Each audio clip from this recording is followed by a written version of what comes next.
the surprise that the Ukrainians were able to hit the Russians with enabled them to establish positions on the left bank, to hold them, resupply them.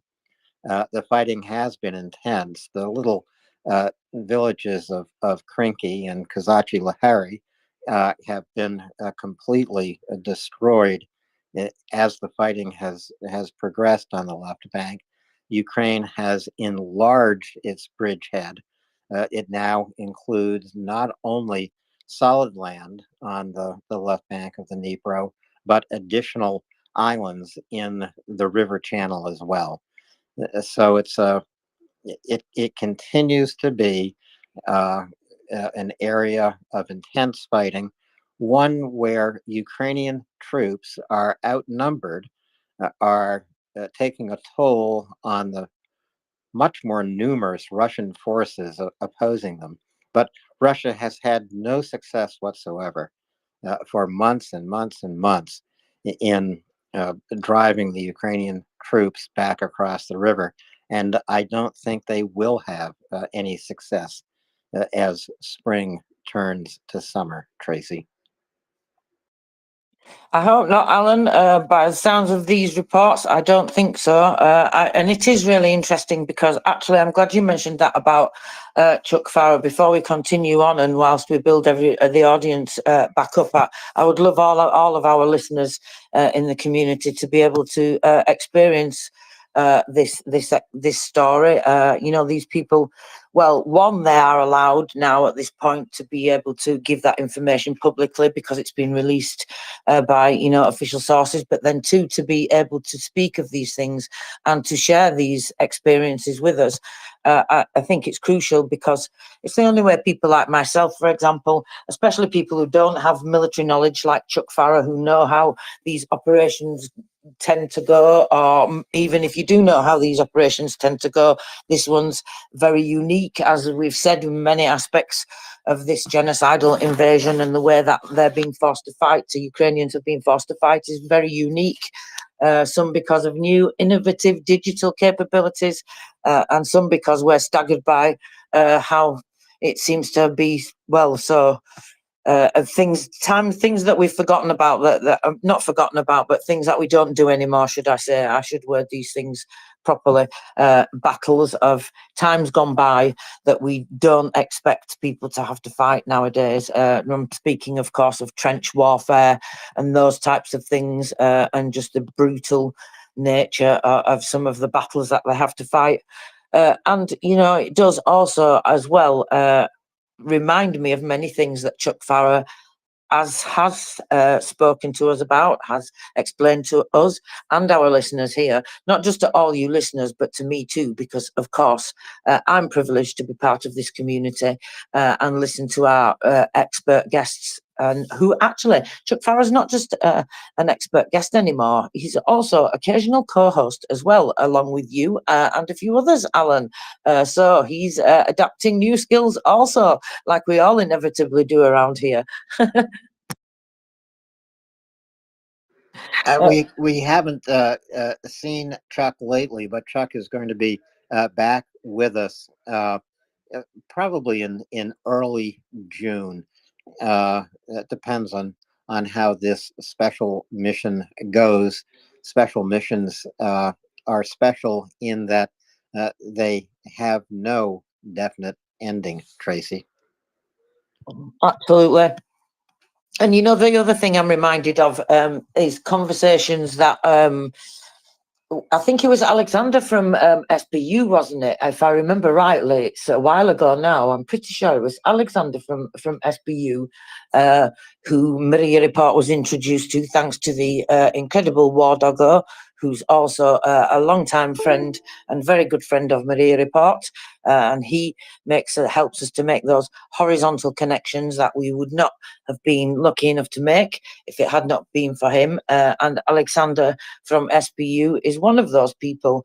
And of course, Alexander has a special place in my heart with that particular unit that he commands as well. But not just them, all of the SBU, but maybe a tiny little bit more just for them, Alan. I mean, I'm so honoured and privileged to have been really recognised organised by them. And thank you again to everybody that took part in that.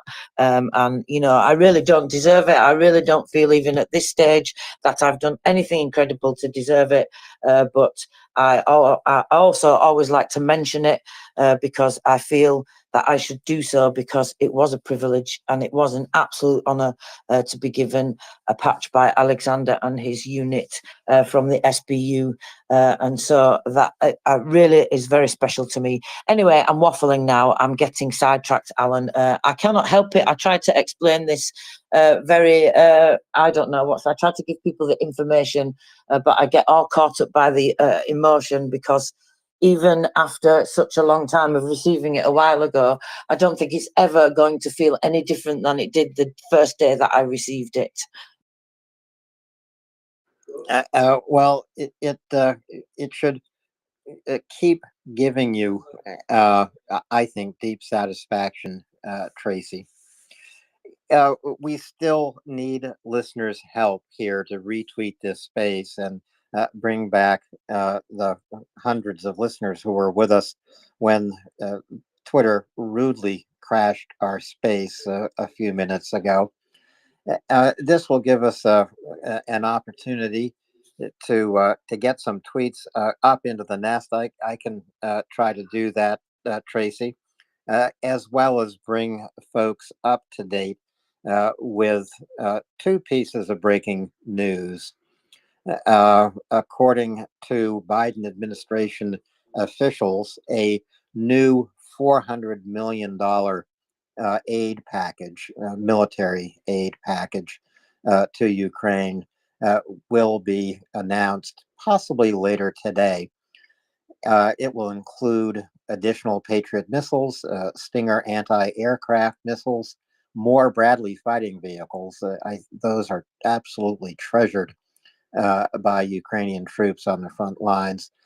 Javelin anti-armor systems. These are anti-tank missiles, and more that has yet to be detailed. But we're going to provide details of this new $400 million military aid package coming from the United States, going to Ukraine.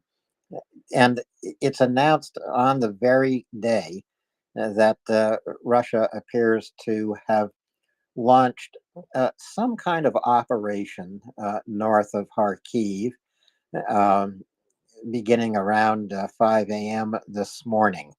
Uh, Forces of Russia in small groups. So these are probing attacks uh, headed into Kharkiv Oblast, coming across the border from Belgorod Oblast inside Russia.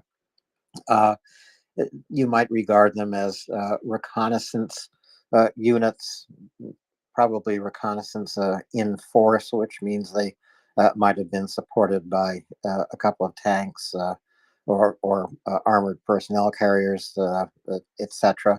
There was heavy shelling this morning of the little village of Vochansk.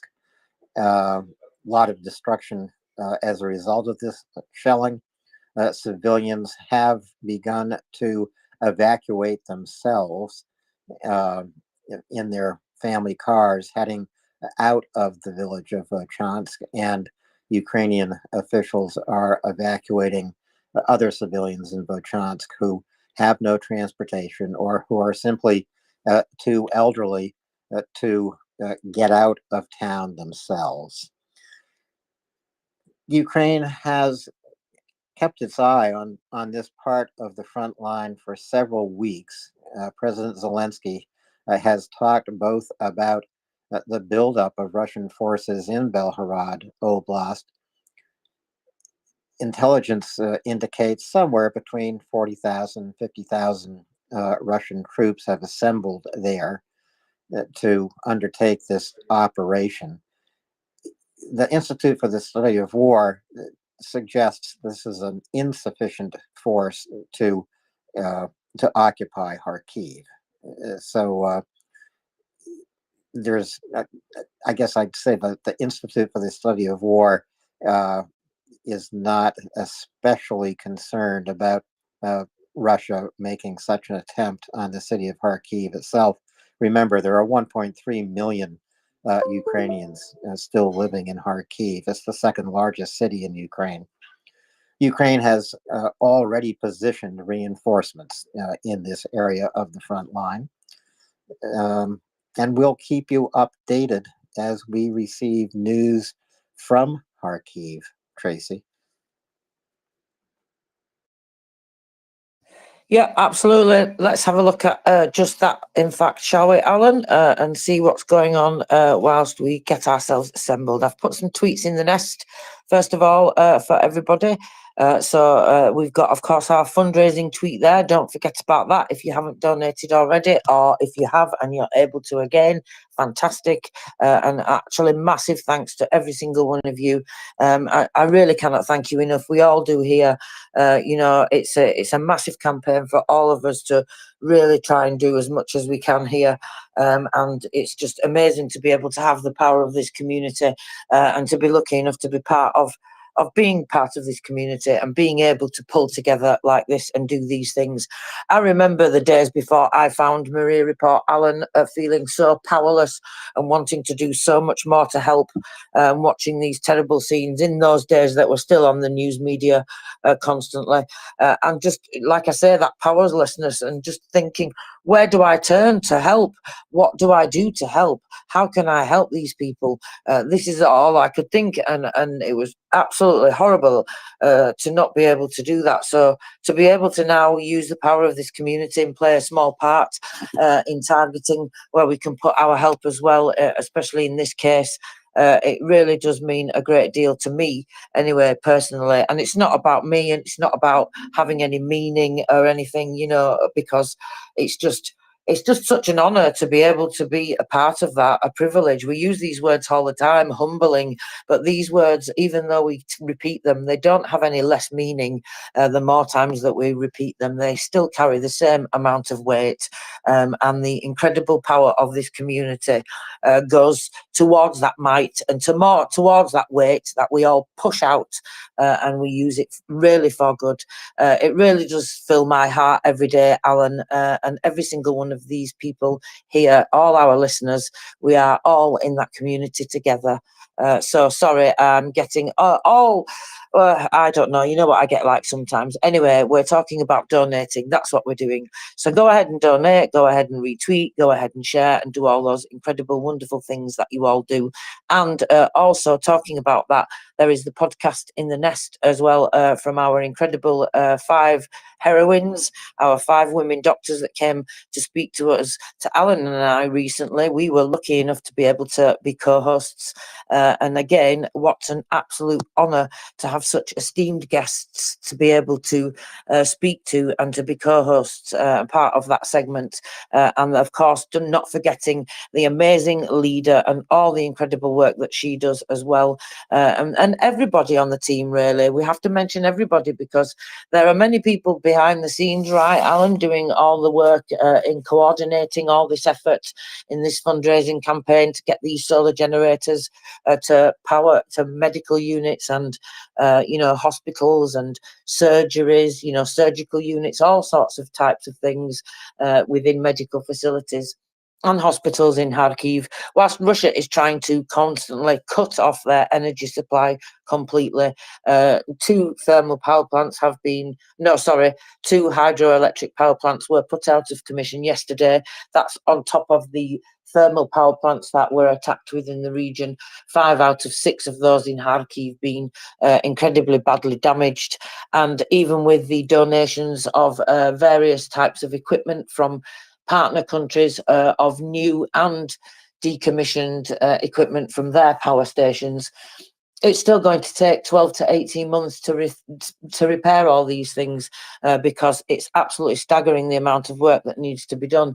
And so that's why the MriyaReport team felt it was so very important to be able to do this in the way that they are doing, working with the local administration there on the ground, with the teams on the ground from New Use Energy, who make these solar generators, the team from Paul, you've heard of, he's spoken to us from New Use Energy, previously. And of course, the incredible, amazing doctors, as I just mentioned, who are using these solar generators on the ground in these medical facilities to save lives, to deliver new precious lives into the world that are not going to be lost because the facilities are there, because the power is there, because of the units that we've been able to supply. And I can say we, because MriyaReport did provide one previously to Kherson. So we have a direct example of these working. So they're experienced at being used on the ground. They're incredibly simple for the end user to use. They were designed that way. They've been designed with this particular type of situation in mind. So they are massively robust. They're really, really well resistant to shrapnel is the word I would use, because nothing's completely protected from it, is it? But they've had the actual solar panels taken out to the shooting range. They've fired bullets through them, and then they've been able to reuse them. Of course, there was a massive reduction in the current and the power supply that comes through them. However, in the worst scenario, they are still able to be used. So that's just one example. But of course, these are not going to get bullets, holes fired at them, because these are in, as you see in the video. If you click on that first post in the nest, you can see the video. Actually, it's the second post in the nest. Scroll down the second post in the nest on the thread there. You can see the video where there is a precious new life coming into the world because of one of these solar generators, the one I just mentioned. And, you know, look at this tiny bit of blood. You don't have to worry. It's just a tiny dot. I'm just giving you that explanation in case you have some kind of trigger warning to blood. It doesn't even fill a cotton pad. So if you've not seen this video, go ahead and have a look. It's really important that everybody sees just the amazing ability of these generators to be in that operating theatre, to be in that surgical surgery where operations are happening, to be having surgical things going on which have to be highly sterilised, and you know, these highly sterilised environments, all of those things happening, and that can be in the room there. So that tells you just how amazing they are, and that they can actually be transported very easily to various different locations to where they are needed. Because of course, unfortunately, as we talk about, Russia is shelling Kharkiv constantly. So those are some of the posts in the nest for you. And as I said, that podcast there, if you missed that episode with our incredible female doctors from Kharkiv, from live on the ground in Kharkiv, ready to rush away to an emergency at any time, Alan, that may not even have power supply for them to be able to treat somebody in that emergency, because of course not everywhere is fortunate enough to be able to get one of these generators. We would ideally like to be able to give them to the whole of the region, but of course we have to be realistic at the same time, and that's why we are targeting our fundraising campaign on these in particular, and a list of medical facilities that we already have on the ground that has been worked out. Thank you to the amazing leader and the MriyaReport team and the administration on the ground there in Kharkiv. MriyaReport could not accomplish its support of Ukraine without our support on the ground in Ukraine.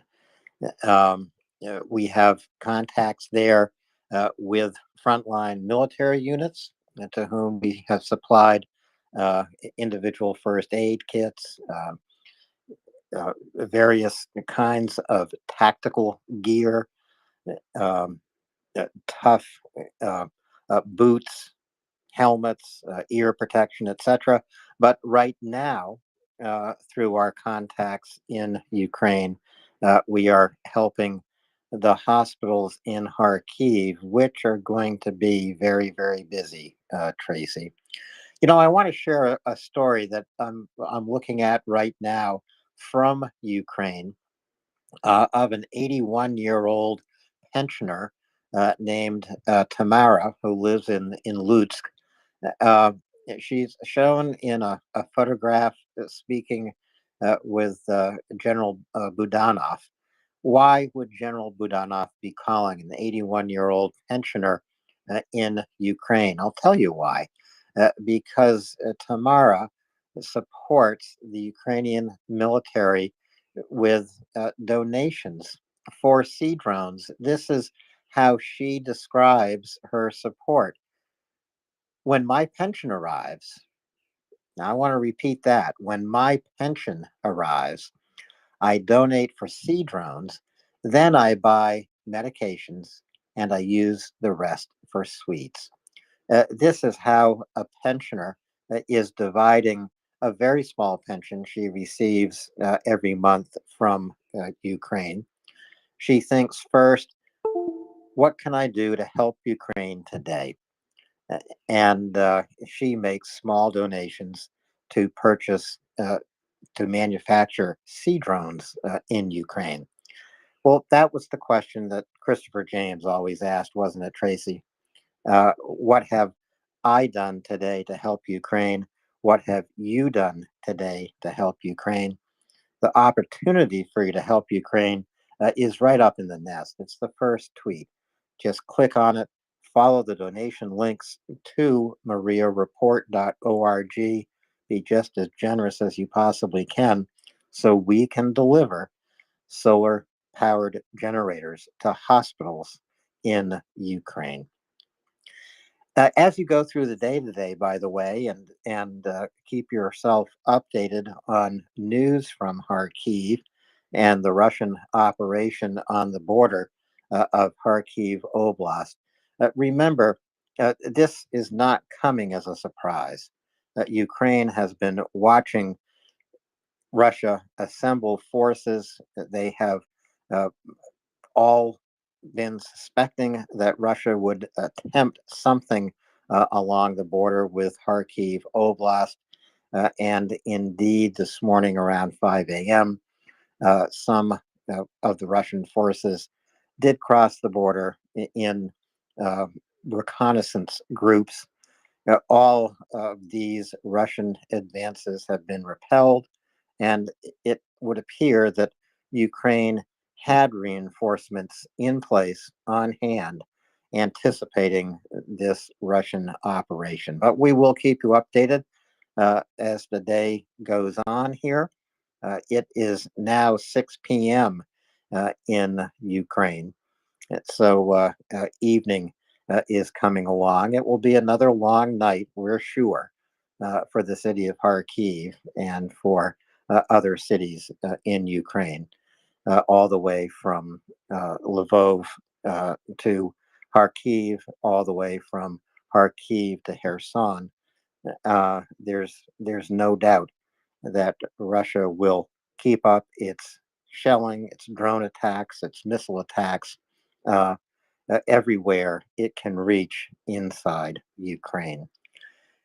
Now, Tracy, I don't have the schedule in front of me, uh, but usually about um, 11 a.m. I'm dropping down, and it appears that Terry indeed is coming up to take my place. So I'm going to thank you again for being with me this morning, co hosting together and getting us through that damned crash. We still haven't recovered our audience in full, so please do retweet this space. Let everyone know MriyaReport is never off the air for long. We are truly the only space on Twitter broadcasting 24 hours a day, 7 days a week, bringing you news from Ukraine and voices of Ukrainians right from the ground in Ukraine, as well as experts, historians, um, politicians, analysts, and people like you who have found Ukraine in your hearts. So please go to that first tweet in the nest, make as generous a donation as you possibly can. We're a little more than halfway to our goal. It would be great to reach our goal in the next few days as Kharkiv is going to come under even more serious shelling. With that, Tracy, I want to say thank you. Good morning to everyone. I'll be back this evening with Scott Harper and bring you the latest news at that time as well. Slava Ukraini. Hello, Slava, and thank you so much, Alan. I'm really pleased that you joined me here in this time slot in the day. It's great to have you around in the day, and I enjoy our segments together. So, yes, there was a very rude crash, everybody. So go ahead and continue retweeting if you would not mind. We would very much appreciate it. And so would all those people who are looking for MriyaReport, because, well, that very naughty app sometimes likes to hide that. Some people call it a ribbon. I call it a banner, you know, where all the spaces are across the top in purple usually. But anyway, sometimes it also likes to hide the links from people as well. So get those links out there if you would not mind, and tell everybody we will be going into our usual segment on a Friday at this time. Of course, that's the cyber segment. I've been joined already by the lovely Chris Windley, who well, brings us some fabulous guests and indeed excellent information and conversation too. So get retweeting, get thinking of your questions, consider coming up to the speaker panel and joining Chris and I and my new co-host Terry Feller, who will be joining me very shortly, and we shall be taking it away. Good afternoon, Chris. Oh, Ooh. good afternoon, Tracy and everybody. Hope you're all well. I have been listening the last half an hour or so. How long have you been here, Tracy? This afternoon, that is. Well, I mean, I live here, Chris. Don't you know that by now? Yeah. And then you sleep. Then you sleep while I'm awake, Tracy. And that, yeah. So I did my, as you know, I did my best to promote the cyber segment this morning, but you were asleep then. But nevertheless, we did it anyway, Tracy. You were. See, it looked like you were there because I could see you on the third row and that, but you weren't responding, Tracy. But yeah. Shush! Don't give away my secrets that I really do sleep. It's just between us, Chris. Well, you did. You'd actually make me very jealous because were you on the beach last night? Oh, yes, I was at the beach last night. Absolutely. The tide was in though, so I wasn't exactly on the sand, but I was there at the coast and in the park. Well, that's very nice, and that, you know, there are some lovely beaches down there in Devon and Cornwall, aren't there? I won't. For OPSEC reasons, I won't ask you which beach you were on, but I know that there are some lovely beaches down there. A beach in Devon. Exactly. I know some lovely beaches in Devon. We have a few cracking beaches down here, that's for sure, Chris. Yeah. They'll. What do they think of your accent down there on the beach in Devon then? Well, they can only understand me if I use my telephone voice, very much like here in the space, Chris. So I'll have to listen to the non-telephone voice one day, Tracy. But it will sound like a different language. Yeah. So I'm. Oh gosh, Tracy, I can't even believe it's a week gone.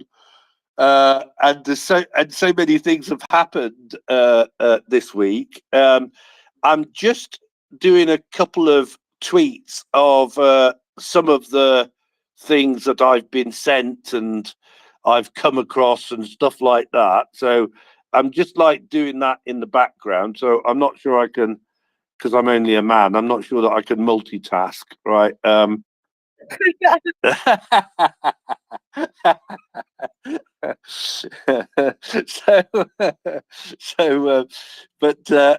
So when Terry is available to speak and that, I might just finish off tweeting out a few of these things and then come back and get stuck into it. What do you think? Yes, that's great, Chris. There's no rush. Like I say, we're just rebuilding the community after a very rude crash. And as we don't have a guest today, unfortunately, there is no rush.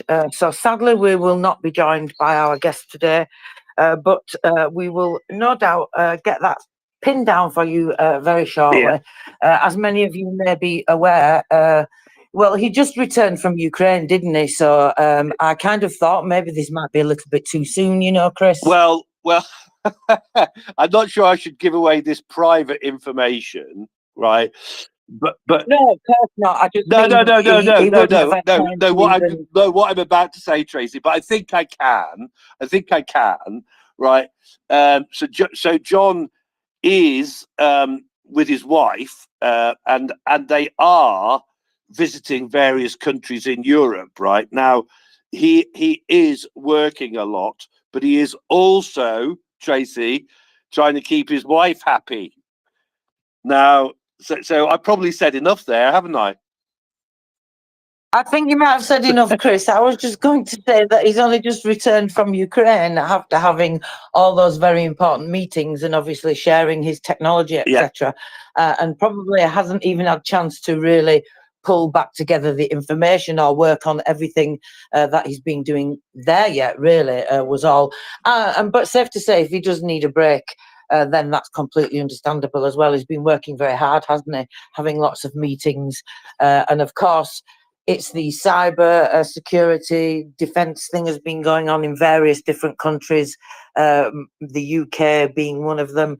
So these people are very, very busy at this period of time anyway, every year, actually. Yeah, well, I think the thing is here, Trace. Well, so I can. Let's just do a little bit of this now. And by the way, what you would have missed this morning, and I'm not sure whether she'll make it or not now, because I did basically say, look, I did send her a message saying John might not make it. But have you co-hosted with Yana, Tracy? Yeah, of course, Right. absolutely. Yeah. Okay. I didn't know whether whether you two had actually co-hosted together and that. Yana is in the. We have a group, Chris, of co-hosts that are in what I call our cyber group, and Yana is one of them. Okay. Yes. Yeah. Exactly. No. Exactly. But I just didn't know whether you and her had co-hosted together. That's all. That's the point I was trying to make. Right. So anyway, this morning, right. This morning, I was, as you know, right, promoting the cyber segment and that. And so I spoke briefly about Valacor microfacial analysis.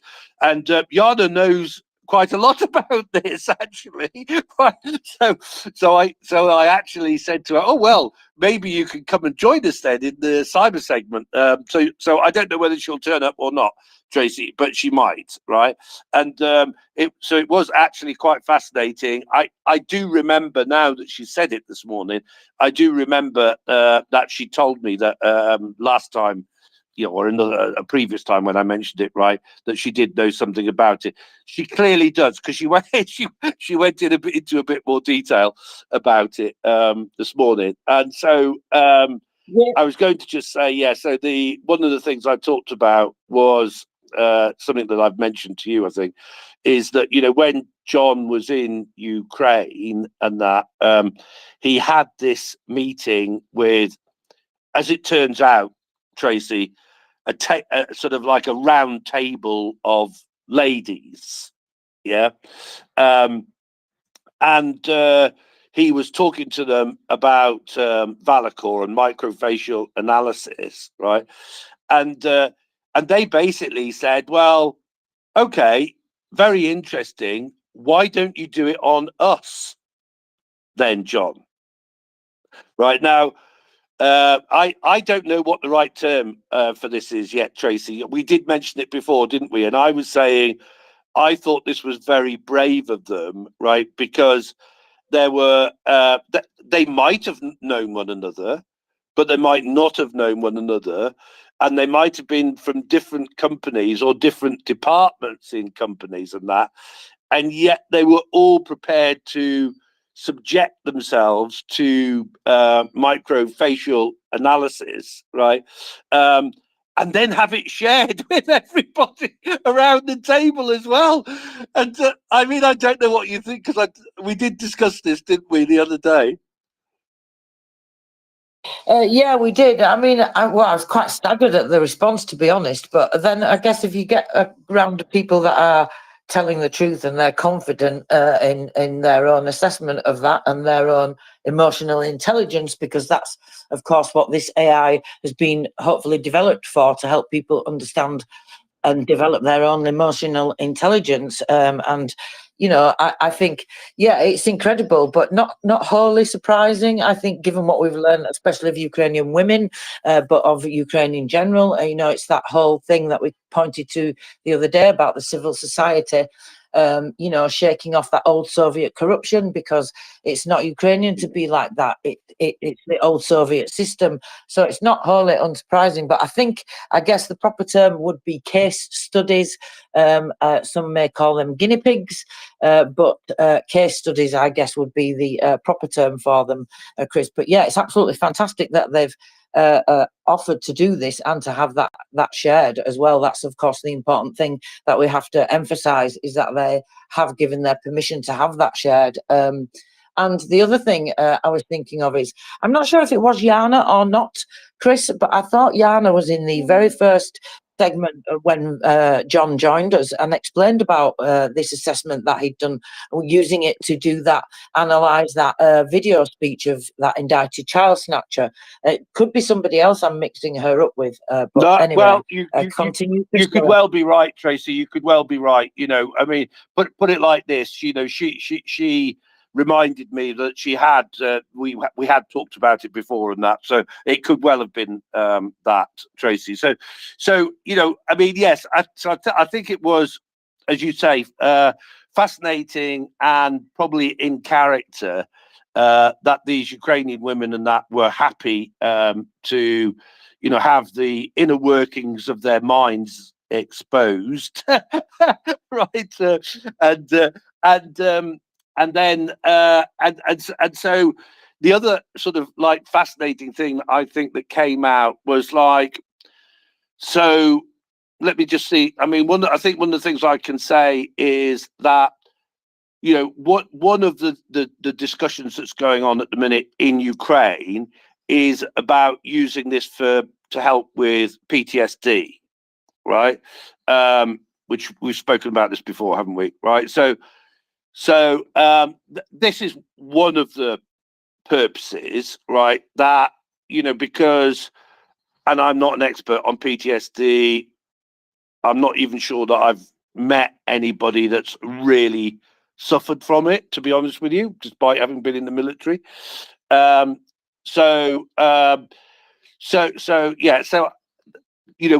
I understand is that that some people and that will give the impression that they're absolutely fine, but they're not absolutely fine, right? And therefore, potentially Valacor can help, if you like, in that situation, because it can basically say, well, okay, you say you're fine, however, let's just look at this and this and this, right? Yeah. So PTSD is one of the things, right? But the other, I said to John, okay, so obviously they were all very interested in Valacor and that. Why else were they interested in it? And so he basically said, well, one of the reasons was because they thought that they could use it, particularly in HR and generally in terms of helping them recruit the right people for the teams in these companies. I'm deliberately not saying which companies at the minute, but you know which ones I'm talking about. So they might help with that.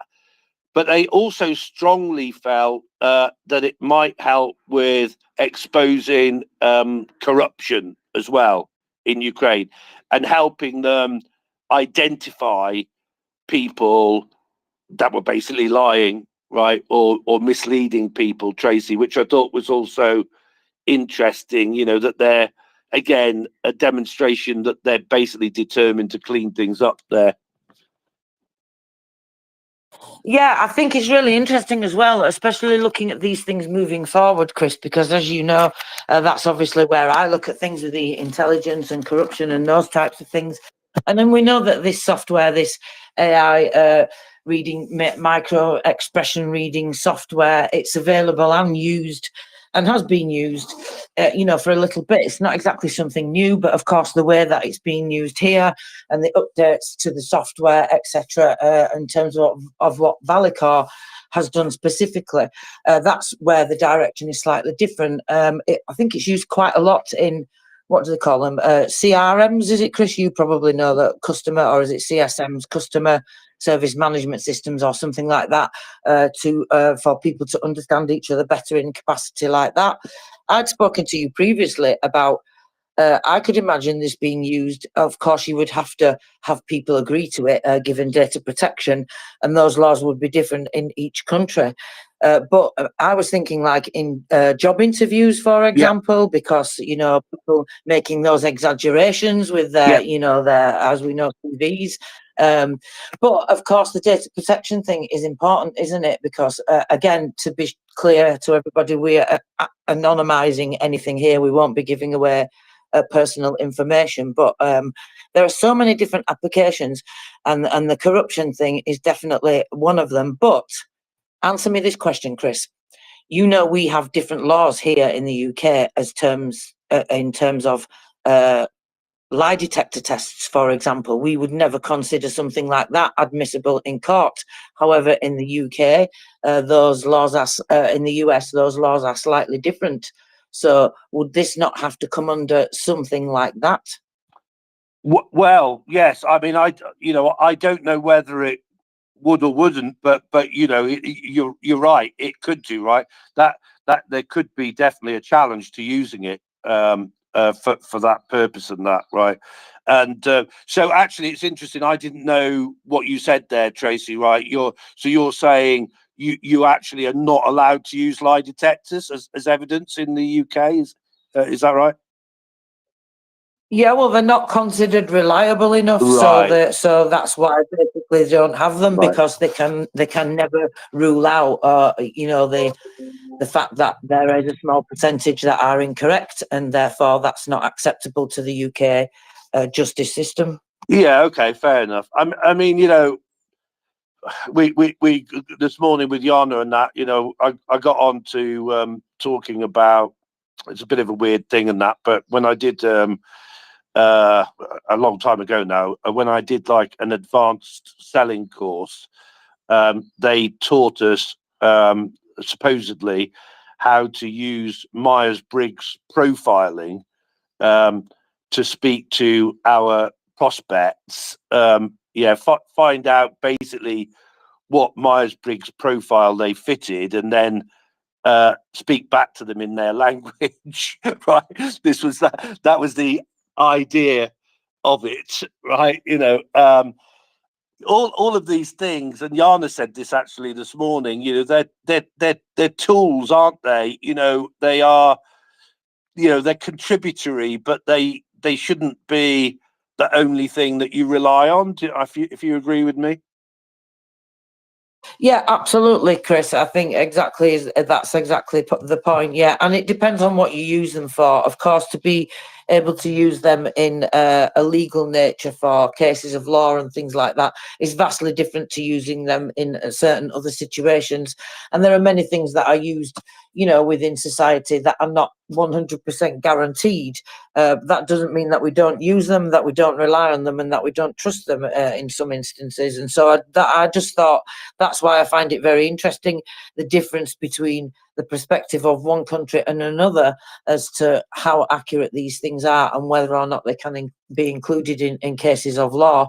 But anyway, yeah, certainly in terms of making you look in the right direction and making you see things that you couldn't see before. When we talk about anti-corruption in Ukraine, for example, looking where to maybe do further investigations, certainly I think as a tool for that, then that's going to be incredibly helpful.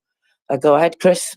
Yeah, so we'll, I think, make a note of this, Tracy, and when we get John back up and that, we'll talk to him about this and that, because you know what, one of the things that's happening with Valacor, and you know this, right, because you want to actually trial this yourself, right, is that at the minute, basically, all of the countries, if you like, are being split up, and they're going to have their separate websites and et cetera, right? And then you'll be able to, you know, get your trial system, if you like. And I just would mention as well that there has been a few, I'll say, people from the USA that want to trial the system as well, and basically that's being delayed as well by this split and by the fact that John's traveling all around the world, or not all around the world, but you know, certainly he's traveling a lot at the minute. But we will get to it, you know, and there is a bit of a thing, you know, of like, okay, let's like test this, if you like, in an ordered way, sort of like, you know, friends and family, if you like, and then you know, rippling out, if you like, from there. So there's a whole load of stuff going on there, Tracy. But what I was trying to say is that he will have a perspective from quite a few different countries, actually, and I wouldn't be surprised if, you know, the legal aspects have come up.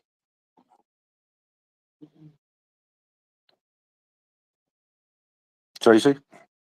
Yeah, I would think it's something that they've probably had conversations about. So whatever he can tell us, obviously following that would be absolutely great. But yeah, we shall see. Anyway, looks like we're getting nicely rebuilt back up. Our community is rejoining us again. So I think I should say welcome, Terry fella. Apologies, I got completely carried away with Chris and forgot to welcome you. I do apologise. That's all right, Tracy. I was quite engrossed in listening to the conversation. And it's sad that we're not getting John, but it's also very understandable.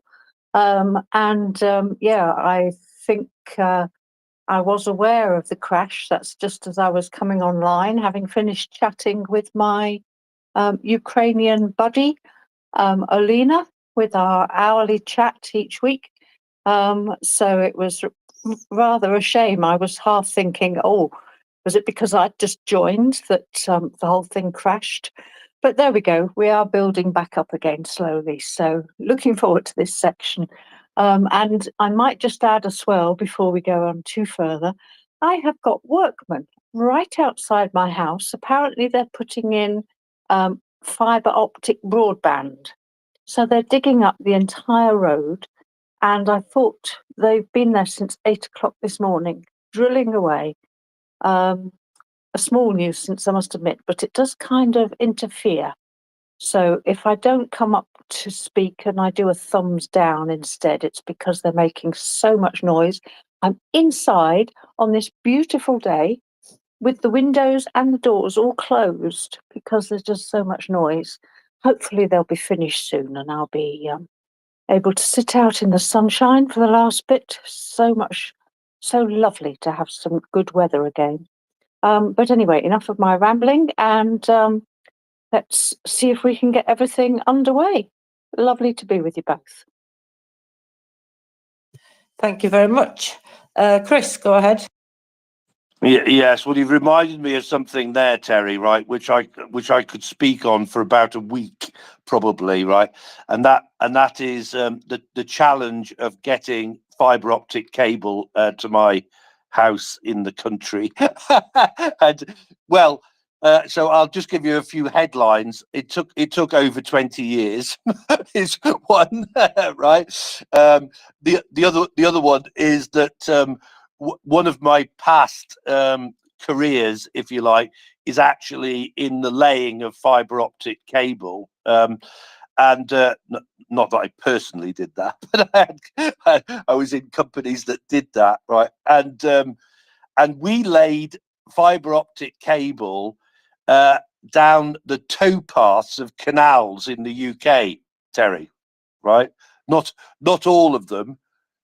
But in a big figure of 8 around the UK, and so if you go down on the onto the towpath near where I am, right, you will see manholes that have Fiberway written on them, right?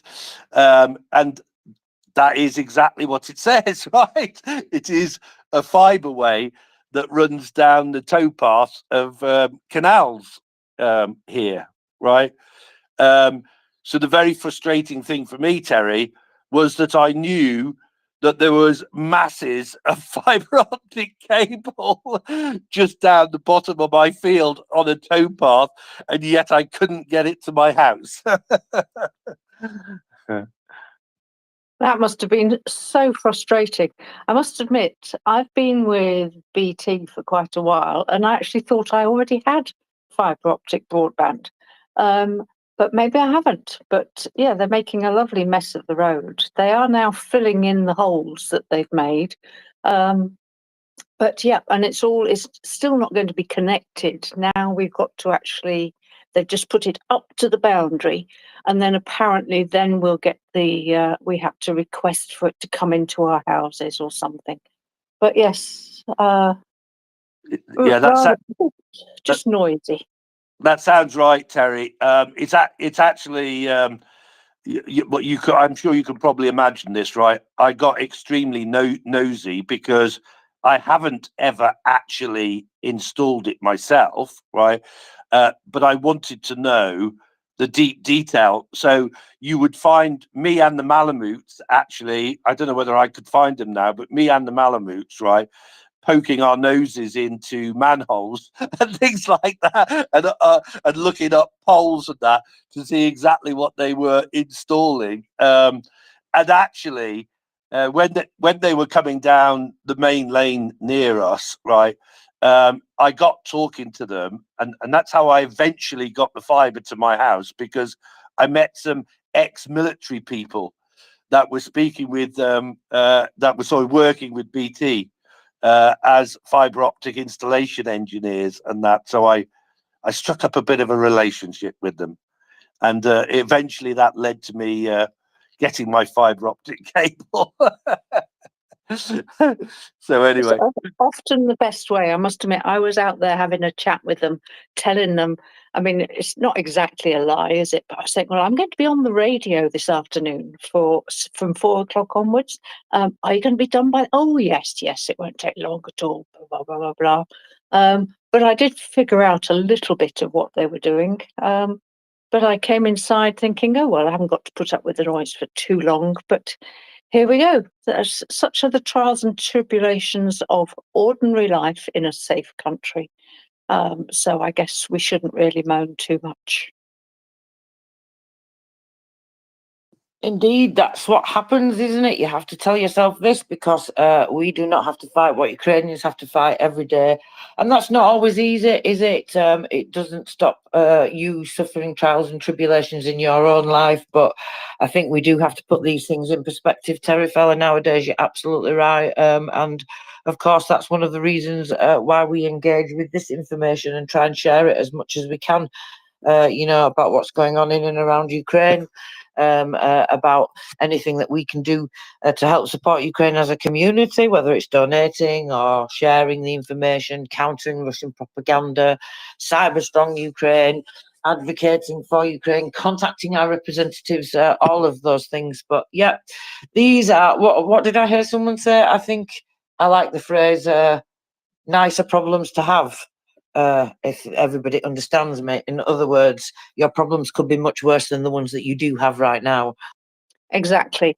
And potentially it means that I will have actually super fast broadband. I don't think it's overly brilliant at the moment. And maybe I'll be able to sit out in my garden properly and still have a good enough signal so that I can be doing my MriyaReport co-hosting, which will be wonderful. So I'm not going to moan at all, but well, tiny moan. That's all we need. We vent and we move on, Terry Fella. That's what we do around here. So a few headlines to cover whilst we get everybody back joining us again, shall we? There was more incidents in Kaluga last night at the reservoir. Reservoir. What am I talking about? Refinery there. So there was more contact with drones going on there, with Ukrainian drones. Of course, unfortunately, Russia decided to fire lots of drones at Ukraine too. So they were attacked with UAVs. And S-300s and S-400s. 10 out of 10 Shaheds were destroyed by the Air Force, though.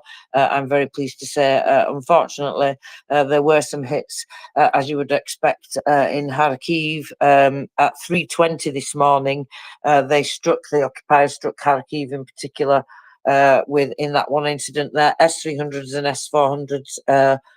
Fire broke out. 3 private houses were destroyed in that one place. 12 residential buildings.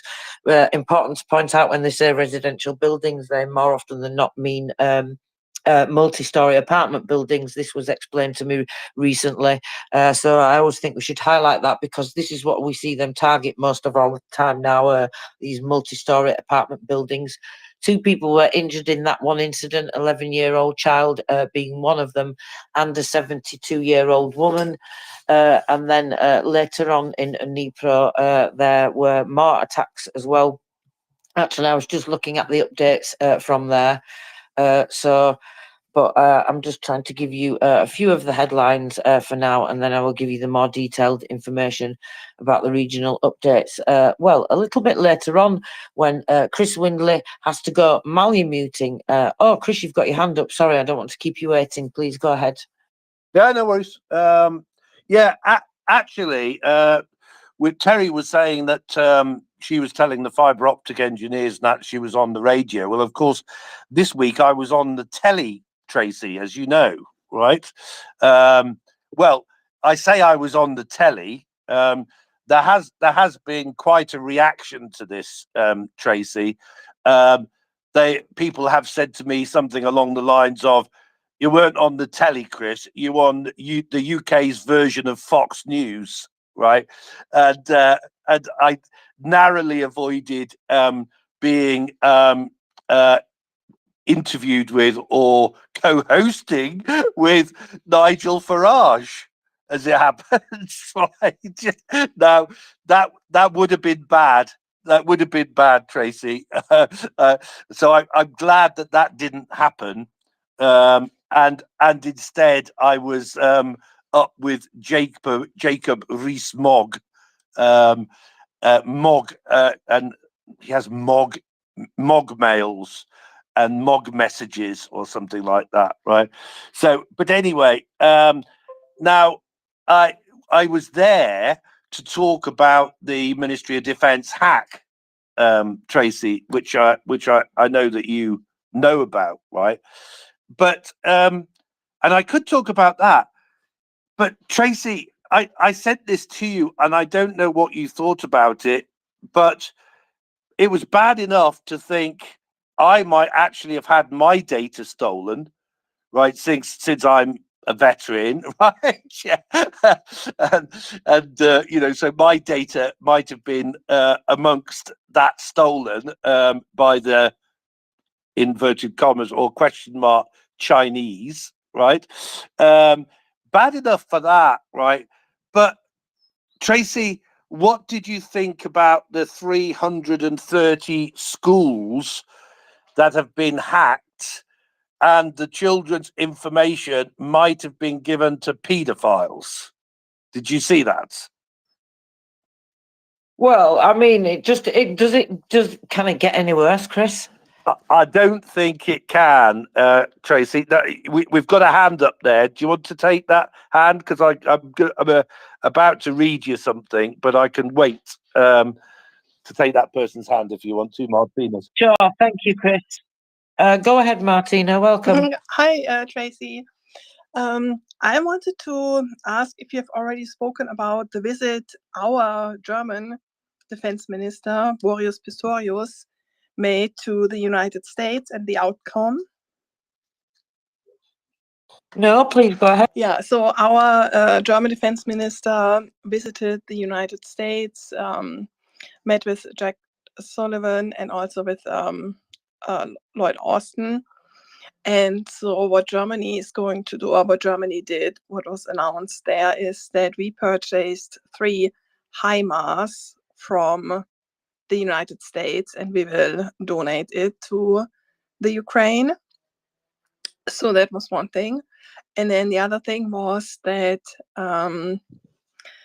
they mentioned that obviously the United States, like from various directions, put a lot of pressure on Boris Pistorius to deliver Taurus.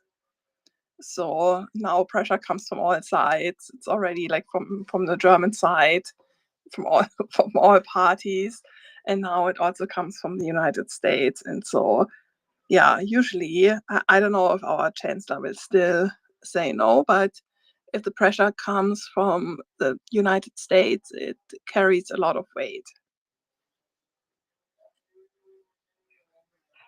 Okay, so does that mean we're going to get Taurus then? Yeah, I think so. I think sooner or later he must he must do it.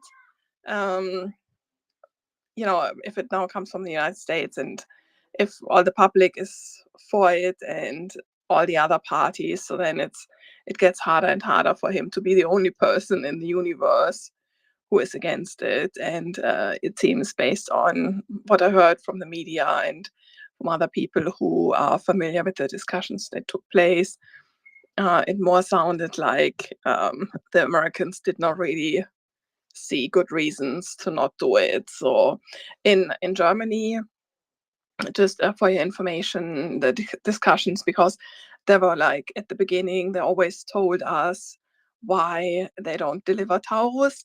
So first it was because the Ukrainians don't know how to use it. Then it was some other reasons, now I forgot, so that we might become a party of the war, and all that nonsense, what they told all the time. And then it was debunked also by, interesting enough, for example, for one thing was when there was like the conversations some German high-ranking Air Force guys had, that Russia then recorded and published.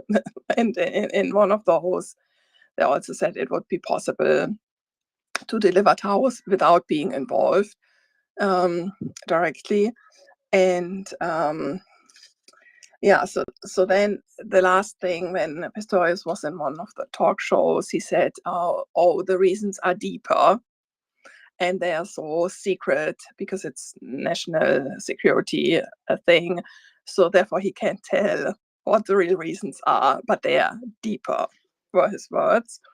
And now, of course, everybody kind of laughs about it because, all the reasons he gave were debunked, and now they are so secret that they can't tell anybody. So yeah, it's getting more and more ridiculous. And I feel at some point he can't not do it. So we are still a democracy. His word carries a lot of weight, but at some point I feel like he just has to do it, and that the US is now putting up the pressure is a very good thing. So I wanted to give you the good news, because I know Ukraine is very desperate because they don't have enough resources. And so the other thing they said, the other interesting thing, so Tracy, I almost forgot to tell you. So the other interesting thing was, because here, like, and you know how politicians always present things like very positively. But so here, our German chancellor always said that Germany gave or spent 28 billion for defense for Ukraine. But so then Pistorius in the United States said it's 7 billion. So 7 billion is like real military material. And then 28 billion is a total in, for Ukraine. And it includes a lot of humanitarian things. I think it even includes the money we pay here, the Ukrainian people. So if you come to Germany as a refugee, then you get immediately money. We call it Bürgergeld. and it's just like a base money you get, like depending on how many children you have and if husband or wife or if you're single or whatever, so that you can survive and buy food and all that, and then also pay for all the medical stuff you need, and also for your flat rent and electricity and all that. So it's maybe, I think it's at least like 2,000 or 3,000 euros per month. So it's a significant amount considering all the people who are here, all the Ukrainians.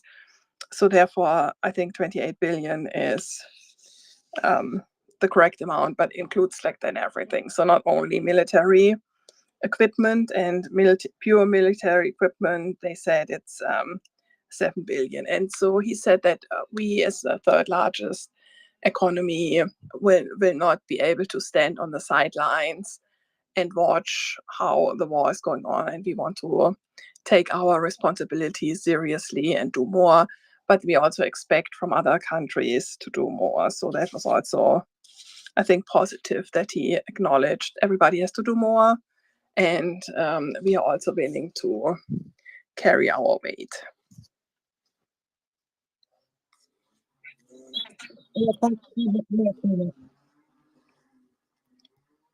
Sorry, James, I couldn't hear you. Sorry, sorry, were you finished? Yes, I was finished. Thank you, Tracy, for giving me the time. Apologies, I thought you'd finished speaking there. I didn't mean to cut you off, Martina. No, I was finished. I just then, when you said something, I couldn't hear it correctly. But I'm good. Thank you for giving me the time to speak. Thank you for coming up and explaining that to us. It's important information. And of course, yes, we're all eager to see more being done from Germany and from everywhere, not just from Germany. It's important to mention, Germany has done a great deal, has given some incredible packages. I've seen myself, over the period of time. So, but yes, it's definitely good news. It's a good sign. So let's all keep our fingers crossed. And I think you are right about that pressure coming from the US. I think that makes a significant difference. Whether it should or shouldn't is a different question for other people to answer. But I do think, personally, my opinion is that I think it does hopefully make that difference, and it will add that pressure. It certainly cannot hurt anyway, can it? That's for sure. It can only add the extra pressure because, let's face it, that's definitely very needed right now. But I'm very pleased to hear about that. It's some good breakdown of the information there. Thank you very much, Martina. Thank you, Tracy.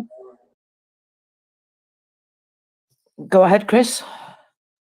Yeah, it's excellent, Tracy. But that is particularly about the HIMARS and that. And I think Germany's a bit of a unsung hero in some respects, Tracy. So yeah. So Tracy, if it's okay, then what I was just going to say. So I put an article that I wrote about the MOD hack on Twitter, as I've done before, right? But if it's okay with you, I was just going to read a little bit about this education hack. It's from The Sun, and people might frown at The Sun, in the same way that they frowned at GB News. But The Sun is actually very good on this sort of stuff. It's very good on supporting Ukraine, and it's very good on some tech stuff as well.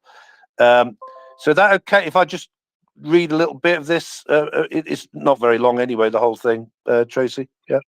Yeah, go ahead, Chris. Absolutely. So I'll come back to then the relevance of it. So IT systems at around 330 schools were hacked last year, and experts warn sensitive child information and pictures may have been sold online to paedophiles. Pupil images and contact details were potentially accessed, along with records on vulnerable children. A report by the Information Commissioner's Office, the ICO, seen by The Sun has found 3,000 UK groups fell victim to hacking last year, and 11% of those attacks were on education authorities, much more than previously feared. Sources say schools are targeted as a lack of investment in IT and cybersecurity has left them vulnerable. In some cases, passwords were easily guessed, leaving networks exposed. This is very typical.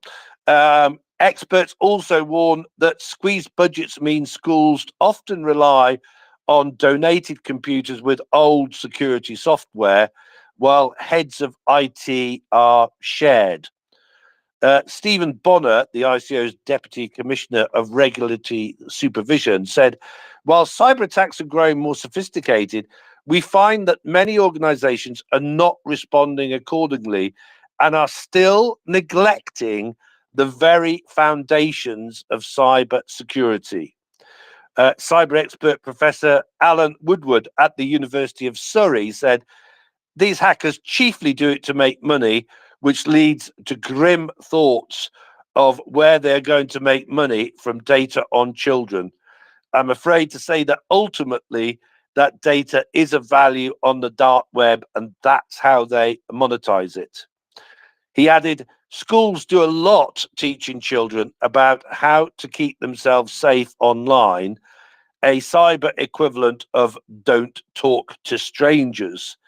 But they risk failing to safeguard the children if they don't heed their own lessons. A Department for Education spokesman said it provides a range of cybersecurity support and insisted school funding was at its highest ever level in real terms per pupil. Yes, and I think that's it. So, Tracy, I don't know if you've got any particular comment on that. I'll follow on in a moment, if you haven't. Well, apart from the fact that it's pretty worrying, coming as well on the back of this new information that's been released regarding that great big, ransomware attack in Scotland. Yes, exactly. And so, I mean, all the time, and actually now, grateful to all the listeners and that have been sending us information about cyber attacks, because I think we're getting a pretty comprehensive picture, right? But unfortunately, it's one of a lot of attacks, Tracy. Right? We're just talking about the UK, but we know about ones in the USA. I read something very quickly. I don't think I've managed to send it to you, Tracy, that attacks on Poland are increasing. Go ahead, Tracy. I just wanted to add on that note before I forget, Chris, that actually I just was reading an update today that Lockbit have in part managed to rebuild some of their network as well. And so if you don't know, we're talking about Lockbit, should I say, get it right, are those that were taken down recently in that massive operation with the crime agency, the National Crime Agency in the UK, but of course with the SBU and various other partners across the world as well, Chris. Well, yes, exactly, Tracy. Now, as people will see if they look at my MOD hack article, which reflects, by the way, what I said when I was on the telly, right? You know, one of the things that's happened here, right, is that with Shared Services Connect Limited, SSCL, the company that was involved in the MOD hack, right? People like basically jumped straight on them and said, well, you know, you are idiots, right? And actually it's worse, Tracy, right, than this is just like the first hack, because they've been hacked before, as a couple of people, again, I'm grateful to, pointed out to me in DMs, right? So I understand people jumping on these companies and that, and organizations and schools and stuff like that, right? And rightly so, right? But I said, Tracy, and I think you agree with me. I said, okay, but just hang on a minute, right? Let's not be blaming the victim here. Let's be blaming the perpetrator, the attackers, and let's be focusing a bit on that. What do you think about that, Tracy? Well, yeah, because we have to empower these people as much as possible to use both free and paid for tools and software and all these things that we are now being lucky enough to be seeing within cybersecurity and digital capabilities and all the things that we talk about. And we have to do that. We have to empower those people to do that because, how do people know how to change and look at things differently and take on board? We don't want everybody to have to learn the hard way, do we? So the way that we help people is to empower them and to introduce those capabilities and those tools to them. And that, of course, is one of the big focuses of this segment, is for us all to learn from them, those incredible amount of tools, software, capabilities, in terms of AI as well, that Ukraine has not only shown us, and that Ukrainian companies in particular have been at the forefront of showing us, but they're showing us also how to use them as a whole network to protect ourselves. And the way that we do that is individually, like we protect any of our society in any way, is to put that information, no matter what the security threat, whether it's a cyber threat or whether it's, some other type of security threat, you put that information out there for people and you give them that correct information, you give them the tools, you give them the resources, and you empower a whole nation and a whole society to do better in terms of protecting themselves from whatever threat that is, whatever security threat that is, whether it's in the real world or in cybersecurity, and or both. Because I would say, like many people are saying now, a cyber security threat, it's not something abstract. And as we're talking about with all these examples here, it has real world consequences. Go ahead, Chris. Yeah. Okay. Great, Tracy. Well, so you and I are on the same page on this, right? And I, last week, as some people know, I was privileged to sit down with Philip Ingram, former colonel in the British intelligence, right? And I included the Times Frontline interview with Philip, right, in my article that I've posted, right, newsletter that I've posted, right, and so this is a guy. I mean, although he started in the REMI, Tracy, he's basically been 30 years in British intelligence, right, serving and since, right. I mean, I don't exactly know how involved he is. He's pretty up to speed with things that are going on, right. And and he said, clearly, the main point here, right. Yes, of course, right. People need to butt their ideas up, wake up, get themselves cyber secure. But the problem is China, Russia, Iran, and North Korea. That, and them attacking us, and that is the problem. That is the problem to focus on, right? If you like. And as you quite rightly say, Tracy, and this was something, that before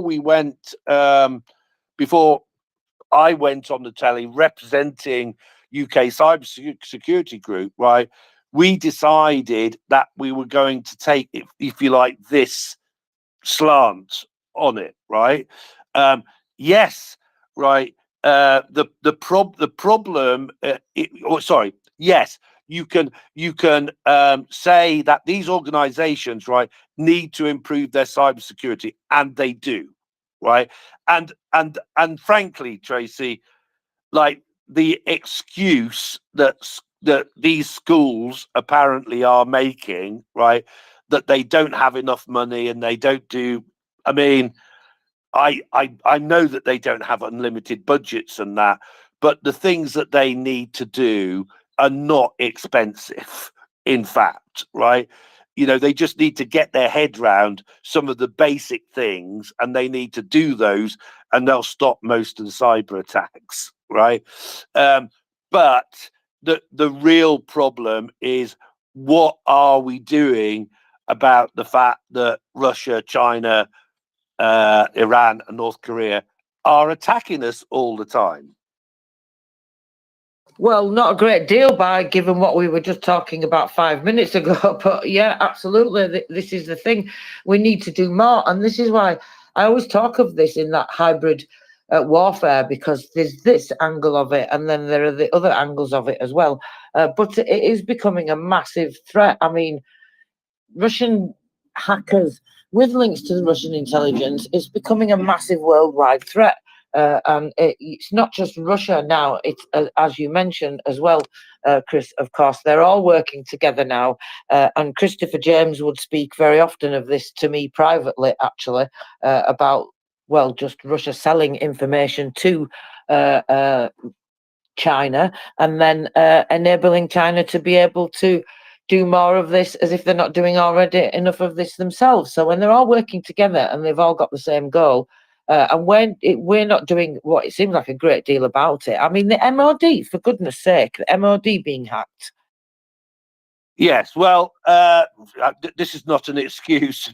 And by the way, I don't know if you saw the thing that was in the news today, that that they went to the National Cybersecurity Centre, and they were told that if you wanted to go through a door within the building, the code was 1234, which just cracked me up. But yeah, I can only hope, Tracy. I can only hope that after that particular visit, they changed the code to something slightly more difficult.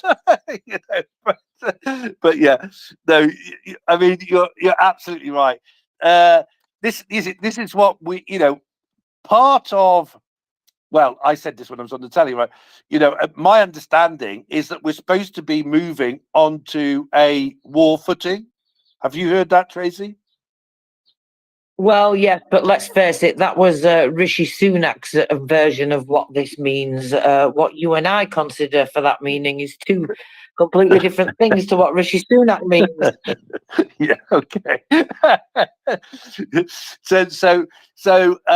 But you know, we need to really, like, as I said, wake up, right, and start thinking seriously about cyber securing ourselves. We also need to think seriously about what we're going to do about these attacks, as you say, from the what should we call them, the axis of evil, Tracy.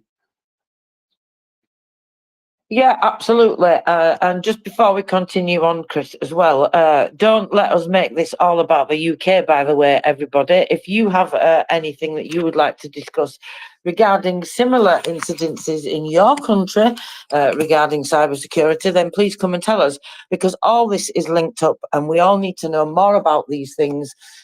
Just like every other issue that we talk about here, if we want our political representatives to make change and we're not happy with what they're doing in this regard, then we need them to. We need to be more informed, and we need to make them to make changes, because this is not acceptable, and this is not how we protect Ukraine and not be that weak link in the chain, and therefore risk Ukraine being caused damage because of our weak links. We cannot have that. We are all becoming partners. The EU is aligning more closely.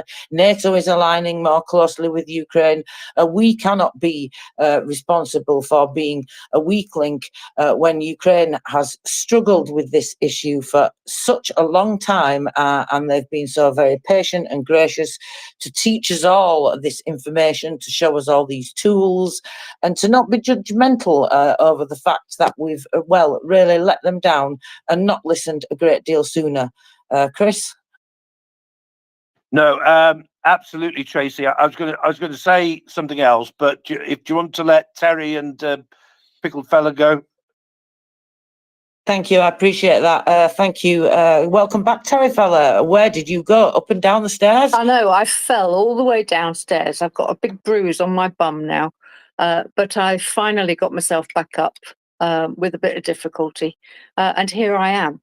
Now, I've got a comment because I did manage to hear the last few bits that Chris was saying, and this might sound a bit cynical, but I am wondering whether the USA and perhaps most of Europe isn't prepared to be doing anything about all of this. They don't want to admit to the public everywhere that this is all going on. We're in the know, so we know what's going on. But I think there's a lot of people who don't. But also, is it benefiting them to still be able to do their own fair share of hacking in Russia, in China, in Iran, and anywhere else? And so they don't want to shut down China, Russia, and Iran against us if they could. Maybe that's part of the problem as well. Maybe they don't have the ability to. I don't know. What do you reckon, Chris? I don't think it quite works like that, but I'm no expert. But anyway, it's nice to have you back, Terry fella. And should we see what Pickled Flicker fella would like to ask first, and then maybe Chris could answer your question? That sounds a good idea. Yep. Hi, Pickled Flicker fella. Hi, Terry. Hi, Tracy. Hi, Chris. Thank you for this space. Really enjoy listening to cyber segments. I learn so much every time. I really appreciate it, but wanted to do a quick shout out to the wonderful listeners as well and encourage them to come up and speak and share their thoughts and experiences, because I think that's what makes us stronger. You know, the diversity of thought is very important, especially when we're talking about, you know, cyber and anything related to Ukraine, to be honest with you. But yeah, no, thank you for the segment. Really appreciate it. And you know, the more I listen to Chris when he comes up and speaks about you know, the cyber realm of things, right? Yeah, the more I realize how counterintuitive the cybersecurity is at its face value, because you know, a lot of it has to do with physical security, right? And those two things really collide, right? Chris was talking about the access code to a building, right? And you know, being very easily rememberable, or you can just come up and randomly put in, you know, the most obvious numbers and have access to secure facilities, right? That's physical access. The same thing goes to, you know, individual level, right? Because you can install hardware firewalls on your network and all that stuff, but you know, if you're not diligent, if you don't exercise proper cyber hygiene, right, you click on random links left and right, and you serve the, you know, questionable websites and try to chat with random people, you know, on some of those chat platforms, right? Good luck. You know, no hardware is going to prevent you, right? And that's the level of kind of, you know, physical element to it, right? The physical threat of individual not being well informed, not exercising proper techniques, and when he or she does stuff, right? And it's one thing when you do it like on a personal computer, maybe where you don't really store a lot of important information, but you know, with the growing remote work, telework opportunities right now that we've seen spike after COVID-19, right? A lot of these, or a lot of private organizations, a lot of, and I know Chris has spoken many times about that. You know, small businesses, large businesses, industries, right? They allow some of the workers to work remotely and have access, you know, from their home system with a network that may not be as durable, you know, to access some of the files, share drives, and things like that. Those have become a very vulnerable points of access, and probably vectors that hackers constantly try to exploit, right?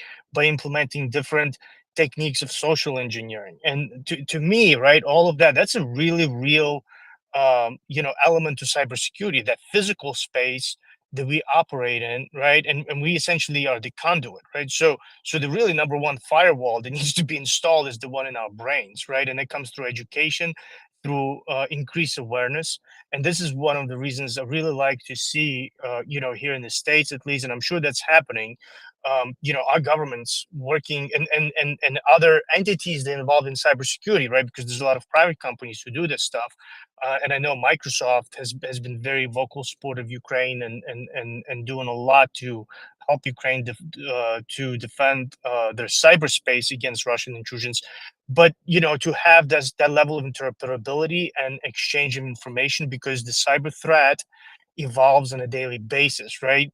Russians come up, Chinese, North Korean, right? The axis of evil, they all come up with a very sophisticated ways, right, to find vulnerabilities, to exploit some of those, weak points in our society, even, right? And a lot of that has to do with really with social engineering, right? We're coming to here in the States, we're coming to an election cycle, to in fall. So I'm sure that's going to be a huge vector that a lot of our adversaries will try to exploit, not only to pump propaganda in, right, but really capitalize on some of the emotional topics they're going to be circulating and, enhanced through society, right, to lure people into some of the cyberspace rooms, if you will, right, where they're going to have access and use people to maybe react emotionally and engage with cyber criminals without even realizing what they're doing, right? Essentially exposing themselves and their immediate infrastructure, right? That they have touch points with, essentially, right? Because that's how a lot of these hackers do, right? They kind of hack one computer and they use their, that target's computer to project further hacking into other systems that are, may have greater risks, and that helps them to kind of hide some of their activity as well, and stay protected and essentially exfiltrate, if you will, right, from the authorities if they have to. Last time I also mentioned, with getting my awareness increased thanks to you guys. I started tinkering with my router settings and things like that. I tried to do geo fencing, and some other elements to it, but it's not as effective as some people might think, because again, I might block all the traffic that's coming from Russia or China or whatever, right? But that doesn't mean that those Russian hackers or Chinese hackers won't take over somebody else's computer or launch their attacks through servers that are physically present in free liberal democracy countries, right? The ones that I'm not blocking personally, right? So again, there's just so many different things to think about, and that's why I really appreciate this space and guests like Chris and others who come up very often to talk about this, because I think it's a very important element of educating the society and all the listeners, and it has very direct correlation, I think, to the war in Ukraine, right? Because this kinetic war that we observe on TV has such deep roots in the cyberspace realm of things, right? And those and the cyberspace doesn't really have those physical boundaries or political boundaries that we see on maps, drawn on maps, right? Because there's, I'm pretty sure, a very large scale war is happening right now in cyber between the United States, Russia, and other countries as well. So anyway, just wanted to say thank you, and really appreciate the opportunity to be on the speaker panel to share my thoughts and continue to listen to this space. Thanks. Thank you so much, Pickled Flicker Fella. That was just fantastic, and I absolutely agree with you. I mean, I think with all these spying networks going on around the world, all the hacking and the cybersecurity element of it, the propaganda, the psychological operations, and all the rest of the things, it all interlinks together, doesn't it? And like you say, all those players from around the world now, the axis of evil, or whatever you want to call them. Some people have different names for them, but they're basically all just terrorists and tyrants and such like people. Right, Chris? Yes, indeed. And thank you for coming up again, Pickled. And by the way, I have followed you back. I was sure I had followed you back before, but apparently not. Anyway, so I've followed you back now. No, it's actually very, very interesting. I know that you're in America, and that's excellent. And one thing I would ask you is like, have a look at the UK's Cyber Essentials guides that are on the NCSC site and that. And I did actually post a link to what I thought was one of the best pages where there's a PDF and that. Have a look at that and see whether you think it's relevant to the USA, because I certainly believe that this information is relevant to any country, right? And obviously easy to read for any English-speaking country. Because most countries have got like 99% of the businesses are SMEs, that type of thing. I also then, because we always try and relate this to Ukraine, right? I would just point out to you that there is a very strong correlation between what it says in the Cyber Essentials guidance in the UK and what Ukrainians have said to me in terms of, if you like, their top 5 or top 10 tips that they have learnt from, battling with Russians, particularly since 2014. A very strong correlation, right? So I always like to chuck up GCHQ and NCSC, despite earlier taking the mickey out of the NCSC for their internal door passwords. But yeah, it's important, I think, to say that actually we have done some great work here in the UK. And Tracy, as you know, we are the main bar stewards in terms of cooperating with Ukraine, are we not? Yes. Of course, absolutely. Yeah, yeah. So it's another subject that we can move on to if I'm not malamuting. But yes, we are very keen to cooperate with Ukraine and to learn from their experiences and their knowledge and that. And as I say, there is a very strong correlation between what GCHQ and NCSC has been saying for a long time and what Ukrainians have actually found to be important in defending and defending Ukraine and attacking the aggressors. Right. So yes. So just to get that out, I don't know if you've got any comment there, Tracy.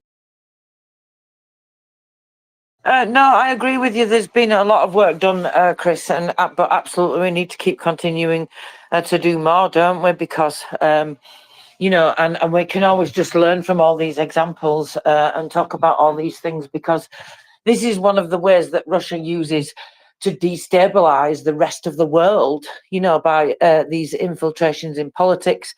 And whether we talk about that in terms of spy networks or cybersecurity or psychological operations or propaganda, all the other ways, that's what they're trying to do, isn't it? That's the whole point. And all of the actors together is trying to destabilize the world, and therefore they are not the democratic world, and therefore they are not able then to support Ukraine, because that's the whole point, isn't it? To make us unable or unwilling to support Ukraine by destabilizing us in the many, many ways that they do. Yeah, exactly. And I think the thing is, so Tracy, like a few years ago, I got involved in like basically exporting the Cyber Essentials scheme to Canada, right? And it's a very long story, right? And it just ended up in a complete political mess, right? Because they basically, the Canadians wanted their own scheme, right? It's what it boils down to, right? Yeah, right. But the thing is, like, I don't even care, right? I don't care whether you adopt Cyber Essentials or whether you just basically take the information that's been produced by GCHQ and NCSC, and as I say, is corroborated by what's gone in Ukraine, right? And just use that information, if you like, to improve the security in your country, right? If you see what I mean, right? I mean, I basically was at the time trying to flog Canada Cyber Essentials, right? But that, the point is that that what we call the control areas, the main areas that you focus on, are relevant globally, right? And you can literally you can go to the GCHQ NCSC site, right? And you can take the guides there and you can use them in whatever country you're in because they're relevant, right? And as I say, they're supported by Ukraine. So I don't want to bang on too much about that, but I was also going to just say briefly, particularly to Pickled Fella and that, because you might find this interesting, you know, that we had a case recently of an SME company, right? And they had, you know, they had a IT services company, what we would call a managed service provider, Tracy, right? So they relied on that company, right, for their IT support, right? And Pickled will know exactly what I mean. I'm sure many other people will as well. You know, MSPs are providing, you know, most of the services to SMEs globally, right? So this particular company, right? They were in the situation which we often have in the UK, where they had to get Cyber Essential certification, right, in order to win a tender or win a contract. Probably, I don't know who with, but probably with some government or pseudo government organisation in the UK, right? They had no choice. They had to get it. They wouldn't be able to get that tender or their contract unless they had it, right? So we had to walk them through it, right? Now, quickly, and the thing was, right, that they basically said to us, well, if what happens if you ask us a question about cybersecurity, and we have to go and ask our managed service provider that question, they'll charge us for all of the time, right, that we take in answering your questions, right? And we went, okay, will they? All right. Well, look. Well, first of all, you probably won't have to ask them many questions because we'll know most of the answers, right? But anyway, right. What we'll do, because we want you to be cyber secure, right, is, you know, we can't guarantee that we'll know all the answers, but we'll make sure that we help you, right, as far as we can. So you know, you should only end up, right, having to ask them the odd question, and it should be pretty quick, right? Yeah, pretty quick, right? So you just go for our sort of like assisted service, right? And you know, we'll do everything that we can within that, right? Now, sorry if this sounds a bit torturous, right? But you see, it's an interesting thing, right? That IT people, generally speaking, don't know about cybersecurity. Cybersecurity people, generally speaking, don't know that much about IT. But people like Pickled Fella are like cross-training, if you see what I mean, right? So there are some people that will go, oh, well, I don't know about other bits, so I'm going to find out about it, right? Which is the right attitude, right? But the point here is, right, is that when you get a cybersecurity to come in, right, and look at your infrastructure and ask you all these cybersecurity questions, you're effectively doing an audit, right, and an asset register of all of your IT stuff, right, which is very valuable, right? You know, and then Pickle's going to say something about this in a minute, right?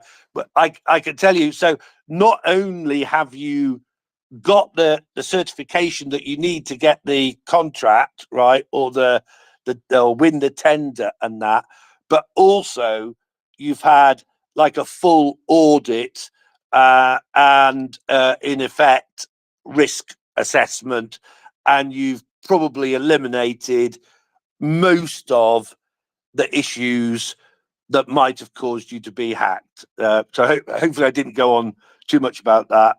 Pickled, what do you want to say? No, thanks, Chris. I really appreciate you saying this stuff. I just wanted to go ahead and begin by just qualify myself as have nothing to do professionally with IT or cybersecurity. I just dabble in some of the open source applications that I really like, but I definitely try to learn more about this. And I do have, for some reason, developed a passion for IT and cyber stuff, right? To include security because it's becoming a very important element in our society. So having said all of that, right? I have a lot of limits as far as my understanding about this topic. But having said all of that, right, I look left and right, and Chris, you bring up some really good points because here in the United States, what I've noticed since I've been kind of following this topic in this industry specifically, just for again my personal interest, is this is what I've noticed. A lot of IT professionals, and I'm going to go ahead and group cyber experts in that as well. They work on the contract based kind of jobs, right? And a lot of them, what they're starting to notice, right? They don't really unfortunately they don't get a lot of retainability, meaning they are hired to do a specific IT function, task, or whatever that is described by contract. And then once they complete that, they basically let go. They released and then they look for other employments. And to me, I think, from like social perspective, that creates a certain risk, right? Because on one hand, you have an individual who obviously cross pollinates a lot of his knowledge to different organization. He or she picks up some additional nuggets of information, best practices from within the industry, so there's a positive side to it. But the negative side to it, I think, is that some of those IT professionals, they might get discouraged and essentially erode some of their practices because there's no longevity or job security in one or other company, right? They kind of have to worry about the next step essentially all the time. So with that, they might be enticed to artificially sort of create job security with a certain company, right? By dragging out the contract, right? Maybe by not necessarily completing projects on time, right? Or adding things to the project that they were hired to do in order to prolong how much they get paid. And this is kind of along the lines which you were saying, Chris, with this company saying, yeah, we'll charge you for as much time as long as it takes us to explain something to you, right? Because I think that partially has to do with the job security that they probably afraid that they really need to squeeze every dollar out of it, right? Because we are we work in the free market economy and all that stuff. So I think there's just kind of reverse incentive that's happening right now with some of this. And the other comment I wanted to make again about contract with government specifically, there was an interview recently. I can't remember the name of the high-ranking United States Army official that was making comments. It was like there was some kind of event for special operations. Um, um, Again in the United States, a forum that was happening, right? And the military right now here in the States is taking a really hard look at the contracting side of the house, right? Because they feel that a lot of companies that provide those services, they don't. There's a disconnection. They don't really know, or they may not deliver exactly what the customer needs. In this case, it would be military, right? But what ends up being at the end of the day is that the company that has the most money, the most influence will get the contract, even though they may not have the capability to deliver what is being asked for. And I think that is very true to some of the cyber security and IT stuff as well, right? Because you're going to have a company, I don't know, let's say it's Cisco, right? But there's a very specific, unique thing that, let's say, one of the units in the United States Army needs, right? They will put out this contract. Cisco may not have it, but it's big enough company to where they can observe some smaller companies or get the contract anyway, and then hire this other company that was bidding alongside with them that does have the capability, right? But they were not awarded the contract again because they were disadvantaged one way or the other. Still ended up working for this contract ultimately because, Cisco would hire them essentially, right? So it's just really convoluted stuff. And I think there's a lot of efficiencies that are being unfortunately sidestepped with some of these processes, right? And in cyberspace, that could have directly lead to vulnerabilities, right? Especially when we talk about cybersecurity or IT network infrastructure designs and applications, that kind of stuff. So I think those are very important issues that we need to continue to focus on and try to figure out how to overcome this, right? And I think credibility of a company has to be not just because they have a lot of money, essentially, right? It's the ability to provide a very precise support to the customer, to where you're not being charged for me, to install cable, 1 meter at a time or whatever. And I'm gonna take my sweet ass time, but I'm gonna charge you for as much as possible, right? We really need to relook how those I think how the services are being provided in the contract. Anyway, sorry, I'm starting to waffle, but just kind of thought about that as I was listening to you, Chris, speak. Thanks.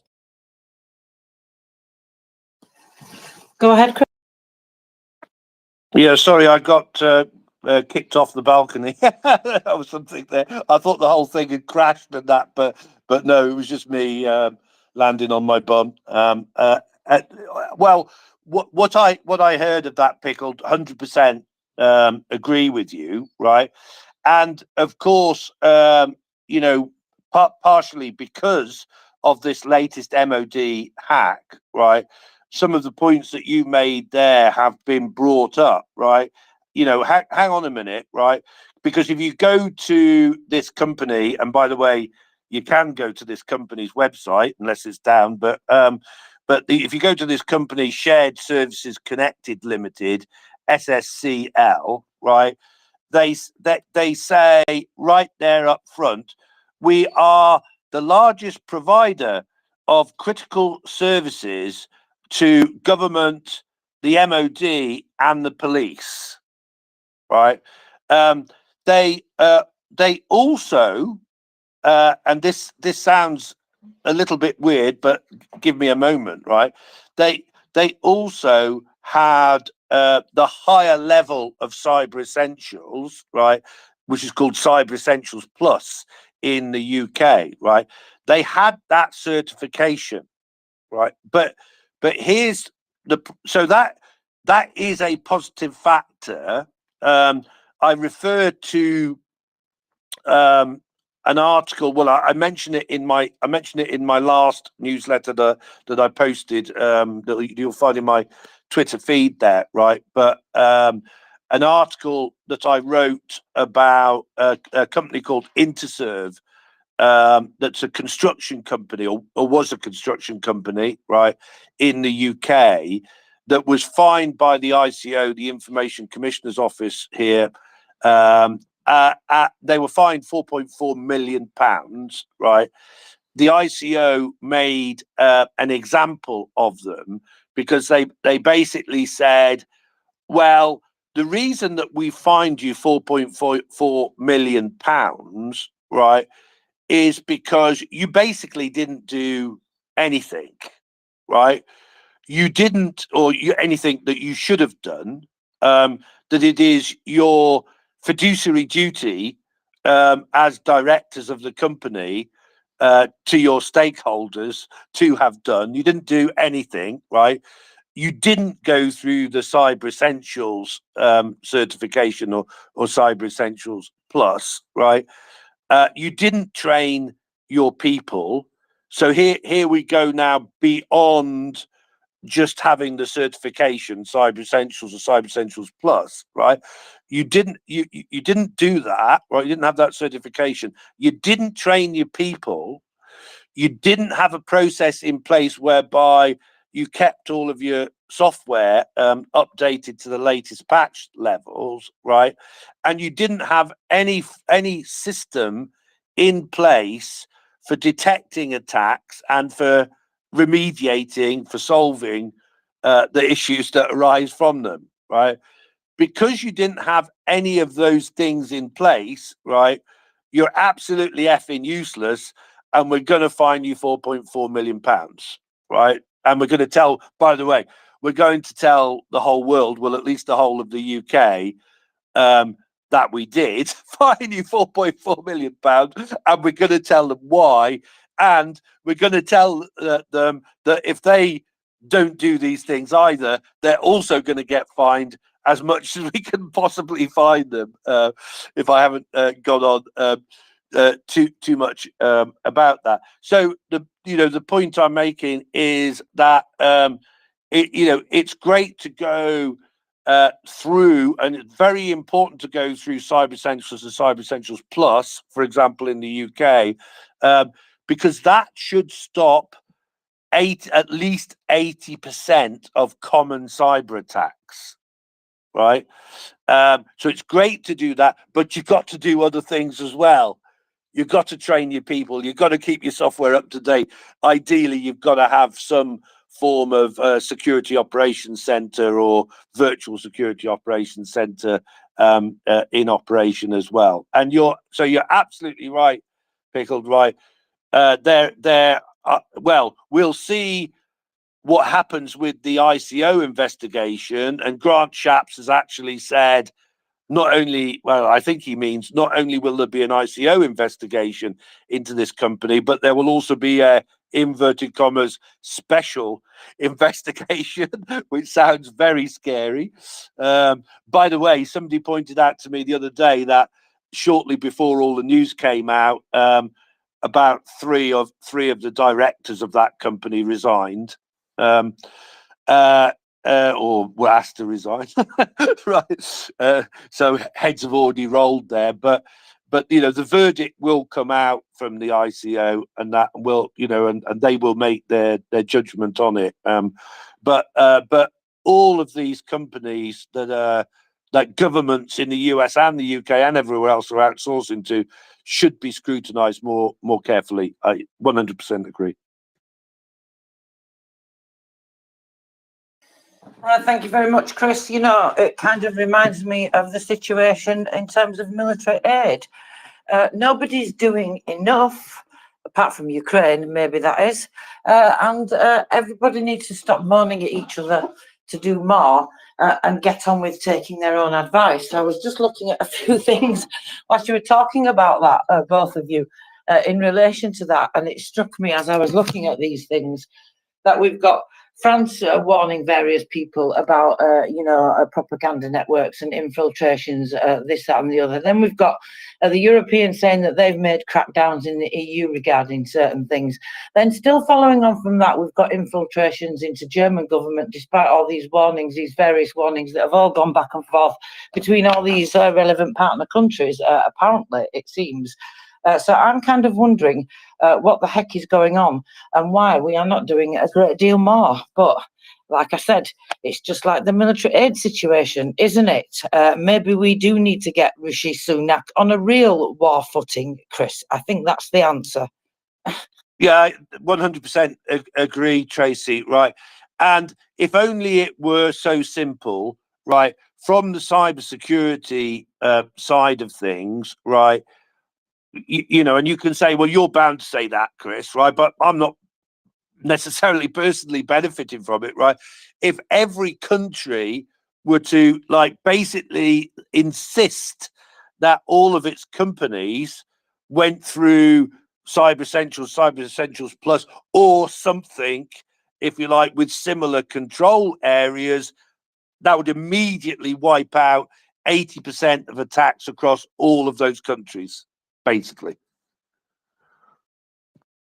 Well, yeah, something's got to be done, hasn't it, on a wider level and on a smaller level as well, as you say. Well, from tackling from all these sides, absolutely, because I mean, it seems to me, just going back to that one thing with what are they called, ATP 28 or whatever they're called, those people, well, I can't call them people, can I really? I mean, I suppose I can. It is a collection of people that are doing this after all, but it's a group, is more like it. But going back to them as well, and this is what I mean about the relevant warnings going out, Chris, companies warning of these vulnerabilities, but then why are they not doing anything about them at the same time? And I have to say that responsibility that I'm seeing, shared responsibility, it's going everywhere across all these companies, across all these countries. They're all blaming each other for each other's invulnerabilities instead of working on their own invulnerabilities. Or that's how it seems to me, but that's just me, of course. Sorry, go ahead, Pickled Flickerfella. No, wow, I really appreciate this conversation. Thank you. And if I may, I just do have a question to make sure I understand, Chris. When we talked about earlier about the company that you use as an example in the certification and all that stuff. So, in order for company, or anybody, like if a company that provides this type of services, right, they claim to have Cyber Essential Plus, right, or Cyber Essential, certification, all that stuff. Is there a way that they can be audited for kind of, I guess, using that type of I mean, it's also an advertisement tool, right? I would imagine, right? Because they would say, hey, we have this certification, and there's a lot of things that implies with this, right? And some people know what it is, some people maybe don't. They just some companies that would hire them to provide services only care that there's some kind of certification, and they're like, okay, well, I don't know all those things, but I'm going to go ahead and trust that you, the company that I'm hiring, knows what to do best. But is there like a watchdog that can ensures that the standards are indeed adhered to? And if not, then like you were saying, so a company can be fined or stripped of its certification, or maybe some other legal actions can be taken besides kind of exposing them, right? And making sure people understand that the stuff they do may not adhere to the standards and practices. Thanks. So, like the way that I would put this, right, and I put this into the newsletter article that I posted for this cyber segment and that, right. If you think about it like this, right, getting cyber secure is not, if you like, just about the physical or the technical cyber security solutions, right? So what we say is that getting cyber secure is about technology, about people training, and about processes, right? And it's also about leadership, right, from the senior management. Because if you don't have, if the senior management of a company don't care about cybersecurity, nothing's going to be done about it in that company, right? Because the whole company will know that the senior management are just playing lip service to it, or actually don't care, plainly, right? Well, they won't care until they get hacked, and they have to report it to the ICO, and then the ICO makes a verdict, and the verdict is you, the directors of the company, are responsible for protecting your stakeholders' data, i.e. the company's data, the customers' data, the suppliers' data, etc. Right? That's when the rubber hits the road, is it? If that's the right the way of putting it, right? So the point is, I mean, in some ways, I'm like, like I'm doing myself a disservice here, because I'm saying, well, get Cyber Essentials and it'll solve the problem. No, it won't solve the problem, because that's the technical standard, right? Now, there is also, and by the way, I saw you request, Pickled, and I'll send you the right links, right? There is also another standard that is produced through GCHQ and NCSC, and an organization called IASME, Information Assurance for SMEs here, right, which is called Cyber Assurance. And that is people and processes, right? So if you do Cyber Essentials, which you've got to do first, you've got to get the technical bit right, yeah? And then you do Cyber Assurance, which is the people and the processes, right? Then you will have covered those three things off, right? Now, the problem is, Pickled, right, is we're having a hard enough job getting people to just do the technical bit, right? Without them doing the people and the processes bit, right? And certainly, of course, we haven't even addressed the leadership bit. Well, we try, right? But that and then just so that you understand this as well, and you can relate it internationally and in America, right? If a company had the ISO 27K series, 27,000 series, and that, right, they would have gone through technical people and processes, right? But most smaller companies, or a lot of smaller companies, just couldn't afford the time or the money to go through like ISO 27K process and that, right? It would also be probably, I don't know it in detail, but it would probably also be covered very largely in the NIST, in the US NIST standard as well. Go ahead, Pickles. Oh no, I really appreciate the answer, and thank you, Tracy, for the opportunity to go back and forth and ask questions. But thank you, Chris. That makes sense. So what I really like is that it sounds to me, a company's basically fiduciary responsibility at the stake here, right, on the line, essentially, right? Because if they did not take proper steps in order to safeguard data, right, if this is part of their business model or whatever, then they essentially could be held accountable financially, right, in the eyes of authorities as well, right? So I think this is a really good kind of straightforward direct correlation, incentive for companies to do the right thing. And I really like how, because this is not the first time, Chris, I heard you mention leadership, right? And it's definitely a very important, often overlooked element to really successful company wide application of proper practices, right? Because the old adage is that if it's important to my boss, it's important to me. If it's not important to my boss, I'm not going to do this either, right? So that's really important, that leadership of whatever organization really understands the value of this, and gets behind this type of project, right, to make sure the company adheres to either ISO 2700 or any other standards, because I did work for a company who did, who does a lot of remote kind of work and other stuff, right? And because of that, emphasis were made on that cyber security, being, you really understand the threats of the end user, essentially, right? The person that actually pushes the keyboard buttons and all that stuff, who doesn't necessarily have their job directly related to to IT or cyber. But the problem, and you're right, Chris, the challenge always is, right, is really finding time to do this training. And it's not something it's done once and you forget about it, right? It has to be reoccurring, because threats evolved, and just generally people forget stuff, right? And time is such an important factor, right? To really put effort into it, not just on the company, from the company perspective, but even from the individual who works in the company.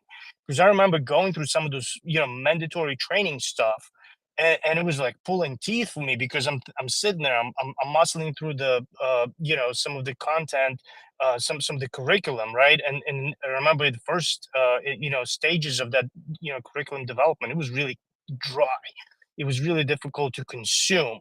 And that's why I really like some of the stuff that you, Chris, socialized before some of the training.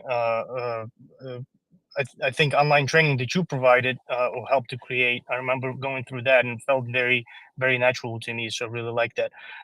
But yeah, so it's really individual and companies, right? So it's kind of like merging that together and developing the culture that really understands and prioritizes some of the threats. And it's, it really boils down to risk management, I guess, right? So if your company really spends a lot of time in that particular domain, then you probably need to emphasize that particular activity to counter threats that might persist. Thanks, really appreciate the answer.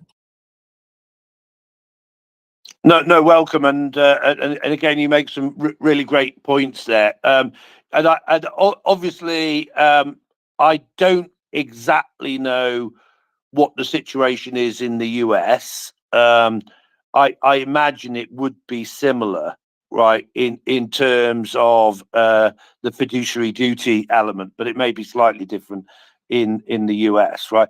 But I would make a point about this as well, right? So we have there's somebody that we work with.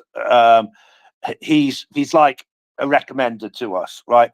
He is basically a financial guy, right? He basically organizes like bank loans and things like that, for usually small, medium-sized companies and that, right? And he's taken it upon himself to like make sure that before he basically helps this company get the money, right? That he makes sure that they are cyber data secure as possible, right? So he came to us one day and he said, I've been sat down with the directors of this company, and I'm organizing a loan for them. And I asked them about who was responsible for cybersecurity and data protection in the organization, and they said, "Oh, that's all dealt with by our managed service provider." Right? And he said, "Is that right? That it's the managed service provider that's responsible for the cybersecurity and for the data protection?" The answer to that is no, it's not right. Right? They're going to come for the directors of the company. They're not going to come for the directors of the managed service provider. They're going to come at least in the UK anyway. They're going to come for the directors of that company, right?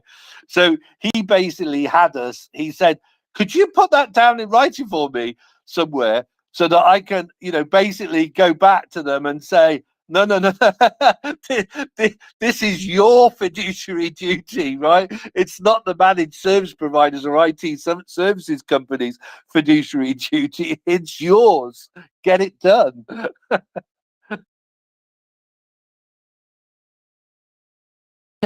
Thank you very much, Chris. Yes, absolutely. It's your responsibility. It's all of our responsibilities because this is just going to continue to keep happening. Coming back to, unless you've got something else anybody would like to add there. Terry fella, pickled fella, please go ahead. I just want to be very brief, Tracy. Just a quick comment on, Chris just mentioned, as far as who's really going to be going to jail, essentially, right? And I really hope that, we'll see that, the legal framework is going to be keeping up with all of this, right? And again, this is not just to keep somebody accountable, right? When I talk about legal framework, yeah, of course, that needs to be happening, right? Not just in the fiscal sense, but it's certain degree there could be criminal negligence even. I think that's one of the things that I wouldn't outrule when I look at the judiciary system here in the United States, right? Because it could have very serious implications when leaders of the company overlook some of those very important elements. But in the legal sense of things, that it creates a more a more transparent legal infrastructure that creates basically outlines roles and responsibilities, right? Who really is supposed to be doing what? Because I think that would probably remove a lot of burden from companies, just kind of because some of them may some of the companies may try to do well, right? They just don't know any better. And again, this is just me kind of waffling right now because I don't know much about this. This is like obviously way above my pay grade and all that stuff, but it sounds like there's still some work that potentially needs to be done. I wouldn't be surprised that right now, in modern age, some of these disputes that really solve between lawyers getting together and figuring out who's going to sue who, if and what kind of results they want to get before getting to court. But I feel like there's just not enough of that oversight from from the government sense of things. And the reason, typically I'm not a big government guy, right? I don't think government should have a lot of control about, especially when we're talking about, finances and how companies run and all that stuff. But the thing is, as I mentioned earlier, I believe that cyber threat, right, that we live in today, where everybody operates, really has direct implication to our national security, right? When we're talking about maybe even industrial espionage activities, intelligence collection, or anything else that affects our basically everyday life, right? Besides the monetary aspect of it, right? So I really think there's going to be much better outlined, or a little bit better, clearly defined legal framework, so to speak. So I just wanted to say that I'll hang out for just a little bit longer on the speaker panel, but I do have to drop down. And again, as always, I really appreciate your space. Thank you, Tracy. Thank you, Terry, for co-hosting. Thank you, Chris, for coming up regularly and keeping people like myself informed and educated and help me kind of widen my understanding about cyber stuff. So thank you, guys. And just quickly, Okay. sorry, Tracy, just to jump in quickly before Pickle goes there, right? And who is at the forefront of this? Who is pioneering in this? It is, of course, the Ukrainians, right? If you want to have like a real test of how you organize yourself to defend yourself, right, against whoever it is that's attacking you, speak to Ukrainians. Absolutely, Chris. Very good indeed. Yeah, you're right. I mean, it's like you said, there's no sense in us all blaming the victim in whatever that crime is, and certainly in this regard too. So we must all do as much as we can to empower and learn from each other so that we can create those secure networks as well, just exactly the same way that they are doing, have done, and continue to do in Ukraine. Well, not just in Ukraine, around the world as well now, Chris. Okay, maybe Chris had to go muting, but of course I'm talking about U-Control and Ozavo and all these other companies from Ukraine doing all these incredible things in partnership with partners around the world in the countries that are supporting Ukraine in terms of the SBU, intelligence, all sorts of other things that they are doing. And I think, they're doing incredible and we have to learn from them. Like I said, the Russian nation state actors, back state actors with links to Russian military, sometimes with, sometimes not, sometimes all of the above. They are a huge threat to us around the world now, a huge threat in terms of cybersecurity and in terms of the global threat from the war in Ukraine and the interference that they have there. Go ahead, Chris. Yeah, it is nearly that time, Tracy. So I just wanted to say thank you to everybody. I've got quite a few DMs with questions and things, which I'll get to as soon as possible. So thank you, Tracy. Thank you, Terry. Thank you, Pickled. He's gone. But anyway, thank you. And thanks to everybody else. And see you next week. Cheers, Chris. Thank you very much. Yes, we didn't get through to some of our list, did we? So Chris and I are compiling a very good list, by the way, of all the recent things that are going on around the world. And I'm trying to do it in some kind of chronological order because that makes sense to us all. That way, it's better that way. But actually, we didn't plan to bring that to you today, or it was the plan, and then it wasn't the plan, and then it was the plan. But this is what happens when you have guests in people that are exceptionally busy and traveling and of course spent a week in Ukraine. I'm talking of John Kilmer, of course, from Valleycore US, spent that week in Ukraine doing that incredible work, trialing that heat mapping technology to see where that can help be applied in Ukraine in various different aspects, in mental health, in anti-corruption, in all sorts of different ministries and state agencies eventually. Hopefully, we shall see. We look forward to finding out more about that. But yes, we're getting lots of hacks going on around the world, and we will be bringing you all the details of them. Well, I think we'll be joined by John Kilman next week. I'm hoping, Terry Fella. So maybe we should go over all our list that we are compiling at some other point. Maybe now. Go ahead, Terry Fella. Yeah, that could be a good idea. I'm just wondering, when Chris goes off malamooting, I don't know if he can still hear us, but does he still keep listening even though he can't talk? I'm wondering. I think so. Yeah, that's good. But I'm not 100% sure. Never mind. I think I might go through what I'm thinking of anyway, which might seem a little bit rambling to begin with, but it is very, very relevant to everything that's been discussed. And it will bring us back to Ukraine and the whole fact that they talk about unity so much. Now, my own history of my career, I chopped and changed all the time. And getting into IT, I had my own business. I didn't even know how to turn a computer on. In fact, that was such a memorable time. It was the 4th of January, 1994, when I first switched a computer on. Prior to that, I had 2 boys who were about to change schools. And so we were looking around this secondary school, and there was one room that I remember was quite notable because it had windows all the way around, quite high windows. And as we went into the room, the boy said, "Oh, look, Mum, they've got windows." And I said, "Oh, yes, it's nice and bright in here, isn't it?" "No, Mum, the computers." So that's how much I knew about computers in those days. And all that time, I was running my own business. And back in those days, my database was an index card system. I had an electric typewriter that could manage to remember 7,000 characters, and so it could type out a letter. And I had to do spreadsheets for the bank that involved a physical notepad, an accountancy sheet, where I had to manually write everything in pencil first.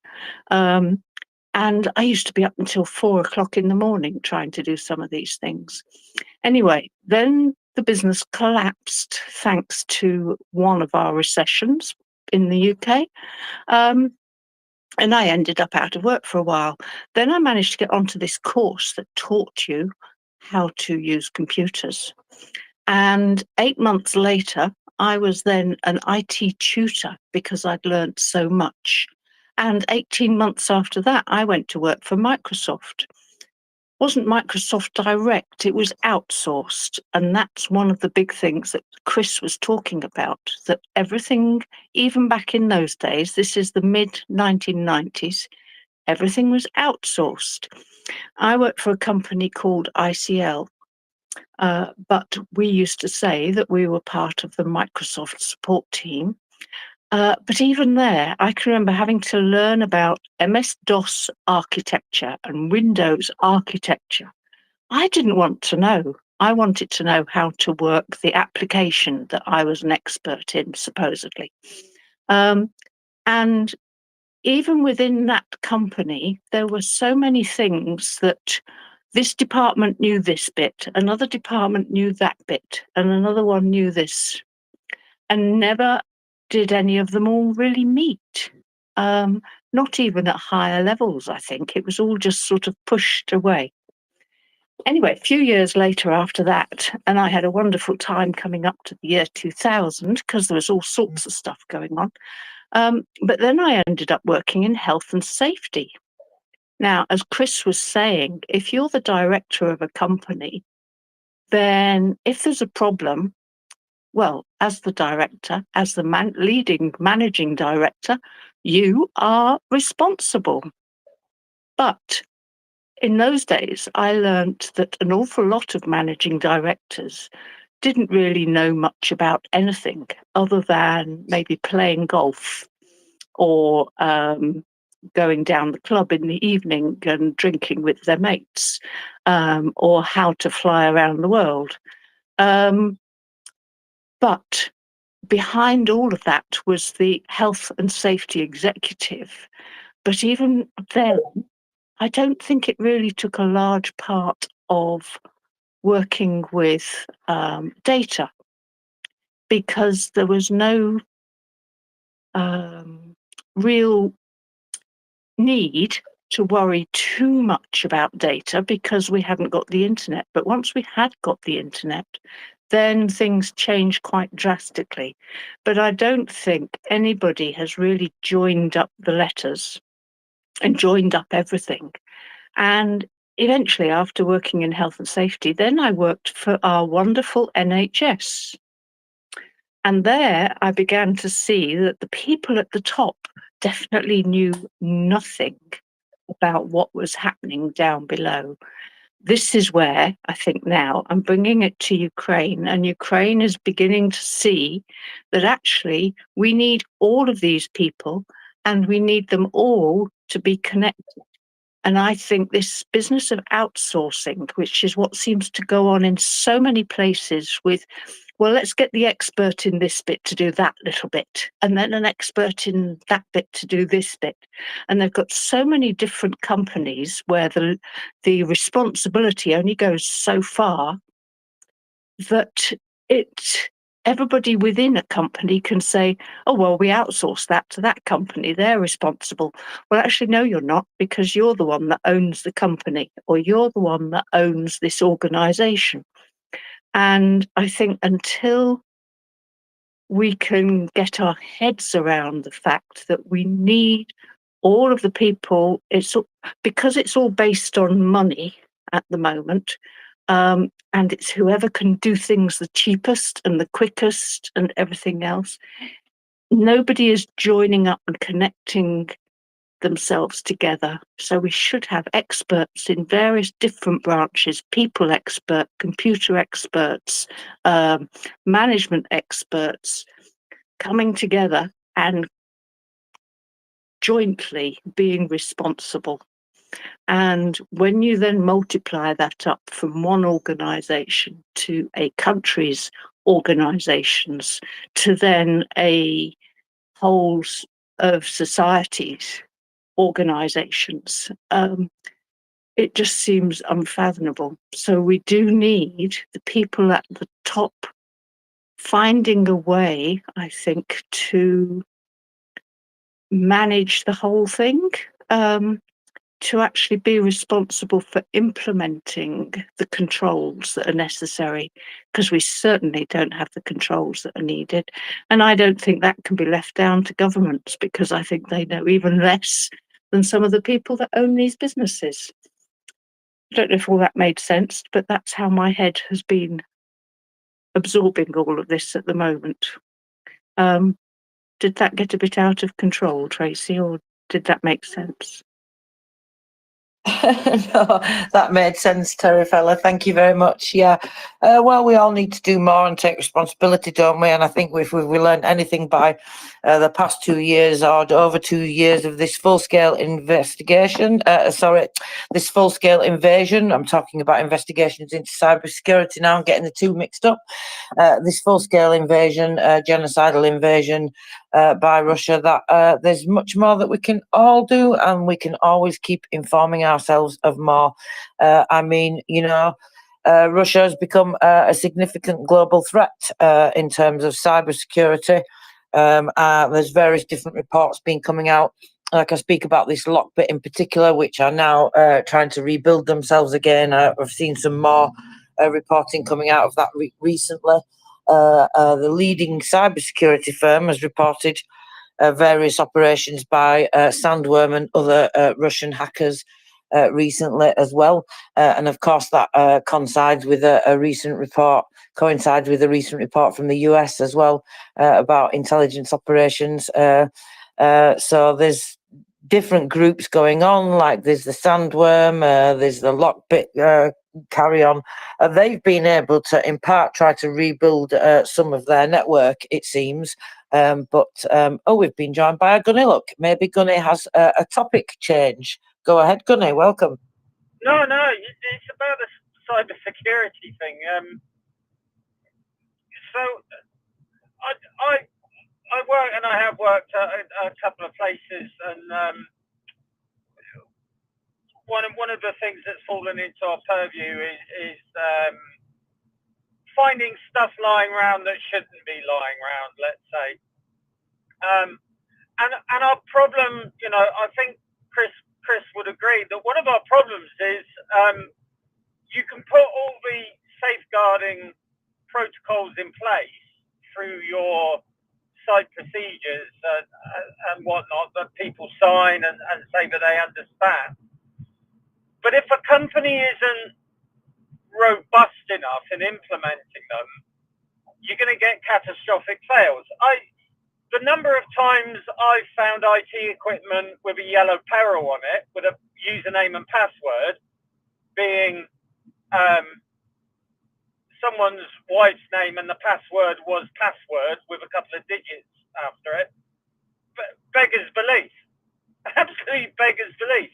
But the problem is if you go down the disciplinary route in companies, it's fairly difficult to do because you can have a warning system in place. But if they're a lead contractor on a project, and you say, look, we're going to have to discipline you now and issue you with a formal warning, fine, I'll go and work for another company.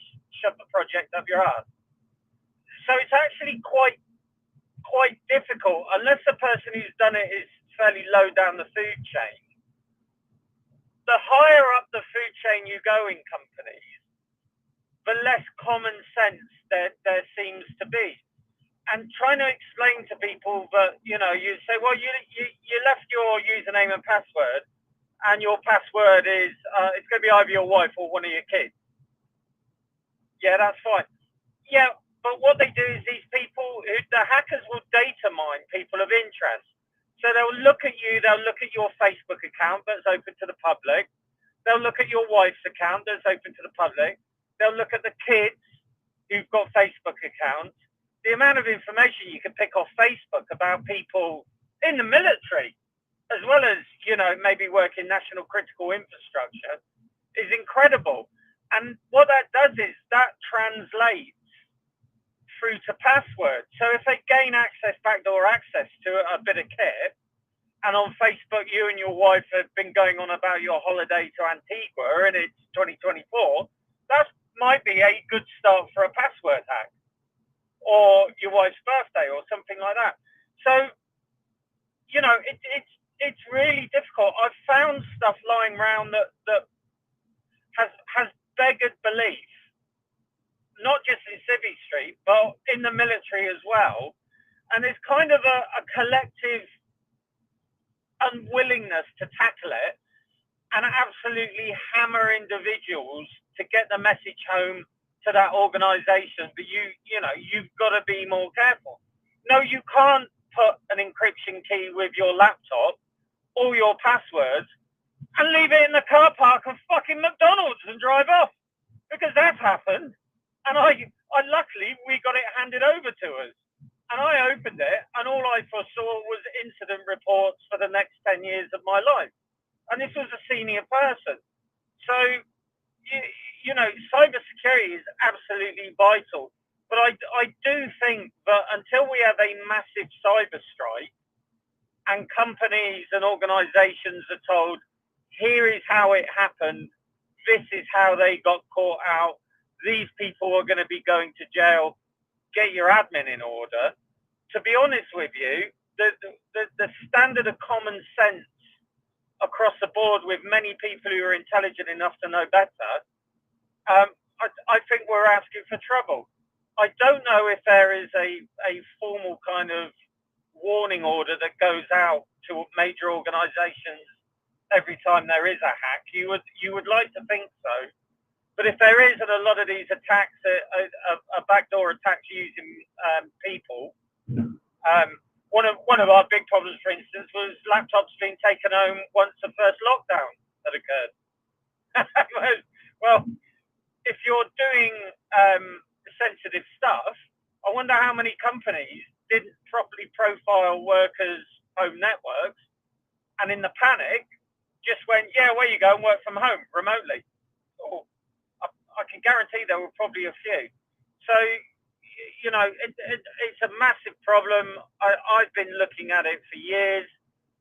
I've probably submitted masses of reports on it, but it just, to me, feels like a lot of companies just don't take it seriously.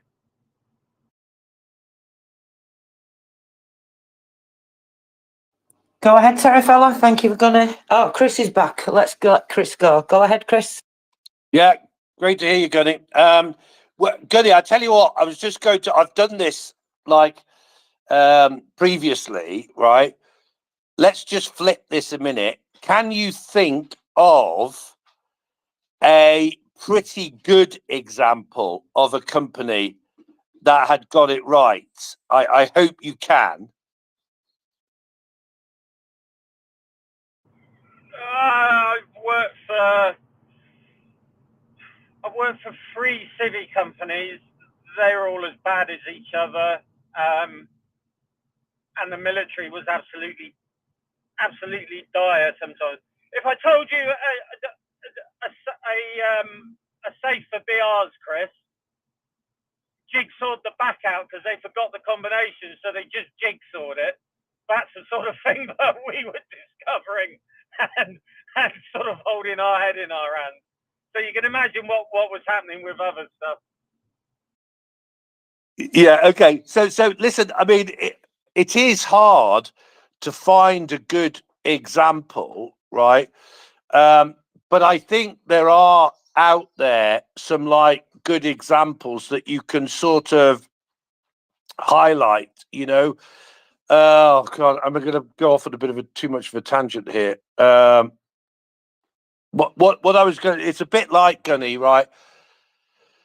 I was doing some sort of work, right? Trying to, and it'll make you laugh, really. But I was doing some work trying to basically improve the way that companies were recruiting IT and cyber people, right? So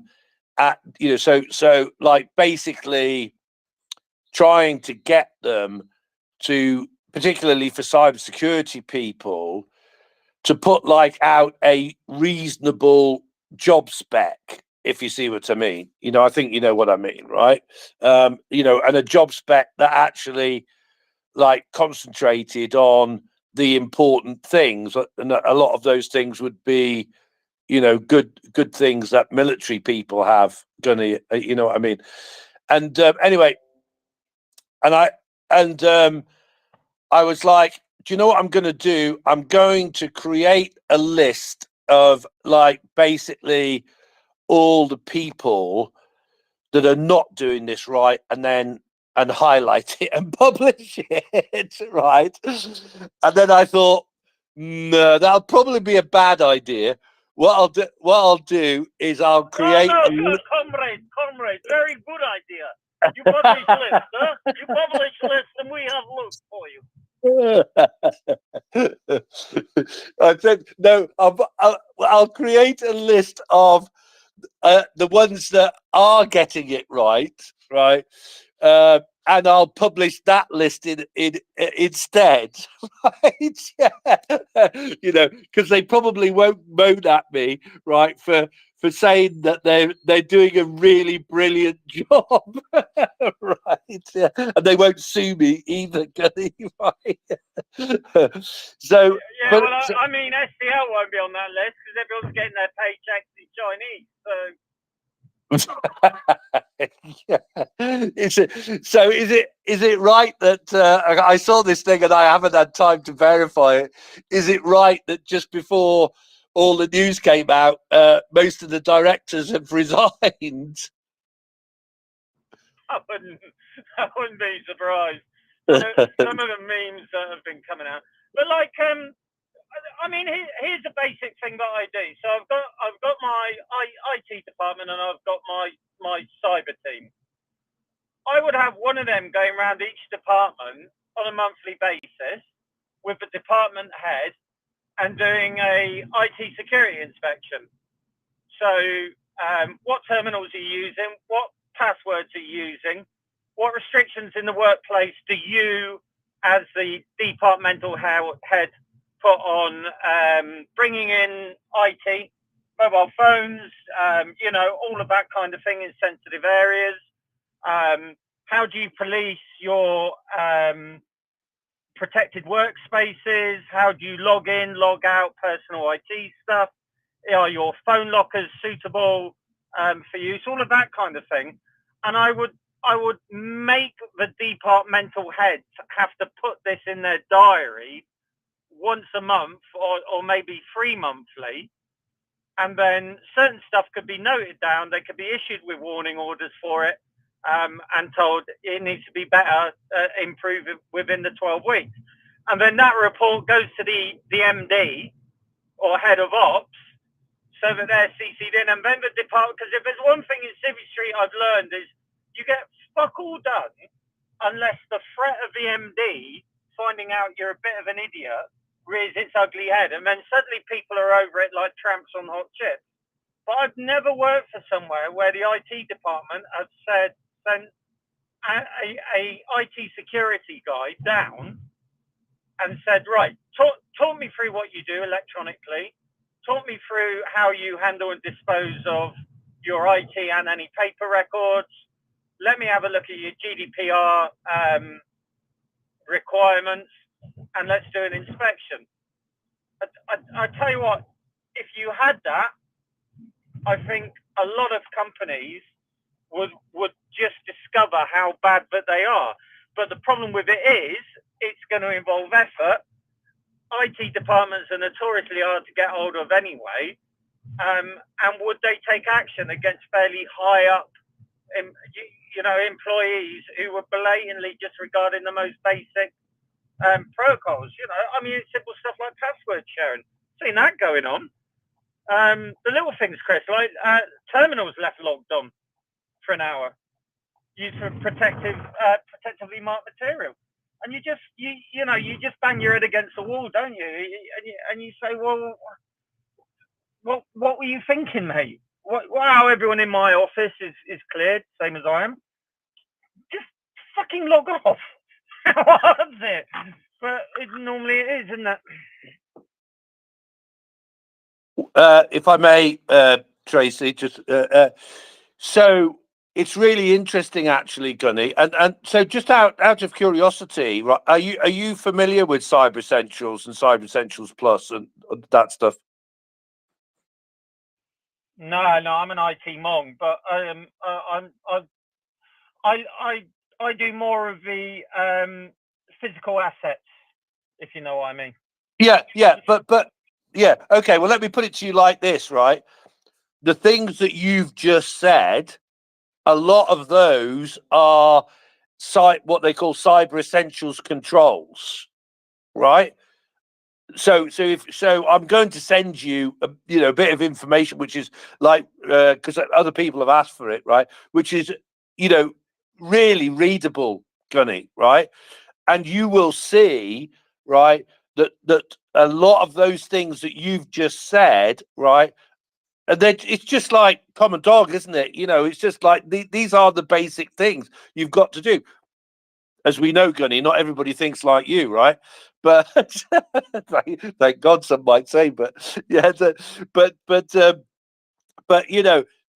things that you've just said are actually the fundamental things that need to be done, right? And of course, what's interesting as well, right, is that the implication of what you said, right, is that you have the power to do it, right, which I hope you do have the power to do it, right, and B, you know what the objective is, what the mission is, right? What actually are we trying to do here, and why are we trying to do it, right? And so obviously that you don't necessarily need to have to explain it to everybody, right? If you've got the power to just say, well, you're going to do this, mate, right? because it needs to be done. Well, why does it need to be done? Well, because I say so.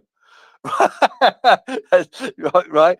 So somehow, but what I would say to you again, right, trying to think of it from the positive side, Gunny, right, and not naming names here, right, but the example I was talking about earlier on, right, you know, I was introduced to a lady. She like basically runs I won't say what type of company, too much information, right? She runs a company. It's not a huge company. It's about 10 or 15 people. You know, I spoke to her and I said, well, look, you know, this is, you know, she needed to get Cyber Essentials to get, you know, government contract or win a tender or whatever it was. She had to get it anyway. But, you know, I was like, basically, okay, well, look, and these are the advantages of doing it, right? And by the way, the icing on the cake here, right, is that actually, if you've got like a brain in your head, you can use this as a USP, right? You can say to people, look what I've done that's different to other people. You know, I've been through all of this like cybersecurity stuff. You know, I've had this audit done on me. I've got the certificate. I've got the thing. But, you know, more than that, I've basically is it inculcated the methodology, if you like, and the practice into my team, right? So we are not the weakest link; we are the strongest link. But you know, in this industry, if you get what I mean, right? So she got it, like, and she went off, and she's like, you know, she's you know completely in control of that company, and just said, right, this, you know, just do it. And then tell me when it's done, right? Basically, and that's what you need at the end of the day. You know, you just need like somebody, hopefully senior management or somebody empowered by senior management, like say you, Gunny, right, to just say, this is what we're doing, right?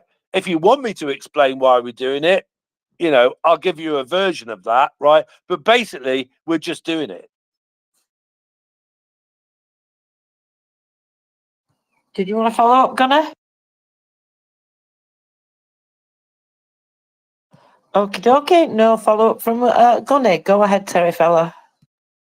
Yeah, my thoughts tie in with all of this in that, again, my only experience of a really big company was working with the NHS. And when you think how complex the NHS is, and that actually that's about working with patients, which is very, very sensitive data in the first place, but a lot of the emphasis there is on managing the patient care. And you'd think that security, certainly cybersecurity, should be absolutely top of it. But I know that most of the NHS uses an outsourced company called Serco to run all of their IT. And they will come in maybe once a year to check things over. Maybe some of the payroll stuff is done by Serco. A lot of estate management is done by them. There's all sorts of bits outsourced to them. But at the end of the day, when you come down to the training of, say, a support worker or a porter or anybody who has access to any of the buildings anywhere, they all have to go on various bits of IT courses and all sorts of things. And normally that is half an hour of a computer program that they have to go through. And they just get a little certificate at the end to say, yes, I did that. And sometimes you have to repeat it once a year, sometimes every 5 years. There's one course I think I had to repeat every 20 years. Well, I was only there for 5 years. But once you've done it, that's it. And I know for a fact that being very IT aware in my own IT department, that yes, we had stickers on the side of our computers telling us what the asset number was of that computer. And next to it or underneath it would be the password to access that computer. So the fact that everything was stored in a cloud, And maybe that was all backed up somewhere, but how secure was even that information? And particularly, I can remember once finding, I got access to a folder on the cloud that I wasn't authorized to have access to, but the data on there was highly confidential. And I reported that to management, and they had no idea how to backtrack because people come and go, and the information comes and goes. And the people who put that information on there don't give two hoots about that side of things because they've just done their job and they've gone home. And to me, part of the problem is that this is all seen as just tick boxes. Yep, we've done that training. Yep, we've done that. Yes, we've done this audit this year. And I think, as Gunny says, a lot of what needs to be done is there should be a big IT department within a company that has the responsibility of going around regularly checking up on all of that stuff. And until it's done at that level and with that level of authority and with that level of control and responsibility, then it's just, I don't see how to solve it myself. Sorry, I know that doesn't really get us anywhere, but maybe, yeah, carry on, Chris. Well, yeah. If it makes you feel any better, Terry, right? Since I sort of like moved on from IT to cybersecurity, that's probably been like 10 years or something like that, right?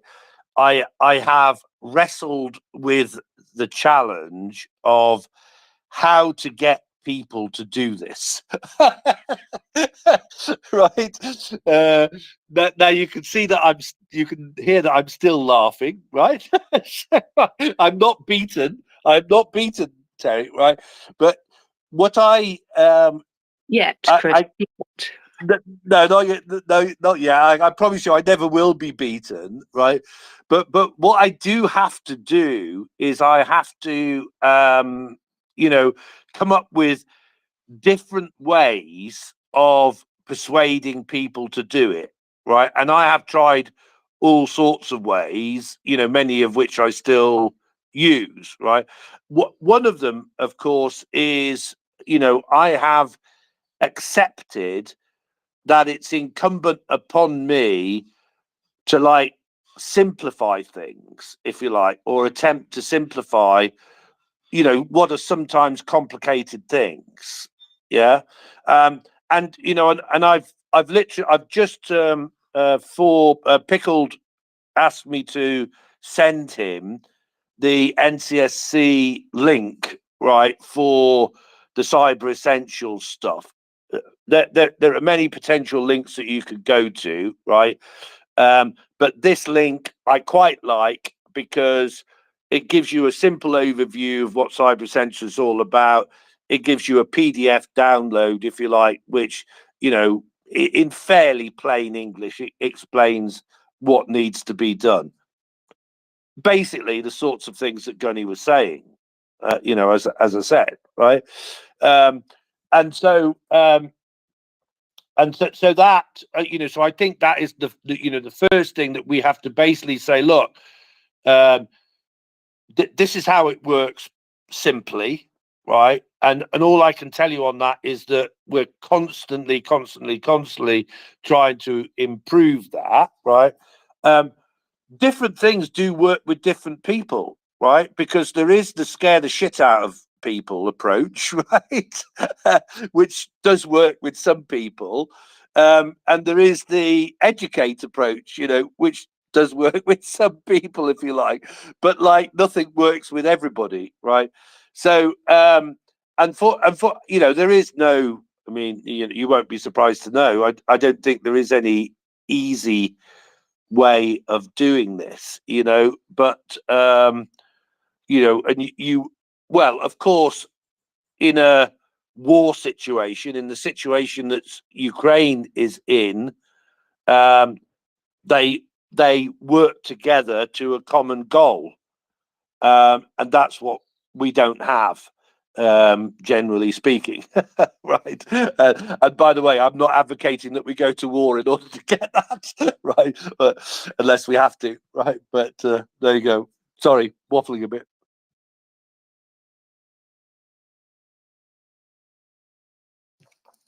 Thank you very much, Chris. Go ahead, Jenny. I'm just shocked at the information. So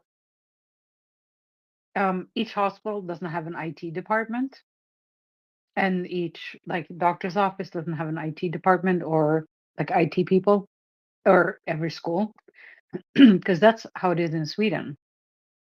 All of these places have like at least one person that, depending on how big the facility is, hospitals will have like several people that are employed working with IT, making sure that things are as safe as they possibly can be.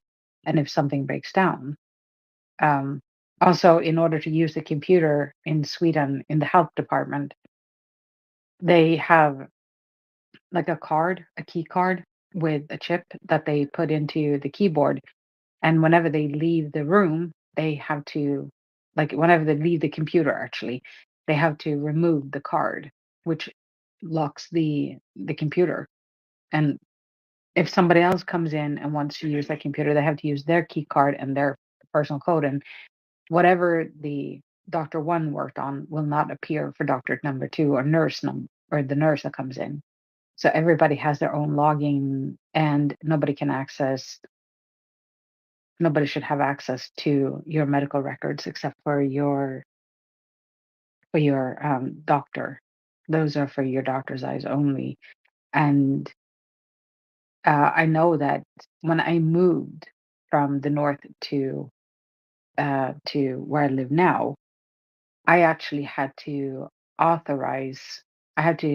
send off a written authorization that it was okay for the north to release all my records, my medical records, to the new doctors that I had. And I thought that was common practice, but I guess not. I'm shocked now. I'm just sitting here in shock.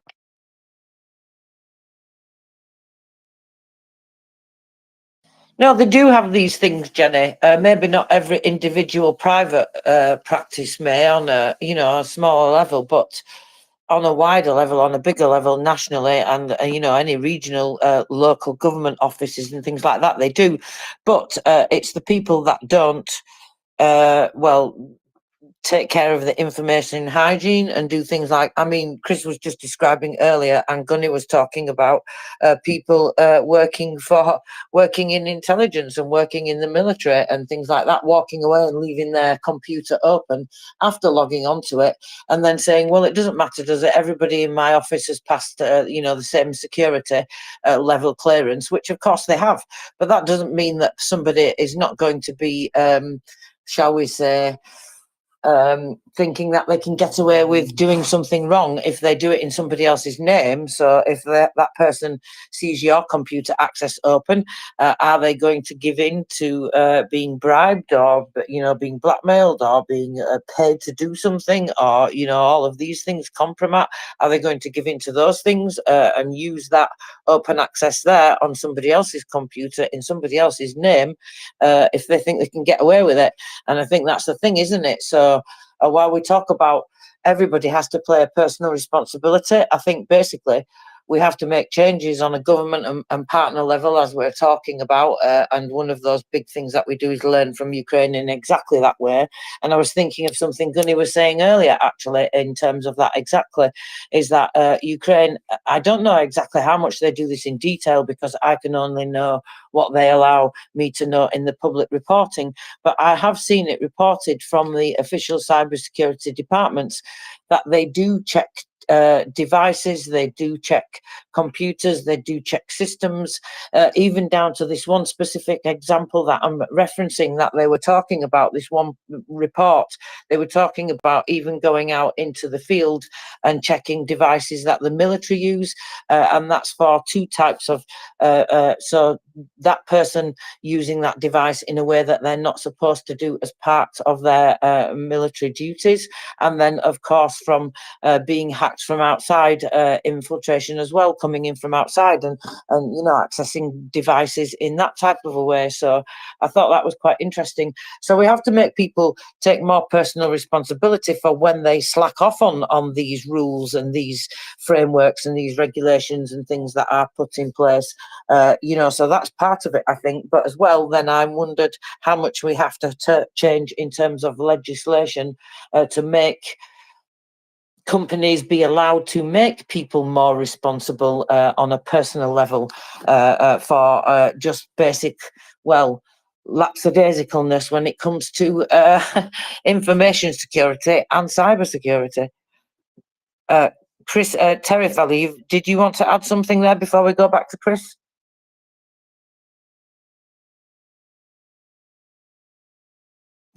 Terry Fella, did we lose you? Yeah, Okay. looks like she might. Brian had his hand up. Terry's reconnected there, Tracy. Brian had his hand up as well, Tracy. Go ahead, Brian. Hey, everybody. Good to see all the folks in here. Good to see the regulars. Please retweet the space and support the fundraiser. I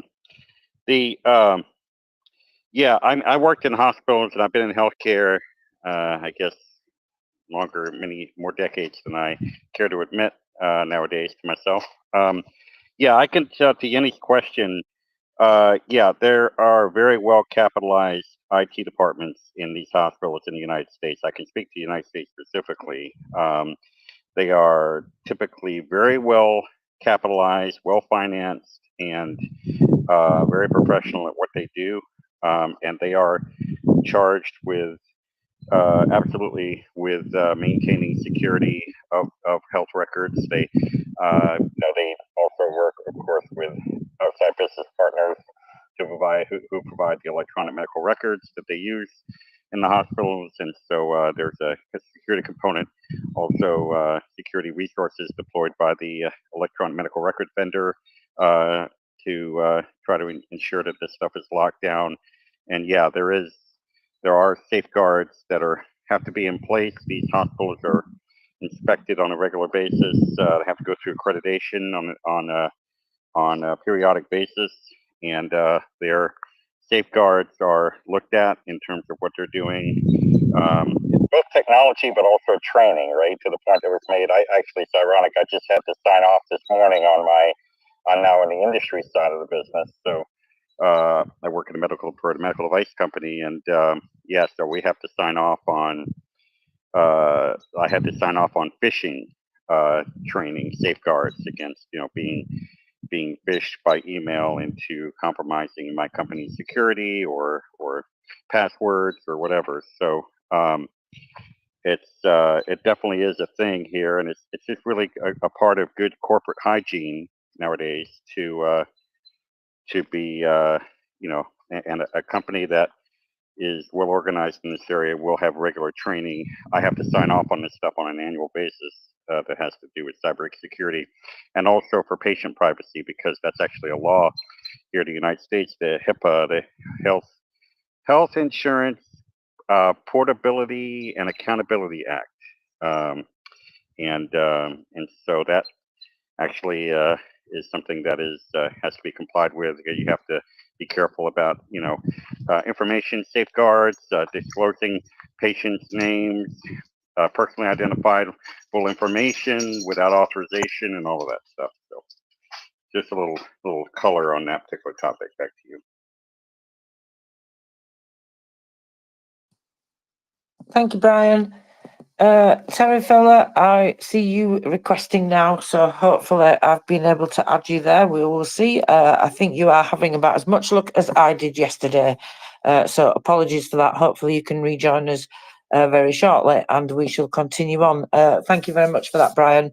Yeah, I think anybody that works in these fields in particular needs to take an extra bit of care, don't they? But unfortunately, I think, at the end of the day, there's always going to be the people that we cannot change their behaviour, shall we say, is probably the politest way that I can put it. And Gunny was making reference to these people earlier on, leaving logins open when you've logged into your computer and walking away and those types of things. And, that information security and cyber security, we all need to take more care. I've done more of this over the past few years, I must admit. I used to do very silly things like Chris talked about earlier, and use, pets' names and children's names to combine to make passwords and those types of things. I'm learning as well, as we all are here. But it is really serious because, when we look at the threat that Lockbit has become in particular, and then Sandworm, and then all these others, Lockbit, like I said, has been able to rebuild apparently. Well, I was just actually trying to work out this today, because some more information came today, because there are reports of them being rebuilt.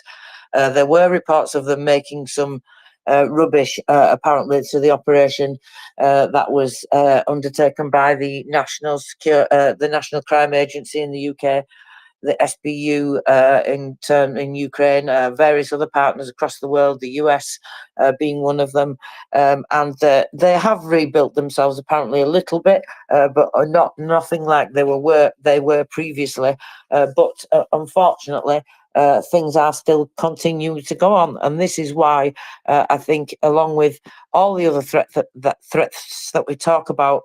And I think this cybersecurity threat, to me, it's like just as equal a threat as the propaganda is, because I see the both of them that go together, because, they are intertwined for obvious reasons as well, but it's not something that's going away, and the propaganda, again, is not something that's going away. So no matter how much we learn, we have to keep continuing to learn, and we have to keep continuing to uncover all the ways and means that they go about disarming us in information security, in cyber security, in psychological operations, because they're not going to stop, are they? Unless they are taken down completely, they're not going to stop. And even then, militarily, when Russia is beaten and they're finally kicked out of Ukraine, I cannot ever see, until the nation of the Russian people decides to abandon its imperialistic ways, that they're ever going to stop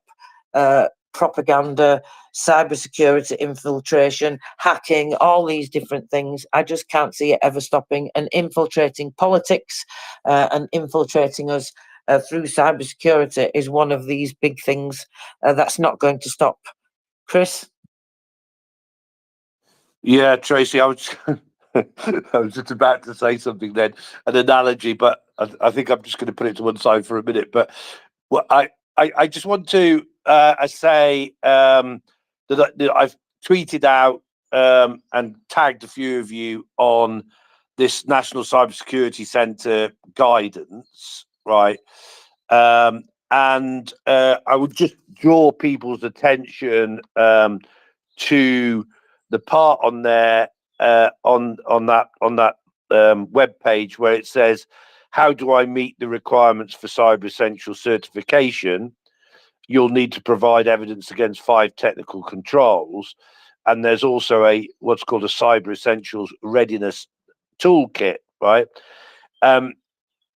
Tracy, I'm so grateful, right, for this opportunity to get this out, internationally to people, and I would absolutely love it if people would feed back, right? Would look at that link and look at that information, right, and see how it relates to them in their country, if you see what I mean, right?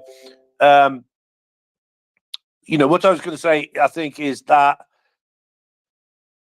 the thing is, right, is that, and I think you've just referred to it there, Tracy, is that, we understand what the objective is here, what the mission is, don't we? Right? The mission here is to, and truly, this is the mission in the UK, right? The mission here is to secure all of our companies, organizations, etc., as best we possibly can, right? As best we possibly can, right? So that when the Russians, the Chinese, the Iranians, the North Koreans, etc., attack us, right?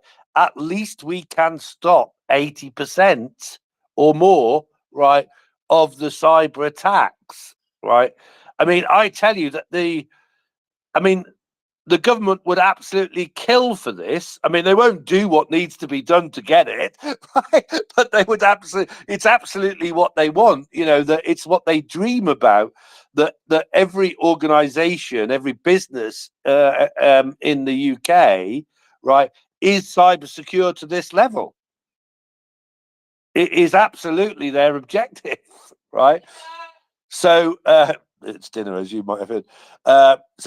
So I'll stop at that. But please do, everybody, have a look at the link that I've just tweeted out for the NCSC, and some of you I've posted it in the DM.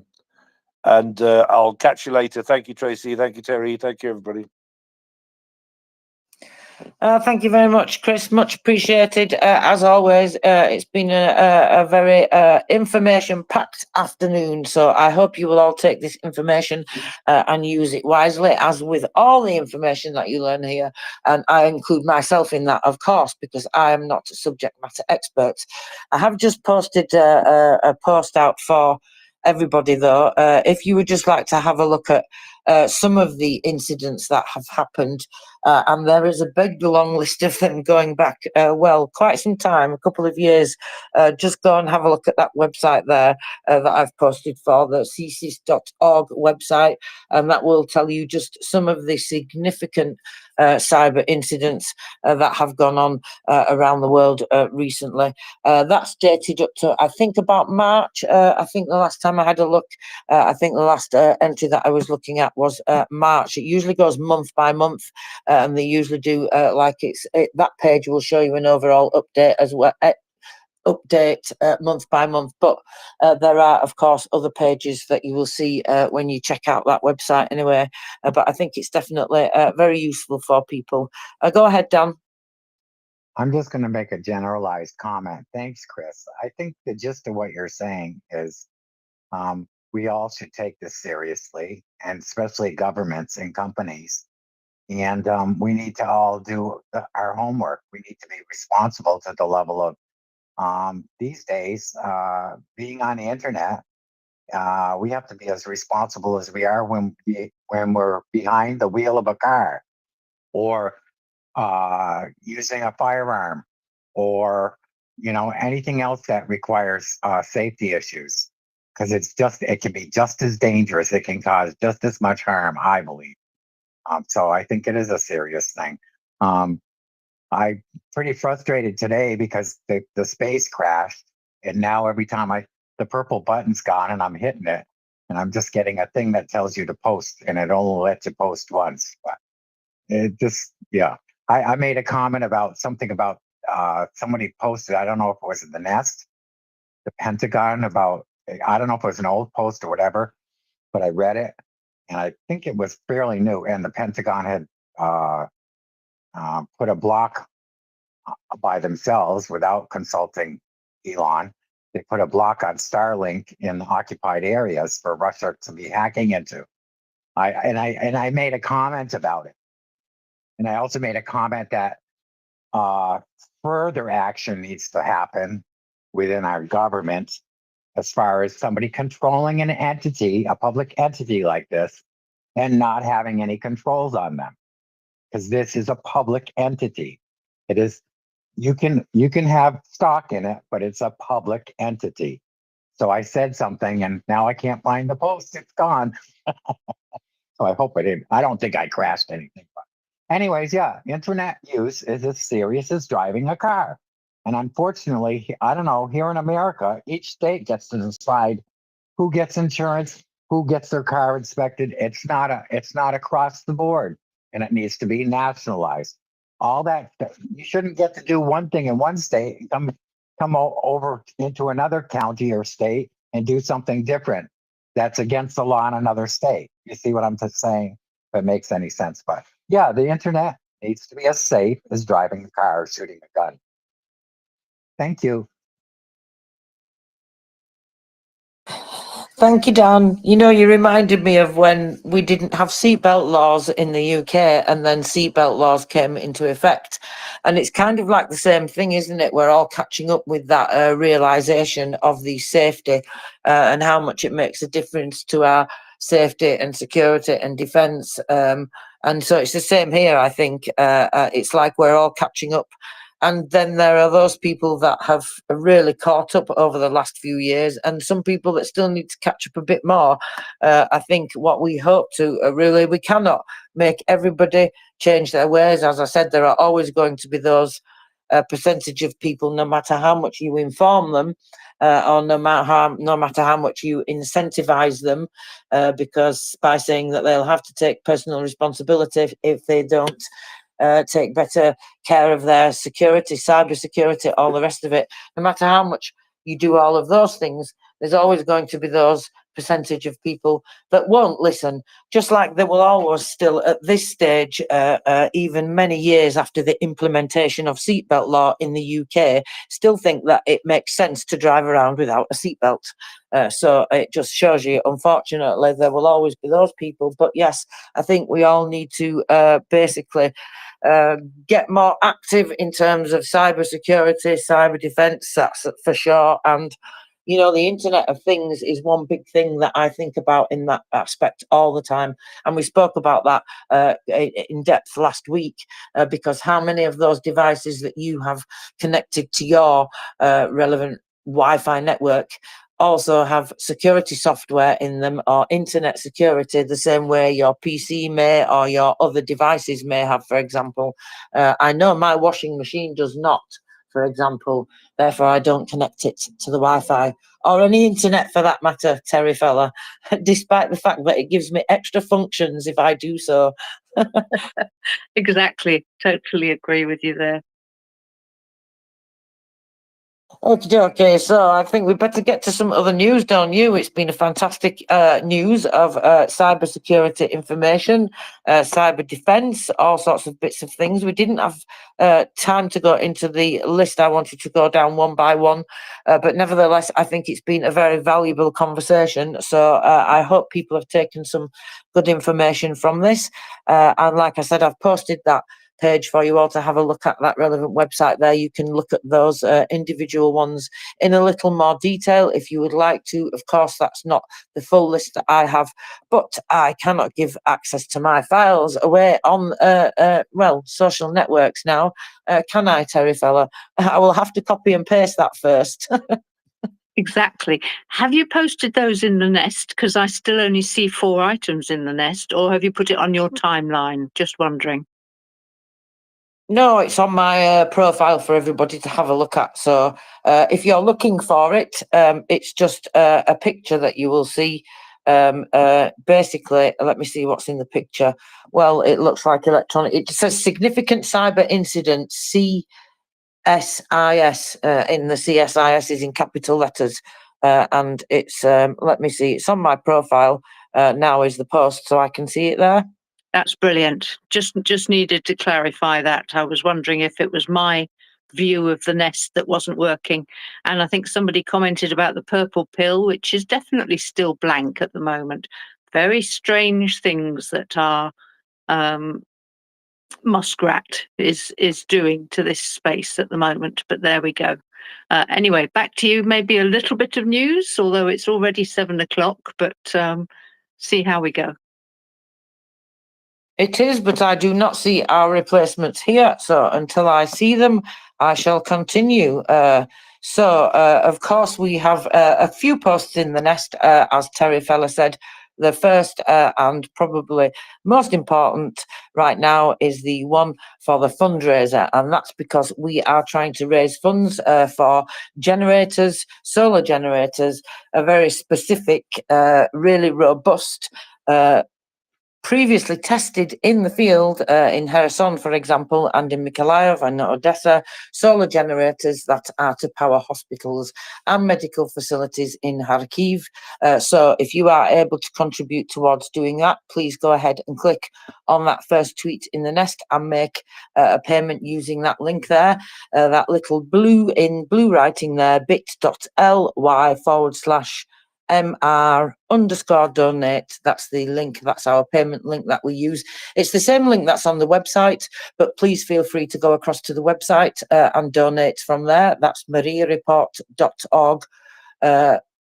Yes, MriyaReport.org. And whilst you're there, check out /educate page as well, because that shows you some of the incredible things that we've been able to do as a community here. And even if you know about these things, it's really nice to be able to go down that list and just have a look and remind yourself, because when I was going down the list, I was like, oh yeah, of course we did that and we did that. And it's actually quite heartwarming and inspiring. So especially if you're having a down day, go ahead and look at all the incredible things we've been able to do as a community here. Thanks to all your donations, retweets, reshares, and all the times that you've talked about our fundraising campaigns, our information campaigns to try and get accurate, verified information out there, our countering propaganda, our advocacy, any of the things that we do around here. But this in particular is most important now in Kharkiv, because, of course, it's under massive attack.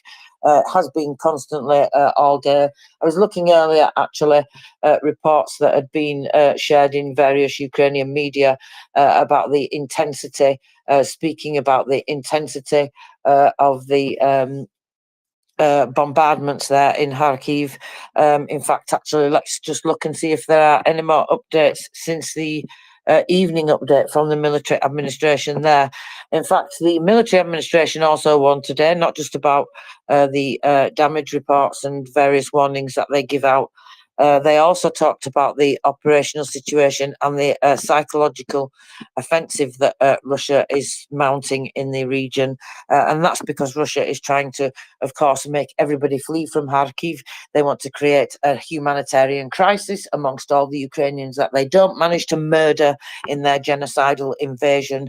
And so they would like everybody to flee and run in terror, because that's what they do. They like to commit terror every single day, terrorize civilians, and in part, after they've cut off all those critical infrastructures and destroyed the place to rubble, that's what they'd like to do, just like they've done with various towns and settlements around that region. But of course, we are doing everything we can here to help Ukrainians have the tools to be able to have that resilience, that continued resilience and defiance that they show, to be able to help them to foster that defiance and resilience that they show every single day without fail, constantly throughout the day. We heard that directly from heroines, that's what I call them. These ladies say that they're not heroines, but indeed they are, because every day under fire, they do these things. They save lives using these solar generators. They bring new lives into the world in terms of babies that are born. The doctors that visited us recently live from Kharkiv on the ground explained this story in great detail, and they explained that they do nothing but work and go home and work and go home all day long. They don't do anything else, because these brave women have decided to remain within Kharkiv, and that's why we want to help them as much as everybody else there, all the incredibly brave mothers that have chosen to stay there, and all the Ukrainians and others, not just Ukrainians, some other people, but mostly Ukrainians, because it's their town, their city, their region, their country, and they should not have to leave in this day and age. They should not have to leave their homes. They should not have to leave their regions, and they should not have to be internally displaced, because it's just despicable, this genocidal invasion in this day and age. But what Russia did not bank on is the unity of people like you here in this community, to unite across the world and to stand behind Ukraine in their hour of need. What they did not bank on is the fact that we are going to keep doing this every single day until the need is no longer there anymore. And what they did not bank on is that we will push this small but powerful and mighty community, worldwide community that we have here across the world, and we will keep doing this with more and more communities and more people, because when we unite for good against evil, as we are doing now, and when we unite on the side of good, although it may take some of us a little longer than others, eventually everybody that's not evil comes across to this side, and everybody fights in this machine that we are all building here to unite behind Ukrainians. And we start with small communities like this and we push that out. But for now, our focus is, of course, Ukraine, Ukrainians, and all the people here in this community, using that power to do everything that we can to support them. Contact your representatives. Don't forget to do that, as well as donating and retweeting. Those things are incredibly valuable. Like when we talk about solar generators that we would like to provide, those things are incredibly valuable. But what's also valuable is the advocacy in terms of contacting your representatives, speaking out about these things. That's one of the questions I asked our doctors when they visited us recently, and one of the things that we did want them to be able to voice, because what we wanted them to say, you know, what would you like to say to the medical community? What would you like to ask them to do? I mean, I thought it was absolutely incredible how they said F-16s, ATACMS and HIMARS. These wonderful women, of course, did not forget that part as well, and that put a big smile on our face. But, you know, if you didn't hear the things they talked about, you have to listen to the podcast. It's in the nest. You've got to go and listen to it. I was really absolutely, I mean, dumbfounded, I think is the word, although I'm not sure if that is even the correct word, but I was stunned. I was absolutely stunned. I was floored by the information that they shared. Did you hear, Terry Feller, when they were talking about, one of the doctors was explaining about how she heard about during giving, you know, helping a child come into this world, by being the doctor responsible to bring this child into the world under power of a solar generator, because you have no power in the region, because Russia is hitting the critical energy infrastructure with missiles constantly. And she's explaining that she gets news from, you know, her, I think it was a school, she said, or the educational facility where her son was staying. And of course, as she said, her knees went weak and, you know, she felt like she would crumble inside, and then had to remind herself, had to give herself the, I don't know, I guess the strength to continue by telling herself, you know, there's a baby being born here, and then having to carry the baby in her arms, you know, under missile attack. I mean, all this time finding things out like this. And so this is why, of course, we're trying to do what we can here in terms of providing those solar generators, because when people come and speak about incredible strength and courage, and situations like this, it's not only incredibly humbling, and it's an honor and a privilege to listen and to be part of it, and to be part of pushing that information out, but it's also absolutely astounding and so inspiring to hear people speak like this. And then I almost feel a little bit patronizing saying that as well, because of the incredible feats that they must go through to find the courage and strength to get up and continue doing her job under those circumstances, Terry Feller. It was absolutely remarkable. As you said, I think, yeah, dumbstruck, dumbfounded, just speechless and totally in awe of these people and the way that they carry on. And they feel it's, well, we've got no option, we've got to do it. But actually, there's a lot of people that wouldn't be able to. So they are truly a remarkable people, generally.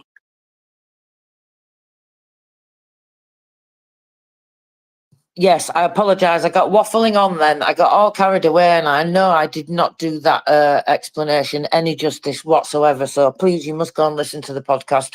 You have to hear this come direct from these ladies. Please don't just take my example of it. But I did just get a little bit carried away then because it's just so astounding what they have to go through. So get your cash out, people, and donate and help these ladies all that you can, as much as you all do, of course, every day. And thank you, everybody, for doing that. And I think I should get out of the way because Peter is very patiently waiting, Terry Fella. Hello, Peter. Good evening. Good evening. How are you doing? I'm very well, thank you. I should move very quickly because I've kept you waiting 10 minutes. Sorry, Peter. That's okay, not a problem. I was just on another button, so don't worry. Yeah, I was a couple of minutes late myself, so not a problem. If you're still able to carry on, or whenever you want to go, no problem. I'm ready to take over. That's the main thing. Okie doke, that's perfect. Thank you so much, Peter. Yes, retweet, reshare, everybody. Let's get more people in here for the next capable co-hosts. They no doubt will go through all the news and updates with you as we've been having some good conversations about lots of important things, but not quite about the up-to-date information coming out of the news. Now, I will tell you though that the operational situation as reported by Ole Senegabov in Kharkiv region. So he said that the enemy continues to shell civilians in Kharkiv. He's been speaking on the air of the telethon in Ukraine. He also stated that the new stage of offensive actions in the northern direction of the region has begun. Combat brigades met the enemy with fire. Heavy fighting continues at the border regions. 17 attacks were repelled in the Kupiansk direction. There is no ground threat for Kharkiv. The enemy's offensive potential is currently lacking. He also put out a warning earlier on today about believing psychological operations, psychological what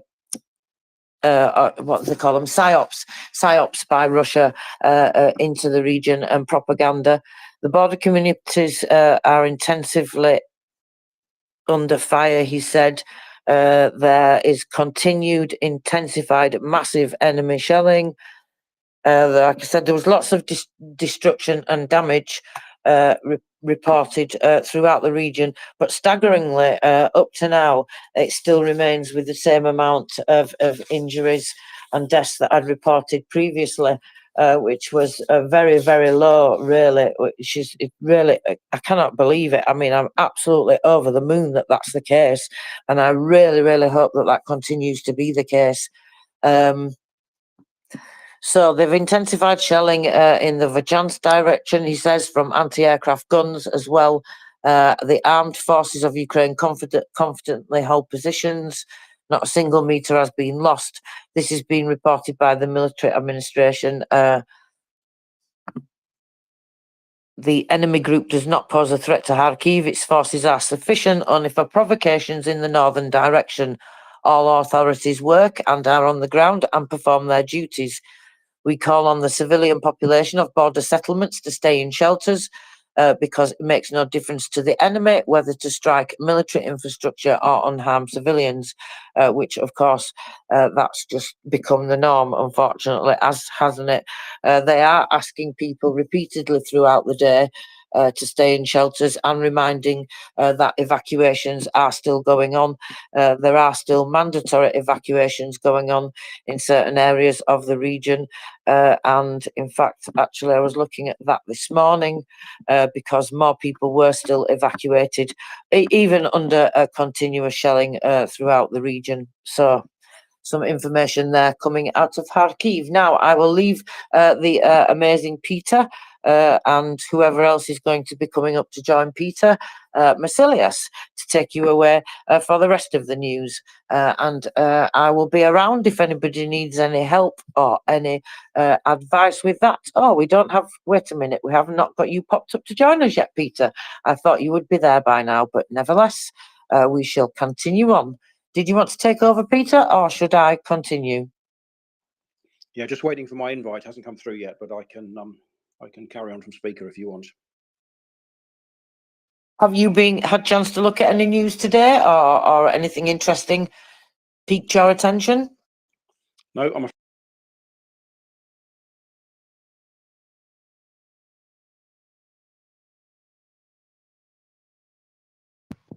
Sorry, Peter, I just muted your mic by mistake. I beg your pardon. We lost you there, Peter.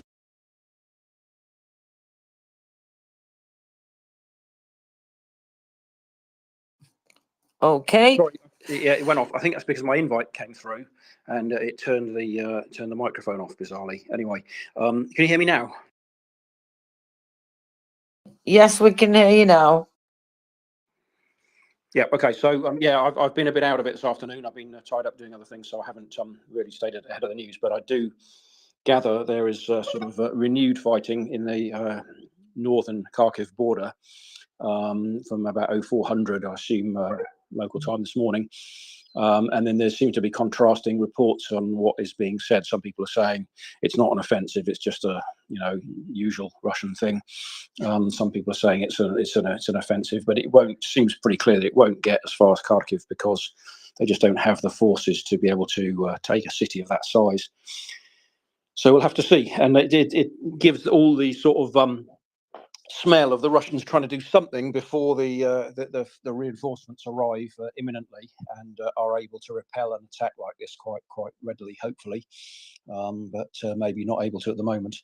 And probably them trying to exert pressure on all parts of the front to thin out the reinforcements coming through. But I would have thought it's just a matter of time, and they will get the equipment to where it's needed most urgently, and then backfill the rest of the stuff later, and hopefully be up to full strength fairly soon. Anyway, yep, I am due to be on here with, I think, Vasilius, and I haven't seen him. I haven't seen him in the wings yet, so not quite sure what will happen when he'll be turning up. But anyway, I'm happy to carry on from there. Thank you, Peter. I'm sure he'll be along shortly. Yeah, there's been basically it's just there are small scale offensive actions going on and in various directions, and that's of course one of the things that's mainly going on. But from what I'm seeing from the official reporting, those have been fought off, and most of it at this stage is nothing more than psychological operations. Because, as you said, other than the small scale things that they've been doing. And will intensify doing. They can't do it. They certainly can't take Kharkiv anyway. That's for sure. And that's why they've been bombing the heck out of it like they have. But yeah, that's what I've seen coming out of all the official reporting anyway. But apart from anecdotal things that disagree, well, I don't know about that. All I know is that I just go on what the official notifications are coming out of Ukraine.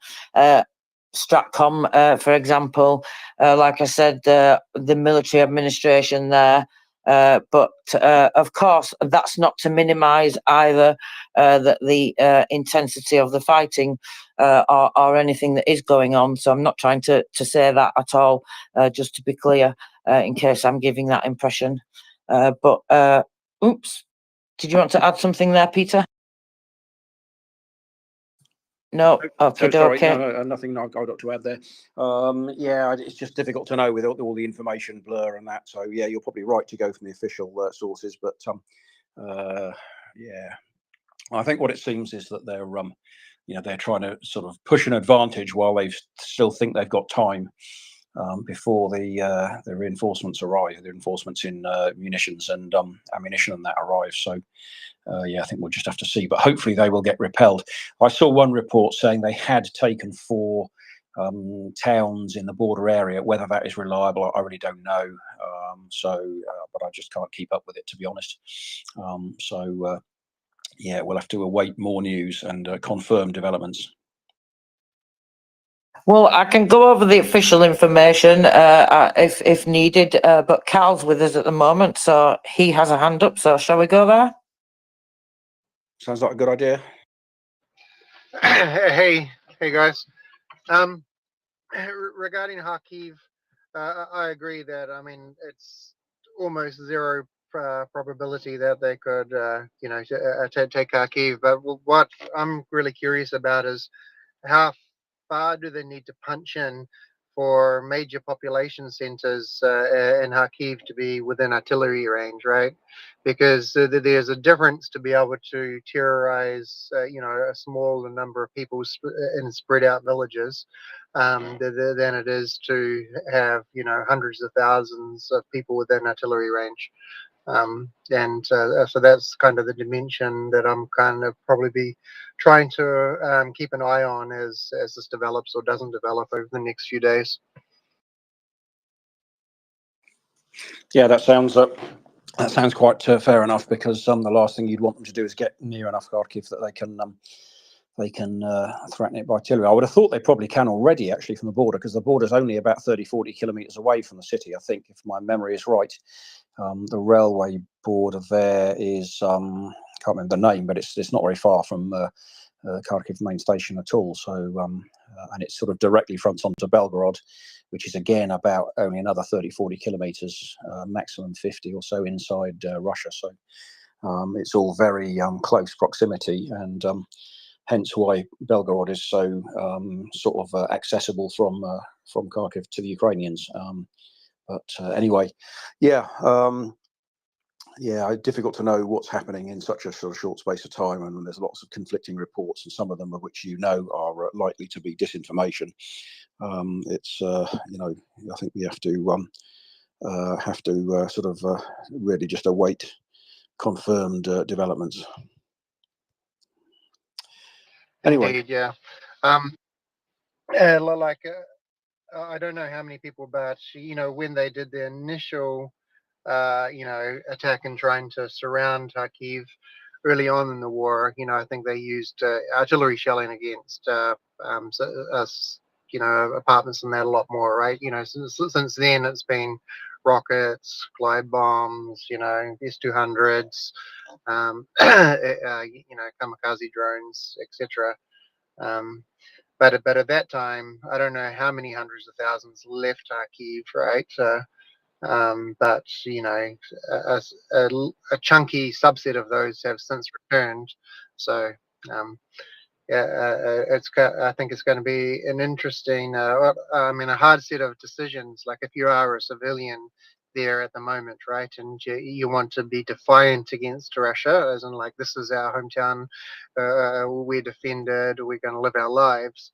But then you also are going to be like, yeah, our power supply has been interrupted, we're struggling here, and when would I make that decision to actually evacuate here? Because you don't want to have to make the decision too late, but also not too early, and not for evacuate because you're scared of being invaded, but because you're like, okay, there's a decent chance that I won't just be the one whatever small percentage of chance of getting hit by a rocket attack, but a larger percentage of being having your house hit by artillery.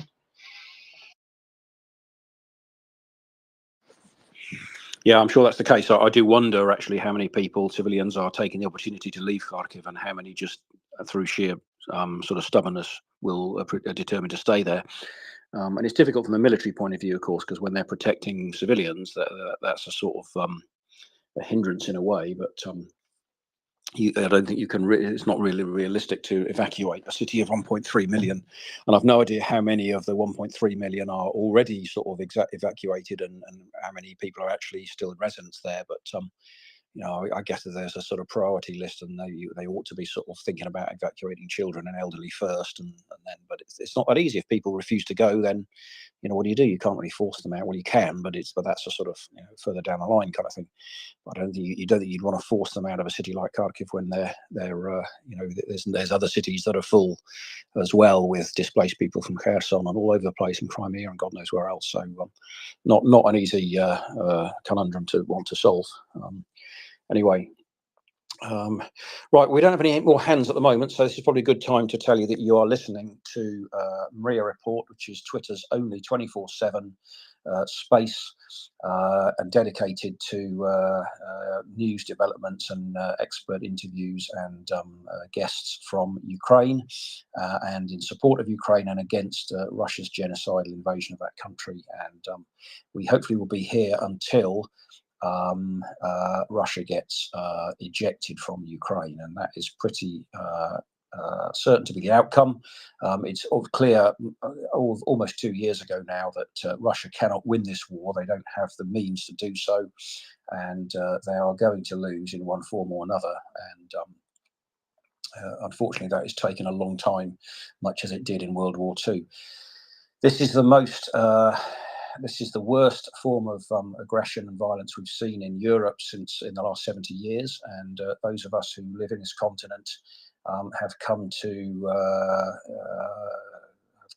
become used to a world without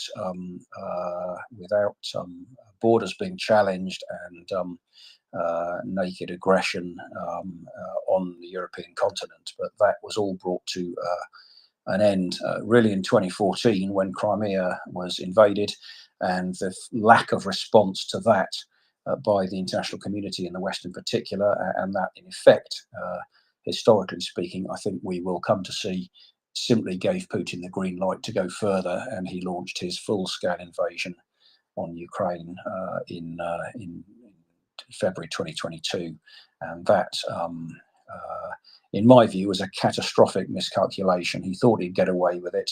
We know that he thought he would get to Kiev in 3 days because the troops only had fuel and food and supplies for 3 days. So it was clear that that was the plan. And they even had timetables where they would cross the Ukrainian border and arrive in Kiev, 18 hours later. Totally unrealistic. And ever since then, we know how the story has unfolded. And the last 6 months have been exceptionally difficult with political shenanigans led by the USA and ammunition and weapons being withheld from Ukraine. So they've really had to just kind of hold on to the current situation at best, and in some cases have lost small amounts of ground. But hopefully now the supplies start getting back to what they were. They will be able to resume their offensive, but this will cause something like 1 or 2 years delay because they've lost the momentum and they have to now put things into reverse, and this all takes time. We are patiently, or rather impatiently, waiting for these damn F-16s to appear, which were supposed to appear before the end of last year in Ukrainian skies. They didn't. They still haven't appeared. It is ridiculous because they need them now. These glide bombs in particular are causing horrendous damage, and these could be pushed back by F-16s, which we believe have something like a 300-kilometer radar range, which would be extremely useful in the current circumstances in terms of pushing Russian aviation well back inside their own borders, and in fact, hopefully knocking out some of the air bases from which they're operating. Anyway, that's kind of where we are. It is very frustrating, but the corner seems to have been turned with a number of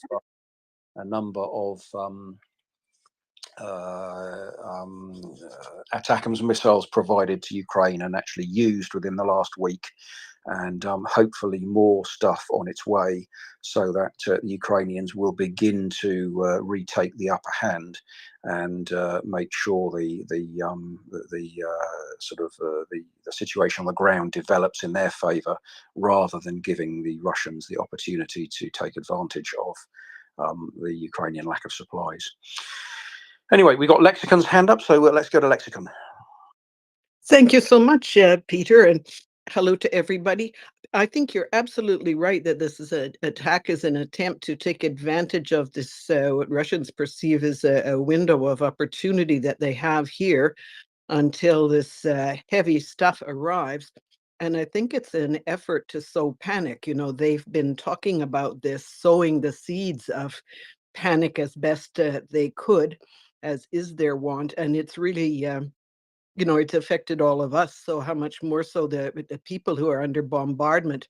So the preparation by so much destruction of power infrastructure over weeks, and creation of misery. And so I think that it's not only that, but there's an effort also to undermine the mobilization effort, the new conscription law that goes into effect in the middle of this month, in a week, I think. And we've heard encouraging stories that people are lining up to volunteer, to try to choose their area of work, or their unit that they'd like to join with, link up with. And I think that we should not lose. So we shouldn't underestimate the potential for or their effort to sort of frighten potential recruits. And we know very well there are people who are not massive numbers, but people trying to leave the country, people who are abroad who are afraid to come back. We've had hosts here telling us about knowing friends who are just have believed that the conditions are so bad, and of course they have been during these 6 months of ammunition starvation, that they're afraid to go out of the house because they're afraid to get hauled off to the front with no ammunition and so on, no arms. So I think that that's also another thing going on. Thinking about artillery and what is the medium term solution to this stuff? In fact, the immediate, not just so medium. I was just looking at something. I'm thinking that it's German produced rounds for they're 155 millimeter rounds for those guns, but their distance of flight, and I think it's at least 4 or 5 times further, if not 7 or 8 times further than the conventional 155 round goes. Now, do you remember what's the striking distance, Peter, of those of 155 artillery? Oh, I haven't a clue. I'm afraid you're asking the wrong person completely. Somebody will definitely pop up. Well, because anyway, it was very impressive. I was going to say a number, and then I thought, no, that doesn't make sense. Because, this artillery goes quite far. If we look at maps, they're talking about how from here they struck at the Russian preparations. And you can see that this is not just 2 kilometers. They're going, some dozen or more. Well, this is artillery. It's a new thing in Germany, but it's not like for 2026. This is something which they're going to be able to start delivering already. I'm just thinking that Belgorod and all the folks around are going to be darn surprised when this ammunition gets to the 155 guns around that are going to be defending Kharkiv. Anyway, I just hope that's true. And if I can find something more about it, I'll let you folks know. It was just a story yesterday. It was pretty stunning. Anyway, yeah, I think this is definitely, as you say, an attempt to use this time to sow panic and to also undermine even the mobilization itself, along with 101 other elements of morale and confidence in the leadership. Yeah, I think there's definitely an element of that. Certainly, there's, it's definitely, Russia is definitely fighting a sort of propaganda war and trying to intimidate and bully the Ukrainians into submission, and that's just not going to happen. It didn't happen in London when under the Nazis, and it hasn't really happened anywhere else. So there's no precedent for this sort of thing being successful. And I certainly don't think it's going to be with the Ukrainians. So, if anything, it will just make them more determined and more aware of what is at stake, and that their own freedom is important and needs to be fought for, and is not to be taken for granted. And they can't.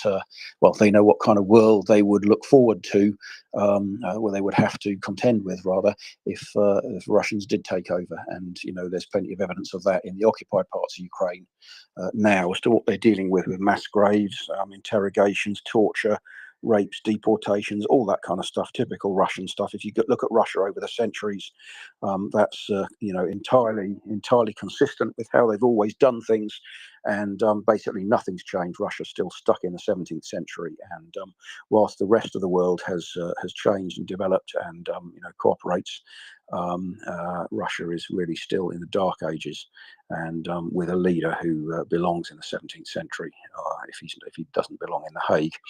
Anyway, we've got Adam's hand up, so let's go to Adam. Dobry dzień, dobry wieczór. I was just going to say, on a personal note, if I was in Kharkiv right now and I had the choice between having a gun in my hands and some training and no gun in my hands and some training and no training, I would probably choose the first one.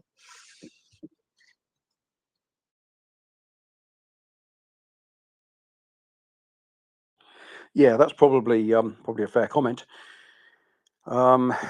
Yeah, I mean, I think that's right. It's difficult to know how individuals are going to react, though, depending on whether they've got kids, they've got family, whether they've got elderly dependents, whether they're sort of young, single, and unattached. There's just so many different ways. Different people react to different situations when you're suddenly put in a highly stressful situation. That there's no telling how people are going to react. And I think guys in the military will tell you that people who've come into sort of military contact or combat, as they call it, you just don't know exactly how they're going to react, which is why all the training is important, because you have to rely on people under fire and under stress and in calm situations. And in many respects, your life's in their hands and vice versa, and you work as a team, which again is why all the military training is so important. And you build on it in a real life situation. And with the Russians, all these new recruits who just really haven't had any training to speak of, I think it's why it's such a shambles. They're just sending them in a meat wave type scenario, because that's the only way that's the sort of the way they know how to do it. And it's just a complete callousness for their own population and the lives, and thinking the citizens, are servants of the state and belong to the state and are expendable. I just think again, we're back to the 17th century. The world is not like that anymore, and it's a shame that Russians haven't got the backbone to stand up and say, this is enough, and we're not going to put up with this. But the combination of the sort of authoritarian system and the disinformation and the lack of access to information, I think is what's really key. Plus the sort of Russian typical lack of being able to stand up to things, and just this sort of passivism and passivity and accepting of whatever's going to happen is going to happen, and you can't do anything about it. Feeling of sort of helplessness, which is really incorrect. If they wanted to, they could stand up, and individually they can't. But if enough of them stood up, it would be insurmountable, and they would not. The Russian state would not be able to overcome it, which is why they're so nervous and so sensitive to any kind of protest or challenge to their authority, because it's very weak, and it's very much sort of it's very liable to sort of collapse, or to not be able to maintain the line when people realise that it's all a sham, and a sort of Potemkin village, as it were. So anyway, there we are. Tracy is staying on as host at the moment, but she's been on for, I think, many hours, so she shouldn't be here. We should have another co-host, Basilius, who doesn't appear to have turned up at the moment. I'm sorry about that. We'll try to find out where he is. And meanwhile, I will try to keep the show on the road, as it were.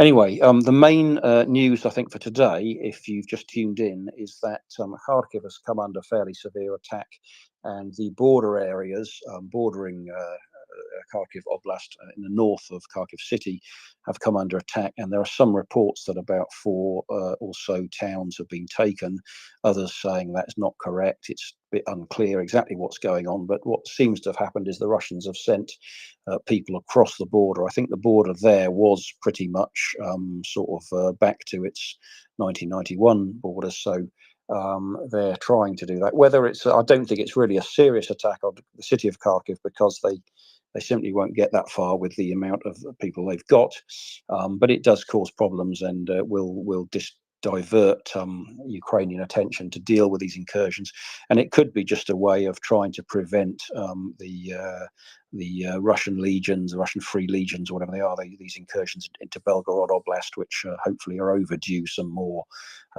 incursions into that part of the world to destabilize things and cause trouble there, and perhaps take 1-2 places and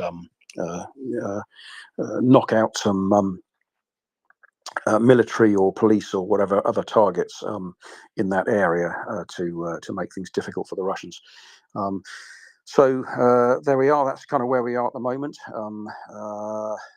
In other news, I'm not really sort of fully up to date. There's lots of things been going on all over the place, really.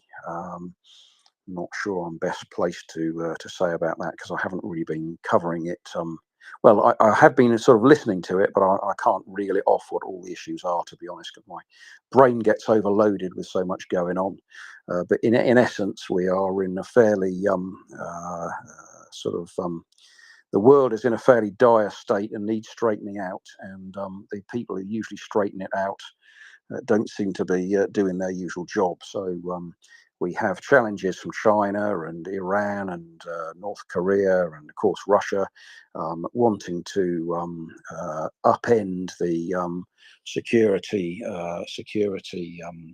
architecture post World War II, and it is extremely important that we do not permit them to do that, because our previous grandparents' generations have put their lives on the line to fight for our freedom, and we should not accept some jumped up clown in the Kremlin trying to revise that on his terms. Right, Chris Windley, we've got your hand up, so let's go to you for a moment and see if you've got anything interesting to tell us. No, nothing interesting, Peter. A woo. I was just to let you know that I'm here if you desperately need any help and that. And I was going to ask you something, actually. This have you heard about this train line that Russians are supposed to have built so they don't have to rely on the Crimea Bridge? Yeah, railway line, probably not train line, but yeah.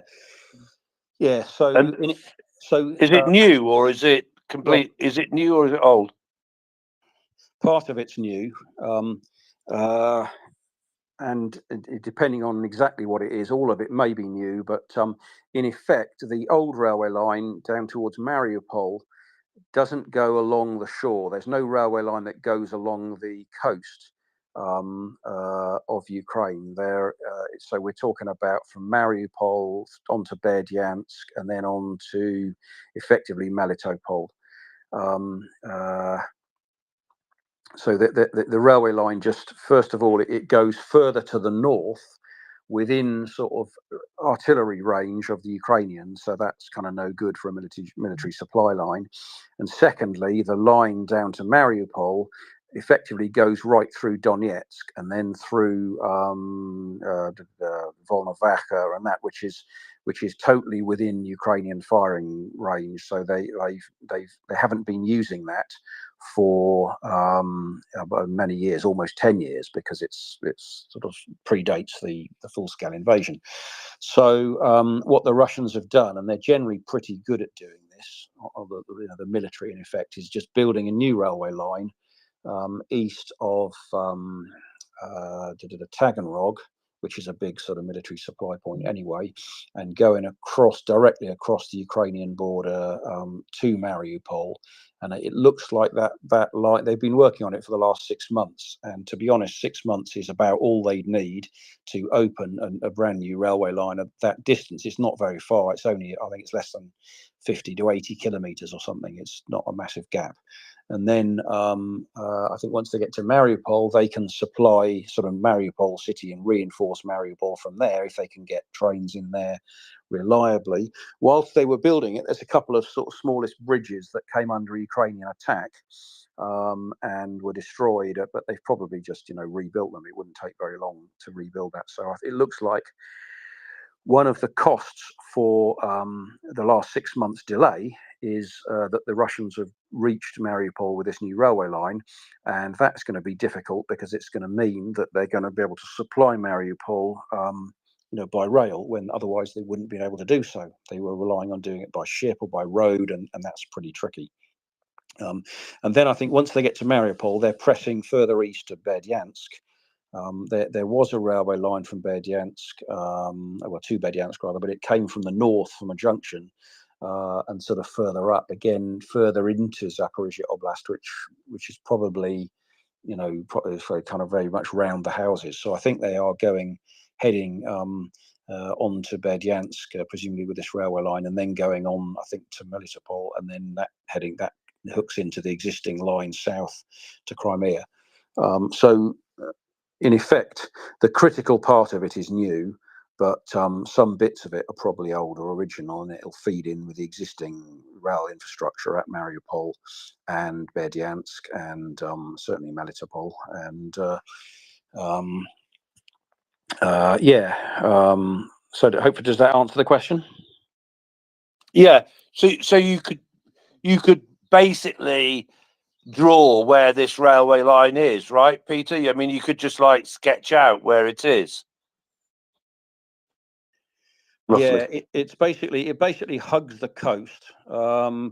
Maybe a few kilometers inland, but it goes right from Taganrog right across the border, along the coast. Effectively, this is the coast of the Sea of Azov, not the Black Sea. So this is a big bay inside, to the north of the Black Sea, and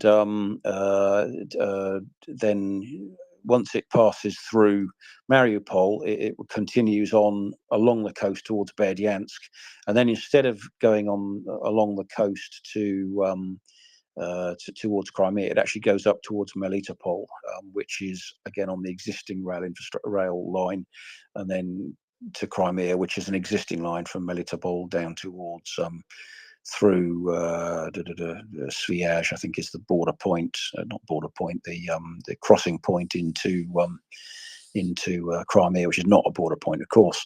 It's just a bridge over the sort of waterway that separates Crimea from mainland Ukraine.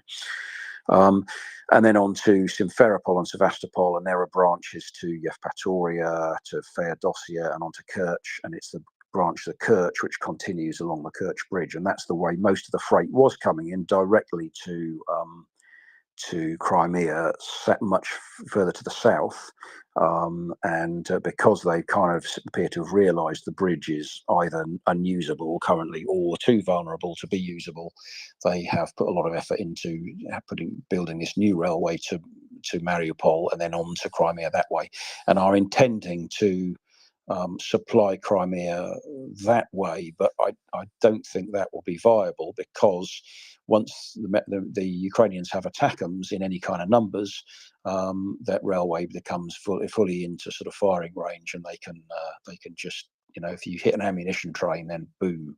So I think the Russians will find that it's a lost cause anyway, but it may take them a lot of time, and it may take the time for the Ukrainians to prove that. But I think the Russians are in effect wasting their time trying to save a lost cause. And I very much agree. Well, I'm not military anyway, but I agree with General Ben Hodges' comment that the Ukrainians' priority needs to be to make Crimea untenable for the Russians, and that includes basically knocking out the Kerch Bridge or making it so it's unusable, which if you look at it, that's what they appear to have done. So then the next thing now is to attack the land bridge and this new railway in via Mariupol, and to sort of hit all the logistics points and the fuel points and the everything along there. That won't be electrified, and also to hit the railway line up to Moscow and beyond, north of Belgorod, Kursk, and Oryol, and places like that, the main line up towards Moscow and other lines towards Volgograd. Again, hit all the electrical power substations, hit all the control centers, junctions, everything like that, marshalling yards, or anything that there's freight. You drop a few missiles in those, and the chances are they're going to have military equipment in them, are going to go boom.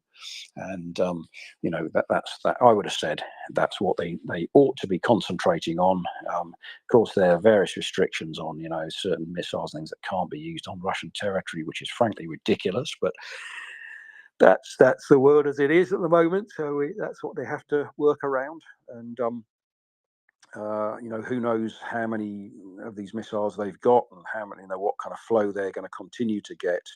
Again, so it's all very uncertain. So anyway, that's a rough outline. But let's go back to you then, Chris. Yeah, I think you might have answered both of my questions there, but just to check, right? So first of all, you believe that it's likely to be the case that they can't use the Kerch Bridge, because I wasn't sure whether that was, you know, truth or what. So That seems to be the case. I mean, again, we don't really know, but the fact that there are various reports, and there's probably so many reports now that it's not just make believe. It probably has some basis in fact, that they can probably get passenger trains over the Kerch Bridge without too much of a risk. And they can probably do that, but you know, so that may cope with personnel and sort of key people and changes. But the axle weight of a freight train, particularly one carrying military munitions and tanks and heavy equipment, you know, is probably roughly double what a passenger train is. And if they try to do that, they're going to land in trouble, because we know that the structural integrity of the rail bridge has been completely compromised. Firstly, by these oil tanks that caught fire. So this is the first attack on the Kerch Bridge, you know, back in, I think it was October the 8th, wasn't it? 2022, day after Putin's birthday, the night of his birthday, in effect. The whatever blew up on the Kerch road bridge, and I won't speculate as to whatever it was, basically sent enough shrapnel to ignite an oil train, which just happened to be on the bridge, possibly stopped or possibly just there, difficult to know, at the time, and it ignited a number of those oil tanks, which caught fire, and the oil went down to the track bed level and the concrete of the bridge, and it, you know, we saw that very severely burning the deck of the bridge. And once you start burning the concrete and get through the reinforced bars and that, you're not going to rescue that. That needs to be rebuilt, and rebuilding that means sort of taking it down completely and rebuilding it from a certain point upwards, and trying to do that in a war situation when you need it is it's just really not going to happen. It's too complex, too difficult, and you know, I don't think they would allow them they just wouldn't be capable of doing that while they're trying to manage all the logistics of fighting a war at the same time. So in effect, I think what the situation we're looking at is the rail bridge is already probably unusable for military traffic, and the Russians have probably realized that, hence the push to get this new rail line through to Mariupol, initially to Mariupol, and then probably, you know, projecting onwards from there, thinking that that will be another way of supplying Crimea and southern Zaporizhia Oblast and Kherson Oblast. But in fact, I think what will happen is that they will come under Ukrainian fire control, hopefully very soon. And the Russians will realise that that is not actually any solution at all. But it depends what sort of range weapons the Ukrainians have got and how many of them they've got. And because at the moment we're led to believe the Ukrainians have got far more targets than they've got means of attacking them. So you know, it's difficult to know exactly what the situation is, but there must be plentiful rich targets along that rail route. That would sort of cut off Russian supply lines if they could be severely sort of interdicted at any time. Anyway, let's go back to you again then, Chris. Yeah, so finally, and I think you have said it, but just for clarity, so if you're going to hit that land bridge line, like sort of in order of priority, what do you hit first, Peter? On a such a line, you know, you mentioned lots of things, but what would be the way to disable that line? Well, it's probably a fairly basic line. So if we're talking about the line into Mariupol, I suppose. I mean, what you really want to hit is the sort of control points, the signaling control centers. But to be honest, it's such a rudimentary line. It probably isn't a major signaling. There aren't major signaling centers. It sort of will all probably be run on a sort of, you know, one train in section and another train, when the train clears the section, another train gets into the section on a sort of almost on a paper system from station to station. It's not electrified, so you can't really knock out the power. That'll be operated by diesels. So, you know, I think what you want to try and attack is the sort of behind the lines from Taganrog, where there's lots of military supplies, and sort of further back from there. And then if there are any bridges on the new line, there are some we saw while they were constructing it, probably want to attack those. I would have thought the satellite data would provide enough detail on what and where they want to attack, possibly the terminal yards where all the stuff is arriving. You know it's going to be military equipment, you know it's going to be ammunition, so all you need to do is, if there's a load of rail cars there, you just whack them and, you know, hope that some of them are full, and which they probably will be, and you know, watch them explode, or the warehouses by the end of the rail yards, because obviously they'll probably have to go into a warehouse before they equip the munitions and stuff will have to go into a warehouse before they go to onwards to the front lines or whatever. So it's a combination of things, but I think it's difficult to say exactly what you would want to knock without sort of seeing the satellite data, which would really sort of tell you what's happening on the ground.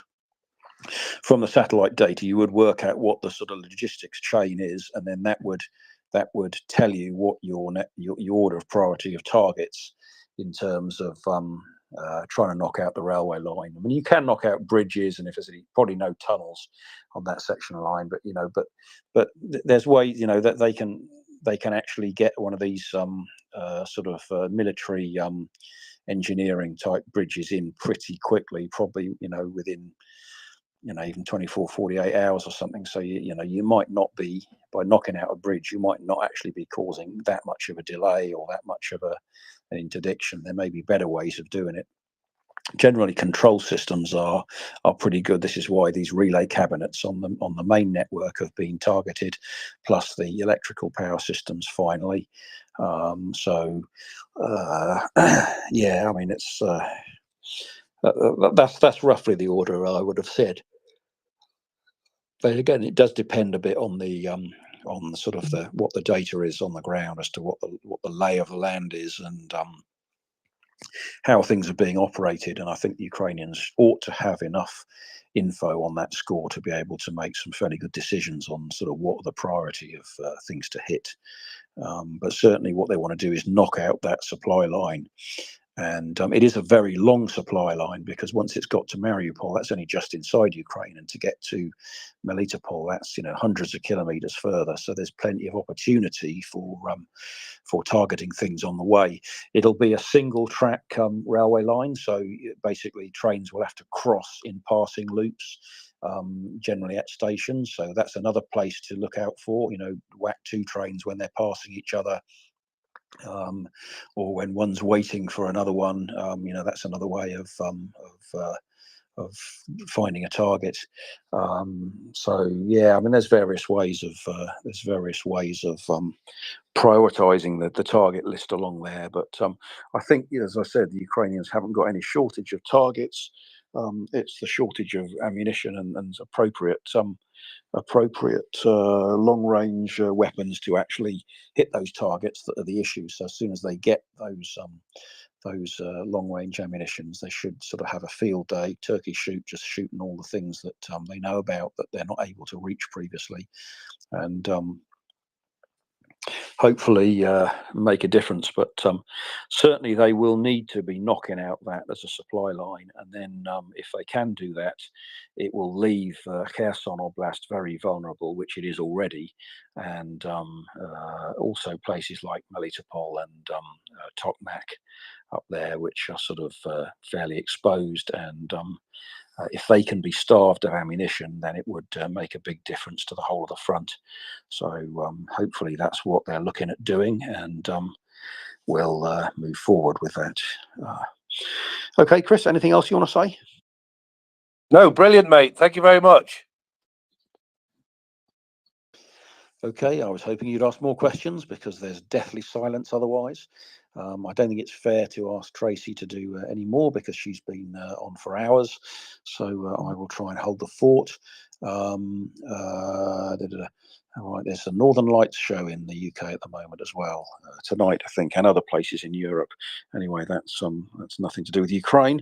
So yeah, just a comment about logistics. I mean, you know, anybody who is military will know how important logistics are, and you know, one way to stop an army is to mess up its logistics chain, because that is sort of, without that, it effectively can't function. And this is what we saw with the 40-mile queue of traffic. What ended up happening, the Ukrainians flooded a part of the terrain near Kiev, and they knocked a bridge or two out.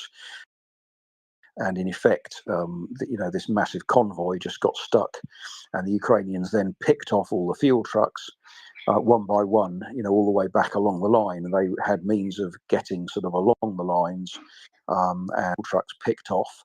You know, well, once they ran out of fuel, they couldn't really go anywhere. So you know, there are sort of systematic ways of dealing with these things, and hitting the most vulnerable parts of the chain, as it were, and you know, killing the logistics behind the field, behind the front lines, is got to be one of the most effective ways of starving the front and making sure that it can't function in the way that it should or needs to in order to be successful. Right, okay, we've got Rick Nyfield. Come across you before, so good evening, Rick. I do see you've got a Ukrainian shirt on your avatar, so I'm hoping you're not going to be a Russian troll introducing some Russian talking points, which of course we do get from time to time, but we usually have no problem in dismissing them fairly easily. So anyway, welcome, Rick. The floor is yours. Thank you. Anecdotally, I'm also wearing a Ukrainian flag and T-shirt at the moment, so so there you go. I've got questions about the train issue, and specifically whether the soil is an issue, because you know, you hear about how all the heavy equipment bogs down in the rainy season.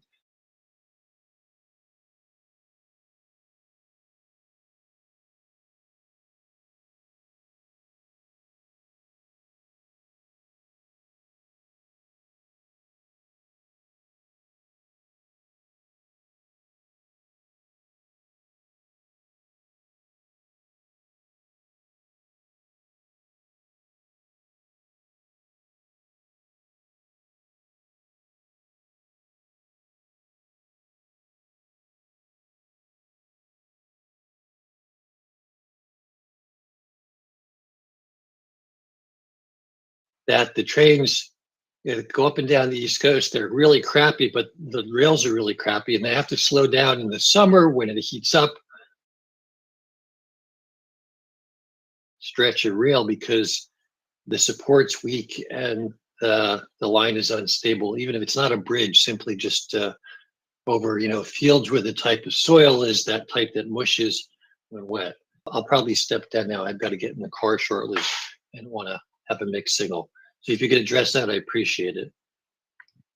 Yeah, no problem, Rick. In simple answer is that it's not a problem in this part of the world. It's more of a problem in other parts of Russia, in Siberia and in the Arctic, where you've got permafrost, or where you've got sort of frozen ice permanently below the ground, and where it tends to melt in spring, and the whole ground shifts, and you get this sort of track heave. So that because of the melting and thawing of the topsoil, the whole track bed sort of heaves, and you get these kinks in the track. That really will not be a problem down in this part of the world, in sort of MriyaReport, where you haven't got to deal with any kind of that geological conditions. Really, this comes just down to laying a stable enough track bed for the railway, and the Russians are pretty good at doing this. You don't just lay the railway straight on the mud. You like when you're building a roadway, you build up a layer of chalk, and then you have ballast, and sort of provides a stable bed for it. And the way the Russians construct the railways, they've got enough construction materials to bring in to do a good enough job on the stability of the track bed, even in wartime situation. This is not a very long railway, it's only like 80 kilometers or something, so that's kind of child's play for Russians. The Russians are used to building railways halfway across Siberia, for thousands of kilometers. So a little 80-kilometer job is they've done that before in many places in a hurry. This hour in Ukraine, because President Zelensky says a fierce battle is underway in the Kharkiv region after Russia launched a surprise attack. Small groups of troops with armored vehicles pushed through the front lines. Military sources say they advanced about a kilometer before being pushed back. There are reports of sustained Russian shelling. Ukraine's defense ministry says reinforcements have been sent to the region. Here's President Zelensky. Russia started a new wave of offensive actions in the Kharkiv region. Ukrainian forces met them there with brigades and artillery fire. It's important to understand that they can increase and bring more forces in this direction. It is a fact. Let's go straight to Kyiv and our Ukraine correspondent James Waterhouse. And James, tell us more, because as I was saying there, this appears to have taken Ukraine by surprise. Well, I think Kyiv would disagree with that. I mean, what they are saying, Matthew, is that we were anticipating an operation such as this, but they are nevertheless having to move reserve troops into this part of the northeastern Kharkiv region. And it's really centering, it seems, around the town of Vovchansk, where 3,000 people live and are currently being evacuated. It has long been anticipated for the past few weeks that Russia is going to try and mount some kind of offensive in this area. Around 35,000 troops are thought to have gathered across the border inside Russia. I think we are some way short of that, but Moscow's been pretty upfront about its desire to establish a so-called buffer zone to try and increase the gap between their respective troops, because Ukrainian forces have increasingly been shelling the Russian region of Belgorod, to the slight nervousness of some Western allies. So clearly Russia. Okay, I don't know what that was intentional. I didn't cut it off because it was Ukraine related, but it seems to be a sort of mainstream media broadcast lexicon. I don't know whether you realise your speaker had come off, or rather gone on, and it was rebroadcasting some kind of well, I don't know, some kind of mainstream media thing saying there's been a major offensive in northern Kharkiv. Well, major offensive, I don't know, who knows. And it also strangely said it's centered on the town of Vovchansk. I hadn't seen that earlier. I'd seen 4 other towns mentioned. Anyway, yeah, was that intentional for you to play that lexicon, or was that an error?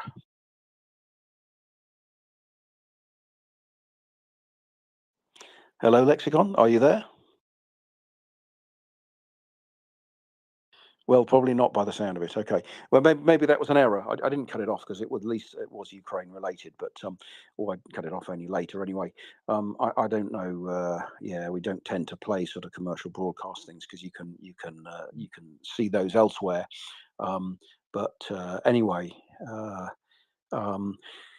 Right. Yeah, the guy I was talking to about asking about the rail foundation of the line, I answered his question. He was asking about the sort of geology of the land and mud going to Mariupol, and my simple answer was that it's not really a problem in this part of the world. It's more of a problem in the Arctic and in Siberia, where you have frost in the ground, and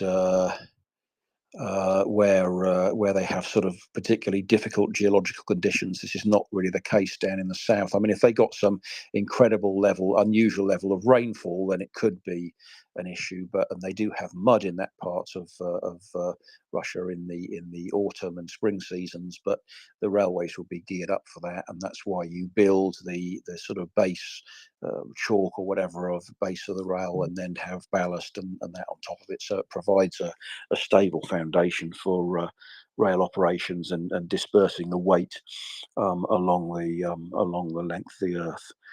So on that part of the world, I don't imagine it would be any kind of a problem. Anyway, Tracy, you're back and you've got your hand up. Let's go to you.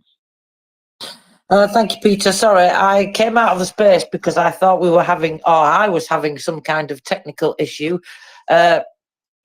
Because I'm thinking nobody else can surely be getting this BBC feed that I'm getting from the UK, being an international space that we are, of course. I should have known different. But I think what's probably happened is, bless her, poor Lexicon, with the struggling that she is with the silly soundboard that seems to have imposed itself upon her. She has this new tip from somebody else, I forget who it was, that if you leave your microphone open and turn your volume down on your phone, you can still then, of course, be there.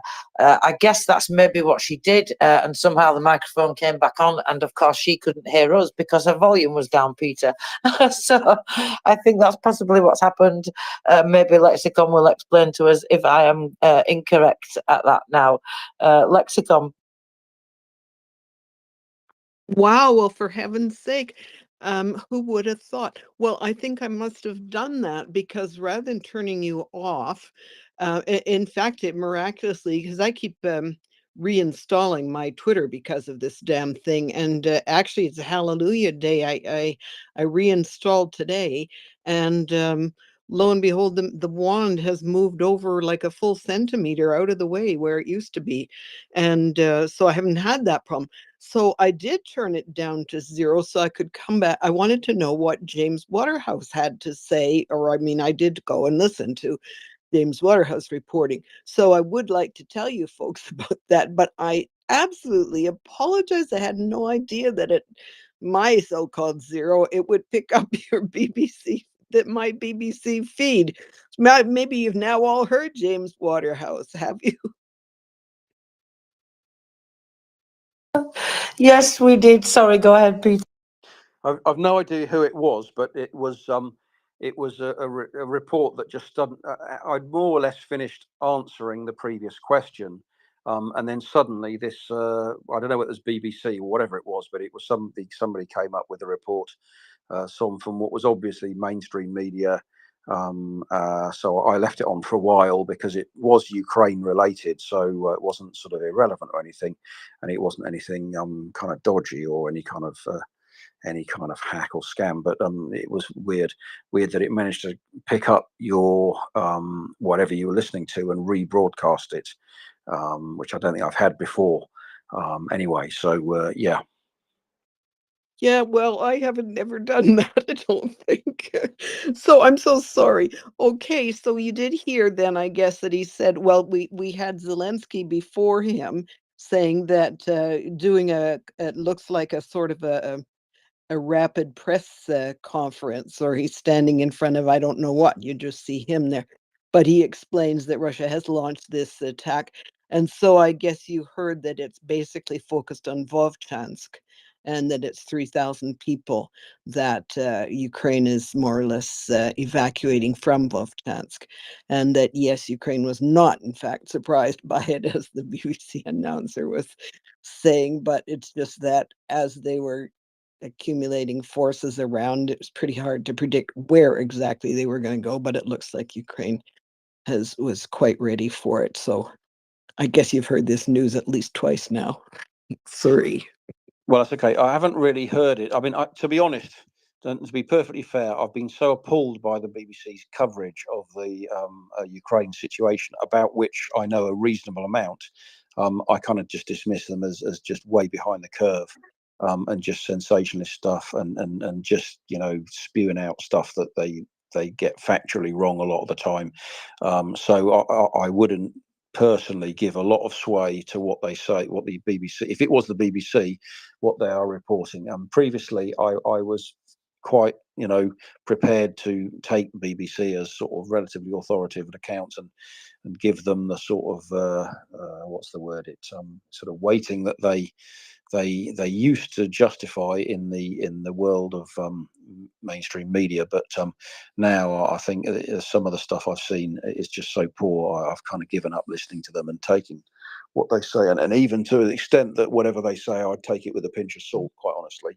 Now that's just me; doesn't go for everyone here, and I'm not saying that that's correct. It's just my take on it, that I haven't been that impressed. Certainly online, I haven't seen anything about Vovchansk being the epicenter of the attacks. I have seen other places mentioned, but I haven't really been scouring the news today, so I can't say I'm up to date with it. But they're just sensationalizing it, I think, and they're trying to pick up on it.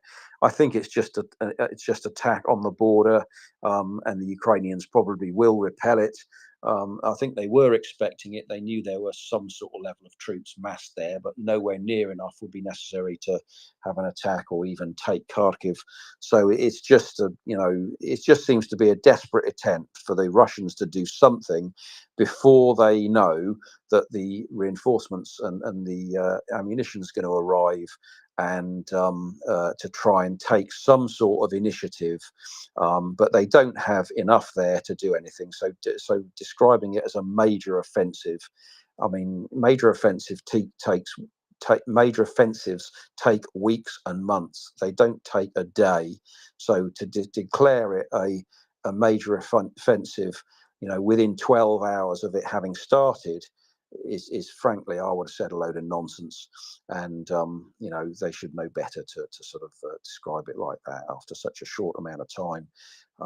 But we'll see. You know, it may develop its own momentum, but I would have thought that the Ukrainians would repel it. And perhaps what as one of our listeners was saying earlier, or speakers was saying earlier, perhaps the objective is to try and get nearer to Kharkiv city so they can take some ground, and then attack the city itself with rocket and ammunition and mortar fire. That would be problematic, because obviously you've got a lot of a civilian population living in the city of Kharkiv, and I'm not sure what the range of these ammunition shells are. So you're asking the wrong person on that. But anyway, that's sort of the situation where we are. Well, we've got Lexicon and Pickled Flickerfella's hand up. So let's go to Pickled Flickerfella, because we had you, Lexicon. We'll come back to you after PFF has gone ahead with what he wants to say. All right. PFF, love it, Peter. Thanks. I'm going to be very, very quick, because I wanted to make just a small comment about this developing situation in Kharkiv. Maybe it's already culminated because Ukrainians really kicked some butt. But I knew something is happening. You know how I didn't know that? Because I listened to President Zelensky daily speeches. Yesterday, he oddly mentioned that Ukraine knows about Russians' plans, or what they're trying to do, what they're going to do, to be more precise. And he said that they are prepared and they will, reply accordingly to make sure their plans are foiled and all that stuff. It was really on the nose, because it was a really odd message. It kind of stood out in its in its style from the rest of the speech, and I thought, oh boy, there's something might be happening, right? And sure enough, We saw today a lot of dead Russians on the border of Ukraine and Russia, up north by Kiev. I'm sorry, by Kharkiv. So yeah, just wanted to say that. Thanks. Was that his speech yesterday or his speech today? There was one from yesterday. I haven't seen one today yet. I'm heading back to my old trustee computer to get behind and pull up his presidential YouTube channel and analyze the speech, and then try to translate it into English language and post it on the Ukraine World Update YouTube channel. Because sometimes his office doesn't come up with translations into English. So that's when I try to kind of cover that gap as timely as I can. Okay, that's great. Thanks. So, yeah, so by the sound of that, it looks like they knew what was happening, what was about to happen yesterday, and sort of anticipated it, and probably that explains why the response is such. And as I say, I wouldn't mind betting. I suspect you're right. Is that the Russian attack has already culminated, and in effect they won't get any further because they've got as far as they can get with their logistic lines and sort of being repelled. But we'll have to wait and see if that is the case. But interesting that there seems to have been some acknowledgement yesterday that it was coming, and that it wasn't a surprise, and that they have hopefully had enough resources in place to be able to deal with it, and will no doubt be sort of putting more resources that way to push them back across the border, because I think in that part of the world the border is now sort of back as it was and as it should be, and it's only further east that we've still got problems with, and east and south, of course, we've still got problems with the border, and it needs to be put back in its correct place, or rather, the border's always there, but the people on the wrong side of the border, which are the Russians, of course, need to be put back on the other side of the border, as it were. Okay, let's. So that's great. Pickle Flicker Flella. I'm just going to call you PFF. That's easier. And let's go on to Lexicon. Yeah. Yeah, you're right. Exactly. And yeah, that was a very good, exactly the right points. Ukraine was not at all surprised by this. And yeah, Zelensky did that, as I say, sort of looked like a quick outdoor press conference that he did, or speech to whatever media were right there. But yeah, I wanted to say that Ukraine TV has talked about this, that Russian attempts at an offensive on the Kharkiv region have started. And it's the head of the Vovchansk city military administration who said that we are evacuating civilians from Vovchansk using, those who have their own cars, and assisting others who don't.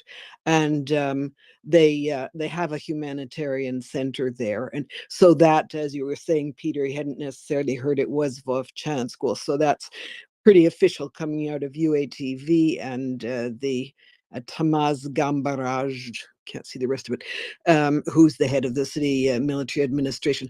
You're right about the BBC. I think it was Terry fella alerted us maybe yesterday or earlier this morning that James Waterhouse of the BBC, I mean, did I say CBC? Anyway, that they had sent their BBC reporter back, or I don't know whether he'd been away or not. So he's not too bad if he's actually on the ground. So he would have been able to hear Zelensky's presser, and he would have been hearing the ones yesterday, and so on. Yeah, what I do is, yes, well, I do I still take the BBC as kind of best of a bad lot sort of thing if we're thinking of mainstream media. But my approach to, if something's very current like this, we know there should be current reporting, then you just go over to YouTube. At least on my TV, I do, and just look across. They, of course, YouTube will give you what you've tended to look for. So that's where I find sort of cherry pick and said, wahoo, finally BBC is talking about Ukraine. But you're quite right. They do have this tendency to ask, as I say, those nasty minded little questions. I don't know why they think that this is the essence of good interviewing to say, well, I guess that took Ukraine by surprise, didn't it? And so PFF, as well as yourself, have certainly clarified that no, it didn't. And Waterhouse actually said the same thing to his interviewing, to his anchor. He said, well, I don't think Ukrainian government would agree with that. They definitely knew what was up, what was about. So just those responses, and back to you. Okay, thanks for that explanation. Yeah, was that actually the BBC then, or was it something else? I couldn't tell, to be honest. Yeah, it was the BBC. It was James Waterhouse. Right. Okay. If I'd known that, maybe I'd have cut it off earlier. But who knows?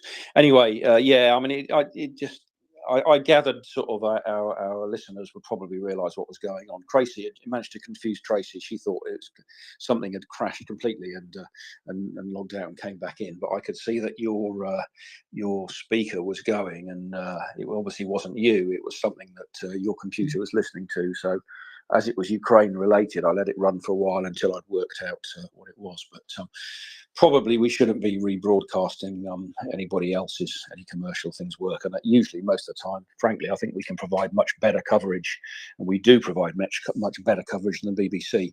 One of the things I've noticed from having followed it is that the BBC has consistently been 24 to 48 hours behind the news with most of its reporting throughout the Ukraine crisis, whether that's the Ukraine crisis, I shouldn't say that, the Russia's war on Ukraine, throughout the whole 2 years or so.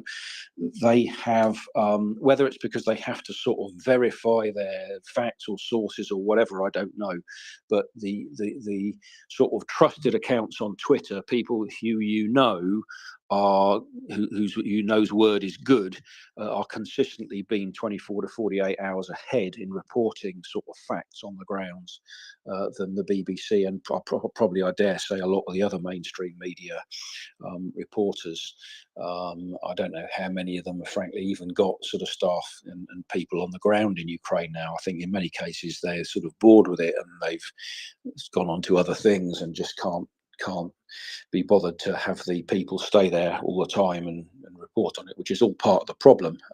This sort of fact that the media has the attention span of a mosquito, rather than sticking with the story, and other things like Israel and various other things overtake it and sort of get their attention, when Ukraine remains a story and remains, to my mind, the prime story that needs sorting out. It's just that it's taken such a long time to sort it out that it isn't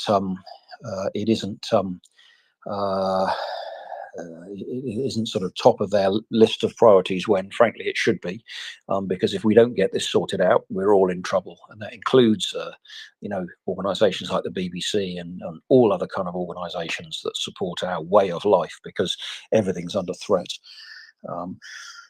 Anyway, there we are. Thank you for that lexicon. Thank you for that surprise, uninterrupted BBC dumping. Pickled Flicker Fella, I will use your full name now. I was alerted to somebody yesterday, I think it might have been Tracy, who said that you have PFF on your feed. You've got sort of a link to NAFO TV, which has a load of sort of interesting clips, which I must admit I haven't watched myself yet. But if anybody wants to go and watch those, apparently they're quite interesting. I can't vouch for that myself because I haven't seen them. May have been Tracy who put me onto that yesterday. I can't remember, but I overheard it from somebody, so I thought I would give that another plug. It may have been Terry Fowler, actually. I can't remember. It was one of our regulars. Anyway, so yeah. So what else have we got now? We've got a new speaker coming up. Was that news you can use from Ukraine? He might want to say something. Anybody else wants to say something? That's okay. A little bit of an apology. I'm not fully up to date with what's going on. I've stepped into a 2-hour vacant slot tonight at relatively short notice, having been fully sort of occupied during the morning and afternoon. So I'm not sort of, well, often, quite honestly, I come on here and I'm not up to date at all. I just wing it, and we usually get people up who can tell us what's going on, or we get somebody who can ask me a question about something I do know about, like trains or railways, or anything else. So we managed to get through and keep the focus on Ukraine, and keep the subject matter on Ukraine, and keep sort of everybody aware of what's going on. In essence, the fundamental story that's going on at the moment is that the ammunition is now being supplied back into Ukraine, and hopefully the front lines will become more stable in the immediate months. I would have thought Ukraine's first priority is to sort of stabilize the front line, stop them changing any further into Ukraine, and then perhaps see, once they've got enough ammunition in all the places, then can perhaps see what they can do about trying to reverse that direction of travel, where the Russians have started to seize the initiative, but only in a very small way. I mean, put this in perspective, you know, that they're trying to get to the river Dnieper and Kiev. They're going to take, on average, of I think 0.7 miles per day. They're going to take 27 days to reach Kiev, or something like 27 years, sorry, to reach Kiev, something like that. It's something ridiculous. A statistic I saw published the other day based on the current rate of progress. And given that includes a whole load of major cities, frankly, they're not going to get past them as easily as they have some places on the front line. It really, it's not going to happen. They're not going to do it.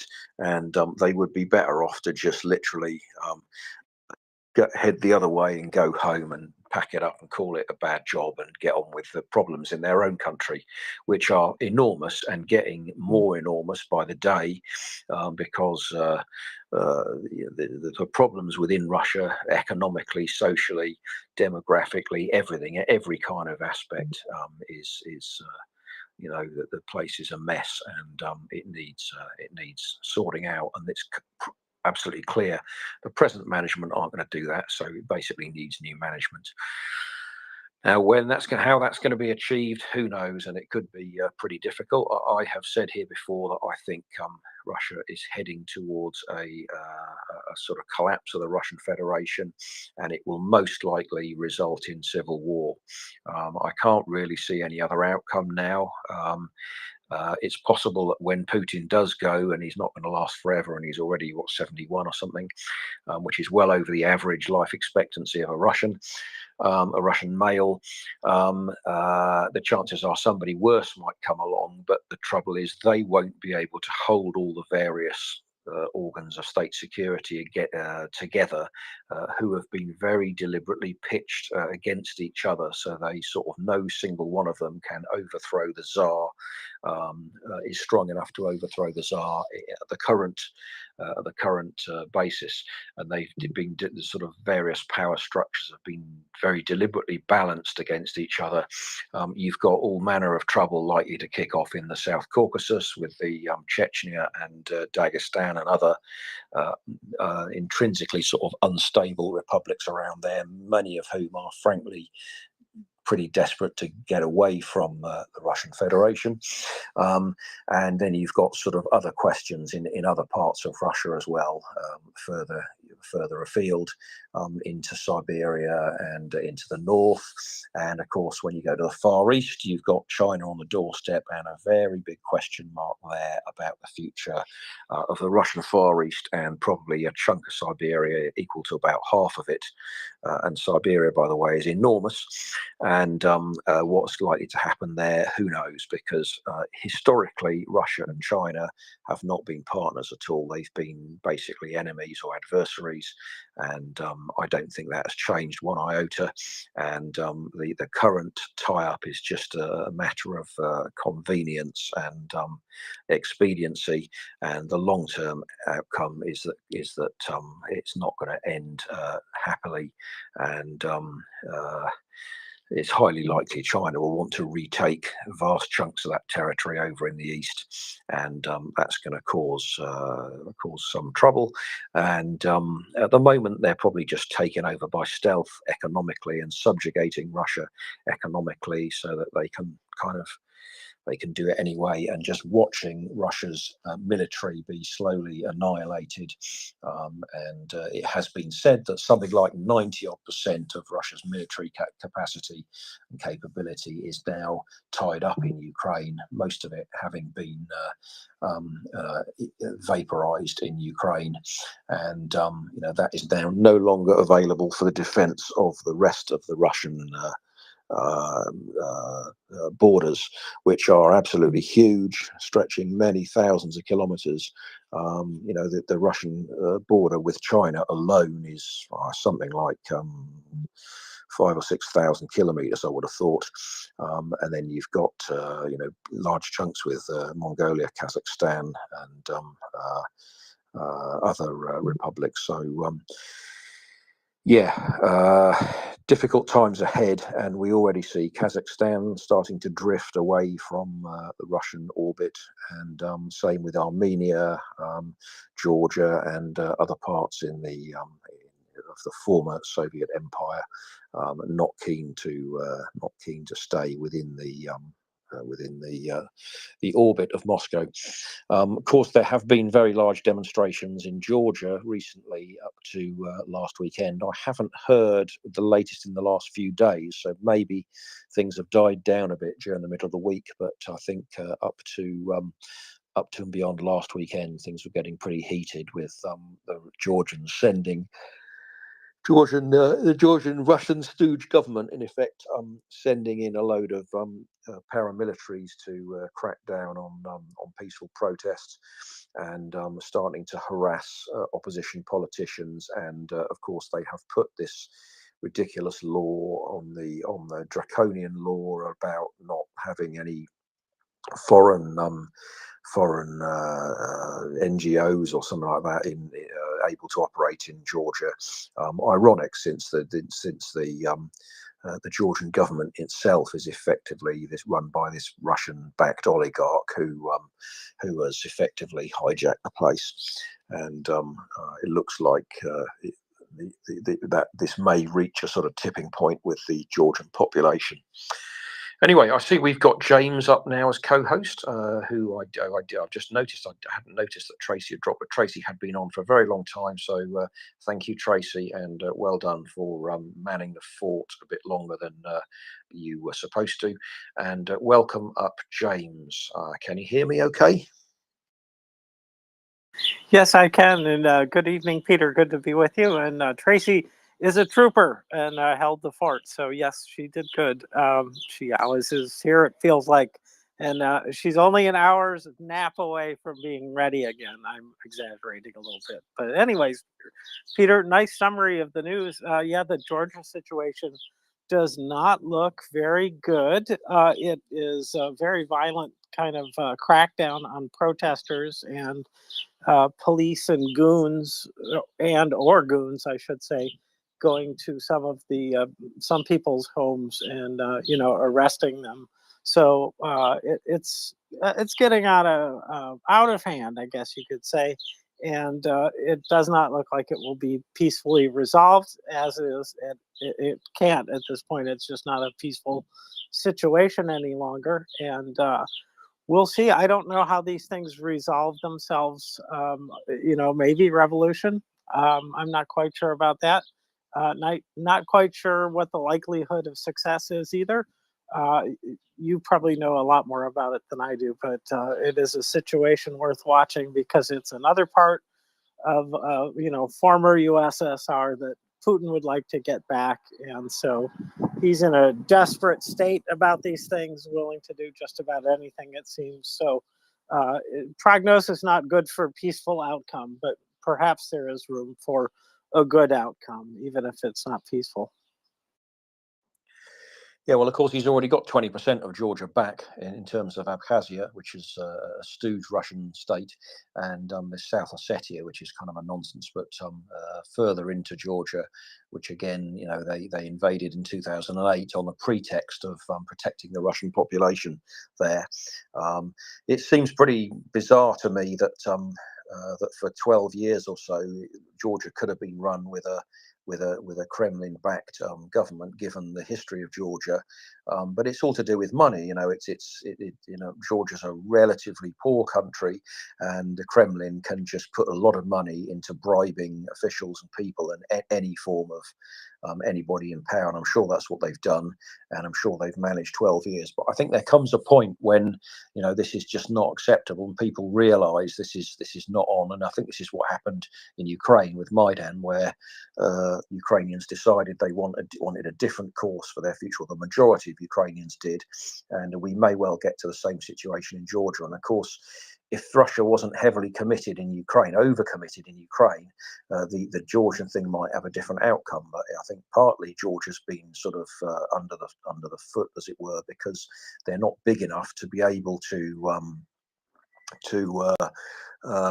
resist Russian direct action. And of course, you know, we know from past experience that the Russians are quite capable of just sending the tanks in, and which they did in 2008, quite literally.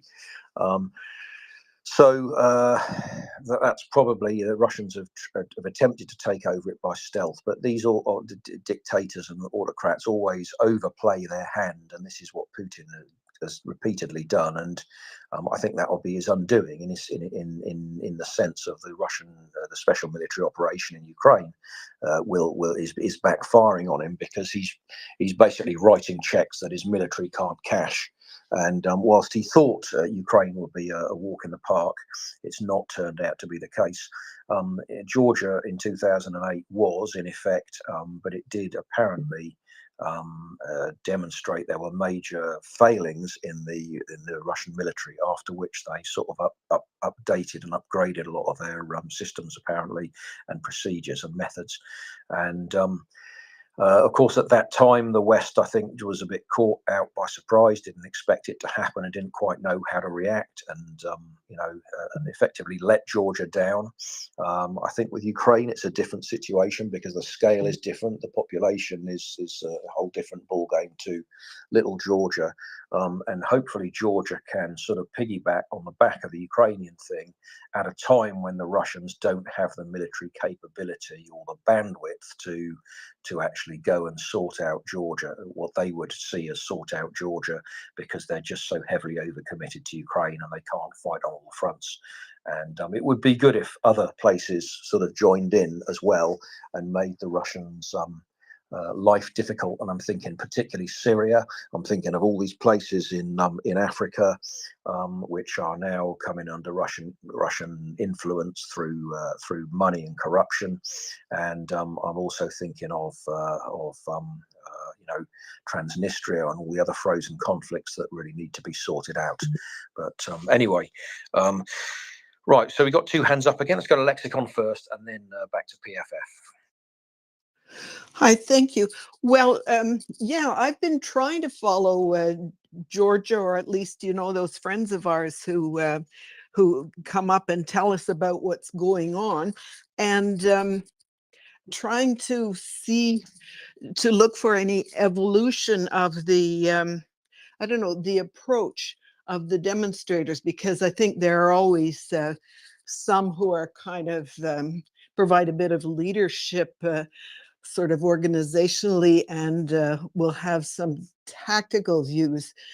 Well, even going beyond that. Anyway, what I started to see in the last couple of days is that people are starting to suspect, or government is making some signals that maybe make people suspect they're going to go back on the planned elections. People have been saying, oh, if we can only hold out till October, till the October elections, and throw these bums out and so on.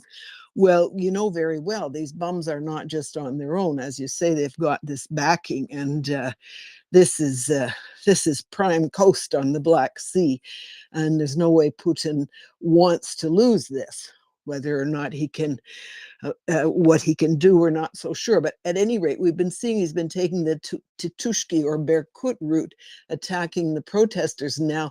But I've just been seeing this in the last 2 days, that as some people have talked about the elections, I started to see the first signs of maybe the government is going to postpone. And I think that's an entirely possible target, because precisely the government has now become very afraid of these elections. They're no longer a way out for the government. They're, in fact, a ticket to ride for the government. And the question I'm asking myself is, or what I'm thinking we may see, is protesters starting to call for early elections, like protesters beginning to say, look, we were talking a few days ago about, is there a precipitating event? So for example, in Ukraine, we had Euromaidan. The precipitating effect was Yanukovych's announcement of his decision to go back on his election commitment to sign the European Association Agreement. So that was the precipitating event. And indeed, new elections came. That was part of the agreement, and they came early, and there were first presidential and then parliamentary elections, within several months of each other.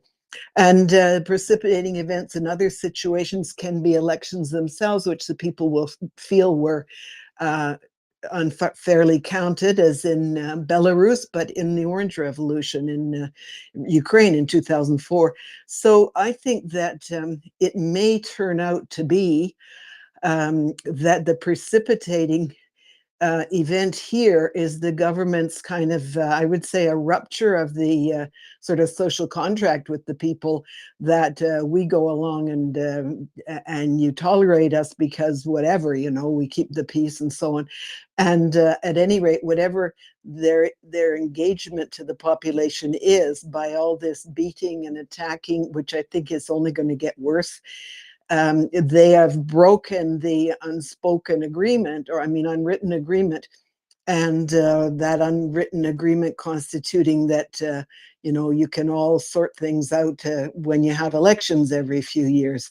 So there may be, or I'm sort of, okay, my prediction is some people at any rate will say if they do begin to see waffling on the part of the government about the October elections, precisely because the regime is scared, then there may be a clamor for new, like early snap elections. Not that the government will like that any better, of course.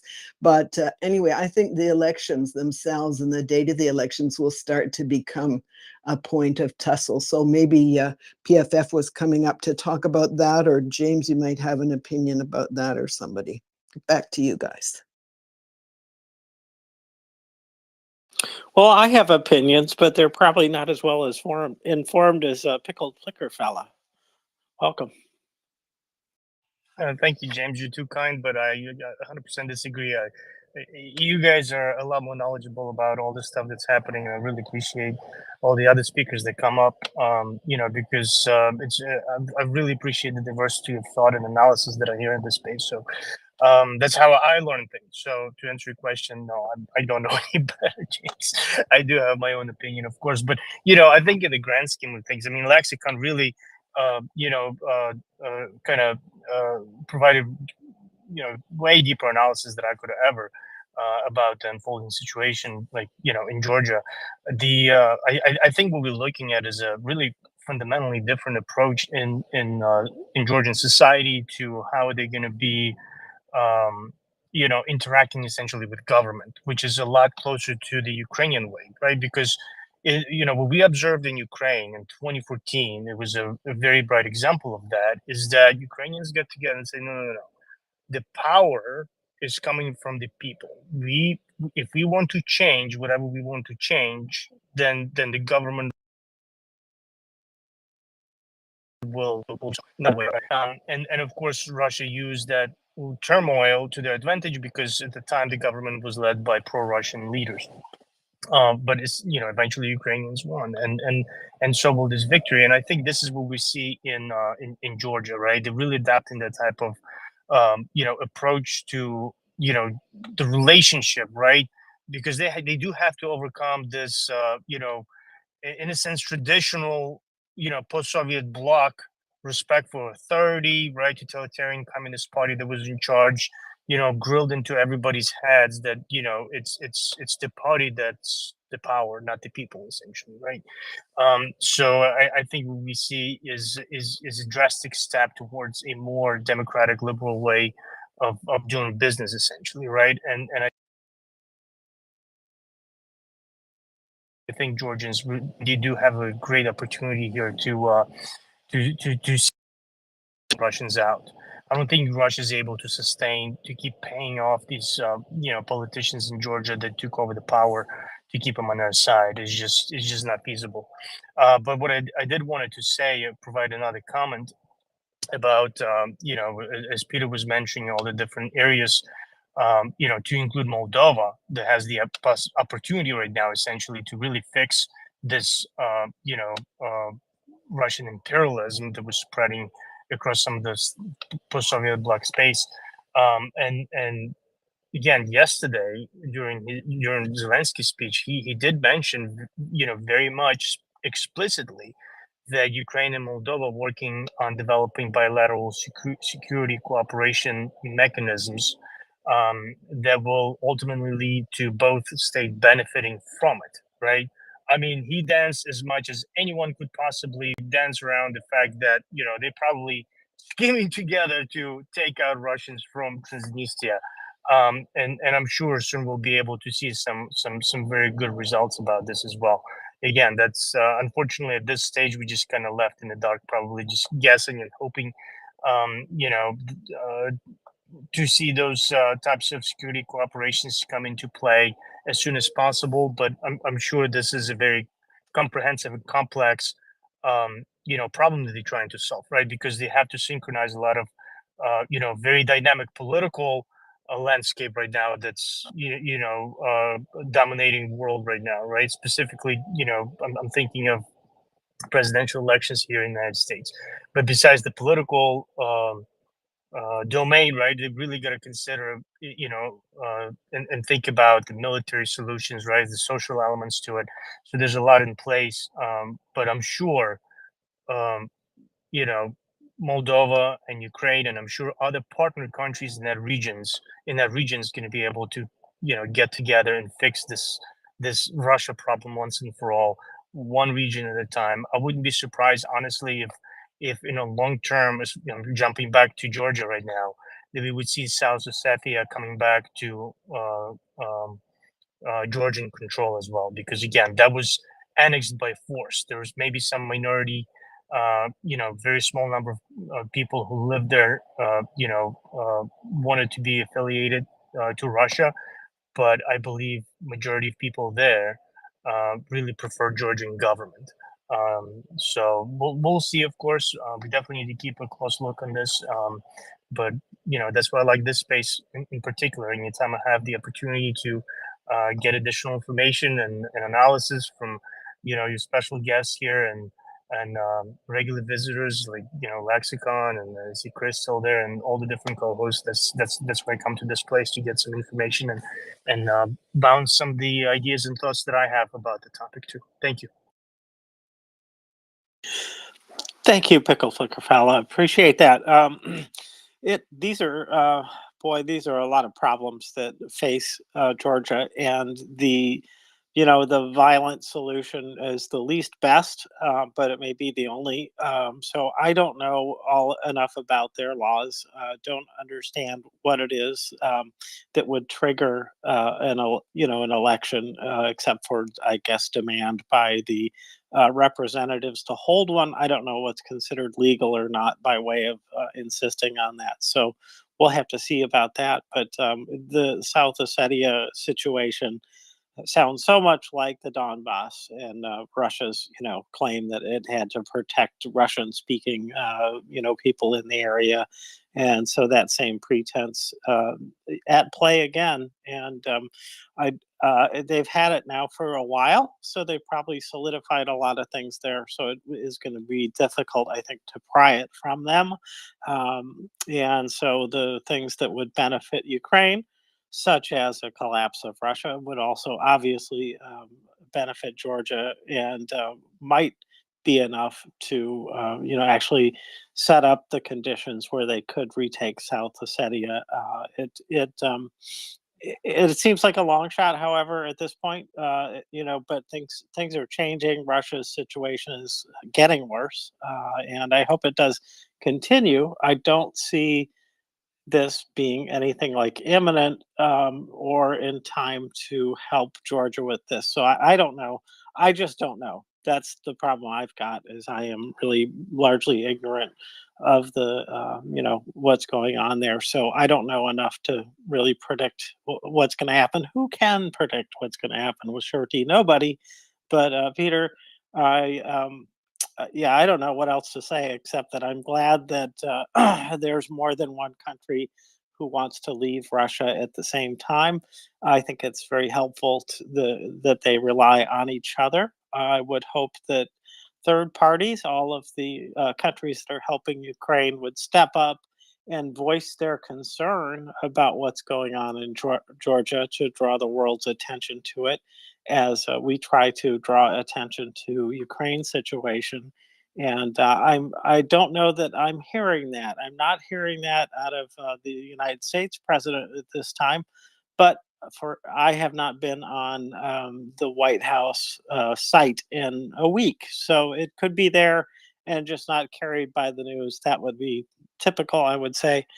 So maybe that he hasn't made remarks, just I haven't seen it. So in any case, all this is now overshadowed by other things that are smaller in scale, but definitely has the world's attention. So again, we're seeing the same kind of distraction that is obscuring Ukraine's situation. It's not helping Georgia's situation either. So the same, the same situation around Gaza, of course, is now in the United Nations, and they're looking at a vote to grant Palestine statehood formally under the United Nations, and a lot of discussion about Israel's genocide of Palestinians, which no indication of that from the court, who said no, there's not an issue with them conducting a war against the people that invaded them. So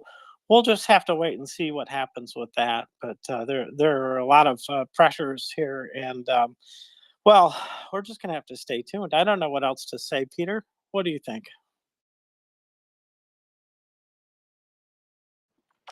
Yeah, we're gonna have to stay tuned.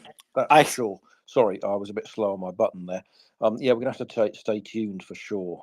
It's difficult to know how all this is going to wind out, but I think one thing is certain, that when this is all done and sort of the dust has settled, Russia is going to be in a far worse position than it was before it went into this, and there's absolutely no doubt to that. It's lost at least 6,000 tanks, we think, coming out on for 7,000. Astronomical amounts of other military equipment. Going to be more than 500,000 troops just in simply.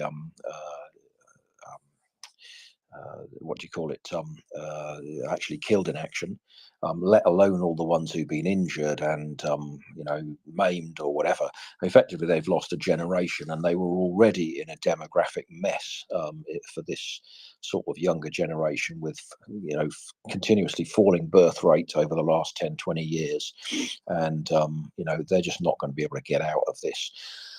And it's going to put such pressure on the Russian Federation and the system and the constituent parts of the Russian Federation that they are not going to be able to hold it together, or rather Moscow is not going to be able to hold it together, in my personal opinion. Now, I could be wrong.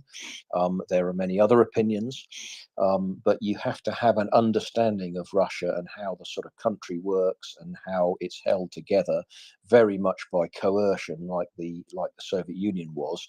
And when it falls apart, boy, does it fall apart. And we saw that at the end of the Soviet Union. And we've seen that sort of under other times, like under the Tsarist regime. And, it was the same thing. It was all held together by force.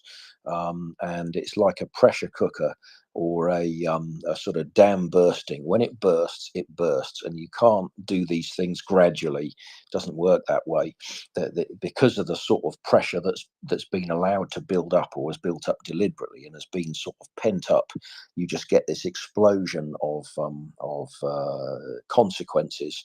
And I just cannot see how the Russian Federation is going to be able to hold together. I just think it's not going to happen. So we'll have to see, and I could be wrong.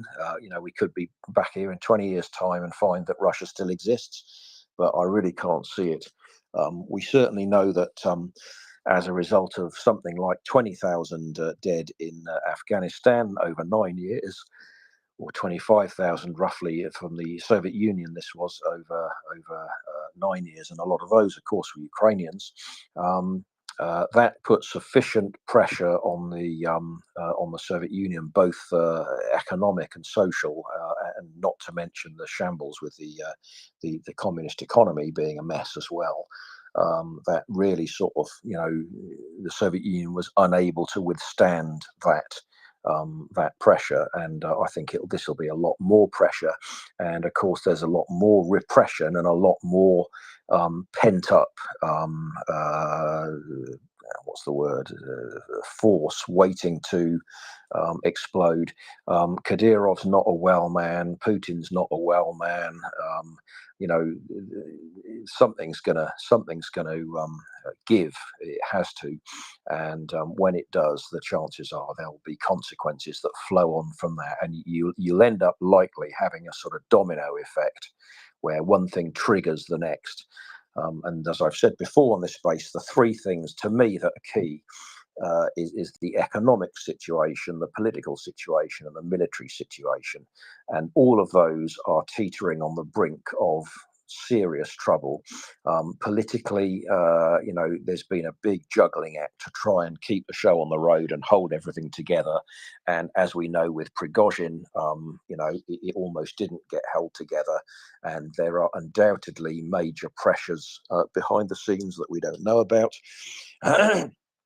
Economically, things are on the state of collapse, and Russian living standards have been going the wrong direction for quite a long time, and you cannot have people in the country particularly happy about that.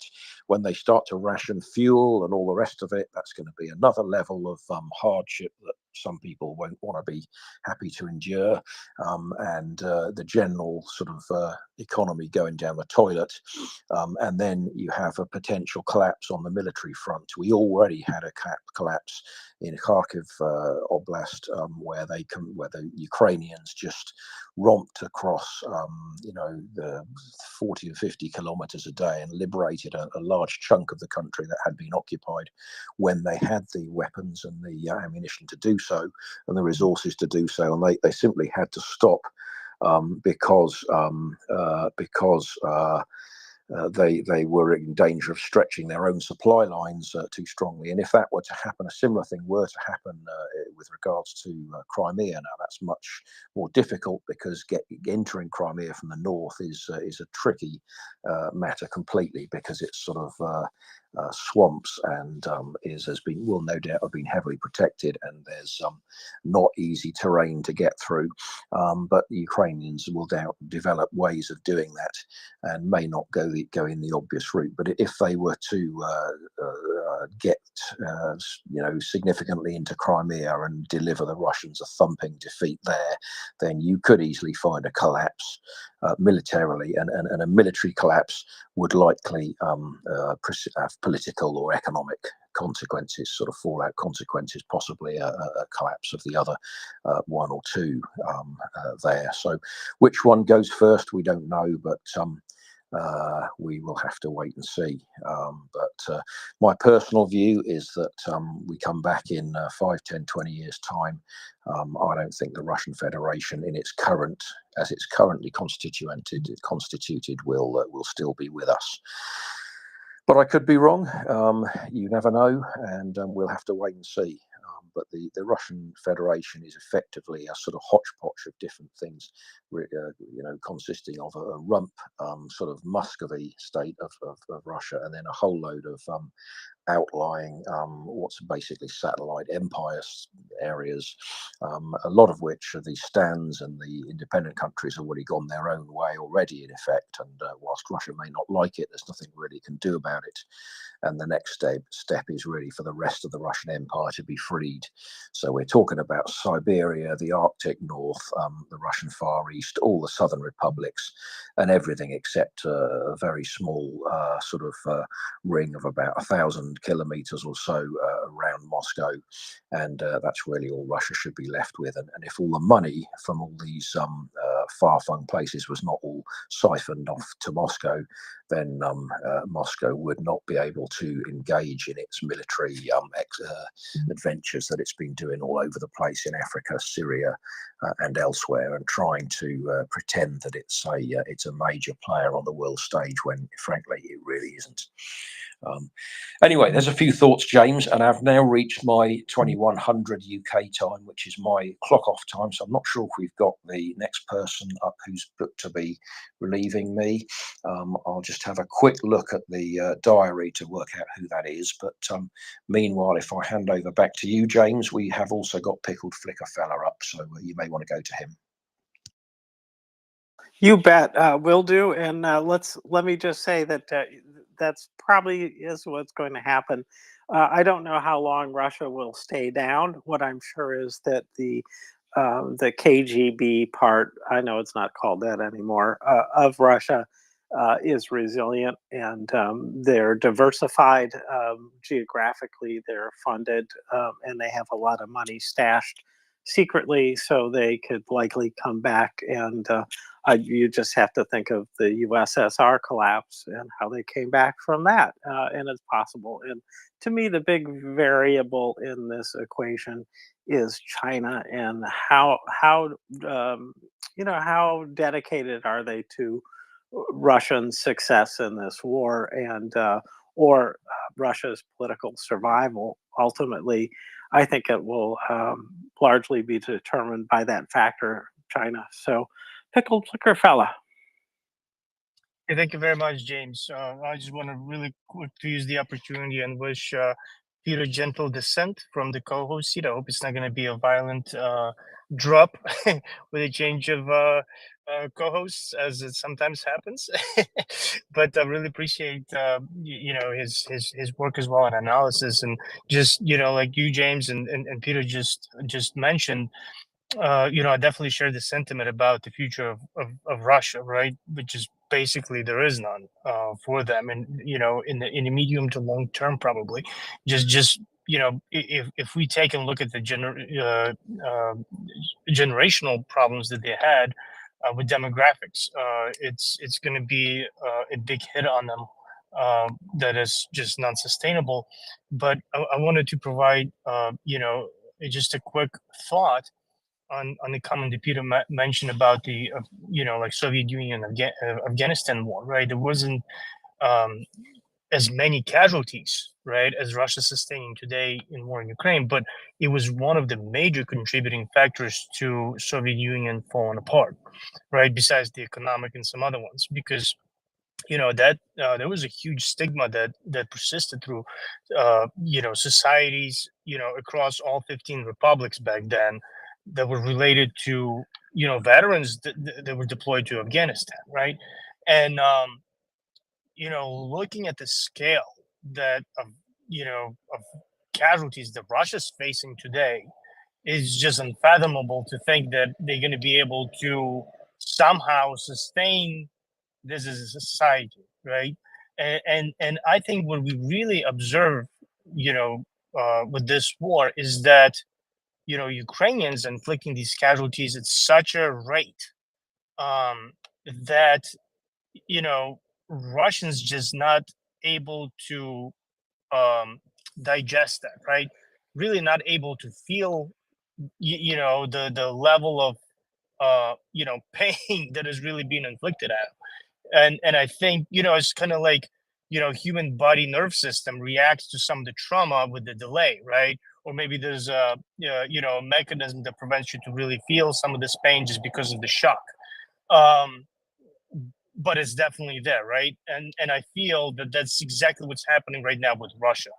The nervous system of those casualties essentially, right, haven't reached the minds of the Russians, right? And they continue to live in some kind of alternate reality essentially that obviously with a lot of help from Kremlin as far as being brainwashed. Now that's just I think it's just a segment of society, right? Because there's quite a lot, at least vocal support for this genocidal war among regular Russians in Russia, right? We see the parades, we see people sporting their, neo-Nazi Z looking swastikas, essentially, right? And continue to basically parrot Russian propaganda on the state TV, but also, when we look at some of the Russian immigrants or some of the dissidents, quote, I'm doing big air quotes right now, like in Germany, for example, there's a lot of videos coming out when they were celebrating the Victory Day or whatever. There's still a lot of them sprinkled through other Western democracies, other countries where they continue to be very vocal in supporting Putin, right? And the question is like, what are you guys doing here? Go to Russia then, if this is your set of values, right? That doesn't, or that collides with basically set of beliefs that we have in the West. So anyway, I just thought that that's, I think the problem that they really have is just they haven't truly felt, that level of loss that this war has caused them. Because I think during war in Afghanistan, the Soviet Union sustained, right, the level of casualties that were trickling in. And to be fair, I think at least I don't have deep understanding about this. I read a couple of books about this a long time ago, but they actually try to evacuate wounded from Afghanistan. That's not something that Russia does in Ukraine. Wounded simply have no chance, right? Essentially, unless they somehow manage themselves to return. But we see a lot of Russians that after they get wounded, they basically take their own lives because they know there's nothing else for them left. In fact, James, the term 200 and 300 that Russians and actually Ukrainians and probably some other militaries in post-Soviet bloc countries use. Do you know what they represent, those numbers? No, I do not. Yeah, so, and I actually looked it up today for some other project that I was working on. So 200, cargo 200, I should have been more specific, and cargo 300.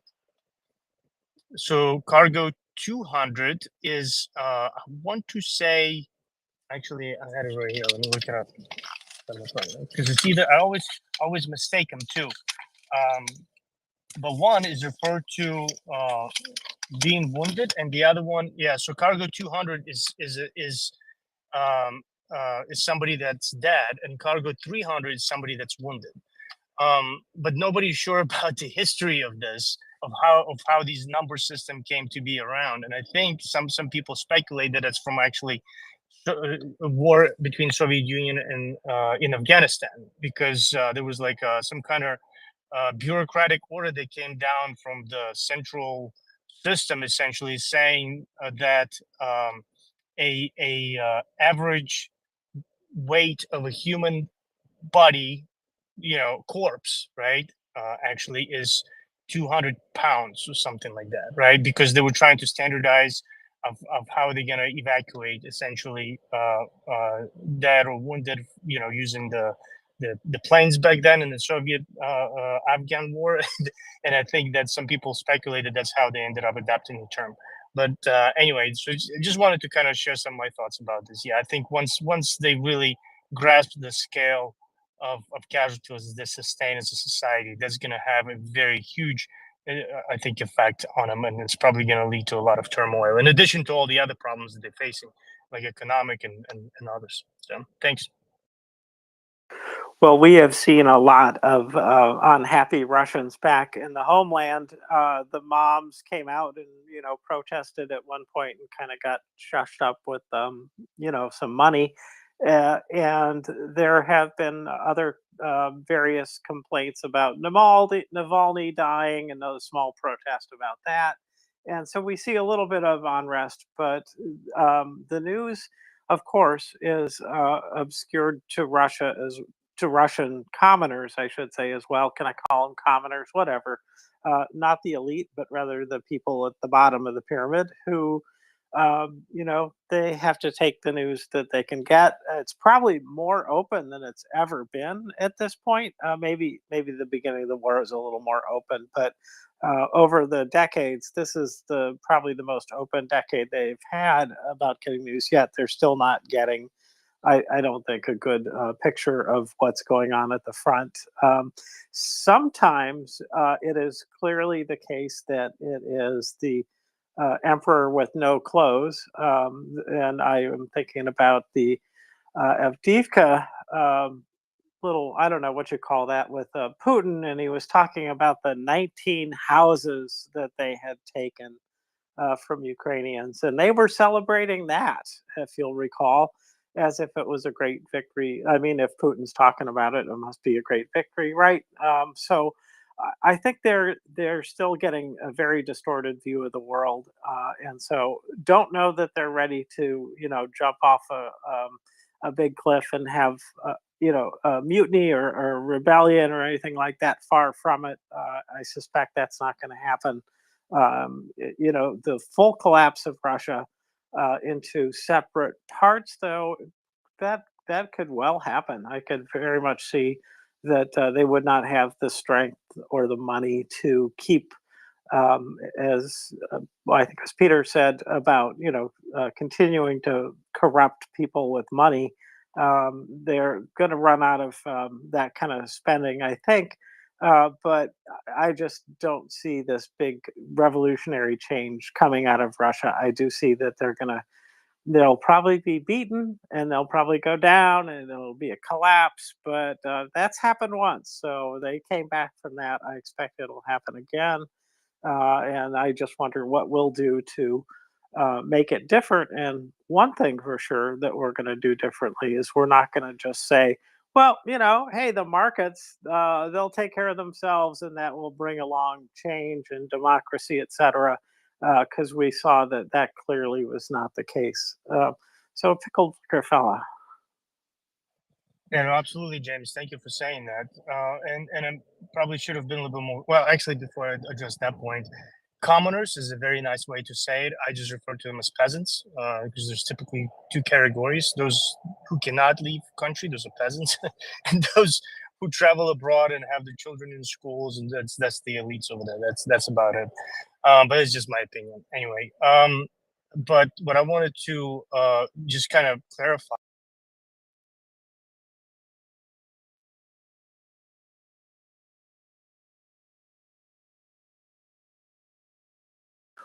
Well, pickled, it sounds like you went behind a tall building or something and lost your signal momentarily. So go ahead and try again.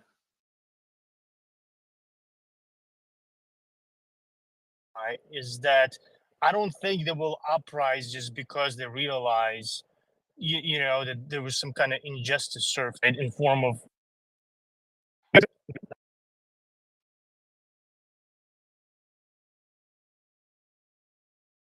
Yep, we lost you again, pickled. Hang on What a about second. now? I don't I know if think you. I'm back. Oh, okay. Go ahead then. Could you roll All right, it back sorry. maybe a few seconds? Yes. I just wanted to say that I wanted to be clear about the the whole uprising thing because I don't think Russians are capable of really, doing that type of thing because some kind of injustice was served to them, right, in the form of losing their loved ones. I think when I address the level of casualties and all that stuff that the society is sustaining right now in Ukraine, I think it's going to be more so in a disbalance in kind of social order, right? Because there's going to be so many people missing. There's going to be some a turmoil that's going to affect every aspect of social life, whether it's workforce related or just simply realizing that there's just scarcity of resources all of a sudden, right? And those providers that breadwinners essentially for family who used to take care of those types of problems, they don't exist anymore, right? Which could create basically a panic like uh, you know um, um, reaction, right? That's going to be channeled, chaotically, not just specifically or explicitly against the government per se, right? But just turmoil in general, caused by, all those different layered problem that, Peter addressed earlier. But, one of them I think is definitely going to be that gap in demographic, that generation that they missed, or several probably generations at this point, because so many people, so many Russians are not coming back.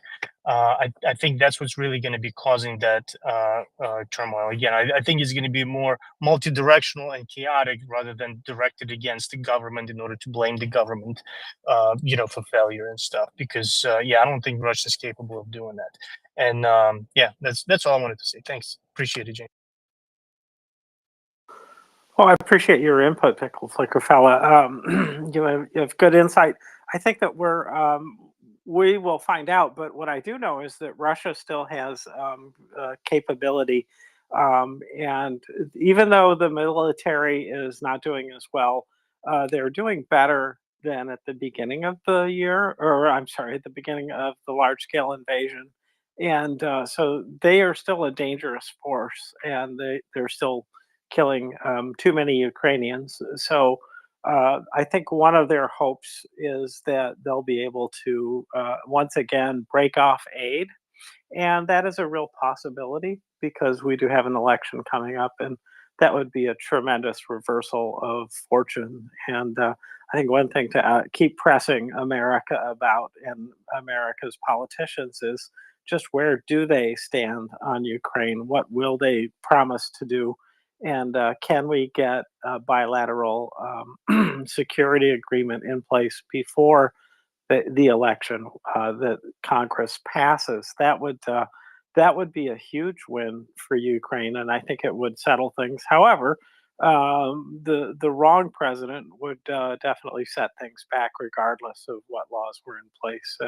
And one guy that's running says he's got a plan, but he's not going to tell anybody what it is before the election. So I assume it's the last plan that he's been talking about, which is not a good thing. Anyways, that is a real risk. So that military risk is there because of those kind of conditions happening again.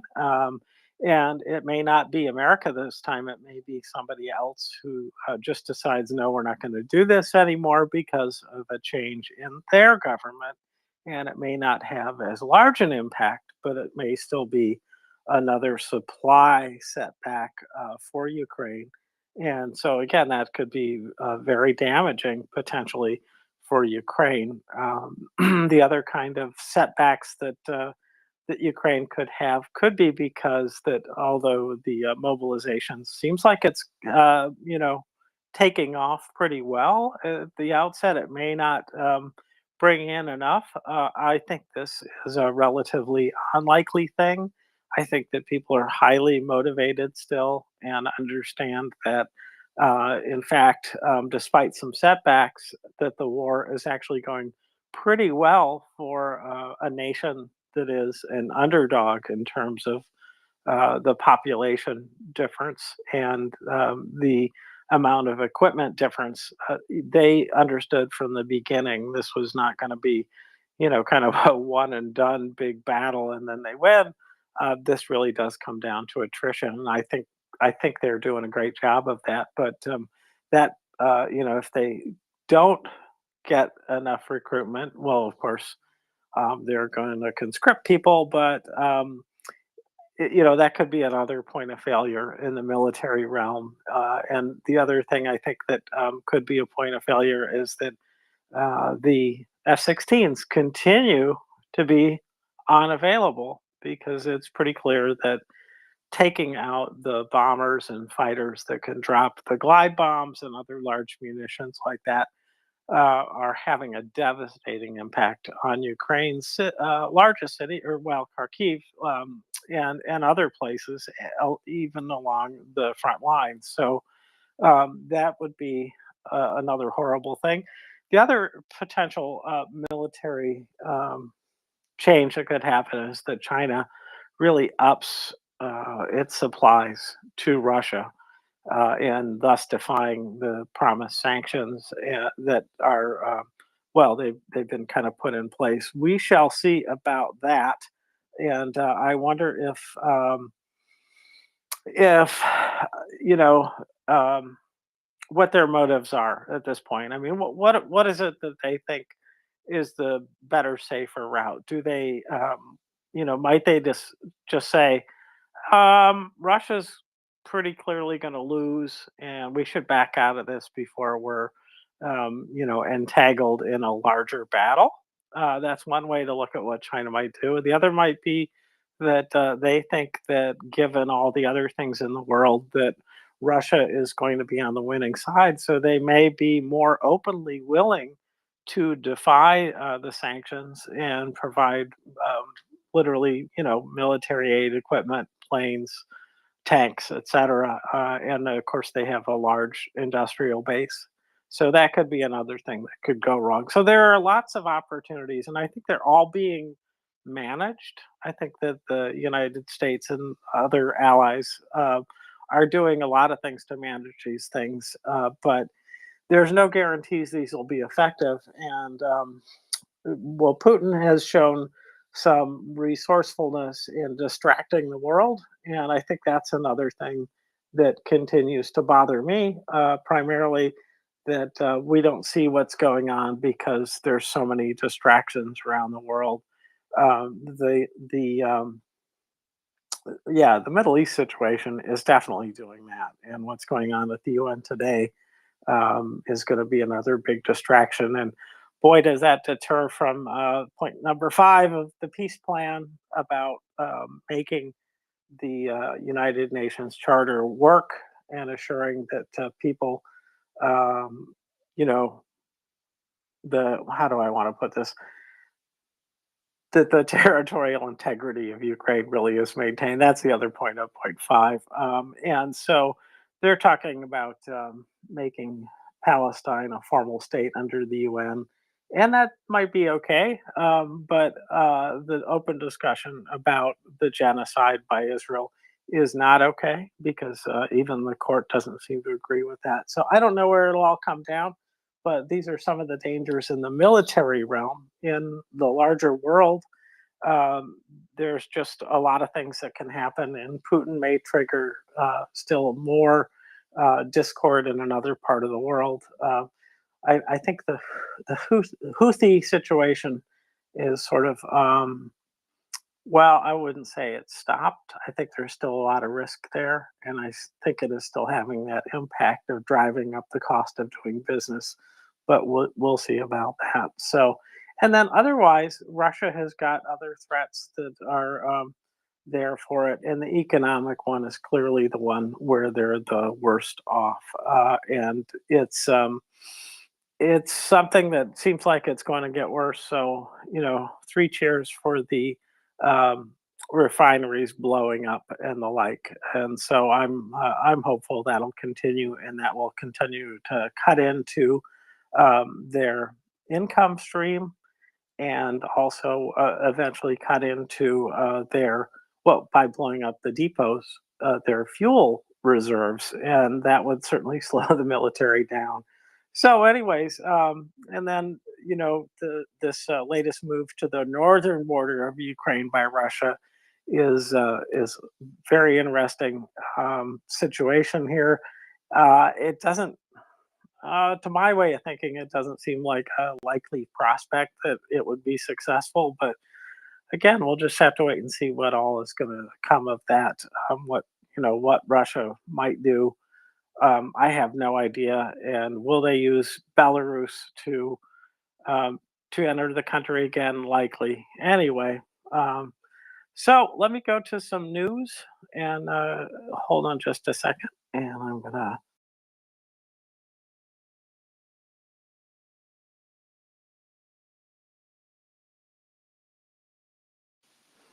All right. So, anyways, I think that you guys probably have heard the numbers today, but at the risk of repetition, I am going to run through them quickly. And I am going to start with the quote of the day. It's just a job. Grass grows, birds fly, waves pound the sand. I beat people up. That's Muhammad Ali. So float like a butterfly, sting like a bee, sounds like a drone to me. Anyways, Russian losses of the Russian occupiers in Ukraine. 479,710, of which 980 passed away in the last day. Tanks, yes, yes, we are up over 7,000. We're almost up to, we're almost up to halfway to 8,000. But at 5 tanks, 32 armored combat vehicles, 47 artillery, 4 MLRS systems, 2 air defense, 51 UAVs, 73 vehicles and fuel tanks, and 4 special equipment. So another fine day for Ukrainian armed forces. And the the overall trend is slightly up today, according to Ragnar's charts. So it's going pretty well, with about 1,000 Russian soldiers a day dying, somewhere in Ukraine, or around Ukraine, and lots of equipment blowing up too. So very good stuff for them. And let's see here what I've got here bookmarked are.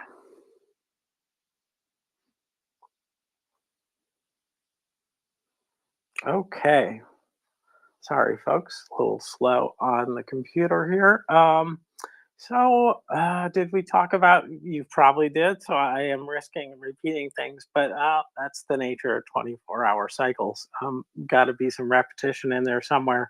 A Russian oil depot was struck by the armed forces of Ukraine in the territory Rovenki, Luhansk, most likely with ATACMS. Alternately, I've heard somebody say, oh no, that was a Russian thing, or a Russian striking a Ukrainian thing, which I don't think that's the case. Then Zelensky, statement from him as part of a regular dialogue. I spoke with Argentinian President Milei. Appreciate the Argentinian support for the peace formula. Because it is important that the voice of Latin America be heard at our peace summit in Switzerland, I invited President Milei to attend. We also discussed our bilateral relations. Ukraine is interested in expanding cooperation. A Ukrainian delegation will visit Argentina in May, and I anticipate that this visit will result in tangible outcomes and benefits for both of our countries.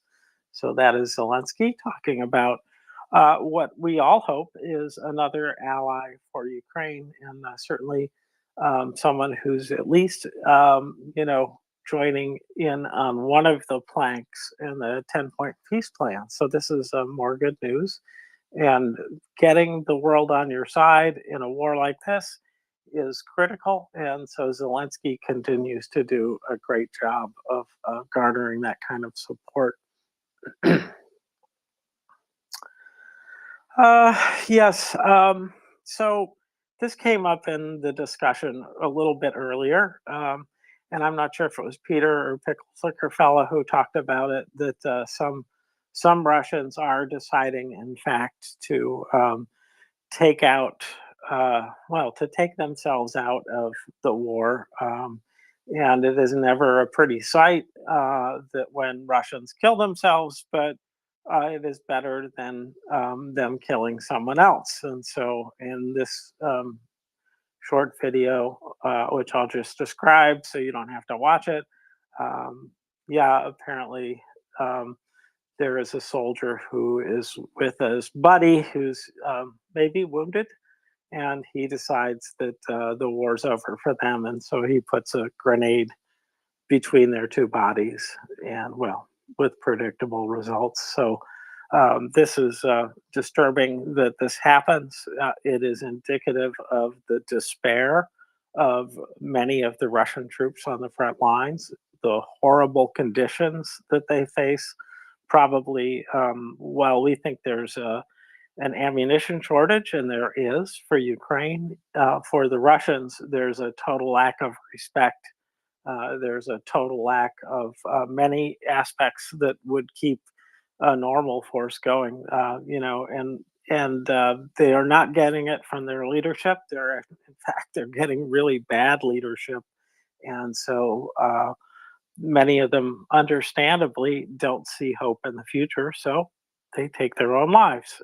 Sad business for Russia, but oh well, there's that. So next story from Dr. Dan Lomas, sandbagger _01, interesting guy, academic in Britain. He's involved in studying the information war, different intelligence agencies, things like that. And he's got a story about, so anyways, he's a good follow. If you don't follow him, if you're interested in that, it's kind of interesting. So this story is about a Russian-owned castle on the Kent-Sussex border that has its diplomatic status removed this week because it's suspected of being used by Russian military intelligence agencies to meet and recruit UK agents. So, well, I don't know why they didn't just seize the castle, but that may be the next thing. Is that they've already revoked its status as a sort of an official Russian presence, but now can they seize it and make it an asset? Although one question I just have to ask about the British castle situation is there anybody there but the government that can afford to keep it up? Anyways, that's why I never bought a castle. Well, that's one of the reasons. I couldn't do the lawn, and I'm pretty sure I couldn't keep up on the tax payments. So anyways, more seriously, let's see here. What was the next story? Yep.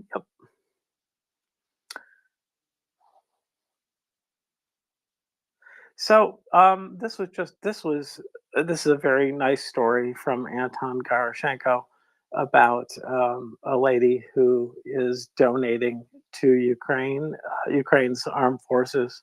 And Miss Tamra is 81. She's consistently donating to Ukrainian defenders, even though she doesn't have a lot of money. Ukrainian defense intelligence sent her a personal award, as well as a video message by Krilo Budanov himself. When I received a pension, first of all, I donate for the drones. Then I buy medicine and the rest of the money for treats, says Mrs. Tamra. She shared that when a Russian ship was sunk by Ukraine on her birthday, it was the best gift she'd ever received. So let's wish her very good health and lots of strength. And that's the way.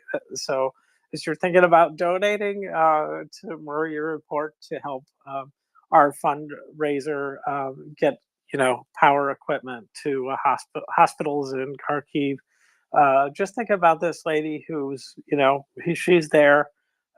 She's, well, perhaps not under direct threat every day, but still she is living in a nation at war, and she's donating as much as she can, and it's great. So you are on the same side as her, doing the same thing from another country, and that means, I think, that you're just as interested as she is in the eventual victory of Ukraine over Russia. So, very good story there. It's always nice to hear about people like that who they've lived a long life.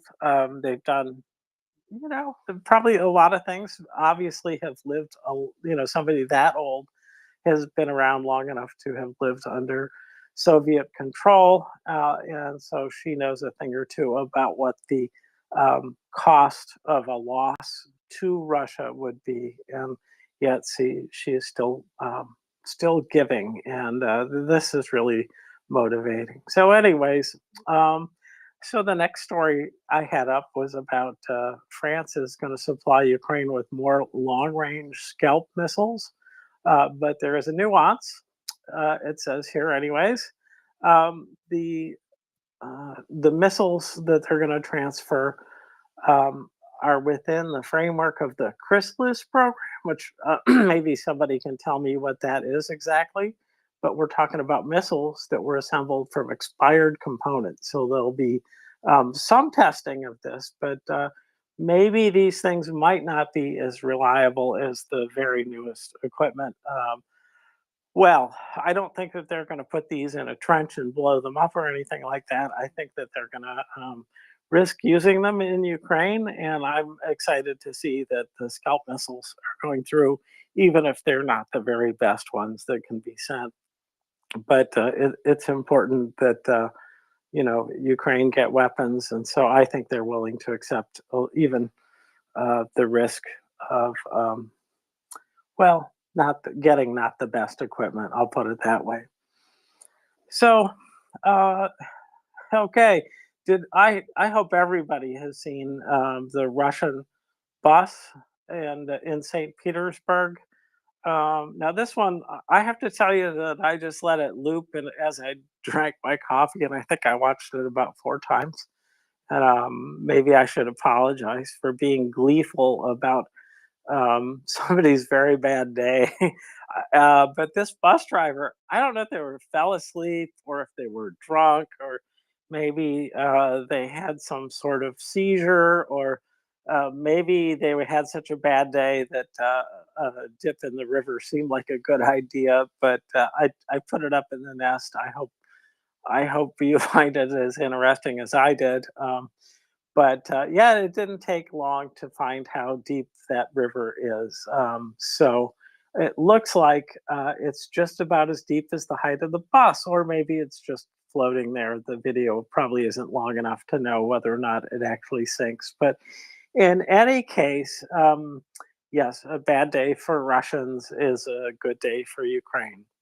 So the well, Jessica Berlin, I think everybody knows who she is. She had a wonderful statement, and I'm looking at one of Beefeater's posts about this.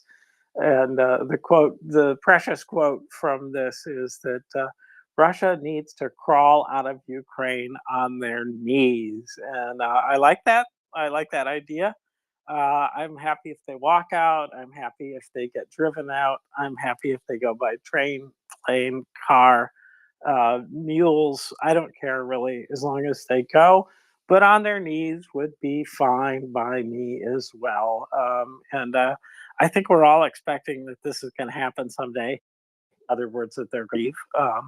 But yeah, she's very cheerfully talking about this end of war scenario where they're crawling out, and I like it a lot. So, anyways, let me stop talking for just a second from the news and see what we got going on here. Screens away when I'm yeah, I'm down to 2 screens and I'm using one for 2 things and the other for another. So pardon me, I did not see that request earlier. But let's go to news you can use. Welcome. That is quite a video. It looks like it was a chase where there's another bus and maybe a police car after it. So maybe somebody stole a bus and did that to it. I'm not sure why, but maybe we'll find out at some point. The other thing is that I think that if Russia is collapsing, wouldn't China and maybe Japan want to take a nibble on it?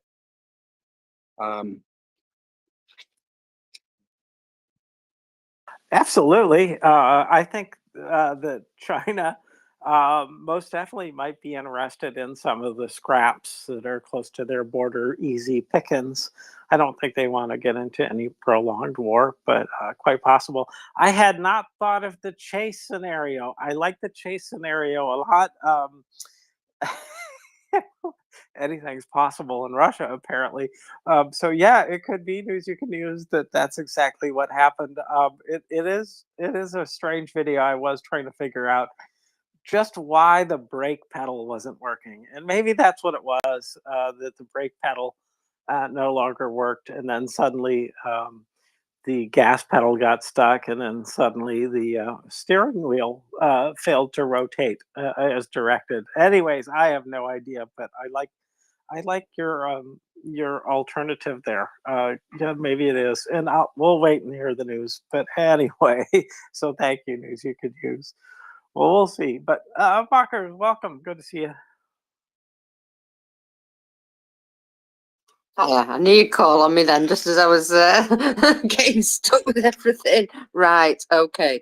What was I going to say? Oh, yes, you've definitely talked about the oil depot, haven't you, in Ravenki, Luhansk region? I did, but not much. If you got more. Well, let's just say there's lots of videos coming from it now, and oh my goodness gracious me, this place is very much on fire. Yeah, they won't be doing any business there for some time. Goodness gracious. In fact, I'll just retweet so you can just see what I mean. It's not just one part of the building that's on fire either. There's like a big fireball in front, and then the camera turns to the side, and oh, look, everything's on fire. Yeah, so yeah, everything's on fire. It's a very, very successful hit, I would say. I would also like to point out that there are currently air alarms in Belgorod, and there's something definitely going boom in Kursk. And you know me, I like to keep an eye on the booms, so I will update you when I find out what they are. Fantastic news, Mockers. I was liking booms. Um, yes, well, so when you talk about this depot, I take it this is the standard setup. Maybe you don't know, but a whole bunch of tanks that are spread out across the field, ideally spread out enough so that when one explodes, it doesn't explode its neighbors. So yeah, if you had any more comments about what you know about the field, that'd be interesting. And then Belgorod, well, I haven't heard about stuff there. I asked Language Learner the other night if he had any more news, and he said they seem to have pulled back across the border. So I was hoping that they'd still be in there fighting, but I just haven't heard anything in weeks about that. So, anyways, interesting. So Ravenki is due south of Luhansk. Can't see exactly how far. On the way towards the border at Ilovaisk, so it's well back in the sort of rear of the Russian lines. You know, well way behind Donetsk. So quite interesting. And do we know when that actually went up? I've seen various the video of the of fireballs there, but was that earlier today or was it yesterday? I lose track of the timeline on these things. Oh, I hope Mockers knows because I don't. I don't know, Peter. What was that, I have to look at some of these. When, what, where? When was that Ravenki oil depot? When did that go up? Was it earlier this morning or was it yesterday? No, it's now. It's nowish. No, okay, that's pretty good then. Okay, well that's good. Yeah. Yeah, it's as I said, it's basically due south of Luhansk, quite far behind the sort of Russian lines behind Donetsk. So it could be a sort of major fueling point that puts fuel further ahead into the sort of front. So if that's good, if that's the case, I think somebody said it's about 115 kilometers from the front. So that would imply sort of new missile capability. I don't know, maybe ATACMS or something else that they haven't been able to reach so far. So that's quite good news. Anyway, if that's now, that's very good. Yeah, thanks, Peter. It is. I'm loving it when they start to actually destroy the supplies that are keeping Russia active anywhere near the front. I mean, it's important to destroy the production capacity, but right now it's good to, if they could drain the fuel from that area, well, what are they going to do then? How are they going to move supplies? They're not going to have donkeys enough to carry them in. So I hope that really is having a major influence on the area. So, but yeah, well, I'm sure they got more of these, and so I am sure that somebody is planning the next strikes on the next target.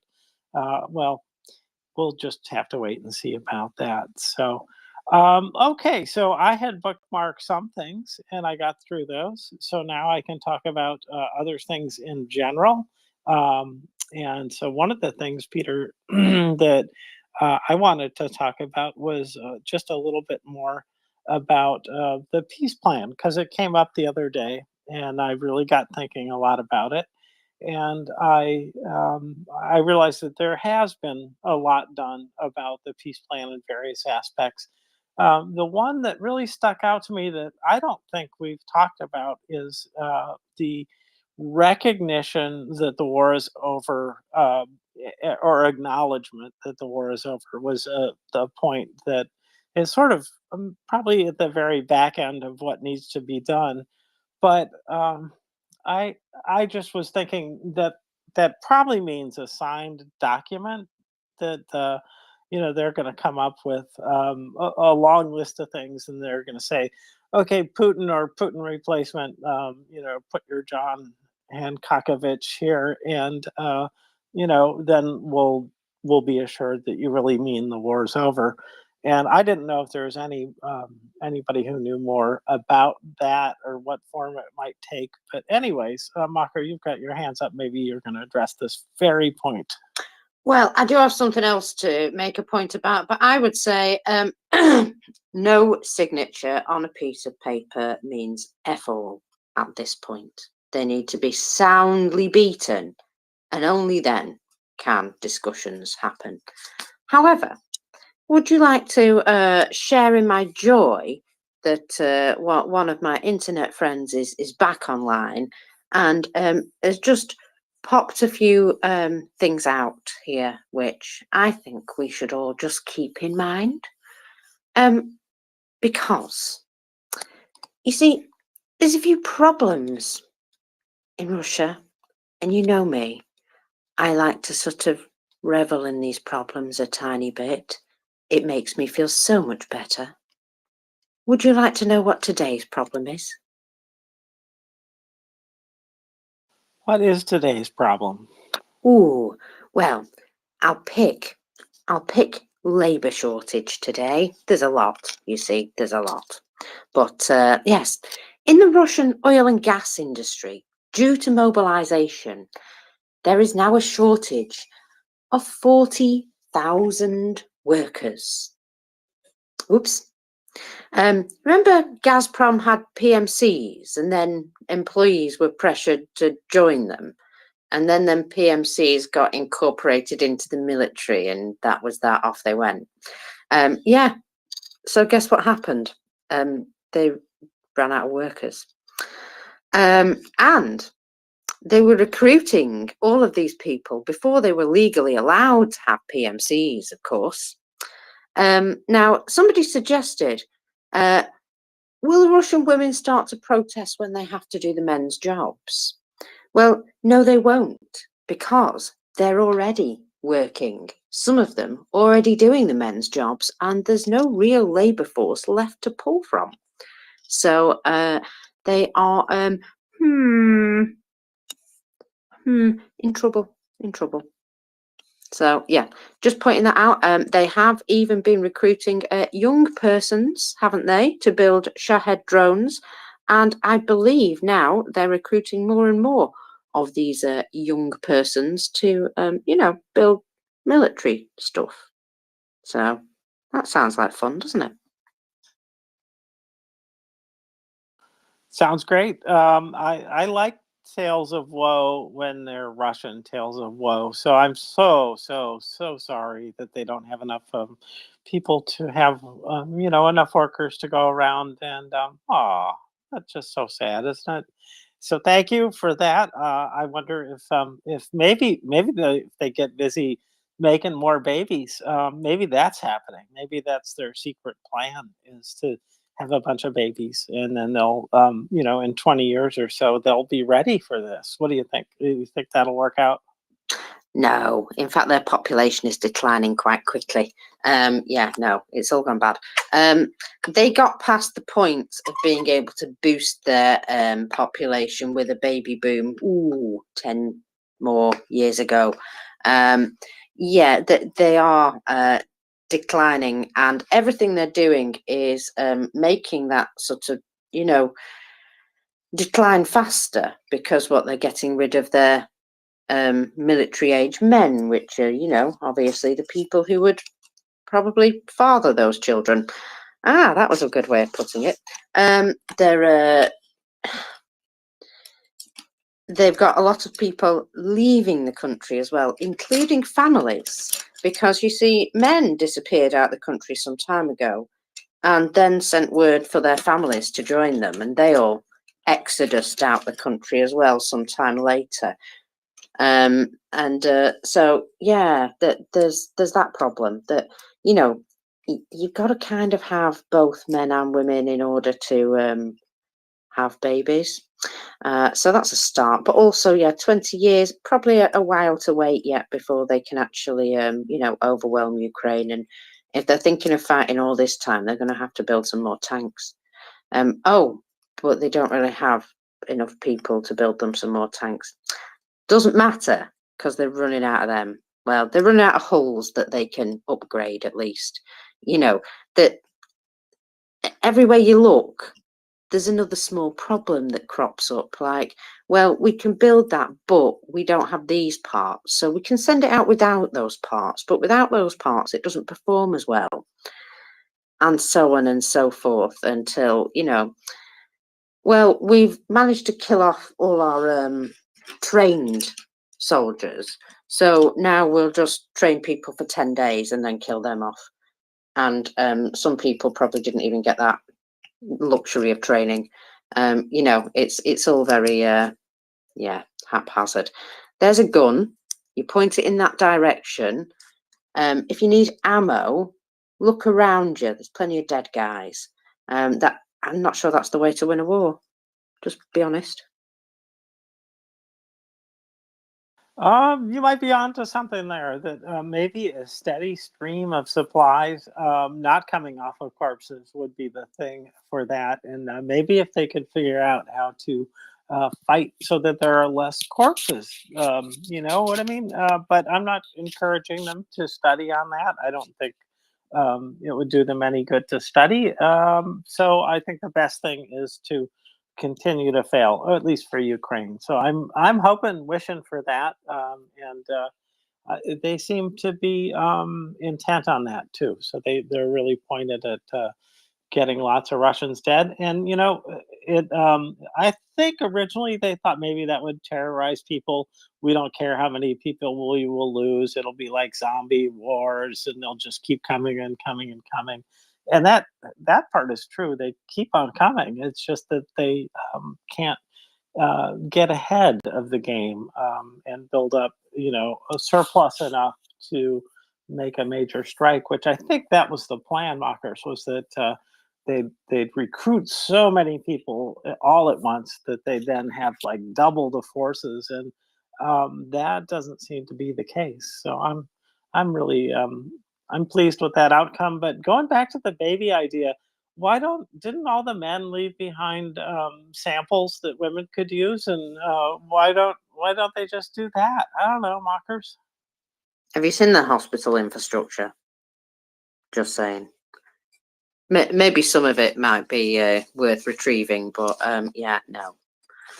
Also, I'm not sure that there's that many devout wives, if you know what I mean. Oh, my husband's gone off to war. I'll still have his child. Not necessarily, no, because that's expensive when you don't have the husband to also support you. So, you know, there's flaws in all these things. And there may be massive flaws in the new Russian government. I'm waiting for something to happen, which might just be a massive, huge mistake for Russia. But it hasn't happened yet. Do tell, because I was thinking, I actually went out to check to see about how the leadership was dropping off lately. So I looked at what do they call the suspicious deaths of notable Russians, is what Wikipedia calls it. You're not talking about anything like that, are you? I'm just talking about who he might be appointing to certain positions that if he does what I think he might do, he might be making a massive mistake and it'll be hilarious. But he hasn't done it yet. So I can't talk about it just yet because I don't want to jinx it. We Okay. do know, though, that he has decided to keep his old prime minister as the new prime minister. Do you know why? No viable replacement? No, Mishtushkin, or whatever his name is, Mishtushin. China likes him. He's kind of good buddies with China. He's been to visit them twice. Spoken to Xi Jinping himself alone, behind closed doors. So yeah, I think he's China's man. Ooh, I think that puts him on the short list of maybe being next added to that notable Russians found dead list, which has grown a couple this year. There have been 3 notable Russians that have died this year, and the most recent was let's see, that was, I think, in March. But yeah, it definitely has not kept the pace that it had in 22, when there was it was like they were all falling out of windows or something, or getting poisoned or whatever. But no, I'm intrigued by your suggestion that there'll be a change that will be a failure and will cascade. And this guy who has secret meetings with a foreign nation, this has a familiar ring to it to me. I'm thinking of the United States now, but I won't go there. So anyways, Mockers, back to you, and then Prince. Yeah, just quickly, there's already a downfall set up for Mishtushin because he's got until June the 15th to figure out how to produce games consoles. Yeah, it's something to do with Putin instructed the government to resolve the issue of production of games consoles in Russia by June the 15th. Like they've not been paying attention to how all their other product replacements been going. Anyway, one other thing he's got to do by June the 15th as well is figure out how to build ships without foreign technology. That's right, Putin demanded that the government learn to build ships without foreign technology within 2 months. So by June the 15th, the same day, Prime Minister Mishtushkin is also supposed to turn in his great plan on games console replacements. He's also got to confirm to Putin that they've made a comprehensive plan for the development of shipbuilding without using any sanctioned or imported equipment. Piece of cake, yeah? Oh yeah, I'm sure that'll be no problem. Game consoles and ships. Maybe he could work out something that'll do both at the same time. I don't know. I can't. Well, anyways, best of luck to that guy. Yes, Simulator. there's a high window. What's A that? shipping simulator game. That's what I reckon is his best choice. I like it. I think it could work. Why not? Why not? You know, You get points for creativity. Don't give them any more good ideas, mockers. Please don't. But let's see what Prince has. Welcome, Prince. Good afternoon. I hope that you are all well. I actually have something that Mockers sent me that, Mockers, you didn't talk about this. Beautiful, beautiful, beautiful video shared by Anton Gerashenko. And this is from, I don't know, people from like the Ukrainian Defense Intelligence. There is a lady, Mrs. Tamra. She is 81 years old. She consistently donates. I did just share this. What? I did just You share talked this about it on story. here? Yeah. Okay, sorry. No, that's okay. But I just wanted to tell you that. But to go through it again, because it's a great lead in to what? Fundraising? Exactly. Yeah, just that. Go ahead. Go for Exactly. it. So they went to visit her and they gave her an award, and Budanov sent her a personalized message, which I'm sorry, she was so excited and she was so happy and it was so sweet. But here's the thing. Here is what Mrs. Tamra, who is 81 and gets a pension. This is how she describes it. When I receive pension, first of all, I donate for drones. Then I buy medicine, and the rest of the money for treats. So Mrs. Tamra, with her small pension, is encouraging people to donate whatever they can. And she has figured out a way to skip some things maybe that she would see as treats and donate regularly to support her country. And she says that everybody should do this. All Ukrainians should do this. And I say we all should do this. We are all here as a group who supports Ukraine, who loves Ukraine, who fights for Ukraine, who defends Ukraine, who likes to laugh at Russia. I'm sorry. We just do, mockers. It's you and me in the morning, sometimes just laughing at the absurdity of Russia. And so I thought it was a great story. I apologize. I must not have been listening. I've been watching some videos and stuff all morning. But Mocker sent me this, and I was just like, this is just absolutely freaking cool. An amazing, amazing example for everybody. Did you put this in the nest? No. I may be able to. No. No, that's unusual. I will. Your job's to take stuff out of the nest. But no, go No, ahead, I will please. put this into the nest because it is just absolutely too sweet and wonderful. So yeah. And I think tonight, after understanding genocide, Mockers and I will go more in depth into information regarding Eurovision because, Mockers just absolutely loves Eurovision. And Yenny actually often joins us early in the morning, and she is like the number one Eurovision fan. Not really, but I like to tease her about it. And I was sent information on how we can all vote, all of us, no matter what country we are in, for Ukraine in the Eurovision Song Contest. And I love the song. I love this song. And if anybody is wondering, do some research into it. That song actually is all about strong women in Ukraine and Mother Teresa and the Virgin Mary. It's very, very interesting. All those women who are saints, who are divine, once walked this earth. And so who knows what's going to happen with the current group of women who are doing amazing things for Ukraine.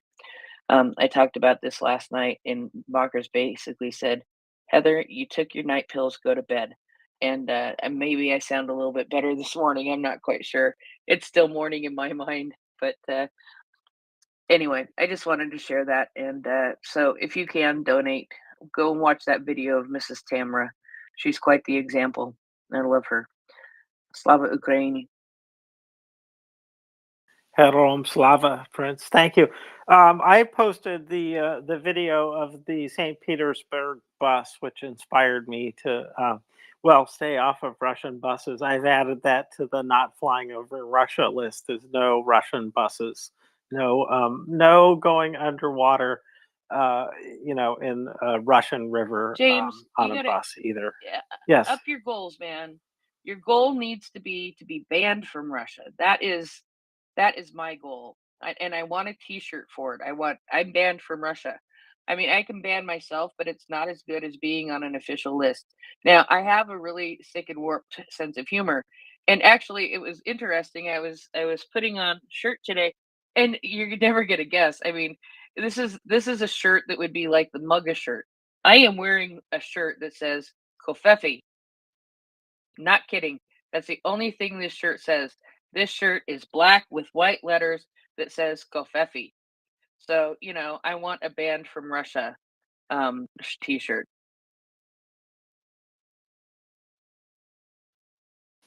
We can put something together for you. I'm sure we could, but no, an official ban. I think you're going to have to really work at this, Prince. I really do. I think that it would take some major league effort. I'm not downing your skills by any means, but I just think this is a big ask. So I ask you to keep working at it and let us know how it goes. We'll probably read about it, sometime when you're sleeping, if you ever sleep, and we'll find out. But great plan. I really am happy in terms of Russia goals about just on my own staying out of Russia, not flying over Russia, and definitely not be on the bus submarine, sub bus marine, whatever. Anyways, no underwater driving for me in Russian rivers. I guess that's the goal. Anyways, Mockers. I just need to know, did the 81-year-old lady prefer the award or the video of Budanov the most? Because I know which one I'd be cherishing more. You would be loving the video more. Oh, hell yeah. You would be cuddling with that video as you fell asleep every single night. Have you seen the cushion with Budanov's face on? Somebody did it as a mock-up, right? Of like yeah. I haven't zoomed into that portion of your bed lately, so I need to go and look. Ah, very funny. Now, there is somebody mocked up like a large sort of, a standing cushion, about 1.5 meters tall, with Budanov printed on it. But obviously, it would look just the same on the other side as well, because Budanov never shows his back off to people, because he's not that kind of guy. But can you imagine sort of like, just standing it in a slightly shadowed corner of your room and walking in the room and going, Budanov, he's after me. Yeah, well, anyway, I kind of want one, but I don't at the same time.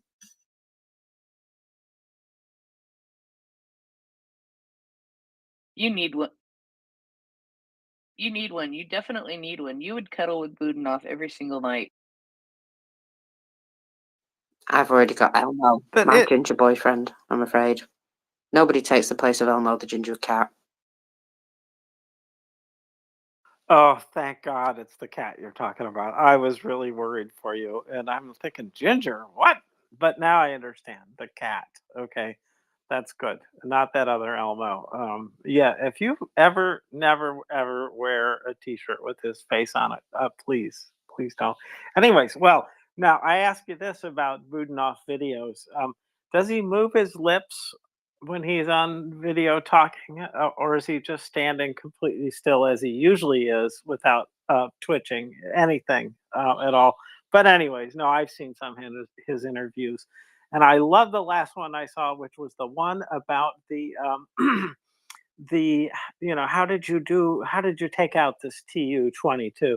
He said a week of lying in wait, and I'm like, yeah. And at that point, when he said that, there was a tiny, tiny twitch at each end of his mouth. I think it was a micro smile.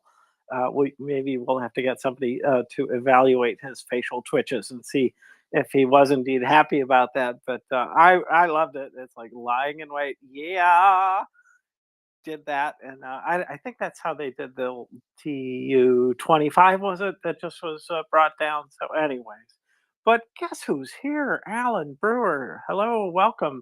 It's Friday night. It's Friday night, James. Where else would I be but MriyaReport? Remember that old phrase, bend it, like Beckett. I think Budanov deserves such a phrase, but all I can come up with on the spur of the moment is bomb it like Budanov. It has a nice ring to it. It does, yeah. Yeah, blow it up like Budinoff. Yes. Yes, bomb it like Budinoff. Yes, that's good. I like it. Yeah, it's funny you say it's old because it's in my memory. And it feels like it was in the latter part of my life. Oh my God, I'm old, Alan.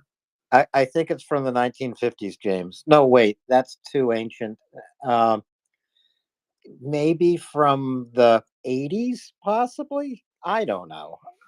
Not 90s, they all blend together now because it's so far in the rear view. I can't, it's just dust in the rear view at this point. Things decades I didn't pay attention to, perhaps. I don't know, head down. I was probably working hard, intently, being a good family guy and busy with friends and doing things. No, I don't know what I was doing, but I sure wasn't paying attention to exactly when that was. I don't know. What was he known for? Soccer? What's called football around the world, James. Even I call it football now, and even I spell it Futbol. Football.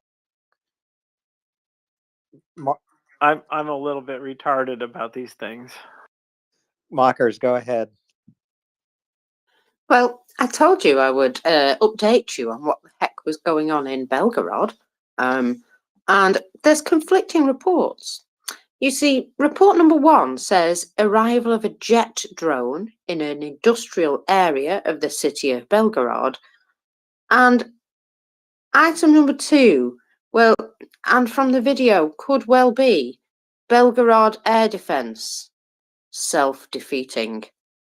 So we'll see some more information on that shortly. But either way, there's been an explosion in Belgorod. Not quite sure who caused it yet, but could be either or. And I've also seen reports of air defense active in Kursk.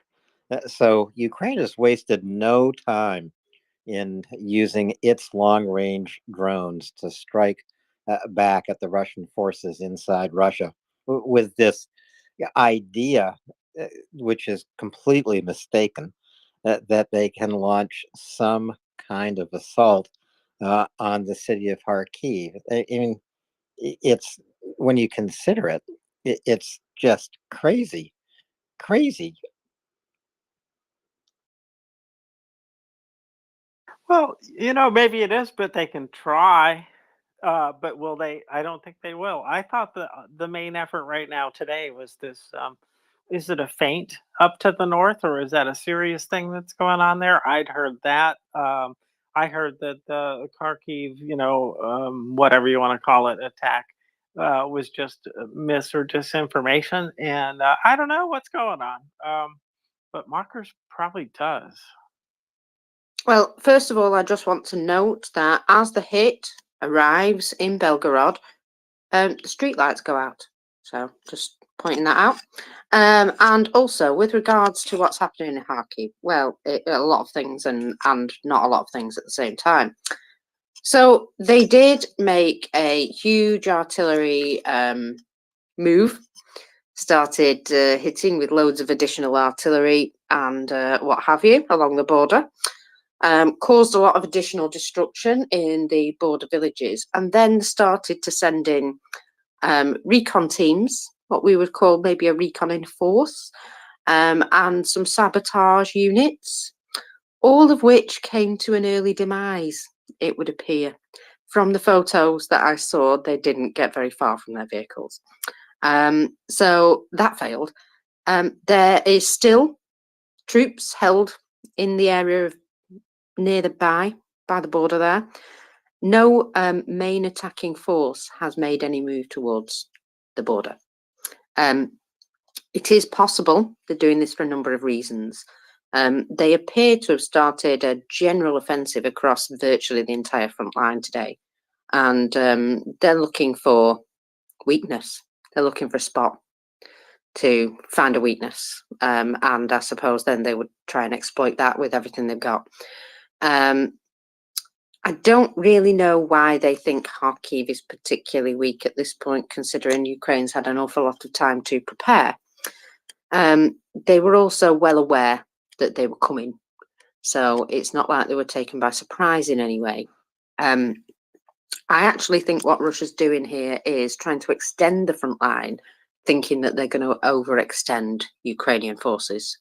And, causing the total destruction of Kharkiv is as good as taking it, really, isn't it, to the Russians? And that's kind of where they are at the moment. People on the ground are obviously very concerned because there's massive artillery. It's suddenly a really hot zone, and it wasn't earlier, obviously. But there is reason to believe that this is just an artillery battle at the moment. It's certainly possible they may try and go for it, though. But Ukraine are prepared for this. It also pins forces in that area, so they can't be sent to help anywhere else. It's they won't take Kharkiv in any way, but they will probably try to cause an awful lot of destruction. Just that really. That's where we are with Kharkiv. That they've had a go with regards to attacking it, but they've not really gone in with any actual ground forces. Only sort of sabotage and recon teams that obviously proved to not be worth sending. What do you say? I mean, in you go, lads. Oh, see ya. Maybe that might give the Russians a little bit more pause as well on that axis. You never know. I don't think they were really expecting to get anywhere, but they're going to continue to do what they do, try and soften up the area. They've been hitting with longer range missiles, all the sorts of stuff they would do prior to making some sort of ground assault. So we've got to sort of take it seriously, I think. But yeah, it's not going to be successful for them.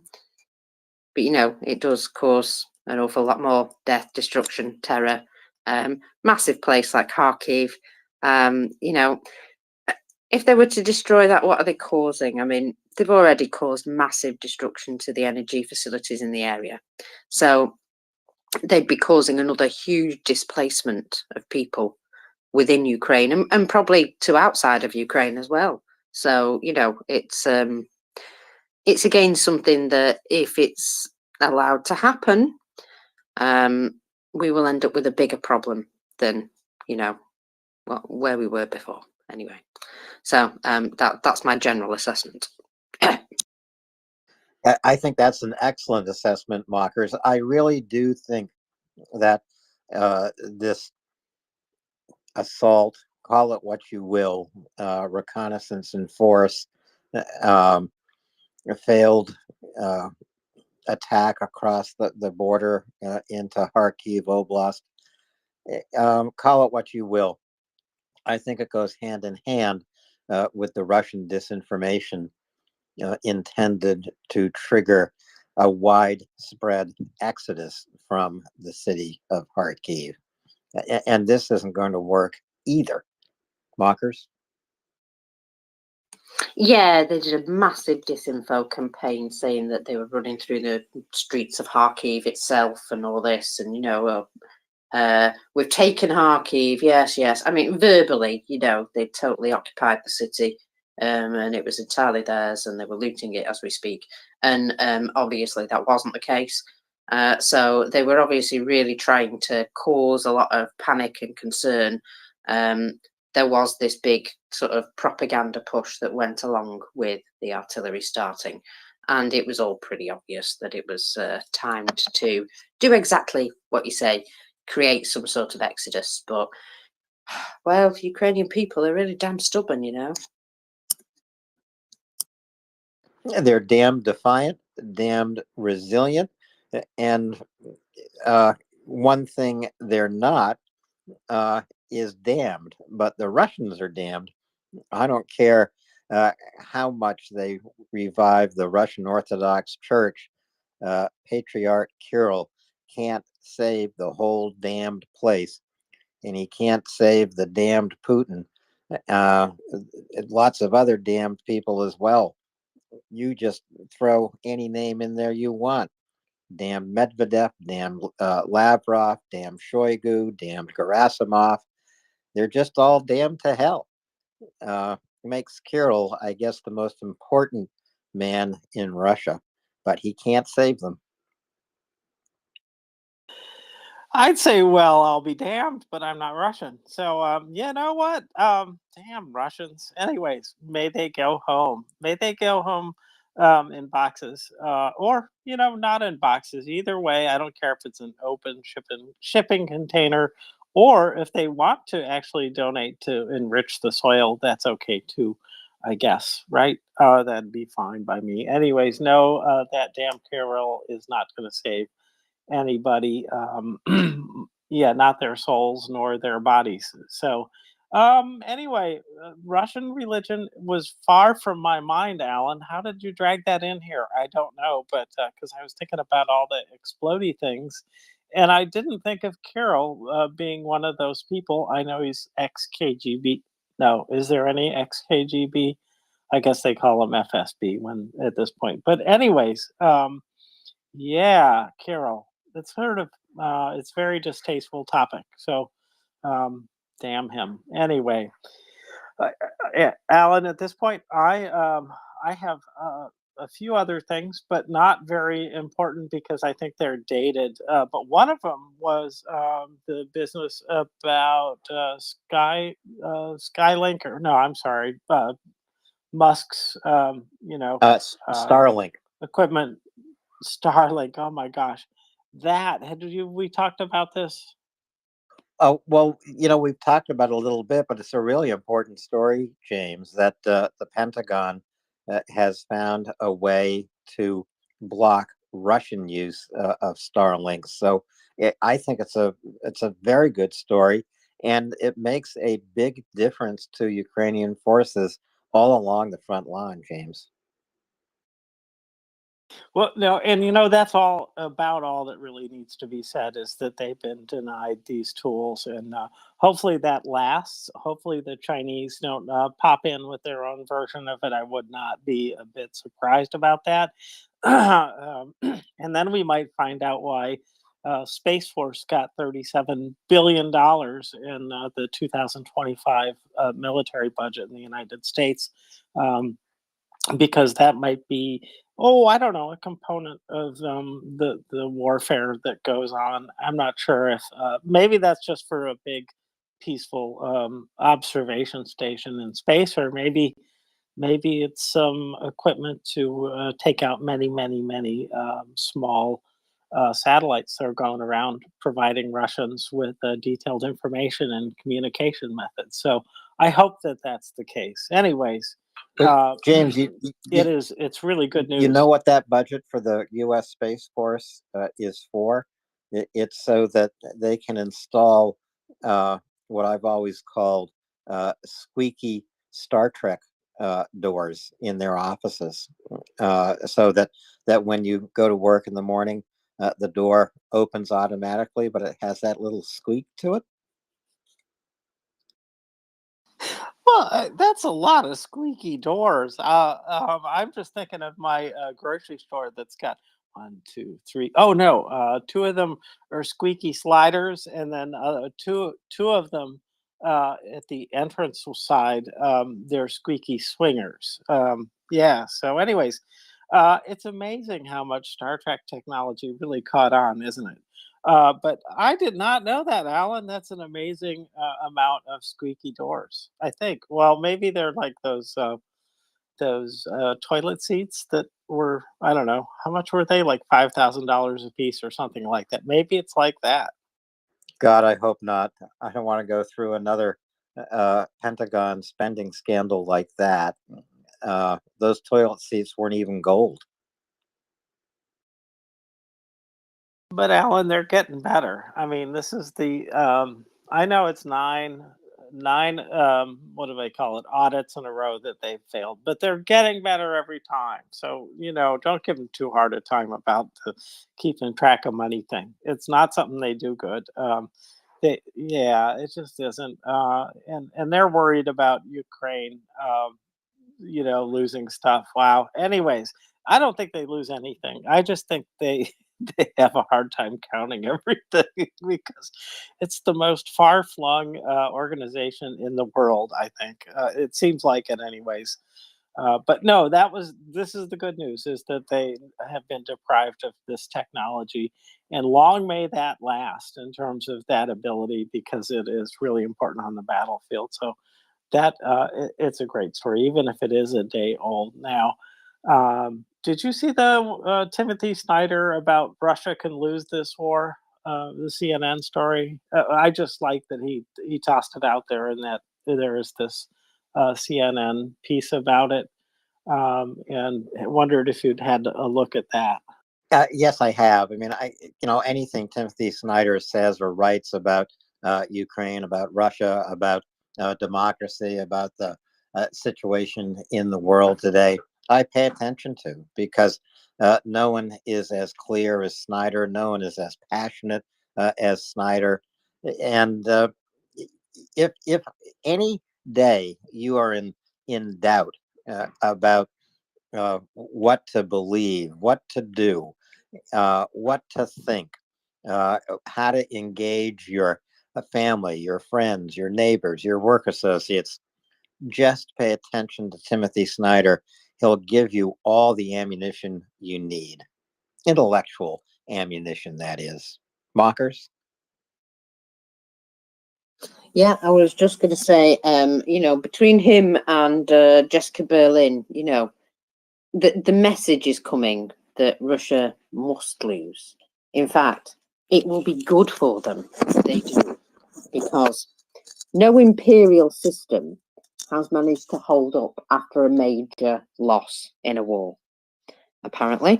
So all these countries that were previously all imperialist nations, they got their backsides handed to them, and they decided to calm down and decide to sort of be just a country that looked after itself and got on with its neighbours.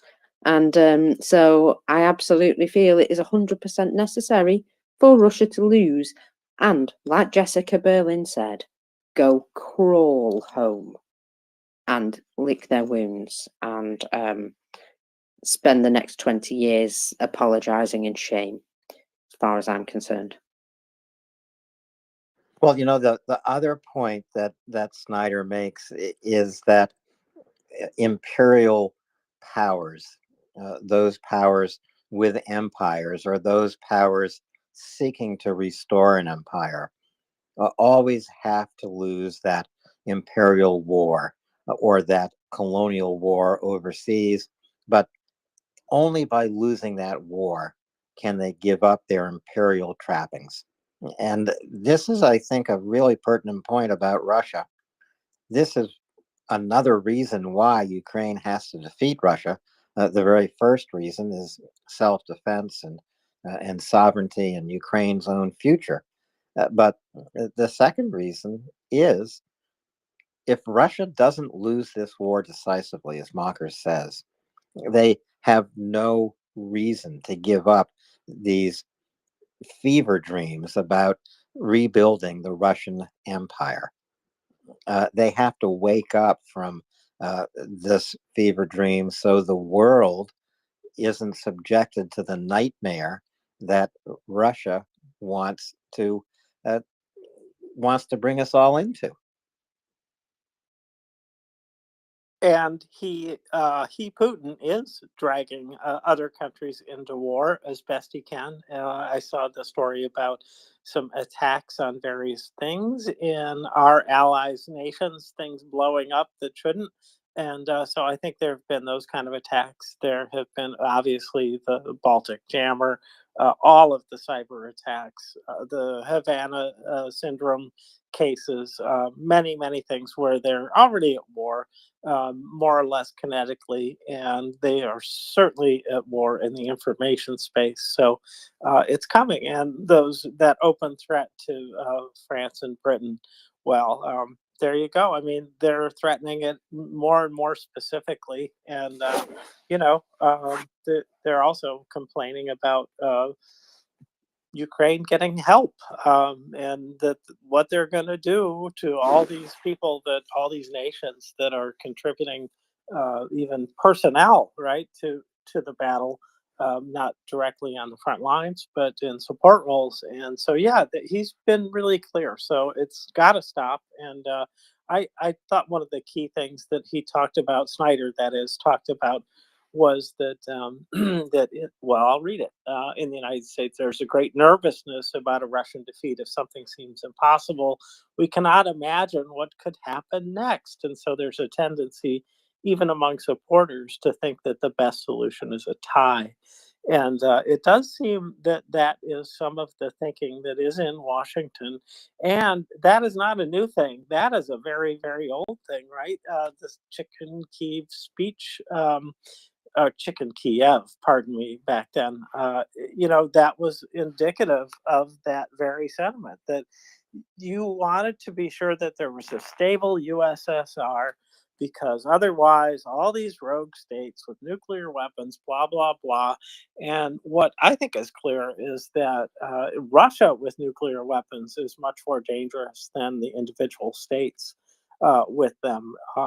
Because what I don't see happening is Kazakhstan suddenly having a nuclear fit, for example. I don't think that's going to happen. I don't think any of the other parts of Russia really want to use the nuclear weapons that they have within their region for anything, honestly. I think they want to go ahead and get richer, become prosperous, have a nice life, carry on with their neighbors, doing business and things like that. And so it doesn't make any sense. So hopefully, this kind of thinking is brought to an end with this war. This idea that you want to, maybe you do want to bring them down softly if possible. You probably don't want to try to finish things off in Russia with the nuclear weapon. That probably would be a little bit too far. But other than that, would we survive if they collapse? It certainly seems like it, Alan. I don't know about you, but why there's that fear or why it ever was in place, I'm not really sure, but Mockers knows. No, I only know that, we're very stupid, really. We should stop being afraid of what is pretty obvious to me, that they're not going to be able to carry on as they are they? They're just not. Now, did you go through the new DoD announcement for a new package for Ukraine? Mockers, you are reading my mind. I have it right in front of me. James, what do you think? Should we go through it? I think it would be delightful. I just want to say go Toes. I know what the letters stand for now, but go on. Well, Mockers, do you want to begin? Oh, I was just going to say, when they say additional ammunition for HIMARS, we all know what that means, don't we? Mm-hmm. Yes, it's HIMARS o'clock. You can't have HIMARS o'clock without HIMARS missiles. I also love the word additional. That really is all you need to say. Additional could mean 1,000. It could mean 5,000. But I can almost guarantee it means more than 100. Well, let's go through it, because what's delightful about this to me, the best part is the second one. I mean, you bet, additional munitions for Patriot air defense systems, top of the list, is absolutely critical and probably the most important thing on the list. But the one that really gives me hope about all this is the NASAMS, the National Advanced Surface-to-Air Missile Systems. And the reason I think it has so much potential hope in it is that if it's long range and surface to air, that means that these long range bombers perhaps are endangered species. And that would be cool, because it would certainly slow down the delivery of those glide bombs and the like. So That to me was my favorite one, but there's a lot more because you know what the very next one is? Stingers, which, not the long range things, but still very good stuff. So those little Russian helicopters that dare come near the front line, goodbye.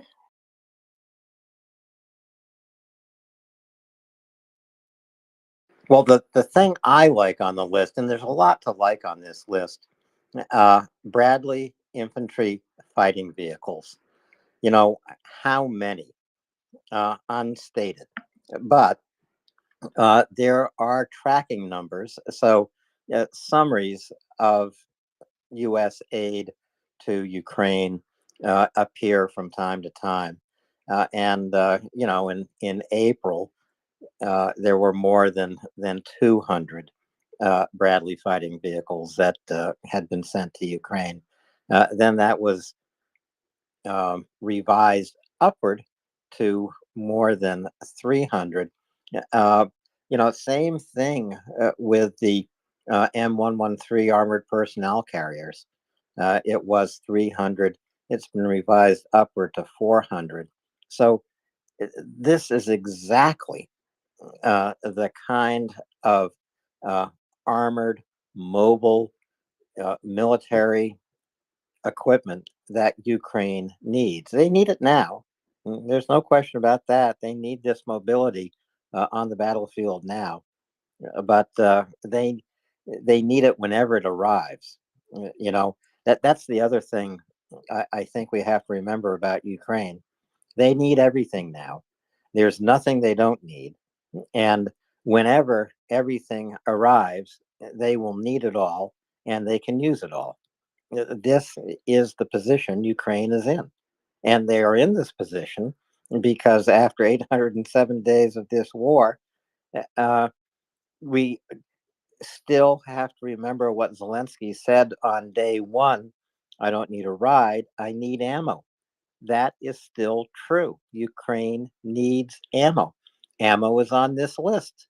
155 millimeter and 105 millimeter artillery rounds. Again, how much? Uh, Tens of thousands. Again, you see that running summary of military aid from the United States to Ukraine. Do the calculations. There is a hell of a lot on the way. Should have been there 6 months ago, but there's a hell of a lot on the way right now. I'm going to challenge you a little bit about needing everything because I'm not so sure about pineapple pizza meals ready to eat. I'm just saying, not sure they need those, but maybe they'd find a use for them. I don't know. Anyways, that wasn't a serious comment, obviously, but I thought this one needs more explanation for me to understand, at least, and that is equipment to integrate Western launchers, missiles, and radars with Ukraine systems. And I wasn't quite sure what that meant, except it sounded like a Frankenstein kind of thing. And we had Frankensams, of course, and other, things that they cobble together. But I didn't know. Do you understand this any better? Maybe you do, Alan. I don't think I understand it any better. I only know people who understand it. Latin, for example, if he's listening, I think he could shed some light on this. My guess is that this integration has to do with the arrival of F-16s. HARM missiles are on this list as well. And my guess is because these F-16s arriving in Ukraine in a matter of weeks and a matter of weeks and a matter of weeks, damn, they've got to get there. These are upgraded F-16s. It's their radar specifically that's been upgraded. A lot of the MiGs that Ukraine flies currently, they have been upgraded and uh, and souped up in a kind of do-it-yourself way that the Ukrainians are so good at, so that they can carry American missiles into battle. They can deploy them, aim them, use them with precision. So my guess is that's what this equipment is for, James. And the beautiful thing about my answer, I could be completely wrong, and I don't care. Wait, this is something we all get to enjoy. We can be completely wrong. Occasionally, I regret it, but I rely on my ignorance, I guess, as an excuse, which isn't very good. But anyways, well, so I think we're gonna have a visit here from, to me at least, a new speaker. Let's see. How shall I say this whole name, Dat Guy? You can know one. I'm not quite sure how you pronounce it, but that was my best attempt. Welcome. Thank you very much, Mr. Speaker. Thank you. I think the fundamental thing is everybody's thinking that we're sending brand new rockets and brand new ammunition to a war front that isn't. Let's be straight and let's be honest about it. The ammunition that we're sending from the whole of Europe and now, thank God, the USA, thank you very much for it, but they also work compatible with the infrastructure that we've got out there now.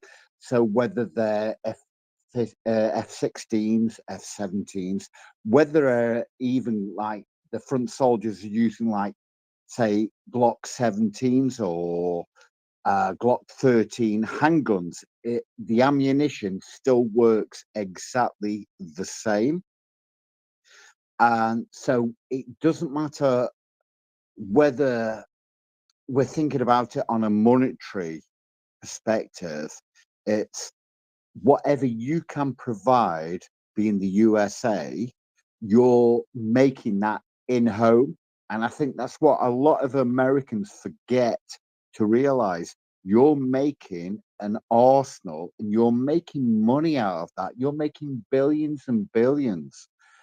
But the ammunition fundamentally works with Hamas 13. It works with Hamas 12, which was what, 1979. It still works. It works, but it's about getting the funding and getting that. It's more than ammunition. It's about providing an infrastructure, and the more you spend, the more the rest of Europe has to contribute, which makes NATO a lot stronger. And that's the bigger picture. Every country that donates to NATO, and I know Mr. Trump doesn't like going into NATO, but it's a good thing. And everything, every single penny that you put forward, it doesn't lose your citizens' money. It makes jobs. It actually makes jobs. And Oh, it sure does. It sure does make jobs. We've got a lot of good jobs, and what we're sending over are things that, except for a few things where I think there may be some brand new equipment in there. A lot of these things are things that have been in storage, and we're ready to ship, and then we spend the money to replace the systems that we are sending and the munitions that we are sending. So that's the deal. Is we get new equipment out of this. They get older equipment, but well, this is how we've been doing it since for a long time. So, go ahead. Why have you still got MiG-15s, MiG-16s, MiG-17s, MiG-9? Why have you got FSUs? You know, they're all a basic building block and everything else. And I just feel, as an ex-serviceman myself, I feel like it's a little bit blinding where people say, oh, why are we sending that there? Why are we doing that? Why aren't we spending more? Well, you can't grow unless it's the blindness of the whole thing. I don't want to go into American politics because that would be so easy to do, especially with your former president. And don't get me wrong, we've had an idiot that formed himself on Trump. And that's why we don't have a big, shaggy, blonde-haired prime minister anymore. Because in the UK, we don't do fools roughly. We've been through many. How could I put it nicely? We've been through many arseholes in a lifetime, and once bitten, twice shy. We've had a Nazi regime. We don't want to go back to that. The world doesn't need that. Got that right. World doesn't need any more of that stuff. Well, let's hear what Mockers has to say. Oh, I was just going to update you on the situation in what's happened in along the border of Kharkiv today. You see, the deep state guys, they kind of go with 6 of one, half a dozen of the other. They don't like to, overestimate or underestimate. So they tend to go somewhere in the middle, and they were incorrect. So Russian armor that has been destroyed has now been geolocated, and it was destroyed before it even crossed the border into Ukraine. The exact coordinates are in the Belgorod region, just outside the Ukrainian border. Based on that information, Russia does not appear to have penetrated the perimeter of Ukraine at, Pilin, and they lost 5 vehicles in the process. So it was actually the Battle of Bilhorod, it would appear. Just thought I would clear that up. Yeah. Well, thank you, Mockers. Appreciate that. Yeah, well, this is the place to destroy them. Ideally, it's the place to destroy them before they get to Ukraine. So I'm really happy to hear that. Belgorod, that is right there next to Kharkiv. So it's an important place to blow up Russian stuff. Let's hope more of that. That guy, it seems like you wanted to say something. Go ahead. No, I was just with that information that the young lady has just gave to us. Well, any advance forward, but when we're any rocket attack against somebody that should be an ally in Ukraine should be an ally, and what you've got to remember is they gave up their nuclear weapons. They were a really strong nuclear capability. They gave up all of their weapons because we, as a nation and as a convertive, said, we will protect you.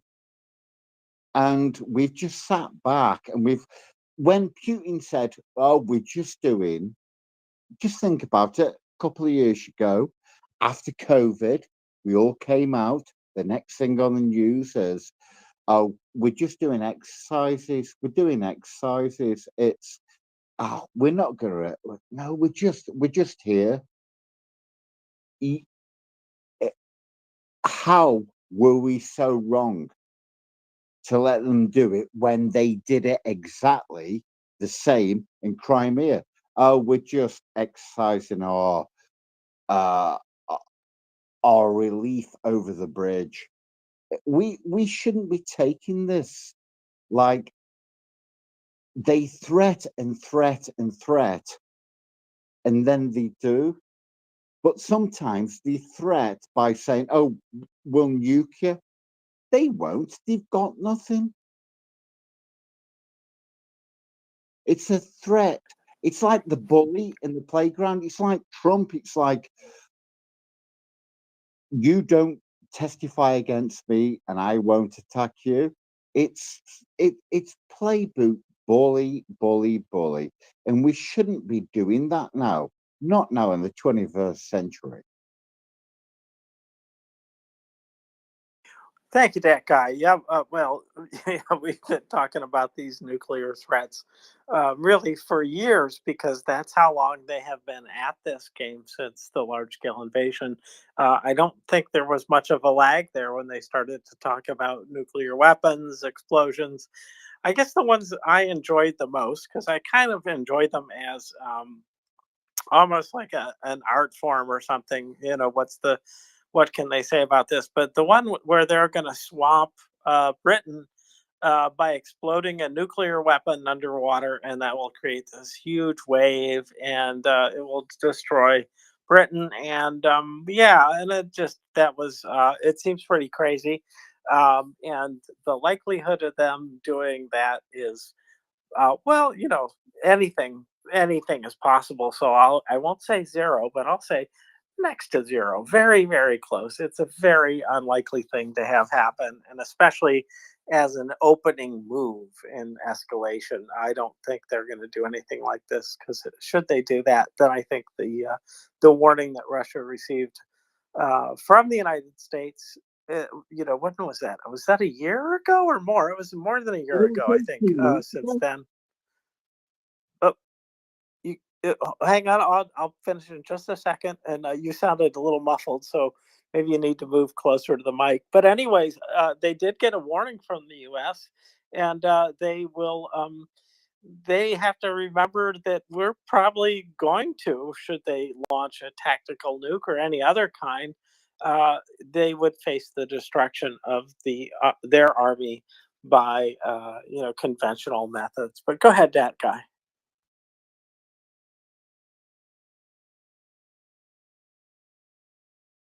Or not. But anyways, Russian nuclear threats are just that. They're just threats. They're not going to do it. I think that Trump's threats are a lot more consequential because scaring a few individuals is much more realistic, and him doing something bad is more realistic than Russia launching nuclear weapons. So, anyways, but that would lead us into American politics, and I don't want to go there right now.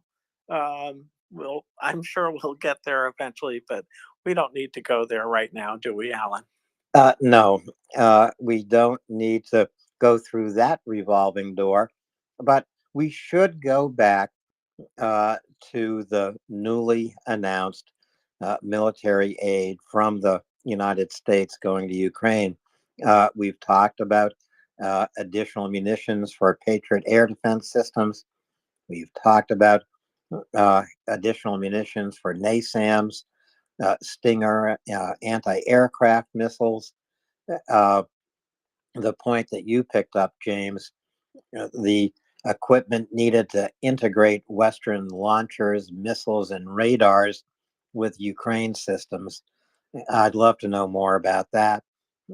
More HIMARS rockets, more artillery rounds, more Bradleys, more M113s, more MRAPs, mine resistant, ambush protected vehicles. You know, where the hell do they come up with these names? It's, you know, you see MRAPs and you have to struggle with your memory. Oh, yes, mine resistant ambush protected vehicles, MRAPs. Wow, okay. But it's a very functional name, Alan. It's a very functional name. It's got the function in it, sort of, kind of. Whereas Bradley, I don't know. That could be a sweater. I don't know. You know what I mean? It's got. I don't know. Anyway, but no, I appreciate that. The toe is another example of that, right? It's except this is a hard one, and well, was it Pickled Flicker Fella or was it Ukraine War Update? I'm not sure who it was, but one of the two of them told me that that it is in fact tube launched, optically tracked, and wire guided missiles. That's what TOW is. And what is amazing about that is they've got wire guided and wireless, but they still call it TOW, which that confuses me. That's where I get confused, Alan, is when it's like, wait, it means wired and wireless. Okay, well, they both do start with W. So maybe it's all okay, and it's just my lack of comprehension. Well, I think I would have called it a Talat wig, but that would cover all the letters for the acronym there. But the other thing that strikes me, chemical, biological, radiological, nuclear protective equipment. Okay, clearly a response to Russia's use on the battlefield of chemical weapons. Chemical warfare is what Russia's engaging in. Ukraine has gathered up these gas canisters from the battlefield, give them to the United Nations as evidence, given them to the United States as evidence. There is no question that Russia is using a chloropicrin gas, a gas that was used in World War One. So that's also an important part of this new package of military aid to Ukraine. And it is very timely because they're using it now, and so yeah, we needed to have this.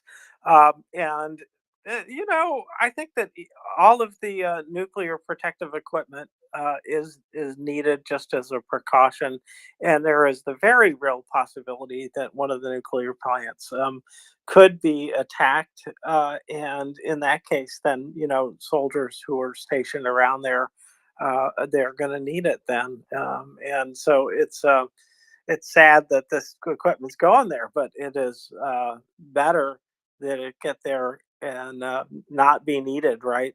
Rather than not go and then be needed. So I'm glad that they're taking care of all these potentialities. And so I think we've covered almost everything on the list. Let me see. Small arms, yes. Demolition munitions and equipment to obstacle clearing, equipment for obstacle clearing. That sounds like Miklik to me. And then spare parts, of course, because stuff breaks. Training munitions, well, I guess that is a thing, isn't it? Maintenance and other ancillary equipment. It does make you wonder, does that fall under the what for Russian equipment would be the special equipment? Probably. But Alan, I think we covered it. I'm looking. Oh, did you say javelin? Yeah, I think we said javelins. I think we pretty much covered it, but I also think that cluster munitions for ATACMS are going to be a part of this package as well. It was cluster munitions that that Ukraine used in striking this fuel depot in Rovenki, which is in occupied Luhansk. You can see the result. It's a huge fire. I can't wait until Will Teal analyzes that fire. Looks like a pool fire to me. That burns the most uncontrollably and at high heat. It's and you can see it's cluster munitions that were on the ATACMS that struck that depot.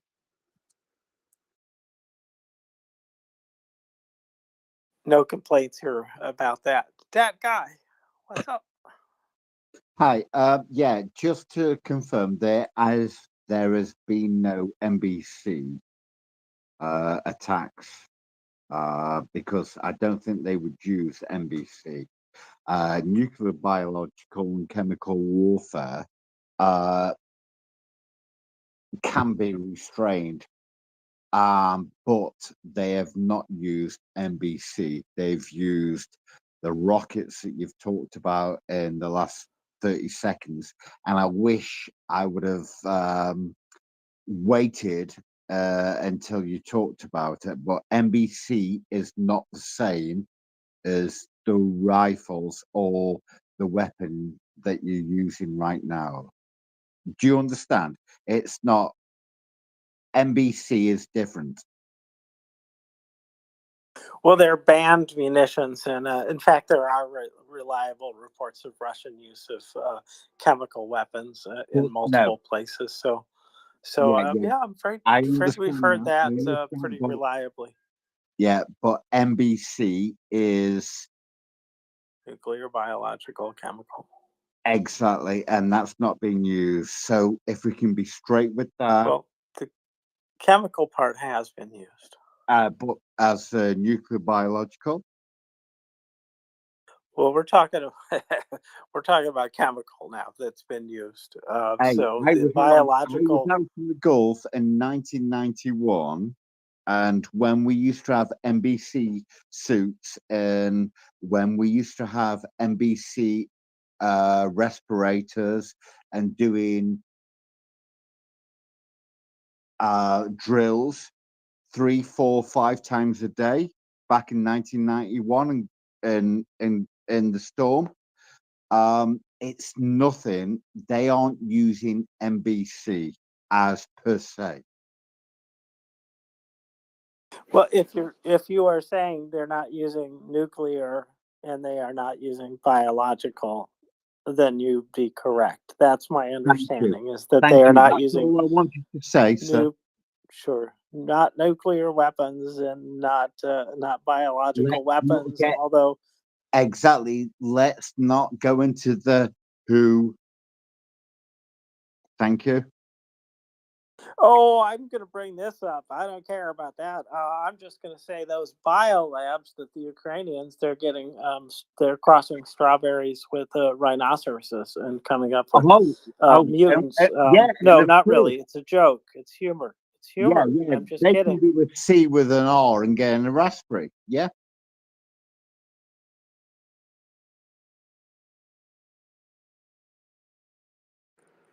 Well, Well, James, in any case, they're getting the equipment to protect themselves against these possibilities, and they are all three possibilities. And as Russia loses more, they might be thinking about picking up some of these other things, and it wouldn't surprise me entirely. I don't think they're going to go to nuclear because they've been warned about that, but.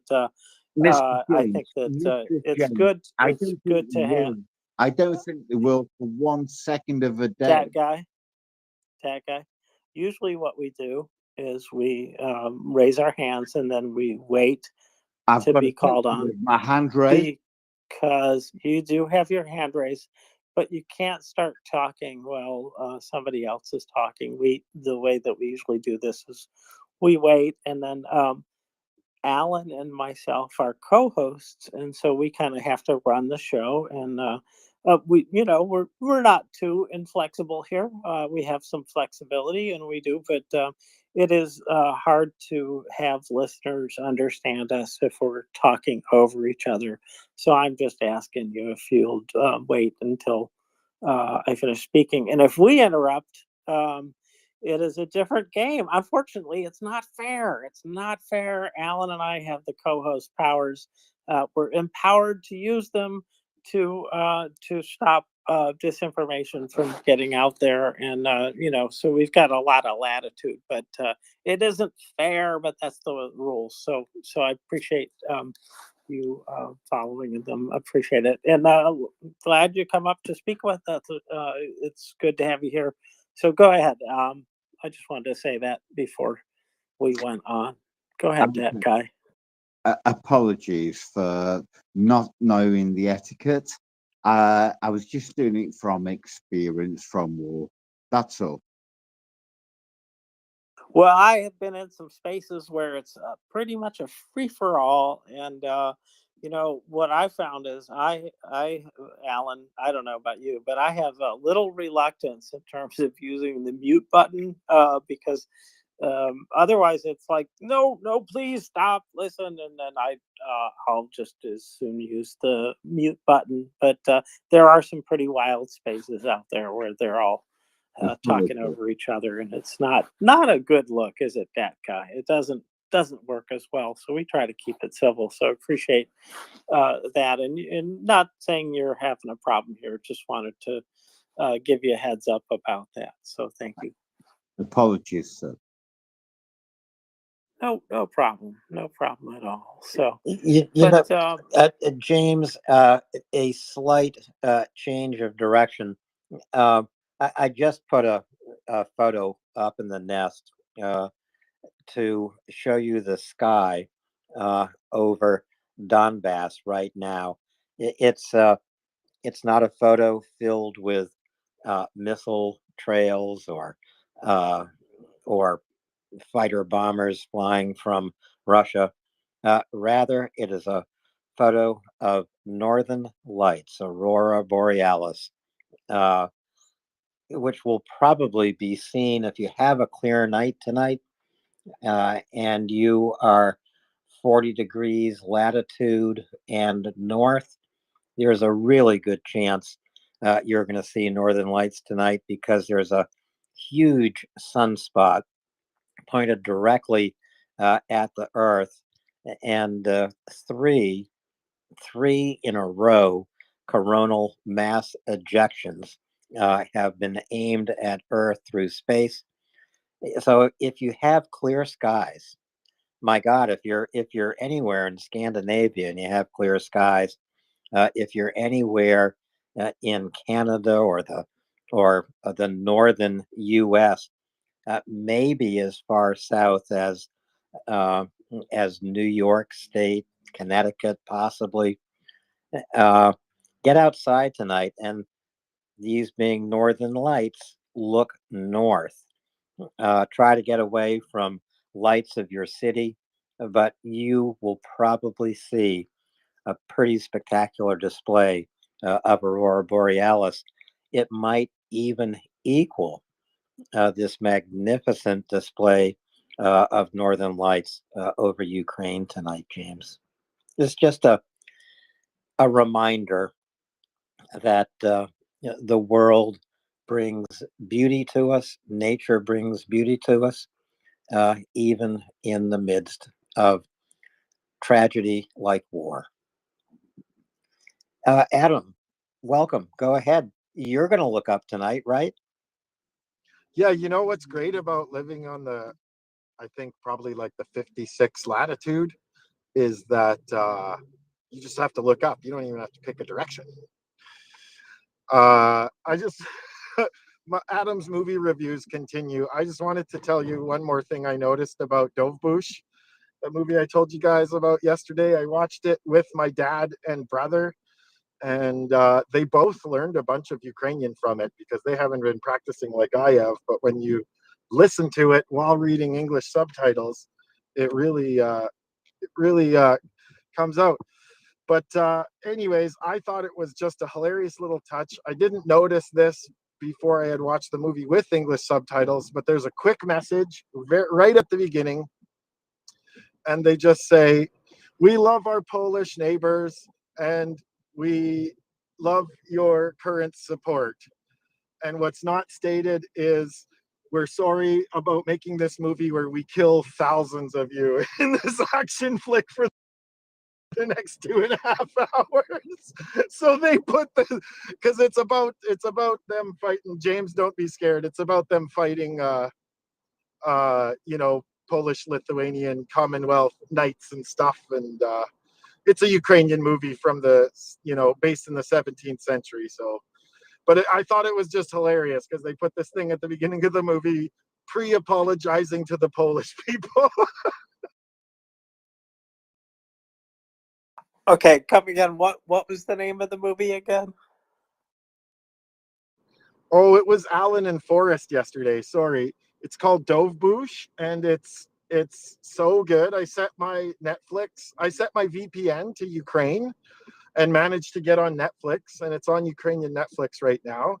And it's about it's like Rob Roy with Cossacks. It's so damn good. It's like an action adventure period piece, and you won't believe the production value. I went into a movie in a Ukrainian theater thinking I was going to see something that I might see in a North American theater, like from the 90s, like just because of our prejudice over here about movies from other countries. I know I have prejudice against Canadian movies because they're not always the most highest production value, but man, they must have spent millions of dollars on this thing. It looks beautiful.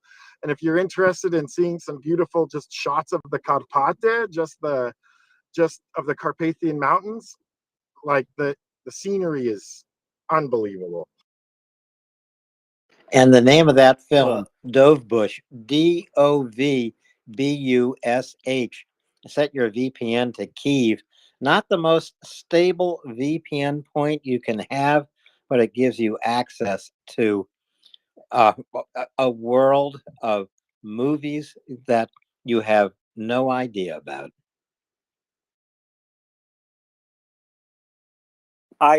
Okay. Well, I didn't know that I needed to watch this, but I may have to. And if it helps me with my Ukrainian lessons, all the better. They're going very slowly, folks. It's not easy for me, and these multiple ways of handling plurals. Oh well. Anyways, enough of that. We don't want to talk about my Ukrainian lessons. Duolingo, though. Uh, yes. Well. Anyways, there. It's working. I'm learning. Anyway. Thank you, Adam. Appreciate that. I always like the movie reviews.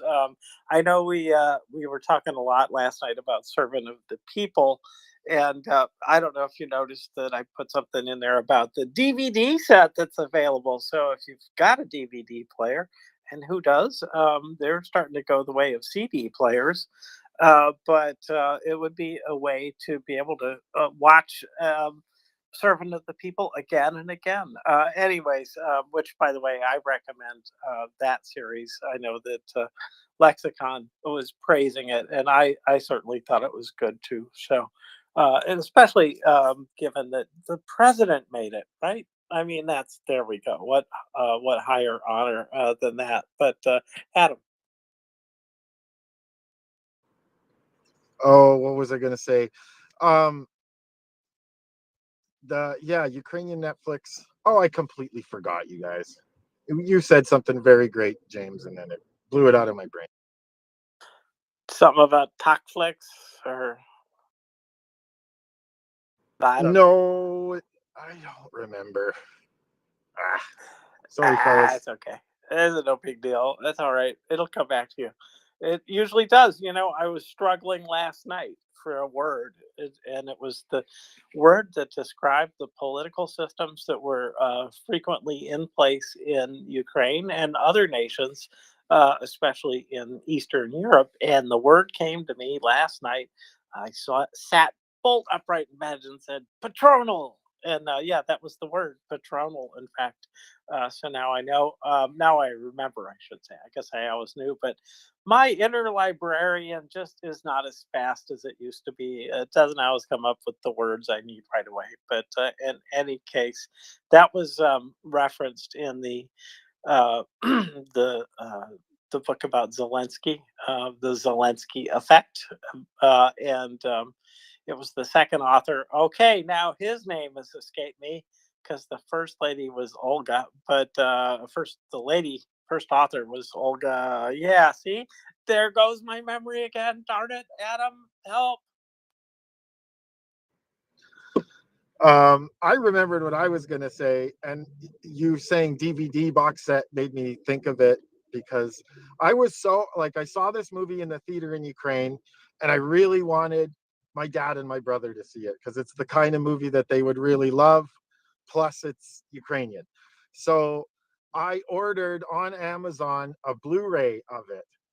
And in my English speaking entitlement, I assumed that there would be some English subtitles on this Blu-ray, but there are not. The audio is in Ukrainian and the subtitles are in German and Dutch. So here's an offer to the MriyaReport European family. If you want a Blu-ray copy of this amazing movie, I will send it to you in exchange, the Blu-ray that is, in exchange for a small donation to MriyaReport because I know English and I'm learning Ukrainian and I have no plans to learn German or Dutch in the next little while. So my DMs are open. If you're in Europe and you and you understand one of those languages, it's a movie in exchange for, let's say, a minimum €20 donation, because I think it costs about $40 Canadian. So that would be square. Let me know. That's more than fair. I think that's a great idea. Yes. Well, yeah. Adam, why don't you already speak 5 languages? I don't know what's wrong with you. I can mumble a few words of French. Because I'm not a European. Because we're North Americans and we're lazy, we only speak 1 to maybe 2 languages. And when I went to Europe, I was like, especially Ukrainians, but I know Germans and everybody, they all speak 4 languages over there. They're amazing. It is true. It is true, and I take it the main reason is the availability of other speakers, and they probably hear the sounds. As you grow up, you hear other people speaking in foreign languages, and I think that helps so much. I really do believe that Noam Chomsky, before he was a bad kind of political commentator, he was a very good kind of neuro linguist, and he identified that it really did take early hearing of sounds to have children be proficient in using those sounds in language or recognizing those sounds.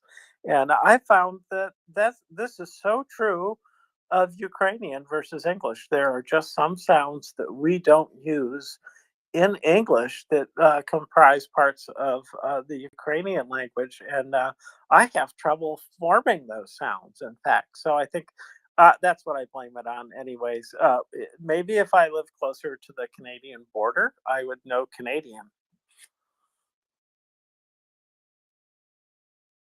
Oh no, to know Canadian, James, you have to be born and raised in Canada.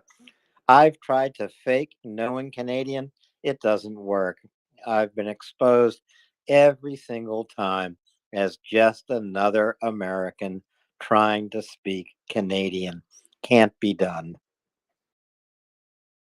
Well, to butcher 2 languages at once, ich kann ein bisschen français. Yeah, I can a little bit. Yes, so just enough to probably insult the natives. So I try not to use it. No, maybe I've told this quick story, but I was in line once with my wife, and this guy cut in front of us, and this was in an airport in Paris. I think it was Orly, and I said, Monsieur, s'il vous plaît. And he said, oh, he looked at me and he said, oh, what did he say? Excusez-moi. And he went to the back of the line. So my French lessons paid off. Yes, they did. Well, not very well. But anyways, enough of my language difficulties. Adam and Lie Sniper, I don't know who was first. Adam, go ahead then to Lie Sniper. That French guy didn't say, you stupid American, no visa for you? He did not. He did not. He was. I thought it was relatively polite of him to get the hell to the back of the line. Damn it! Before there's trouble. Adam, go ahead in your best Canadian. Oh yeah, bud, no problem. I just wanted to say, you'd be hard to fool. Alan, you have a very distinctive way of speaking. I do love the way you say the days of the week, and also certain words like senator. And it's hard to hide. It's hard to hide that beautiful New England accent with some extra R's kicking in there. Well, when I say senator, of course, I'm thinking of the Ottawa Senators. Do they still exist as a team? I don't know.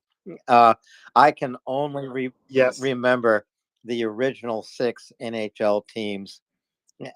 One of the greatest sports leagues ever, ever in history. The level of hockey when there were 6 NHL teams. Holy cow. And just because the Montreal Canadiens won almost all the time, it was still fun and great to watch. That's what we watched in Maine during the winter, the Canadiens. I've always rooted for the Canadians, not even a Bruins fan. Lie Sniper, go ahead.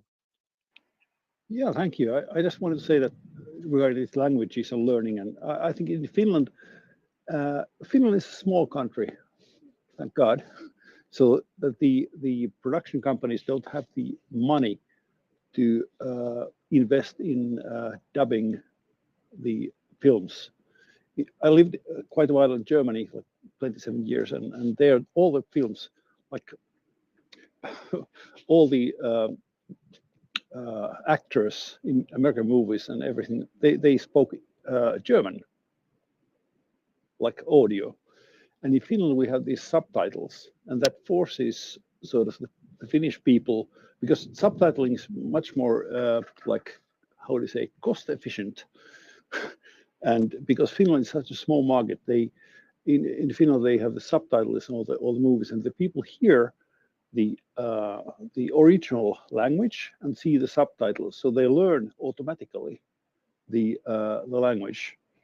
And I think that's one of the reasons why in Scandinavia that most people speak quite decent English. Well, excluding myself, I don't know, but anyway, and from one point to another, I am just now looking at the Aurora Borealis, the Northern Lights, and this is the goddamn first time I see them in Helsinki, in the southern area, in the southern direction. It's absolutely amazing. It's absolutely amazing. It's I have to. I just took a photo. I have to post it in a minute. But anyways, I just wanted to share with you that this is just a phenomenon. It's absolutely amazing. Thanks. Thank you, Lie Sniper. Anyone with clear skies tonight, get out, look north. If you're in the United States, this is why they're called Northern Lights. It's an incredible display this evening in the skies over Kharkiv, James, frankly. And it's already been tweeted about by folks in Kharkiv. It's like a gift, even in the midst of war. You know, Kharkiv experienced over 12 consecutive hours of air alarm alerts today. 12 consecutive hours, air alarms going off in the city of Kharkiv. But tonight, there's a display in the sky of northern lights that is something to behold. So anywhere, 40 degrees latitude, maybe 35, maybe 30 degrees latitude, north, of course. Get outside if you have clear skies, look north. If you're far enough north, just look up like Adam, and I think you'll see something amazing. And just let the wonder of this natural event sink into you. Lie Sniper? I just posted a picture. I took the picture directly southwards in Helsinki. It's absolutely amazing. Really, really. Thanks. Well, I'm looking forward to it. I don't know if my better half will be able to watch it. She's still at work, but I'm going to enjoy it. I don't know. I'm in the middle of the city, so I'm not sure I'm going to have a good viewing. But I'm going to find someplace, and I'm also down in a valley, and I may have to get up out of the valley. I don't know, but the way that this map looks of the Aurora Oval that I'm looking at, it looks like it definitely covers up my whole state. Does that mean it's going to be right above me? What does that mean? That's what it seems like, and it doesn't seem like Russia's going to see as much of it as North America and Europe. Well, you know, you might just be able to look up. It's not going to be easy to see this in New York City, James, or actually you're not in New York City. I'm thinking of someone else, but it's not going to be easy for you to see it out in the middle of the country from a major American city because of light pollution. But it is in 1998 when the spectacular comet Hale-Bopp was in the sky. I remember going out in I was taking out the trash.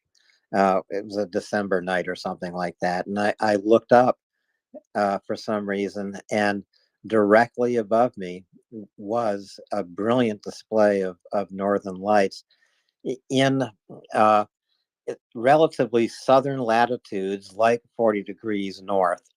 It's very rare to look straight up in the sky and see an overhead display of northern lights. Rather, you have to find a vantage where you have a clear horizon to the north and you can see the dancing sheets of northern lights on the horizon. It's always spectacular. It just thrills me. It's one of my favorite displays of nature, and it's a powerful interaction, up there in the atmosphere. It's the result of these coronal mass ejections aimed at the United States. They can also cause radio blackouts, communication blackouts. There was a famous event, I think it was in 1854, called the Carrington event. We had only, telegraphs at that time, but the the sunburst aimed at Earth at that time melted telegraph wires, melted telegraph handsets, and that was the only way they knew, of course, that this incredible event was happening, aside from the display of northern lights in 1854. But if such a Carrington event was to occur today, communications blackouts around the northern hemisphere would be extensive. So this display tonight is not of that magnitude, but this sunspot rotating around the sun right now is almost as large as the sunspot in 1854 that created what has become known as a Carrington event. It's because it was recorded by a scientist named Carrington. And he observed that sunspot. So its size is able to be measured. We know what to expect from sunspots of such dimensions. That guy, go ahead. Thank you. Yes, because this is one of my favorite things I learned in university. When you see that exact sunspot, when some people think it's the Northern Lights, and it's not. And Nodurius and Thera, they actually tell you it's because you've got your head so far up your arse, you can't see the truth. Thank you. Well, thank you for that very scientific analysis there, that guy. I'll remember that, and certainly remember to get a much more clear view. Thank you. I'm glad Yeah, I could give it for you. yeah. Well, what a contribution. I can't see anything if you have your head in your ass or your head in the sand, which it appears you do.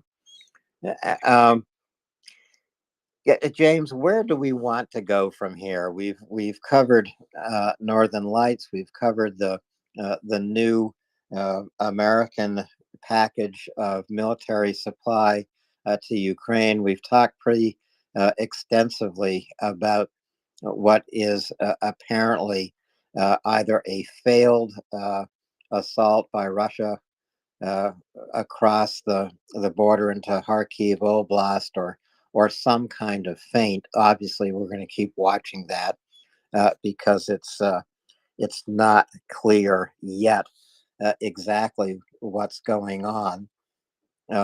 There are Russian attacks occurring all along the line of contact. This is Russia probing for some weakness. But again, Ukraine is prepared for this. The intelligence Ukraine has about Russian forces, their assembly points, their strength is pretty much unparalleled. I don't think Russia can surprise Ukraine with anything. There's very little that Russia can do that Ukraine doesn't know about. President Zelensky spoke about the assault of Russian troops in Kharkiv. He spoke about it, I think, in a pretty reassuring way, James. I'm not sure to which you're referring, so maybe you could say it again. Well, Zelensky talked to the nation tonight, as he does every single night in his nightly address. And he did mention the military activity in Kharkiv, said that Ukraine has reinforced Kharkiv. This is what Zelensky said. Today, Russian forces attempted to expand their operations against Ukraine in the Kharkiv region. We know the size of the occupiers' forces and their intentions. Our warriors, artillery, and drones are fighting back against the occupier. I thank every soldier, sergeant, and officer who is defending our positions. We are strengthening Kharkiv directions. Along the state border and on the front lines, we will continue to destroy the occupiers and thwart Russia's offensive intentions. You know, if we hadn't done the numbers a few times already today, James, that would be a great lead-in to a numbers review. But just let it be said that Russian casualties either exceed or approach 1,000 a day and have for the last 10 days. This is going to bring Russian losses killed in action to 500,000 by the time we reach May 31st. You know, the other thing that Zelensky talked about, and this is something I think that we could get into with a little bit more depth tonight, James. Zelensky said we also continue to actively prepare for the Global Peace Summit.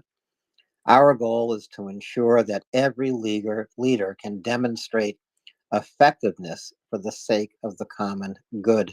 I'm confident we will succeed.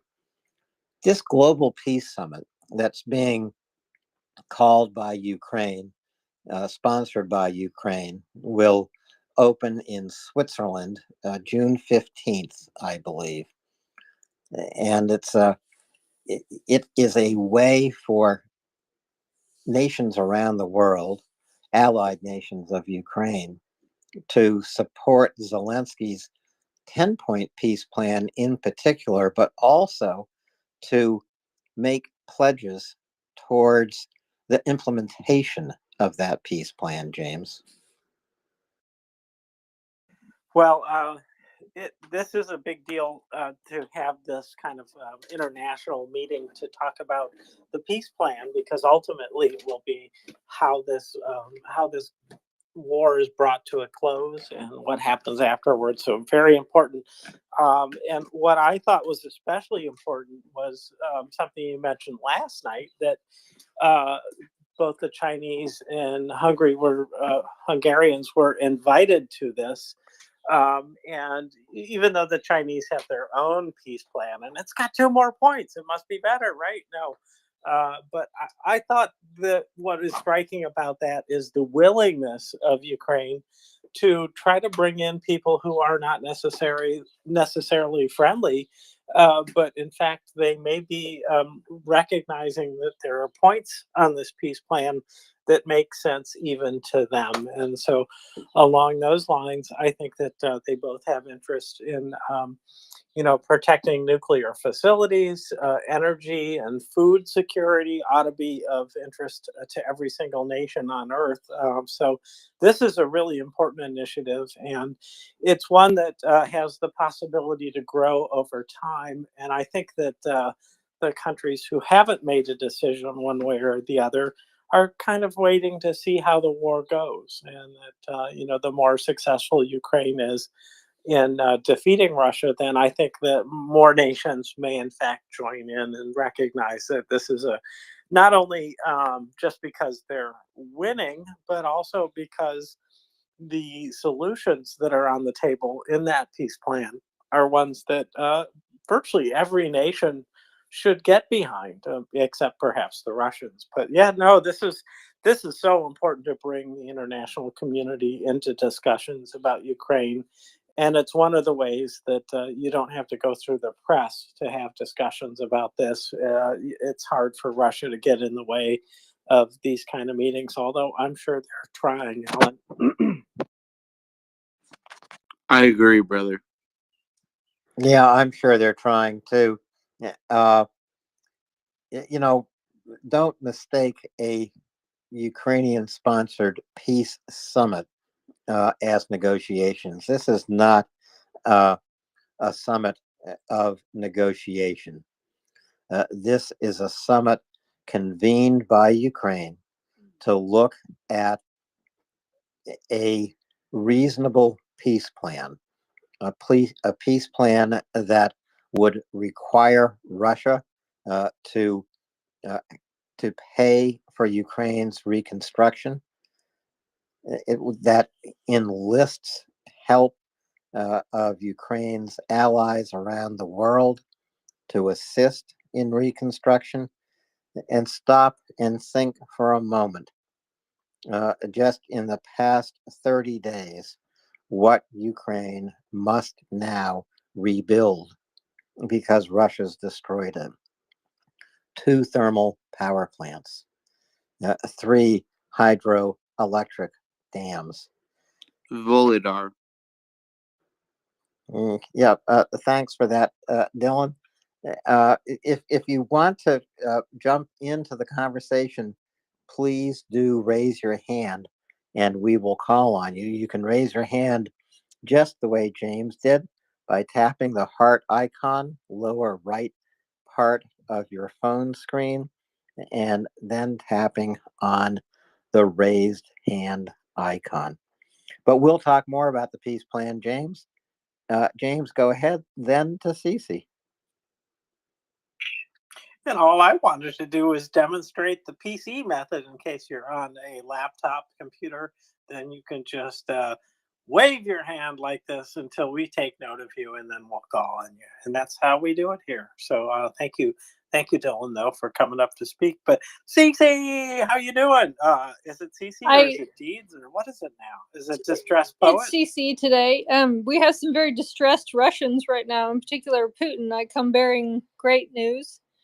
It's very exciting. So most of you know that I've had an advocacy campaign to call, because Georgia is just another front of the Ukrainian war, killing these Russians, and they're very intimately tied, because what happens in Georgia will bear weight on what happens in Ukraine.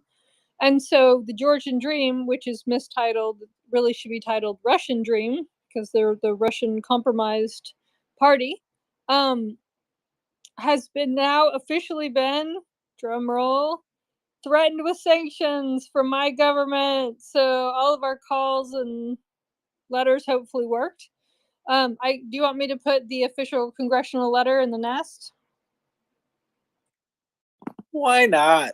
That'd be great, actually. I had not seen it, so this is really happy news. Cece, I'm glad you're bringing it to us. Can you tell us about it? Yeah. More about it? Yeah, sure. So I can read the first and the last paragraph. I'll leave all the rest to you guys to read.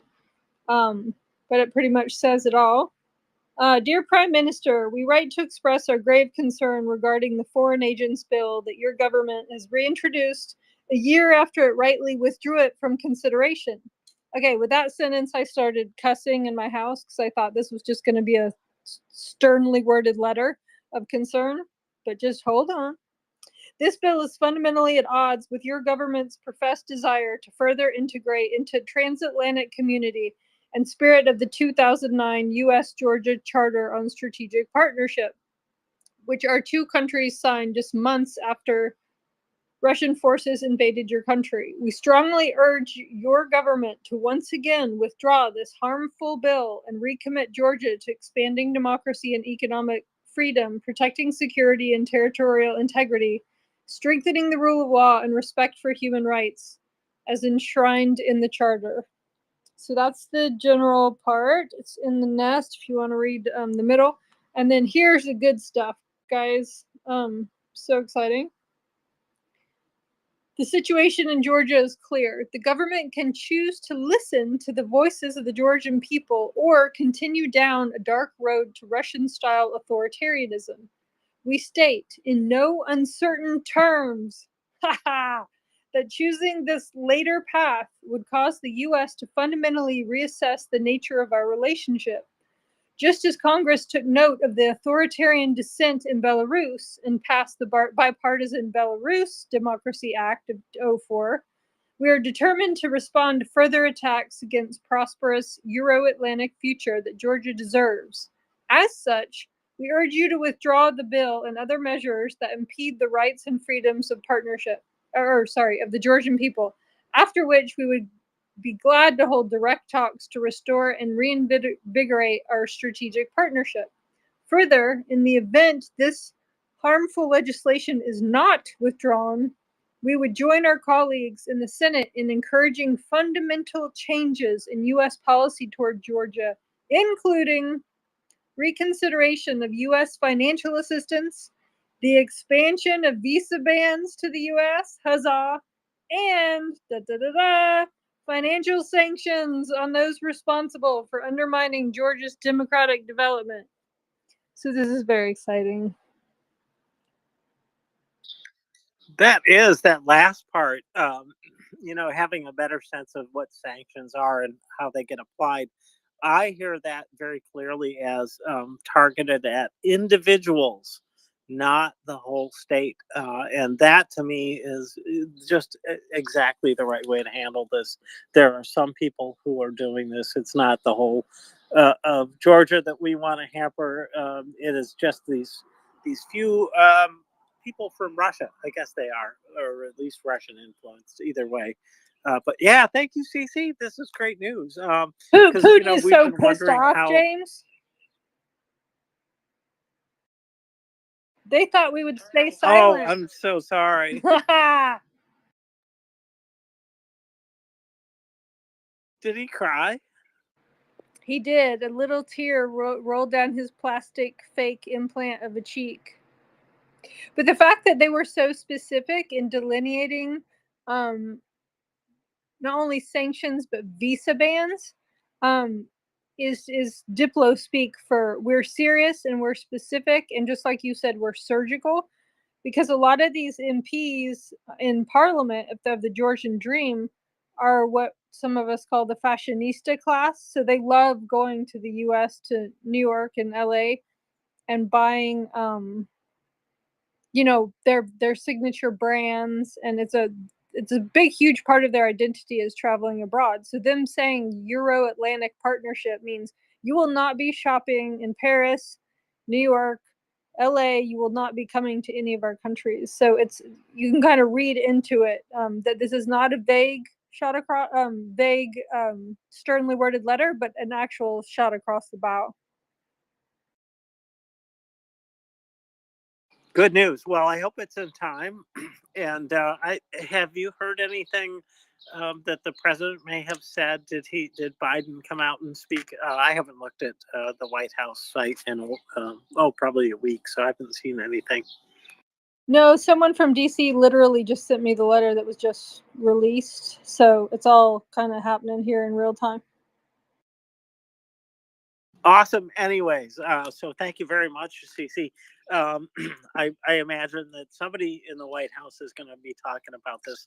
I hope that the word gets out there and the public recognizes this as something that is in the same vein as supporting Ukraine. Obviously, it's a smaller country with fewer resources, and they are not at war with Russia yet. But this is the time to step up support, I would say, to Georgia as is appropriate. We don't want to send things that just end up helping Russians or the Russians that are, no, the Vatniks, I guess, that are in place in political office there. So some decisions to make for the White House. But I'm glad to hear this, and I don't know who else. I'm sorry. Go ahead, Cece. So they just have to be very careful, because if the president makes it just like Ukraine, if he makes it too much his issue, kind of like, he learned from Obamacare, right? If you make something your signature issue, then you lose support. So it's good that, this was all coordinated through bipartisan congressional letter for a reason. Because we want everyone to be aboard. We don't want people to start going, oh, Ukraine and now Georgia, everybody but us, huh? Like we need everyone together, united. So yeah, they just have to be careful about the messaging with this and Ukraine, because Ukraine's also going to need funding. Unfortunately, I hate to say it again, in 5 or 6 months we're going to go through this whole thing again, right? So this can't be like Obamacare, right? This can't be like Ukraine can't equal fighting Russia, or else we'll have people turn against it.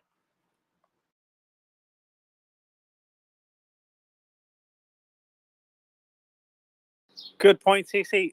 No, we did see what happened with Biden and Ukraine. That the more strident he spoke about it, the more it became an issue that was picked up by the GOP and used against him, and that didn't help Ukraine at all. So you're right about this. Finding a way to rally the whole country around these kind of things is the key, and this is well, anyways, I think it's a common political problem across all democracies, is figuring out these sort of ways to get through and do the right thing without making it a single party issue, which it's not. This is almost exactly the same kind of issue that we face with Ukraine.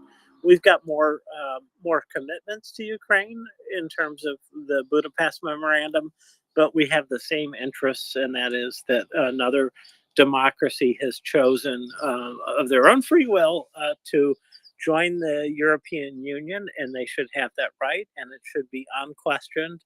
And in some ways, that demands that there be some ability for NGOs to go into the country, not take up residence, that's the wrong word, but to have effect there, because this is part of the process that they want to encourage. And so the Russia laws that are what are the bone of contention there are really just the wrong direction to, they get in the way of what is the stated goal of Georgia, and that is to go to the European Union. And they're ready. And I don't know where they are with the accession process, but I think they're not quite as far along as Ukraine, but still they are well on their way. And this is why Russia is so opposed and why they're intervening so hard in this area.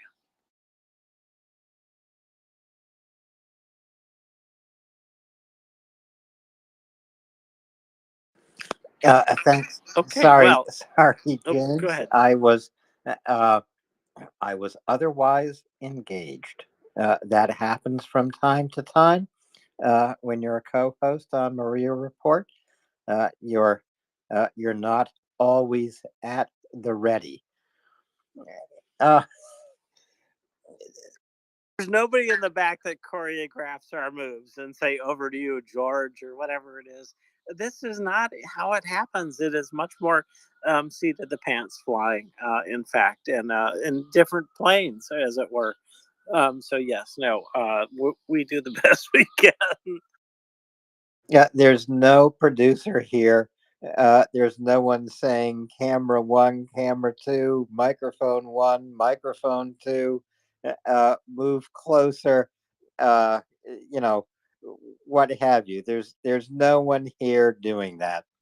It's just thousands of people around the world, some of us holding a little phone in the palm of our hand, uh, listening, uh, looking at windows on our laptops, gathering news, and always ready to support Ukraine and to engage with listeners like Cece who come up uh, to bring us news and inspire us to do more than we did today or yesterday.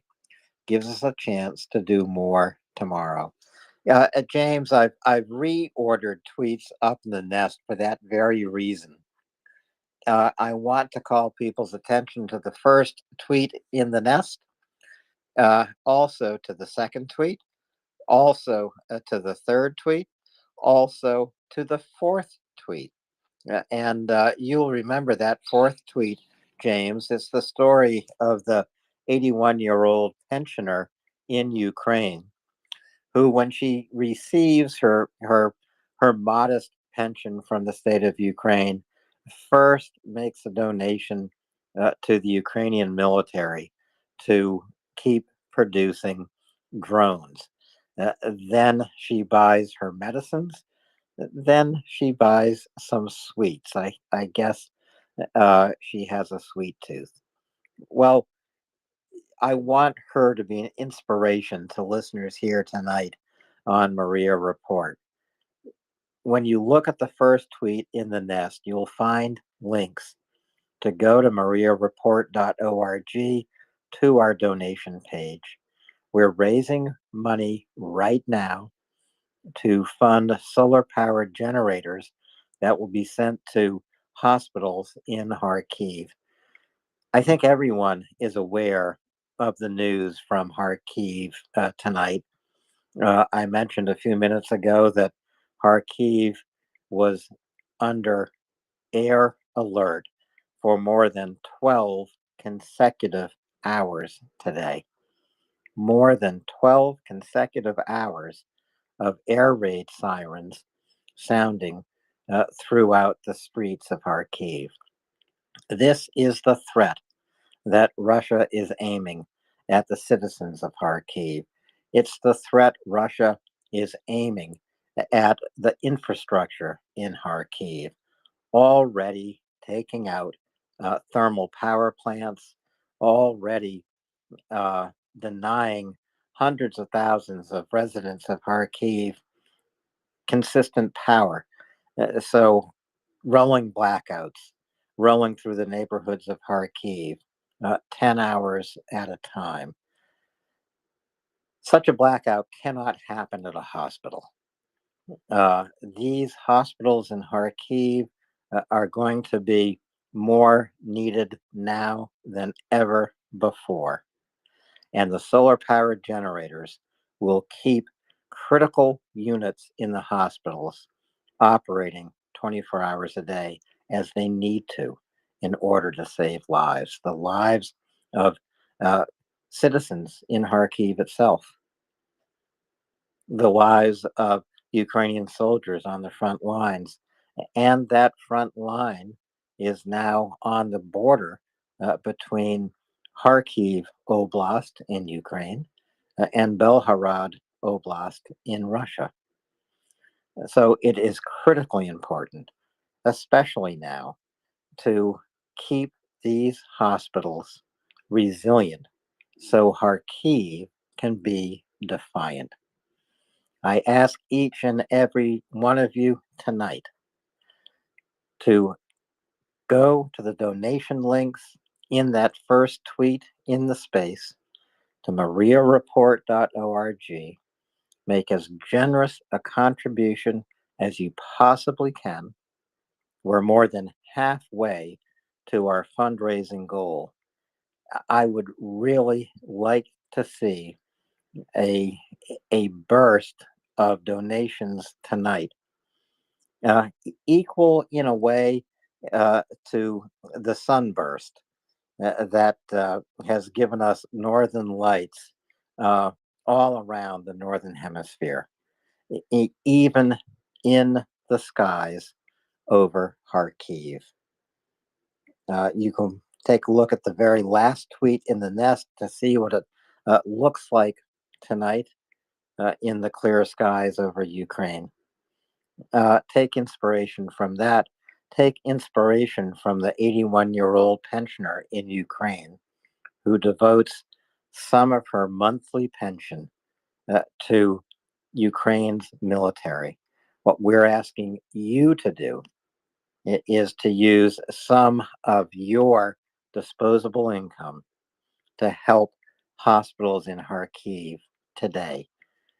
In the coming days, these hospitals need your help. They need your help right now.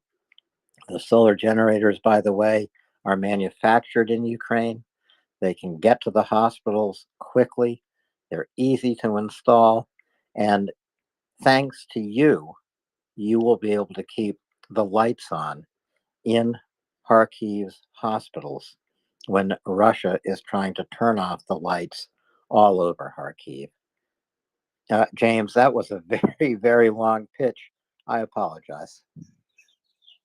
It was a good pitch too. And you know what I realized as you were speaking about all of this is that your efforts, whoever you are that is giving to support this, you are part of the 10-point peace plan, because energy security is point number 3, I believe, in that peace plan. And so we are part of the peace that's going to come.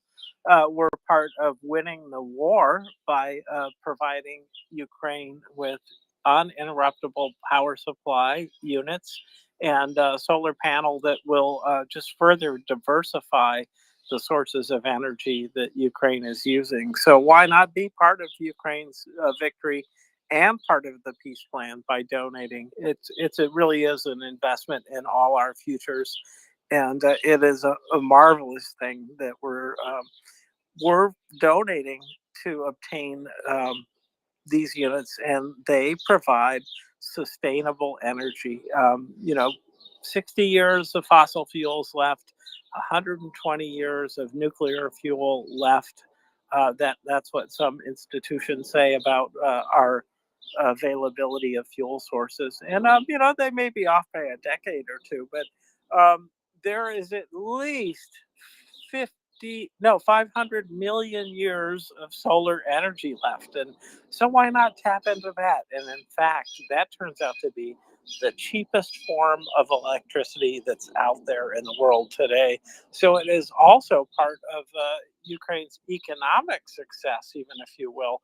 And and it can be part of yours by giving a little bit of your money to Ukraine, and they'll be thankful, and the world will be a better place for Ukraine's victory. And our little contributions add up to being a small part of that victory, but without all the donations, and there are many people donating to Ukraine in a lot of different ways for a lot of different charities.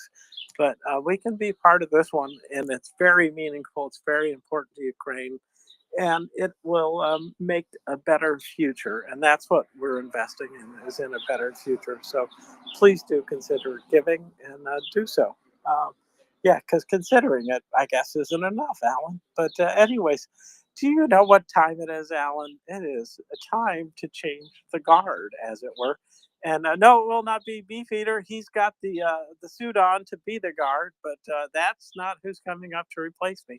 So I am ready to sign off here.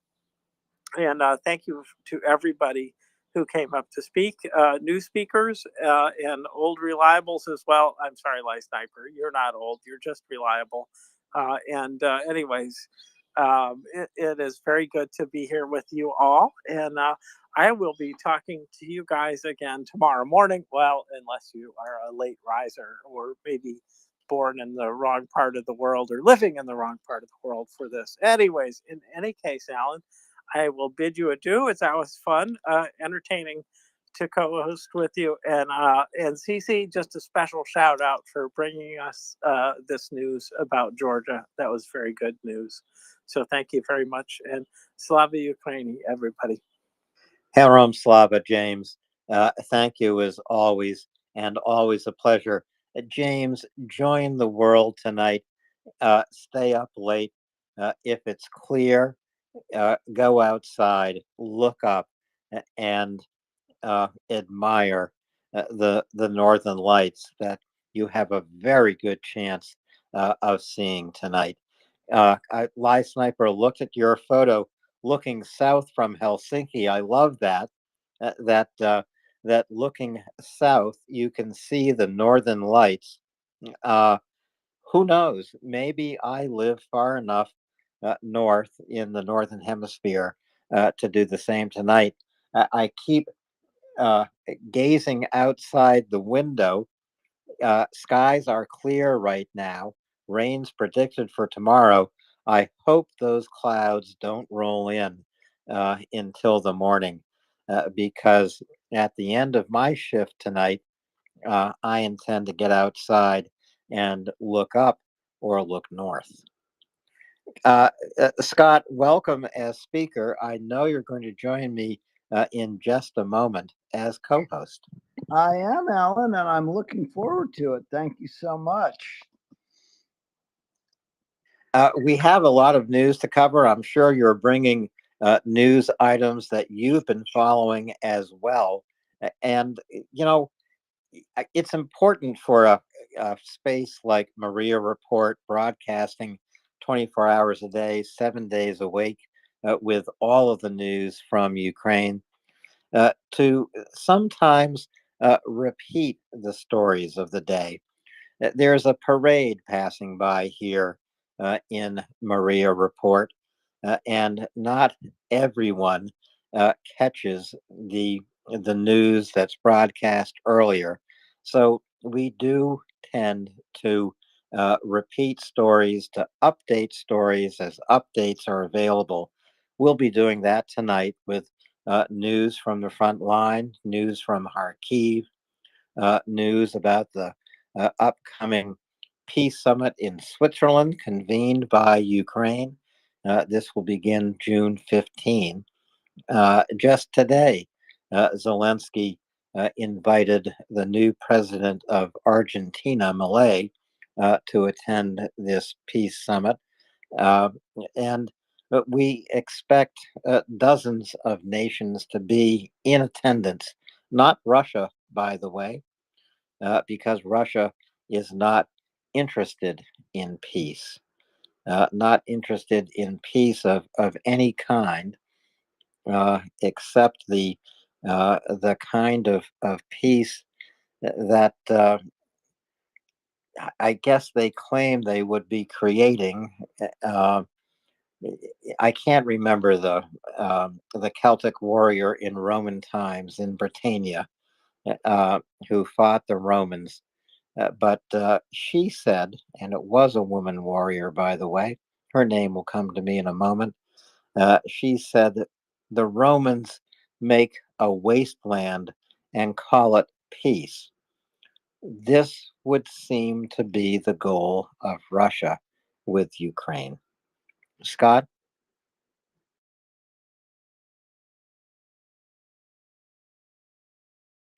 Well, we know that. Sorry, Alan. Right when you said Scott, I got the invitation to co-host, so I didn't want to jinx myself. But I'm up.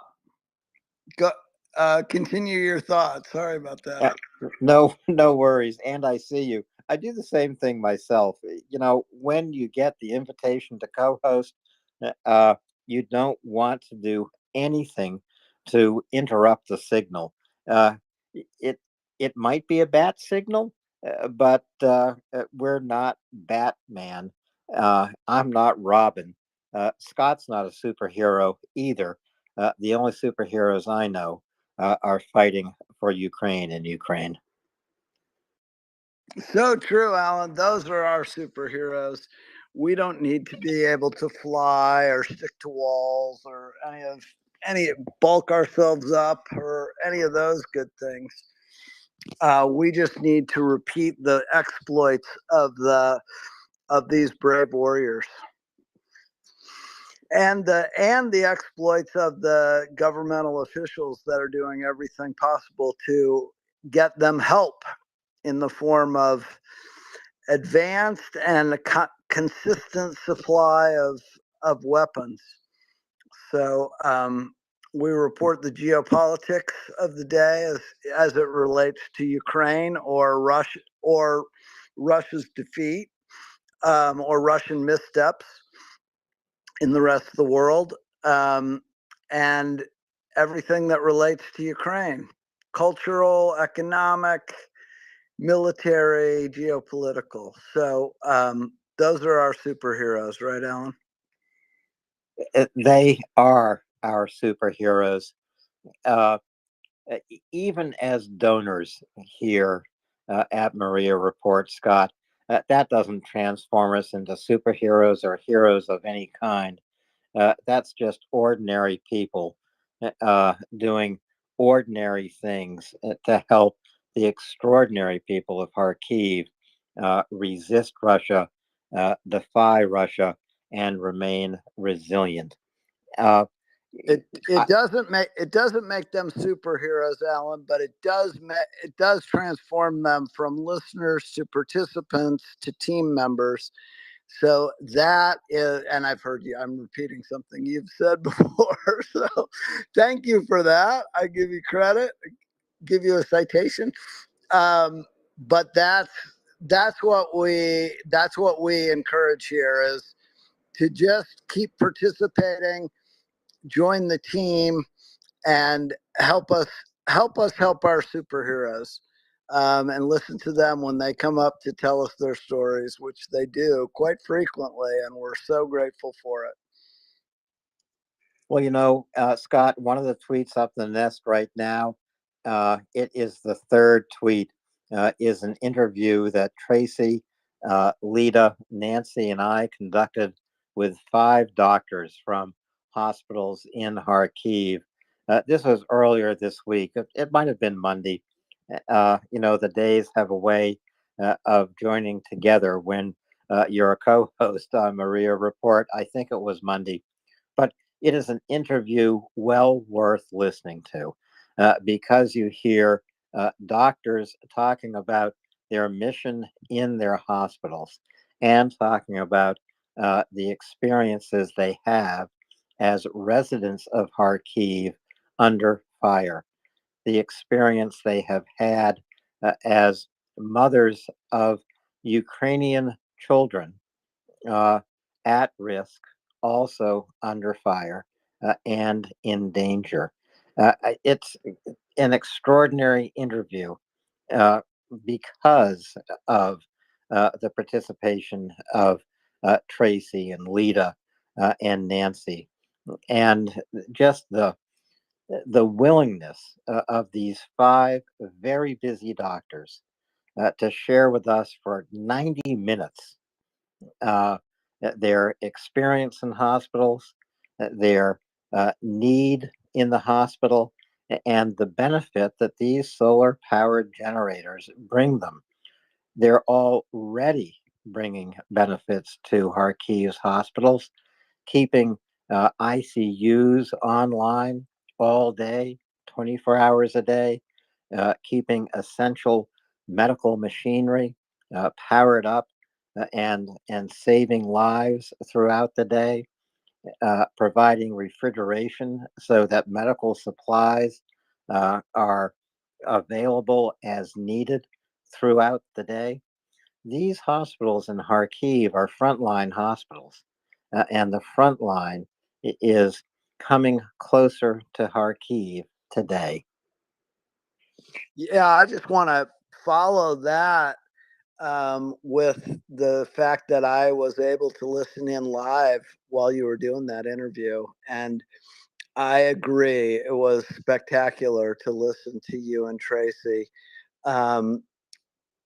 asked the questions that drew these four amazing physicians, all women, all working with the most fragile people, giving birth with early pregnancies, with stress-induced prematurity, which is completely understandable, as you mentioned in the interview itself. And the work that they do, one of them even said, you know, we don't even think of it as special. We just go to work. We ignore the air raid sirens because we're in the unit. We're doing our job. You know, it's very fatalistic, except that there's this constant background of stress. And so if we can take one stressor away from them, Alan, in terms of their uninterrupted power supply to power the lights, the instruments, the refrigerators, the autoclaves, to sanitize the equipment, the knives, and I don't know what you call the things that separate, like the reverse of pliers. But all those key instruments for doing C-sections, especially, have to be completely sanitized, or the infection could be really life-threatening.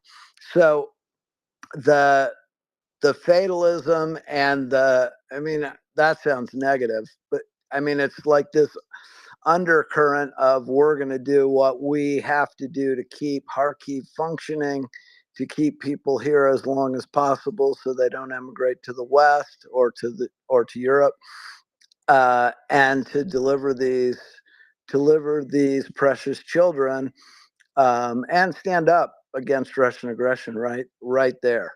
Kharkiv is under constant attack, as every regular listener knows, from glide bombs, from cruise missiles, from drones, from artillery even. And, you know, with word of the Russian designs on an offensive on Kharkiv, they have a ways to go, since they, you know, are vaguely into Kharkiv Oblast in the east, but they're a ways from the city itself. But that doesn't mean that the bombs don't get there. So these women are amazing, and yes, to all you listeners who didn't get a chance to listen live, that's a phenomenal interview, and it will move you. Thanks, Scott. I'm glad you were listening. It was an extraordinary experience. I think one of the most extraordinary experiences I've had here on MriyaReport. We're 807 days into this war. I've listened for longer than I've co-hosted. I was so fortunate to find MriyaReport for two reasons. The very first reason I had was that MriyaReport delivered news about Ukraine I wasn't finding or hearing anywhere else. And then, lo and behold, as a listener on MriyaReport, I found the opportunity to actually do something.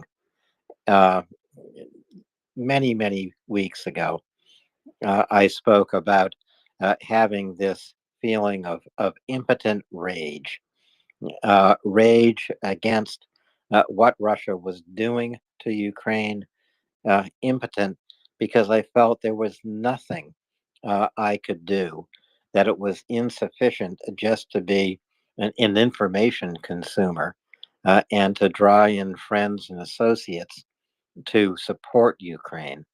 And it was insufficient. And then here at MriyaReport, I had the opportunity to become a donor, a participant. I could use my impotent rage. I no longer had to be a bystander. I could take action. And that made all the difference to me, Scott. I agree, Alan. I had much the same arc as you. I went a year um, of listening every day from the beginning, the very beginning of the special military operation. And I was learning so much, and the questions that were being asked were the questions I had, and the speakers were so much more knowledgeable than I was. So I listened for a full year before I finally got up the nerve to come up as speaker. And you were the co-host that let me up.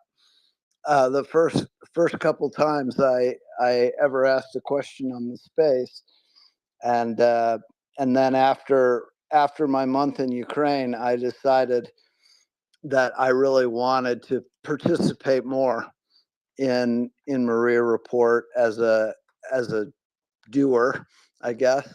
And so I applied to co-host at that stage. But we were fortunate, very grateful for the founders who had the vision and the wisdom to inaugurate a 24/7 space. What a concept. And truly impetuous, Scott. 24 hours a day, 7 days a week. And this is when there were a half dozen of them, and not in time zones all around the world as we have today with co-hosts. These poor people were on air for hours and days on end. I don't really know how they did it in those days. Yeah, they must have been on 12 hours a day, each of them. But yeah, that impetuous is a good adjective. But I'm glad they persisted, and I'm glad they recruited. And thanks to them, we're here and representing our superheroes. I've done a couple of 12-hour shifts. They're not easy, but they're fun, especially if you fall asleep and you're awakened by the sound of your phone dropping to the floor. Hopefully, someone's just been talking. Hasn't always happened that way. Scott, what news are you watching in particular today? There's so much news that we have to share tonight. There really is, Alan. And I've been watching, I've been reading as much analysis as possible about Victory Day in Russia, your topic, and I have quite a bit to share on that topic when the time comes. I've also been watching the results of Russian attacks in and around Chasiv Yar, and been very grateful that the Ukrainian army has held its ground in spite of 3 times the number of attacks in April than there were in May. April than there were in March, sorry. And May is continuing to be high, like April, with Russia trying to get advances on the ground in before the bulk of the Western or U.S. Replenishment comes to the front line. And it looks like we may have dodged that bullet, at least largely. So I've got some more detail on that story. I was just looking up where the Republic of Bashkortostan is. And then, as I was going back through our, that's when we call the back channel, that's usually what we mean. This chat that the co-hosts maintain 24/7. And yesterday on the 9 p.m. Kyiv slot, there was an interview with a a person who was knowledgeable about these so-called middle oblasts, and Bashkortostan was one of those. It's right by the northern border of Kazakhstan, kind of to the west. Kazakhstan is like Ukraine, even bigger than Ukraine, but and it sort of form not quite the southern border and part of the eastern border, but it's like right nestled into where Kazakhstan curves around Russia. Yekaterinburg. I don't know. That's not the right way to say it, obviously. Ekaterinburg is the way I've heard it pronounced. Ekaterinburg happens to be the city where the Tsar's family was assassinated, by the way, Scott. Okay. That is not in Bashkortostan, but it is just maybe 50 kilometers to the northeast of it. And then Bashkortostan is east of there by about 100, 150 kilometers. So anyway, it's not that small. It's about the size of Wisconsin, or even the UK. So it's Siberia. But it happens to be 1,500 kilometers away from Ukraine. And that's why I was so interested in where it was, because a drone was sent from Ukraine to Bashkortostan today and hit an oil refinery. So I'm tracking the increasing distance of drone capability from Ukraine to the target. And this is, I'm not positive that it's a record, but it's one of the higher distances that's been traveled so far. Is quite good for a domestic drone industry, wouldn't you say, Alan? It's more than quite good. The other thing I will say is that Ukraine's strategic warfare against Russia's refining capacity is something that has taken Russia by surprise. Russia has insufficient air defense to protect its oil refineries.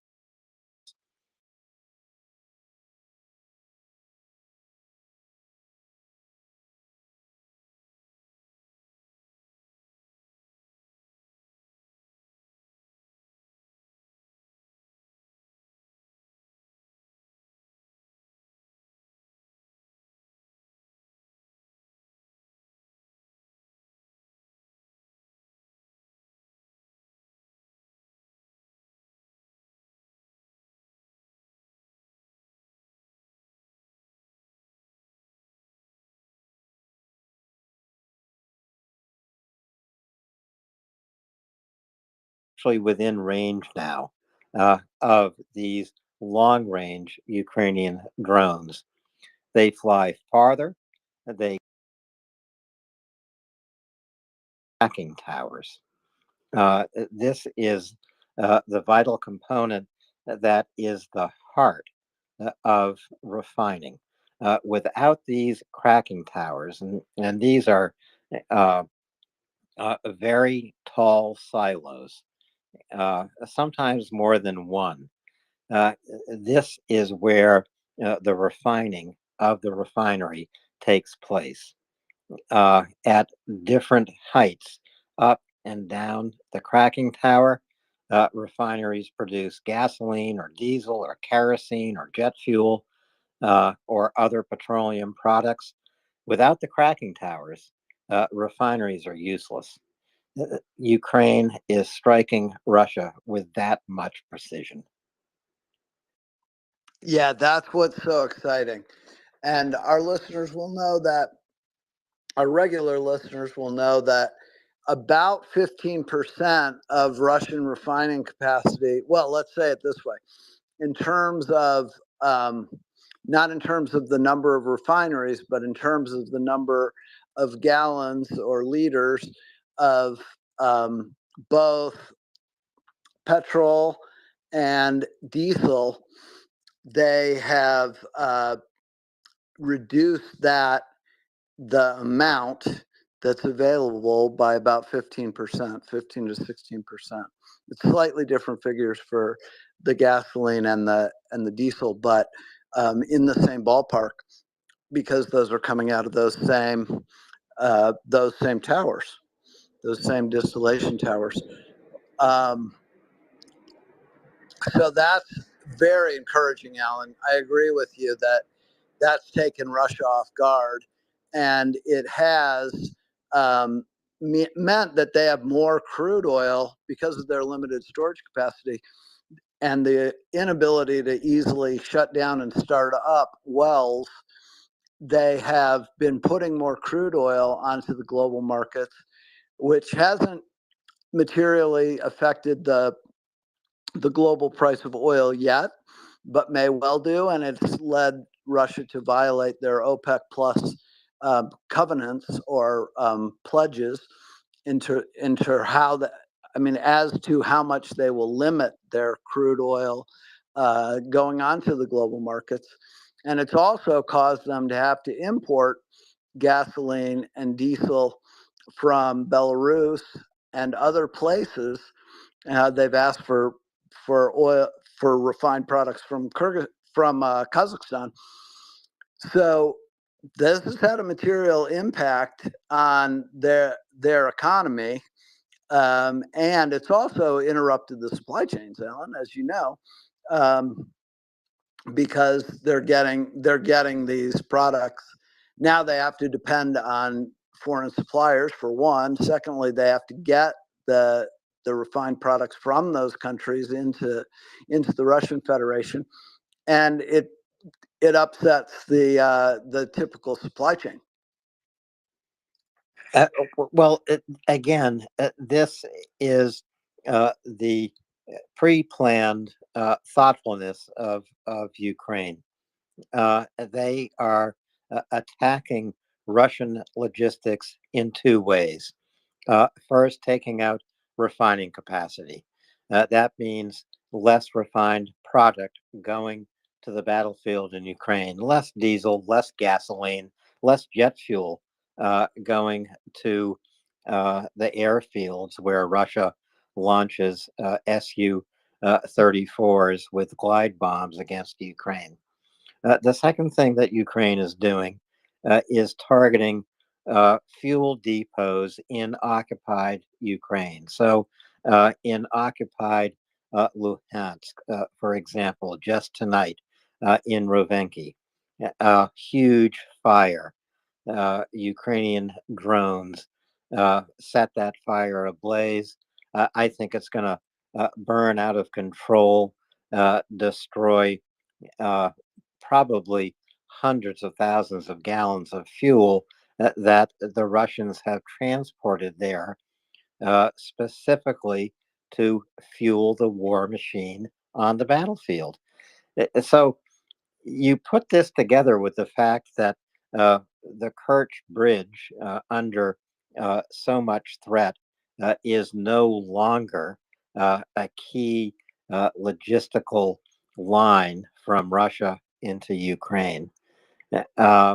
It means that Ukraine is watching train loads of fuel arriving from Russia to fuel depots in Luhansk and Donetsk, letting that fuel be unloaded and then striking the fuel depot.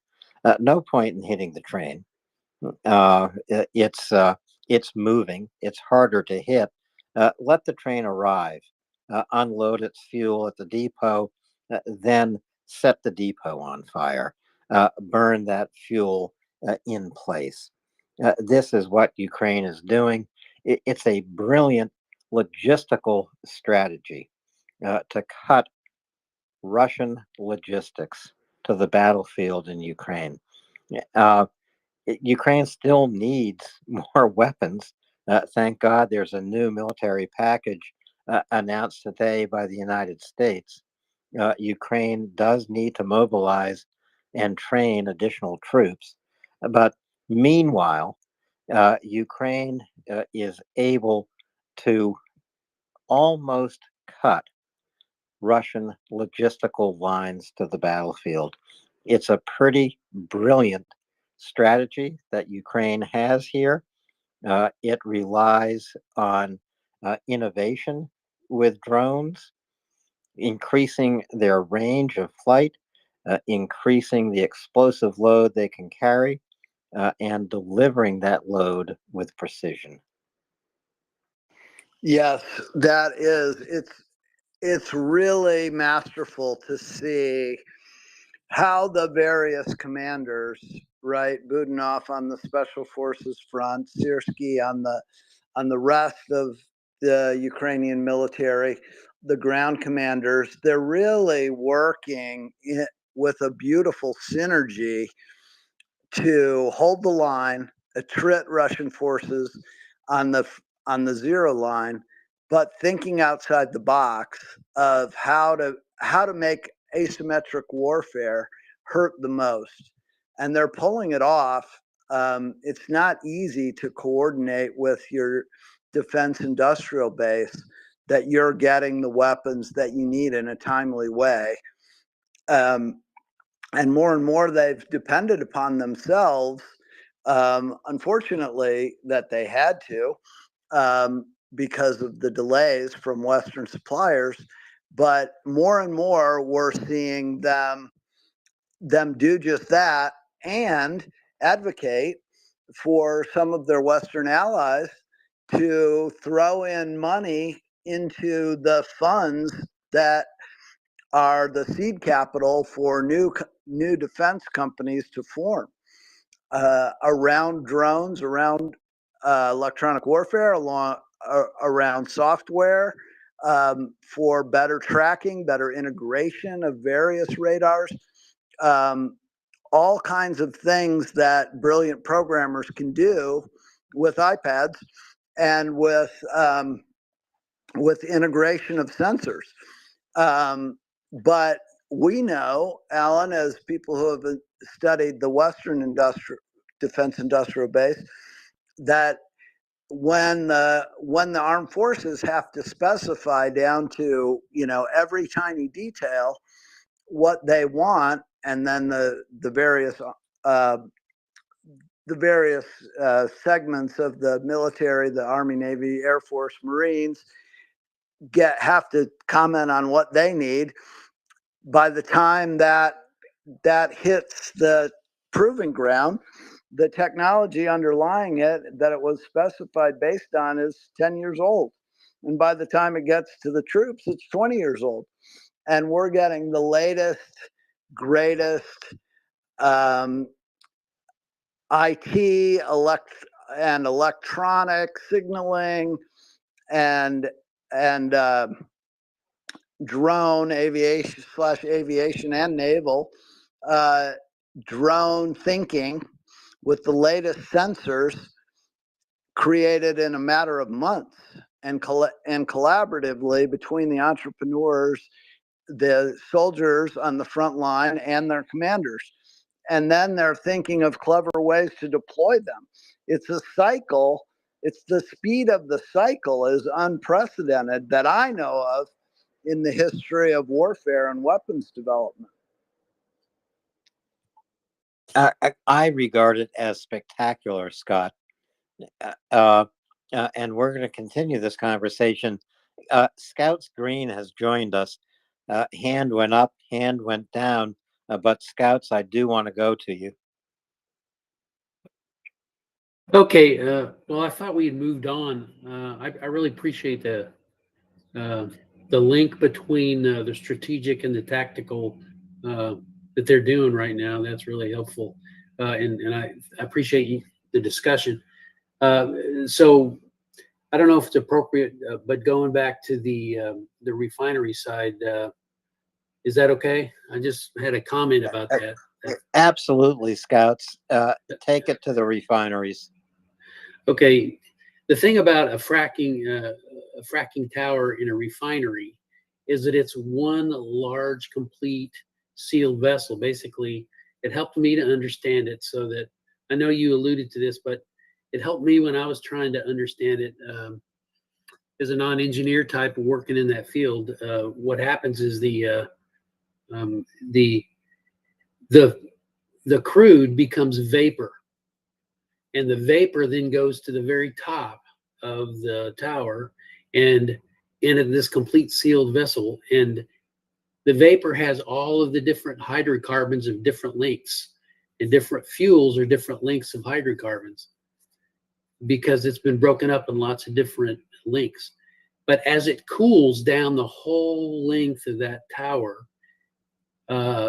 the carbon links with five carbon chains, with five atoms, or 7 or 9 or 11, they all come back to liquid at the same temperature, and they become diesel and gasoline and the various different fuels. What's great and brilliant about hitting those things is if you break the seal on that entire tower anywhere on that length, it can no longer cool to design temperatures.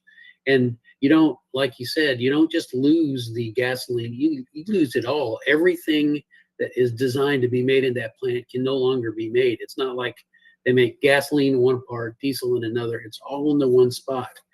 And so by hitting those fracturing towers, it shuts the whole thing down. No fuel's made at that plant until they can get that refilled. So I just thought that's a brilliant, and I heard Will Thiel talk about it one night about why that should be, and he's of course the expert. But anyway, I just thought that was kind of a way for me to understand it as a non-engineer. So I just wanted to add that. That's all. Speak of the devil, Scouts, you called him forth from the depths. Oh, Will, really? yes, Will is up as speaker, requesting while you were talking. So tell us, Will, take it away. Correct me, Will, and I'll go back to mute and listen. Hey, thanks, Scout. Look, yeah, you got it almost all right, but I'm a pedantic idiot, so I'm gonna correct your homework just a little bit. The first thing I'll be pedantic about is I wouldn't call a distillation column a fractionating column because I want to use that word for something else. What we're talking about here is atmospheric pressure distillation columns or vacuum distillation columns. Those are the two primary first units in a refinery where they break up the crude oil into as you say, fractions, but they'll break it up into the natural distillation fractions, similar, basically as you described. Everything gets vaporized at the bottom through a heater, and then it gets sent up through the center of the column, and it will.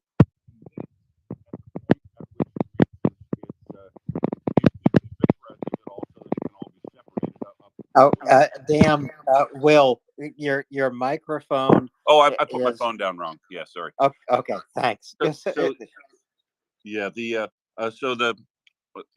that big column will have plates through it at precisely the right level. If you build a large stainless steel column and you put a plate exactly at the right distance up that column for the material you're going to be distilling, then the vapor will condense precisely on the tray, they call it, the distillation column tray, where it reaches its vapor pressure, its condensation point based on its vapor pressure, and it will condense onto that plate and be able to be drained off. You'll see pipes coming out the side of the column all up and down it.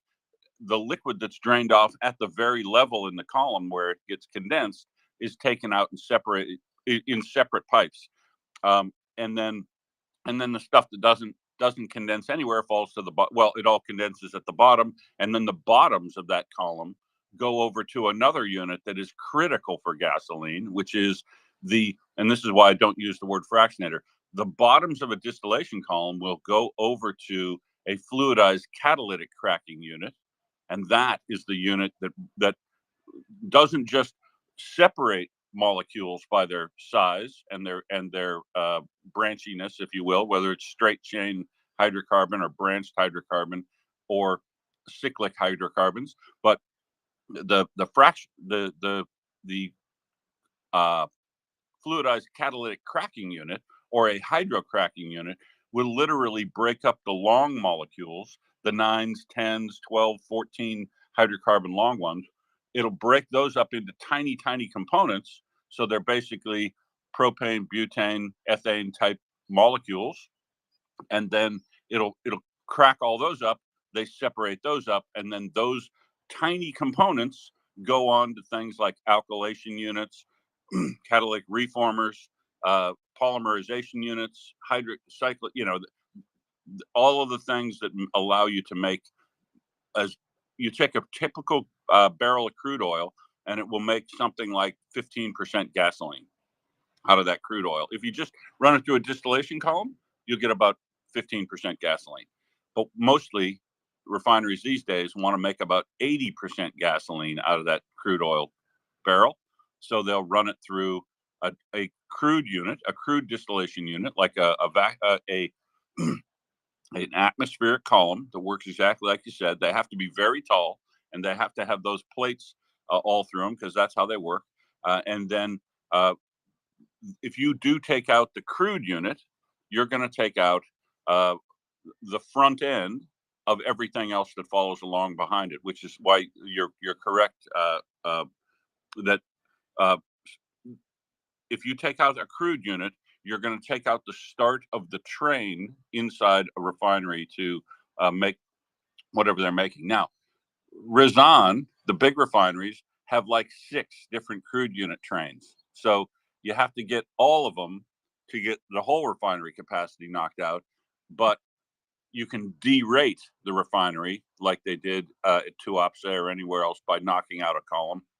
And some of the columns are even more specialized, like these vacuum distillation column units. Vacuum distillation column units will take the bottoms off a crude unit and further distill that material under vacuum pressure so that they can strip more of the light ends out of it. And then the bottoms from that column go over to a lubricating oil refinery portion of the plant, and that'll make waxes, oils, and greases and lubes out of everything over the bottoms of the fuel side. And some of the fuels get transferred back from the top side of a vacuum column. But so you're fundamentally correct there, that taking out the front end train, the front end of one of these trains of fuel production or lubricating oil production can absolutely derate those refineries for a period of time till they get them back into service. And the type of strike that they make on those columns is very important, because we've seen that the Tuapse refinery, which was the second strike in these chain of refinery strikes, the Tuapse refinery hit the top of that vacuum column and set it on fire. But as you said, it's basically all vapor up there, and there's not a lot of liquid to keep a fire going and generate a lot of heat and ruin a lot of stainless steel and cause mechanical failure to collapse. So that the second of those strikes hit that refinery, the vacuum column there, and set a fire, but it didn't set a big enough, damaging enough fire. What we've seen in the later strikes, when as Ukraine has refined this by looking at what they've done, is they're using the Luti type drones, and those they're a medium-sized drone, and they really do a good job of diving in before they explode, which is important at a distance, because the longer distance they travel, the less explosive they can carry, because they got to carry more fuel to get there. So being able to generate a lot of kinetic energy during the dive attack is also important for these drones, so that once they dive, the kinetic energy and the explosive energy will generate a large enough explosion to split the part of that column where there will be liquid. And we've also seen them hitting a little bit lower on the column than that first one. And the final thing they've been doing, which is brilliant, is double tapping those columns, because once in Rizan, we saw in particular the second drone do a fantastic, like 70-degree angle dive into a column that had already been on fire, and make sure that fire spreads, produces a large amount of material that's spread out of that fire, and creates a very sympathetic fire damage attack, so that the fire gets hot enough and burns long enough to ruin the stainless steel, right? Make it cook carbon, make it brittle, chemically modify that steel so that it no longer can serve its purpose, and do enough structural damage that that it releases lots and lots of hydrocarbon from the thing, so that it burns and hopefully forms a larger fire that catches other things on fire. So yeah, but you had almost all of that correct. So I'm interested in that tactic, Will. Use a drone to start the fire, use a second drone to spread the fire. How does this prevent Russian firefighters from extinguishing the fire? So the fire we saw at Tuapse, when it hit the top of that column, formed a jet fire, which is material exiting the top of that column in vapor form and forming a fire on the outside that was essentially like a jet of fire spewing out the side of that column. But as soon as the fuel's burned up, that one's done. It'll burn out because they can drain all the liquid off the bottom, and the fire will burn out, and then it just depends on how hot it was and how long it was burning on the vapor before it extinguishes itself due to lack of fuel. But the lower you go on the column, you're going to be encountering a lot more liquid on those trays, and if they were able to actually hit the first strike to break open that column and set a fire on it, and then the second one comes in and does even more structural damage, so the column structure itself starts to be burst open, it will release lots and lots of hydrocarbon from it, and because the bottoms, the knockout drums and things that are at the bottom of the column, and literally lower gravity wise, will potentially start feeding material out onto the deck or around the bottom of the column, and then you get a pool fire. And a pool of burning hydrocarbon is a very dangerous problem inside a refinery or a tank farm, because it's continually feeding a lot of fuel into a fire that never runs out of oxygen, because it's now no longer confined at all, and it will form a big, massive, boiling, expanding orange cloud of fire that generates an incredible amount of radiative heat. You wouldn't believe how hot these things are when you're standing on the ground there trying to fight these fires, or even get in there and remove some of the other material out of the way.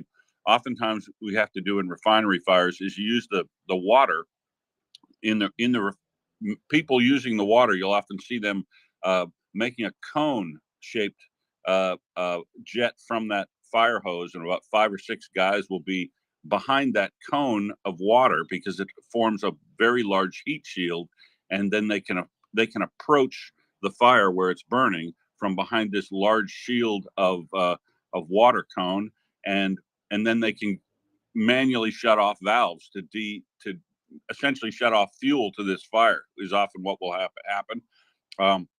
And the rest of the water that's fired in a fire, you don't, like in your house, you don't spray water on a burning oil fire on your stove, do you? No, they only use the fire.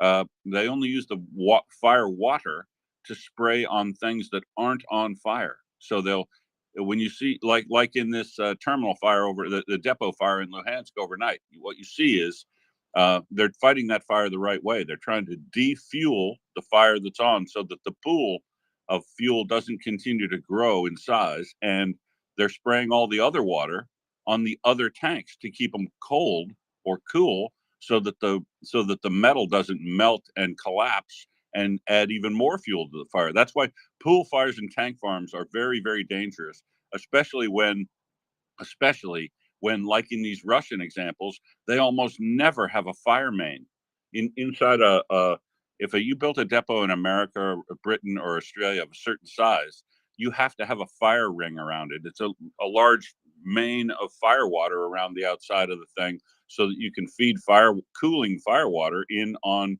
any tank that isn't on fire once a fire does start in that in that depot.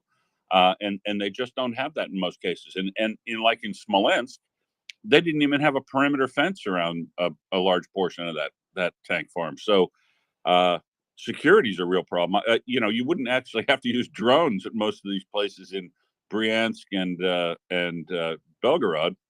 You could sneak up in there with a guy like Chuck Fair would go wild in Belgorod or Smolensk or Bryansk, because there's almost no security on these depots, because they're not really seen as a big strategic target to them. But I'll tell you what, if they knock out a large number of these depots in Bryansk, Smolensk, Kursk, and Belgorod, they're going to have a hard time fueling vehicles up in that area if they think they're going to mount an offensive.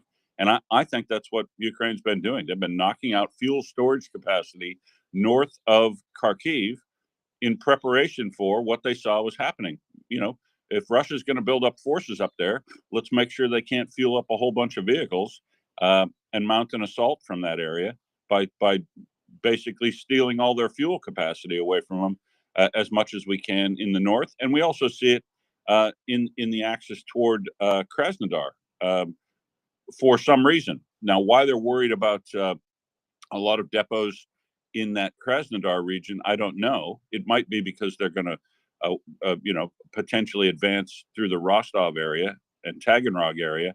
But you would think that the Russians would be thinking, not trying to do any sort of big movement of advance of things across the Kerch Bridge. And as soon as the Kerch Bridge drops, all of any units that are down in Krasnodar area are going to essentially be isolated or have to go all the way north and all the way around from that side. But I think I counted now 9 depots depots and small refineries in that Belgorod, Smolensk, Kursk area that have now been nailed in the last 3 weeks.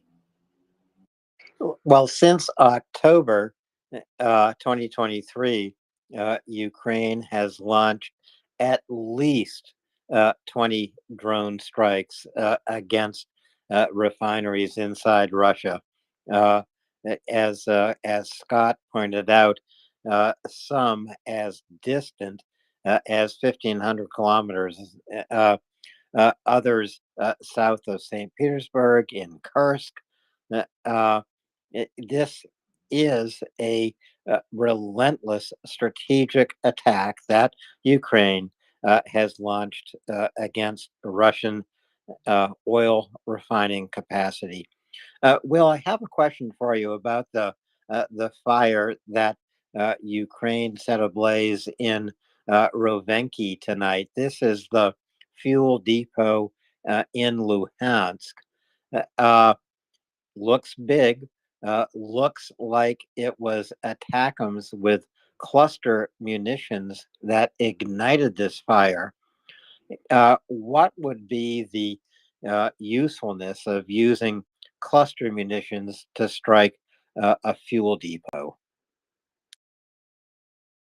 I think this is a Block 1 missile. This would be a short range ATACMS missile, but it almost certainly is an ATACMS based on the video they have of it expelling material at height and dropping all those little bomblets down into that depot.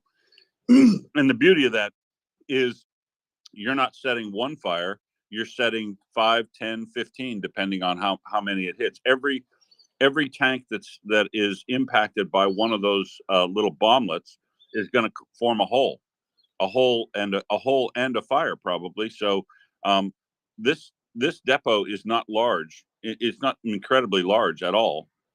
It's got about, let's see, 2, 4, 6. This depot probably holds about 10 megaliters of fuel, which is a lot for a depot, but not a lot for a refining. But one ATACMS missile has likely been able to damage more than half of these tanks inside this depot. If it lands, directly on top of it, as I'm looking down, there's no reason it couldn't set 6 of the tanks on fire quite easily. And those are the large tanks to the north and west in this depot are the ones that are on fire in that video. And there is a decent sized pool fire out around the larger tanks, and they're spraying water on the small horizontal tanks. You can see to keep them to keep them out of from setting on fire, because they'll probably keep those small horizontal tanks full completely, and the large verticals, who knows how much ullage is in those, but daily working, they probably work out of what they call the day tanks, and those will be the small horizontal tanks to do the loading at the tank truck loading rack there. And yeah, so the other thing that could have been significantly damaged in that strike, Alan, is the pipe work, because if you get a pool fire near one of those tanks, it's going to degrade the capacity. It's going to degrade the steel. It's going to collapse, and you're going to get all the pipeline connecting those things to not function either. So even if a fire isn't set in every one of those tanks, the pipelines will probably be damaged enough that the tank truck loading rack won't work either. So this is a case where even if you haven't damaged all the tanks, that depot is probably 100% out of service for a month at least, until they can get some of it back into service so that the tank truck loading rack works, and then they've got to rebuild tanks. Tanks aren't high tech, and they can be rebuilt relatively quickly, but if you've got to do it at 20, 30, 40 facilities around the country, you're definitely going to have a labor and material shortage. Will, can you review with us again what pool fire refers to? Like, that's a fire in a specific place, and I know you said it, but I missed it. It just means a pool of burning liquid, so that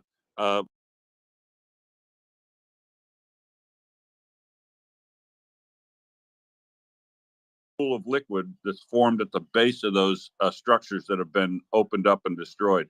You could look at the Special Kirsten Katz item 4 in his list of that, and you can see large pool fires both west and east in that depot, and the ones that are in the one in the, because this is from the north, the one in the west side of this depot is in around those big tanks is a large pool of burning liquid, and a smaller one to the east around the small tanks and the tank truck loading rack there. So that's why you use ATACMs on these things, Alan, because you can set 10 fires where you could only set 1 or 2 with a regular explosive.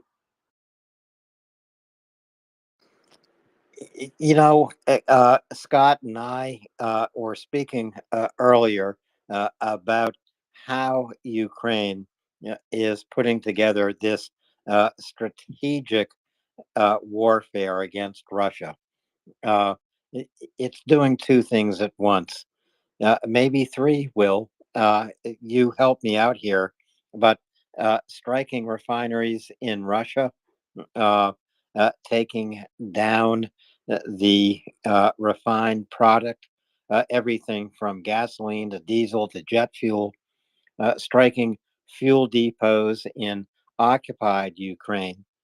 This cuts the immediate supply of needed fuel on the battlefield for tanks, armored personnel carriers, trucks, any vehicle the Russians have on the battlefield that needs gasoline or diesel. This is Ukraine tightening the screws on Russia from 2 directions. You mentioned that this leaves Russia with lots of crude to send somewhere, because they can't send it to refineries that are being destroyed by Ukraine. Where are they going to send it? They can't store it. But Russia has acquired 35 additional tankers in its ghost fleet of tankers delivering Russian crude oil around the world. That's a huge storage capacity, isn't it, Will?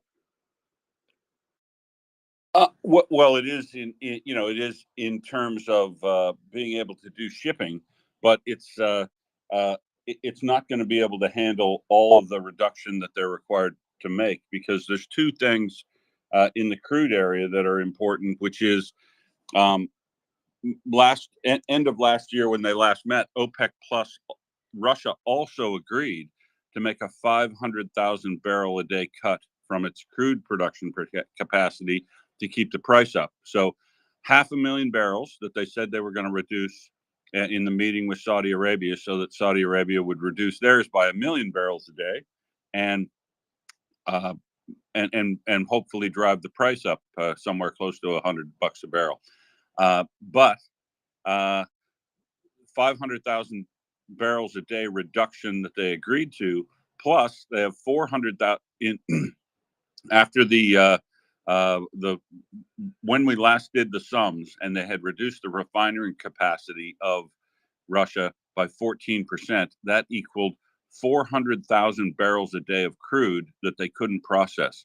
So that 400,000 barrels a day of crude has to go somewhere, and also adds to the reduction that they said they were going to make. So now Russia has to either reduce its crude production by 900,000 barrels a day, or it has to start closing in wells, right? Or it cheats. And I'm gonna vote with cheating. They're almost certainly cheating, using every tanker they can get, their fleet, anybody that they can move out through the Black Sea and through Vysotsk. That Russia is almost certainly cheating on its target with OPEC. And the best part about that is it'll make the cartel members in OPEC very angry. And what do they do when they get angry, Alan? They cheat as well. Everybody starts cheating, and that means the price of oil goes down for everybody who buys oil.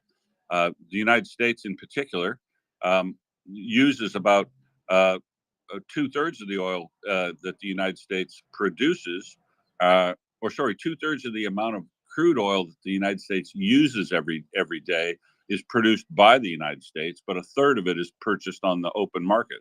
So they use unbelievable amounts. So 400,000 barrels a day, 500,000 barrels a day, these are big numbers. The United States uses 18 million barrels of crude oil a day, and it produces 13 million barrels of crude oil a day. So, we're talking massive numbers in the United States, which is the largest user of it.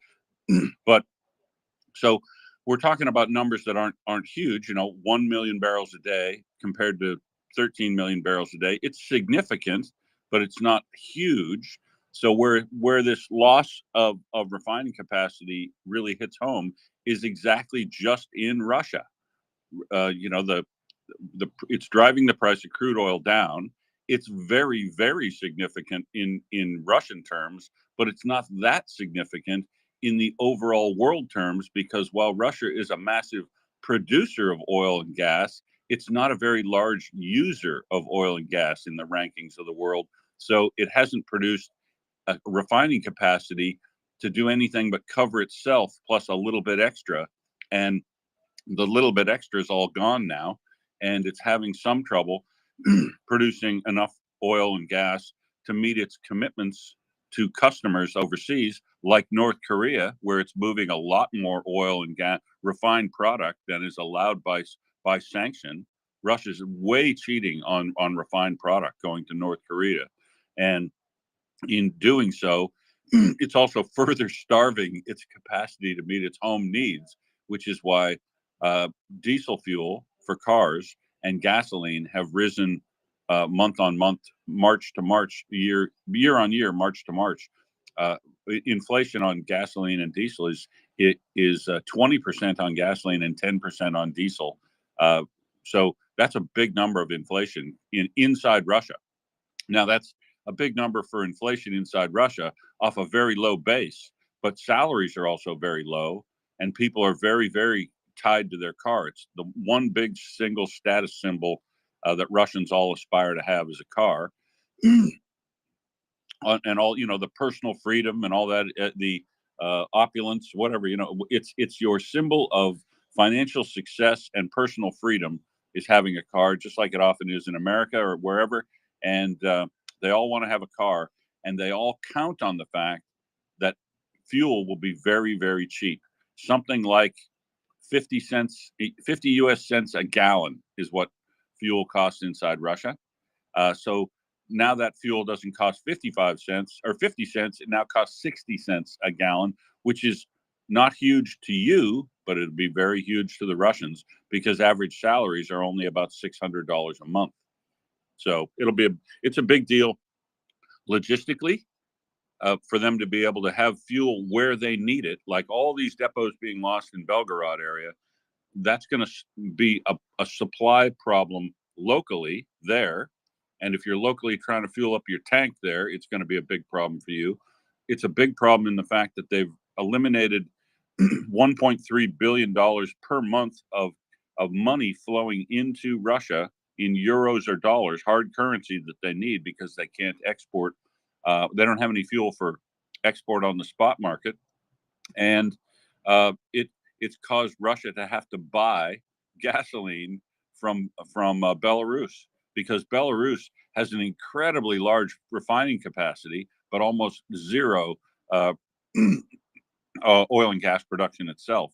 So Belarus has been a big receiver of, since Soviet times, massive refineries, lots of them, lots of refining capacity.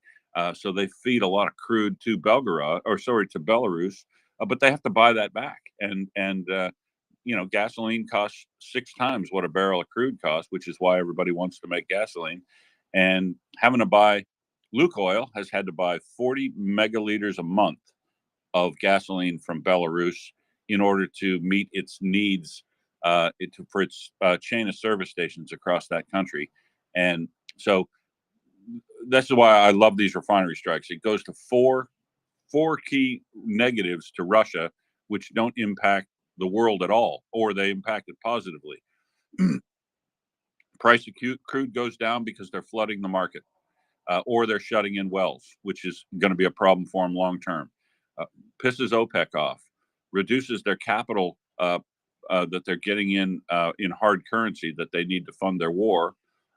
It causes them localized logistics problems, and the psychology of the Russian public. You can't hide the fact that you're getting refinery strikes all over the western side of the country, and it's having a direct and almost immediate impact on the price of fuels for people that they're buying every day. If I could take a message, if you could send a message to every American each day they go fill up their tank with fuel, that message would be pretty effective. And that's exactly what they're doing inside Russia. One more quick question for you, Will, then to Untal. The quick question is this. Wouldn't it make sense for Ukraine to turn another screw on Russian oil refining and exporting capability? And that is striking the Black Sea port of Novosibirsk. This is an oil export port primarily. It's within reach of long-range Ukrainian drones. Isn't this the next expected step that Ukraine is going to take in its strategic war against Russian oil revenue and capacity? It would be. It would be, and in a strict military sense, you absolutely would see targeting of the oil terminal, the oil export terminals at Tuapse, at Novorossiysk, and at Anapa. You would definitely see that.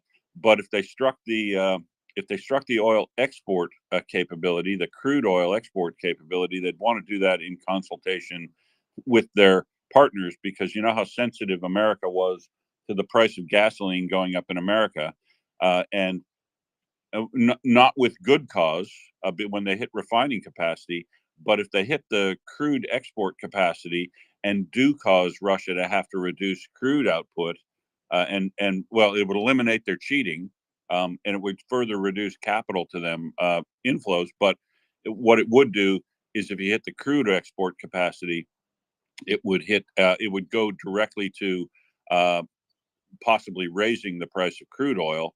And if they started raising the price of crude oil due to that, America would probably, Jake Sullivan would be very touchy about that. So I think they want to do it in consultation, but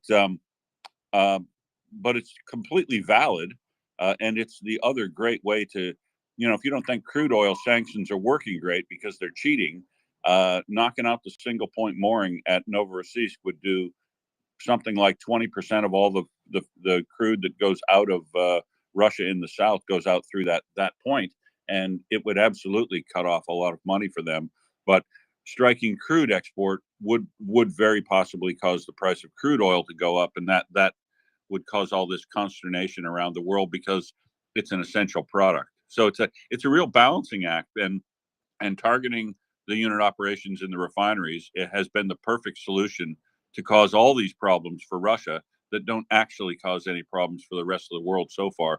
The other thing I might consider going for, Alan, to really turn the screw on Russia, might be something that they've done a little bit already.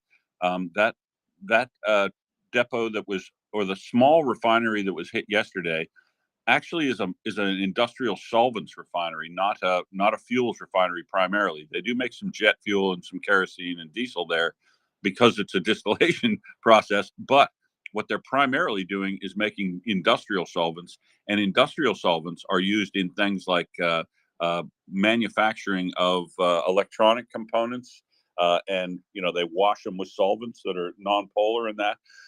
So taking out some of the specialty things, if they can target those effectively, might be quite good too. You'll note that when they were hitting the refineries heavily, they also hit the specialty steel manufacturing in Lipsky. So hitting the refineries and then hitting the steel plants where they make 316 stainless, and starving them on materials to repair those refineries is a good idea, as is going after some of the other things that Russia produces for itself but doesn't sell on the world market in any great amount, things like lubricating oils and industrial solvents and some of those fine. But whether or not those would have a real impact on the capability of Russia to manufacture or its logistics activities, I don't know. But it would be a good thing to target, again, focusing on things which hurt Russia but have little or no impact on the rest of the world. My advice to Ukraine about consulting with its partners, especially the United States: never ask for permission, only ask for forgiveness. Antal, go ahead. Thank you so much. You sort of took my point away, Alan. My point was going to be, there should be a pivot towards maritime affecting Russian maritime operations of in the energy sector.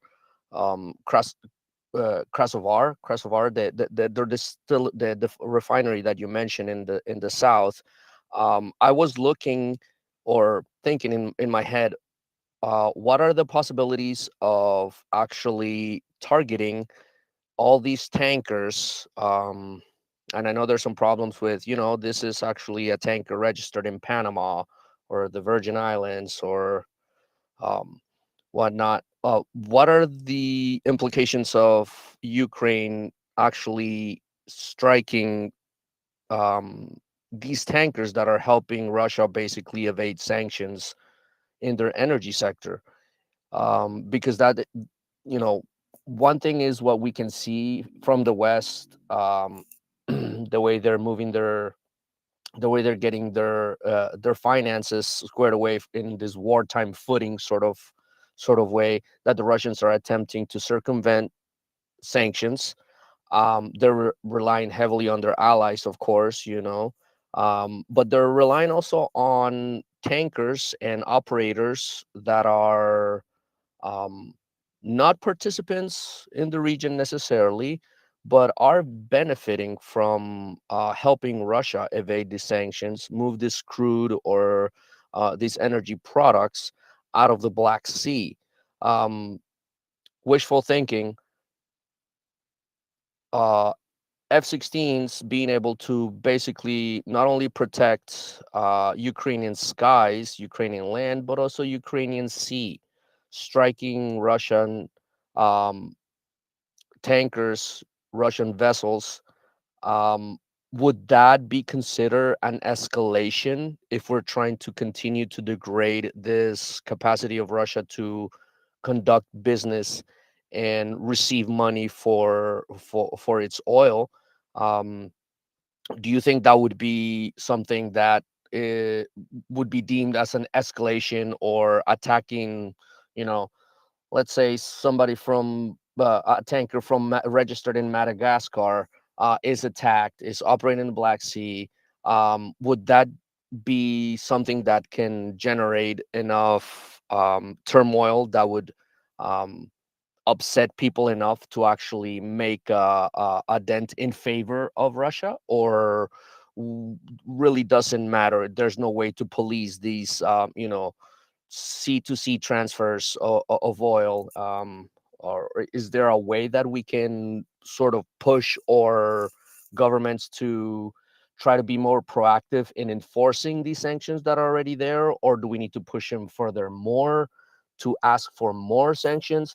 I think the only sanctions that actually work, in my personal opinion, are Ukrainian sanctions of shit's on fire, yo. That's the only thing that Russians understand. But I'm trying to see if there's, or trying to think if there's another way that we can continue to starve the energy sector of Russia to sort of throw a wrench in the gear of their war machine. And I'm going to step down and A listen. great question, Untel. Stay with us in case you have a follow-up. Now you've stolen my next question with your question. Will, go ahead. So I hate to say this, but I think attacking shipping would be inadvisable because while it absolutely, I agree with you that uh, that the most effective sanctions have been the physical sanctions Ukraine's been doing, because part of sanctions is, or part of, you want to be able to see an effect, and within days of these refinery strikes starting to happen in earnest, Russia restricted gasoline and diesel exports. And that's what you want to see when you have sanctions. You want to see sanctions have an effect relatively quickly, and you want to see them be painful enough to modify the behavior of the person being, or the country being sanctioned. And it's not that sanctions don't work; it's just they're kind of unsatisfying, and people have a ability to cheat on them. And there's always greedy people that are around that'll help evade sanctions. And so enforcing them secondarily is what's really important with sanctions. And during this war, the reason I wouldn't attack shipping is because Russia is dancing around still this vagary of calling this a special military operation and not a war. In reality, it's a war, and Ukraine should treat it like a war, meaning attacks inside Russia completely valid, moving their personnel into Russian territory if needed, totally valid. All the things under the Geneva and Hague conventions on the carrying out of warfare, all those rules of warfare should apply, and Ukraine should not be bound by any special limitations on that. So technically, could they attack all these dark fleet vessels when they're traveling the high seas? Yes, they could. But trying to explain a sinking of oil tankers around the world to people who won't understand the intricacies of everything will just look like Ukraine sinking oil tankers and causing huge environmental problems locally each place they do that. So, and it will, if they attack commercial shipping, it will open up the opportunity for Russia to attack commercial shipping, and you'll then see a stop of all the flow in and out of Odessa ports. What Ukraine has opened up for themselves commercially in the inflow and outflow of materials to Odessa has been fantastic. A beautiful result of their driving the Black Sea fleet out of the Western Black Sea. But if Ukraine started attacking commercial shipping, Russia would have no reason not to, and then you would see them escalate and attack all the commercial shipping that's now reopened up the grain corridor for itself. So I think that would probably be inadvisable. And once crude oil has left the refinery, or sorry, once crude oil has left the terminal and gone on a vessel, I don't think chasing the oil anymore or trying to stop the oil anymore is probably the most effective way to deal with it. The best way to sanction oil once it's on a tanker vessel is to go after the money. And the way that this dark fleet could be addressed is exactly what Denmark was saying that they were going to do, which is any vessel that plies the seas and transports oil around the world has to get insurance from one of the Lloyd's or any of the few insurance providers that do that, and going after the class certification, because no vessel can get insured unless the place where it is registered, it undergoes a class certification to ensure it's in good nick and is in good operating capacity, that all the operators and everything, they look at the vessel, they look at the crew, they look at the capabilities of the company to operate it. And if you can't get class certification, you can't get insurance. And if you can't get insurance, almost nobody's going to let you transport fuel for them or crude oil with the risk of losing the whole load that you've paid for and no compensation. Plus all the insurance that's required for environmental catastrophes if you're moving oil. So what Denmark had said that they were going to do is exclude Russian vessels or any vessel. And this is another good thing. Make your sanctions arbitrary, or not. No, make them blanket and not arbitrary, so that Russia can't complain about them being arbitrary.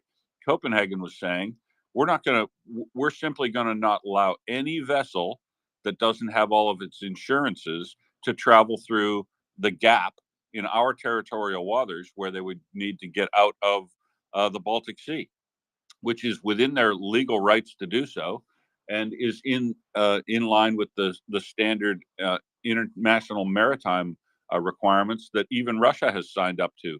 That you don't allow these things you don't allow wildcatters basically to cart crude around the world, and Russia signed up to that as well. So I think going after the money, the way the OFAC folks have gone after the Office of Foreign Assets Control in America, have gone after these dark tankers, is the way to do it.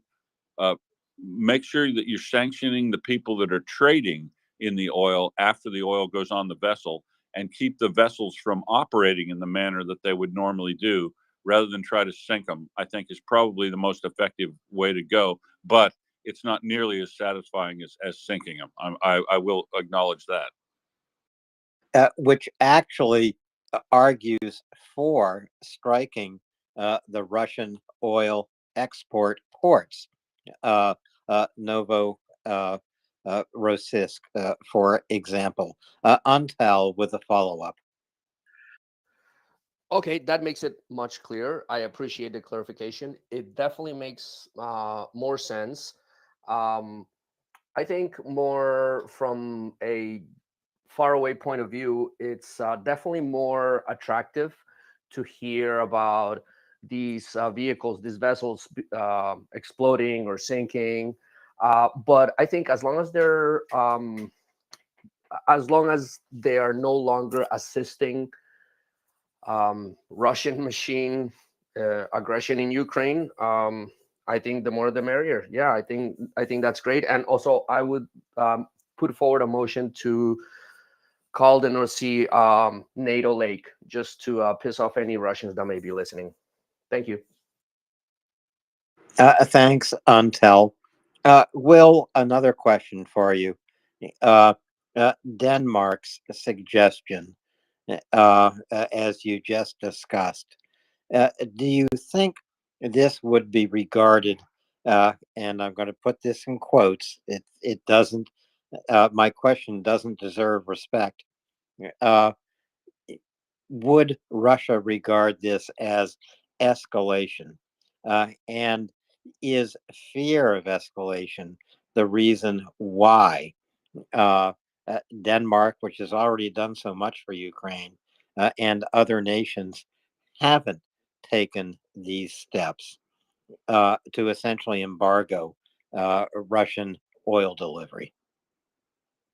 Well, and it's not embargoing delivery; it's embargoing transit, which is Russia said that they would treat it as an escalation, and they said that they basically would treat it essentially as if Denmark was blockading them.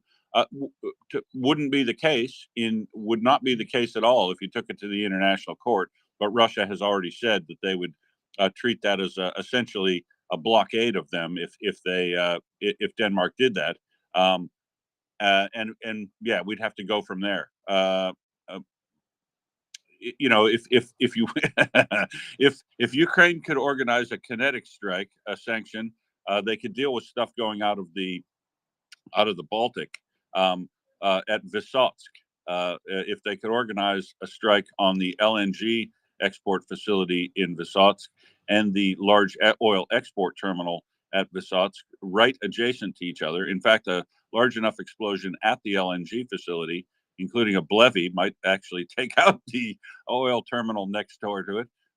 But that loading, if you know, kinetic strikes up there could stop loading of material out of the Baltic Sea in total, and that's something like 40% of all the oil and gas that goes out of Russia, or about a third anyway, goes out of that out of Vysotsk, and which is why when there was a strike up, there was one strike up there months ago that we never saw any follow-up material from, and I would dearly love to see the satellite photos of that area to see if there was any damage. I don't think there probably was, but yeah, and you know that area, Alan, is now within reach of these drones that they've flown 1,500 kilometers. So probably there, but I don't think it would be under international law a considered blockading, because all you're saying is you can travel wherever you want, but you can't travel through my territorial waters. Just as Russia would say,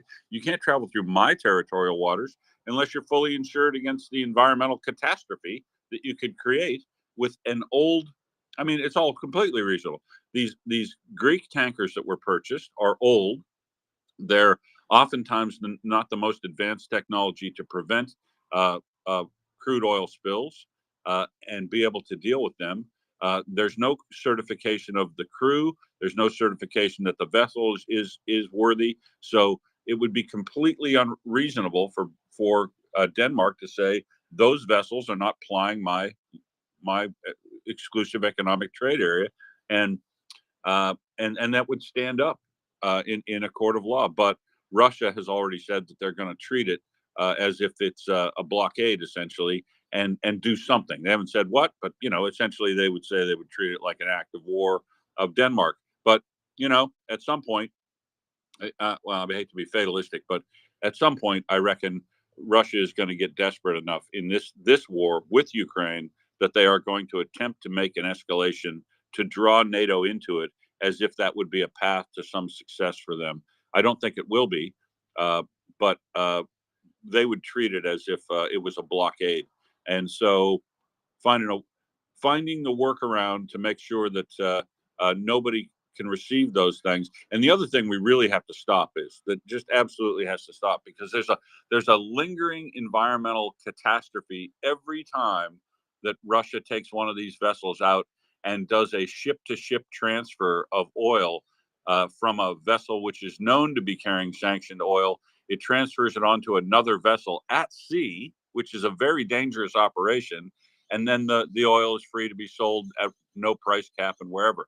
But that activity is Russia generating environmental risk day by day by day that the rest of the world has to carry without any consequences to Russia. And I find that to be phenomenally you know, it's up there with the radar jamming and the use of ultrasonic weapons on people remotely, and you know, all these escalations that Russia is doing internationally that we just pass off and let happen.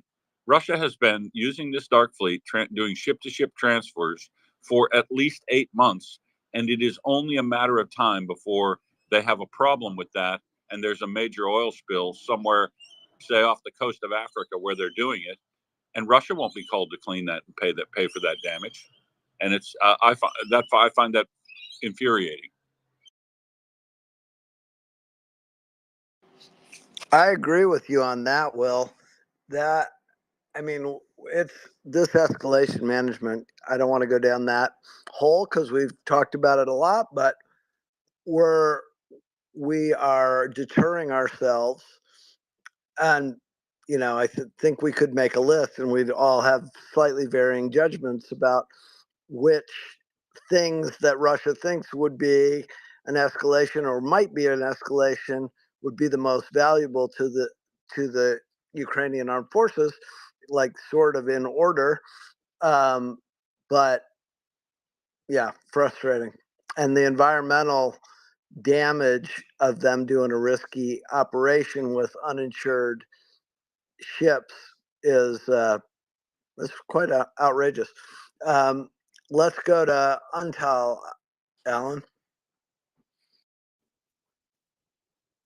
Yes. I find myself having this predicament on a habitual basis in my head, which is hate's a pretty strong word and I don't use it lightly. But I hate the Russians. And I hate them so much that I am afraid of becoming like them, which I know it's something that will never happen. But reading all these to the point that was just made, we are self-deterring ourselves. We are stopping ourselves and drawing the red lines for ourselves. And the Russians are very happy because they continue to wage a war, a silent war, if you can call it that, but they're not breaking the threshold of United States Congress, and the world needs to have a meeting and say, hey, this looks like a war, right? Putin has been able to maintain the message of this special military operation. And a military operation is usually a goal. Hey, let's go nab this guy and then we're done with it. 3 days to Kyiv. That to a certain degree has served the Russian point of keeping us afraid. We always think whenever we're trying to figure out a problem of a situation that we're having with Russia, yeah, we could do this. And then someone comes up and says, yeah, but will that be an escalation? Will the Russians get mad? Right? I don't want to become the thing that I hate. I don't want to fight Russia the way Russia fights us, because they're hitting civilian targets. We are going after military installations and fuel depots, right? That right there tells you exactly who is who in this ground, in this in the place where we're at right now. Yeah. I don't want to fight the Russians the way they're fighting us. I hate the fact that we are stopping ourselves from stepping up and saying, you know what? The deterrents work both ways, motherfucker. Pardon my French. It works both ways. We need to start, we have been threading very softly and forgot we're carrying a stick.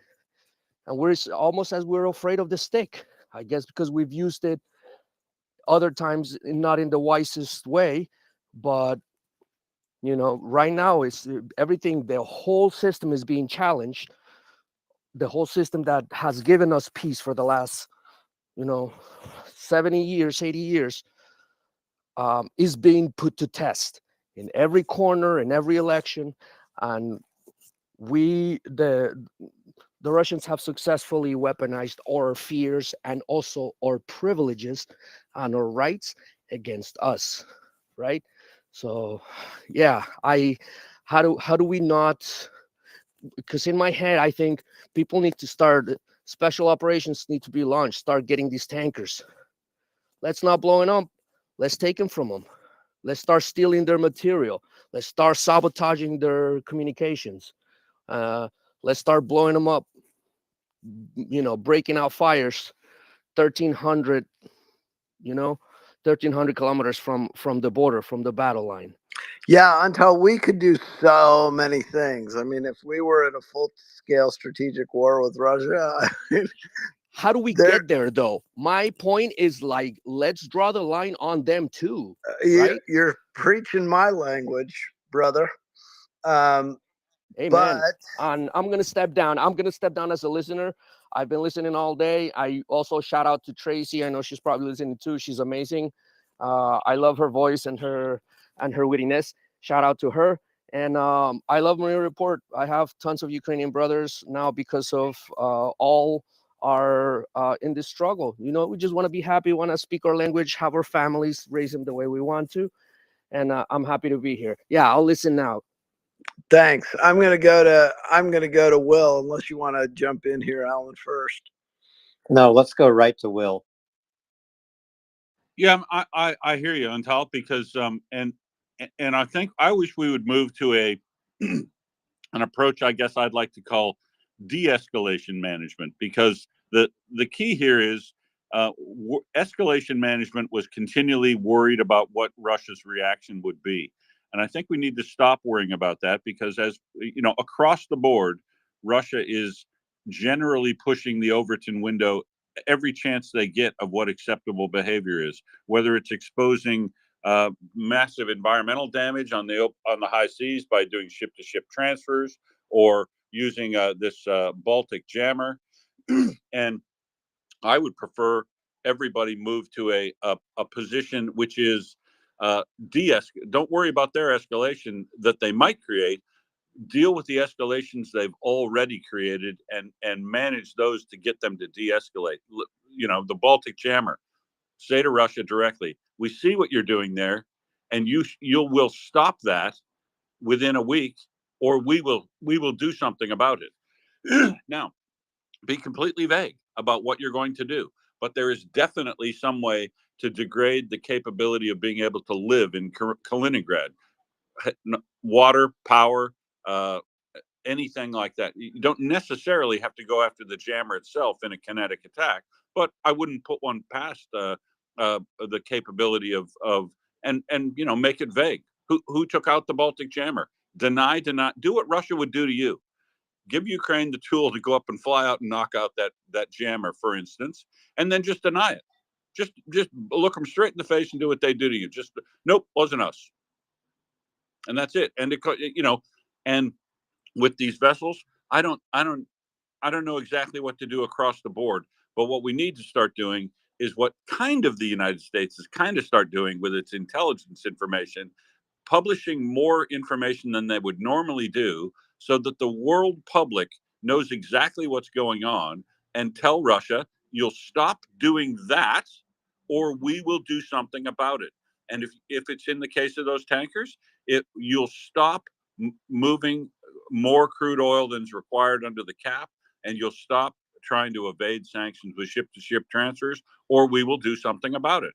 And that something might be special operators taking over vessels. I don't know exactly the best way to do it, but I would absolutely make sure that Russia is punished for its existing escalations, rather than worrying about escalating with what Ukraine does to respond. Stop worrying about the response and start worrying about the current escalations to get them to stop doing what they're doing. And if they're not willing to and follow through, right? Don't make vague, unsupported threats.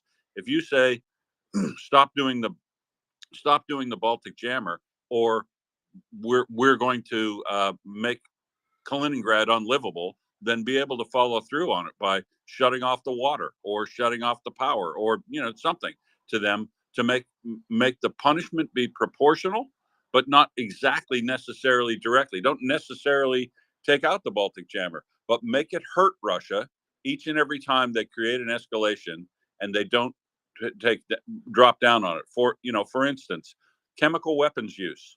That's run rampant in southern Russia. Russia systematically, regularly uses chemical weapons now, which are a war crime if it finds any nut particularly hard to crack in the defenses of Ukraine. And it has become systematic. It's now been named by the State Department, and that a direct message to Russia: you'll stop doing that, or we will respond, and make the response hurt, and make it, for instance, if the world could get together, Germany would say, stop using chemical weapons or we will supply Taurus missiles to Ukraine. Something like that, make sure that they understand that it's going to hurt and get them to change their behavior. If they're not, and if they're not willing to change their behavior, follow through on the proposal for what you said you were going to do. I just want to jump in here, Scott, and point out before we go to Stephen that Will's commentary about escalations indicates two things to me.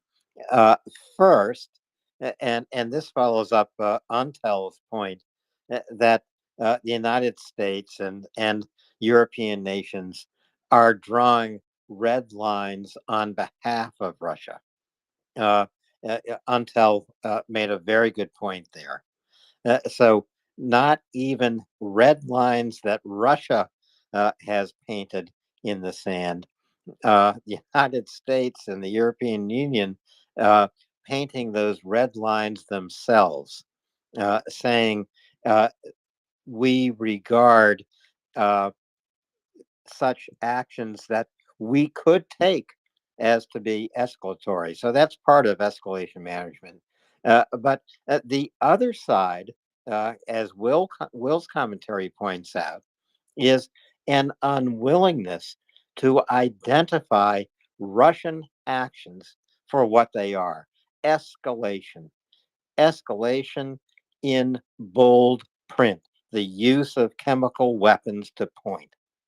The relentless bombardment of Kharkiv to point, the abduction of Ukrainian children to point, the relentless assault on Odessa, a World Heritage Site, to point. These are all escalations undertaken by Russia, and yet the United States, the EU, not identifying them as escalations. So this escalation management that's rampant works in two ways. First, we draw red lines on behalf of Russia. Second, we never call out Russian actions as escalatory in and of themselves. I find this incredibly limiting and quite shameful and diplomatically stupid. Sorry, Scott, for going on there. No, that's fine, and I want to get to Stephen and Civil too here momentarily. But I was just going to add that since we're already measuring our response, it would cost us nothing because we're already doing it, and this would be an escape route, a way out of this bad behavior that we have. Secondly, Russia's already saying to their public that this is a war against NATO. It's either a war against Nazis that are in Kyiv or a war against NATO, whichever happens to be the more convenient phrasing to make Putin's point at the time. And so we wouldn't actually get penalized in the Russian public perception because they're thinking that we're already doing everything that we can. So it would be salutary in multiple respects. Stephen, go ahead. Oh no, thank you very much. I won't take up much time. Just to endorse fully what has already been said. I actually put my hand up before Will had mentioned specifically. Of course, you know the. Well, he said, well, we could have a reaction, but say that there will be a reaction, but not specify it. And then he went on to say, no, we can specify it by saying, well, we'll give it an advanced weapon system or a series of them to Ukraine every single time anything like this happens. We're going to do it anyway, but we will add every time that you do something like this. We'll like double our commitment or add 50% more to each package of advanced, specifically long range weapons. You know, that will work, I think. Because there would be a penalty for every such action, for every such escalation. And why we don't have a penalty for such escalations? I mean, they are acting like criminal children in the global community, and they should be treated as such. Actually, not even children, just straight up criminals, and there should be penalties to pay. Which is the only way to mitigate their action, and ultimately the only way to contain their escalation. And I couldn't agree more about it's immensely infuriating that that every single time they escalate, we just allow them to talk, to capture the narrative and reverse it round, so that the Jake Sullivans of this world, you know, wring their hands about escalation. I mean, it's incredible. It's like, yeah, but they're the ones doing the escalation, you bloody idiot. Thanks. I'll stand aside, let Civil go. Thank you. Yep. Agreed. Civil.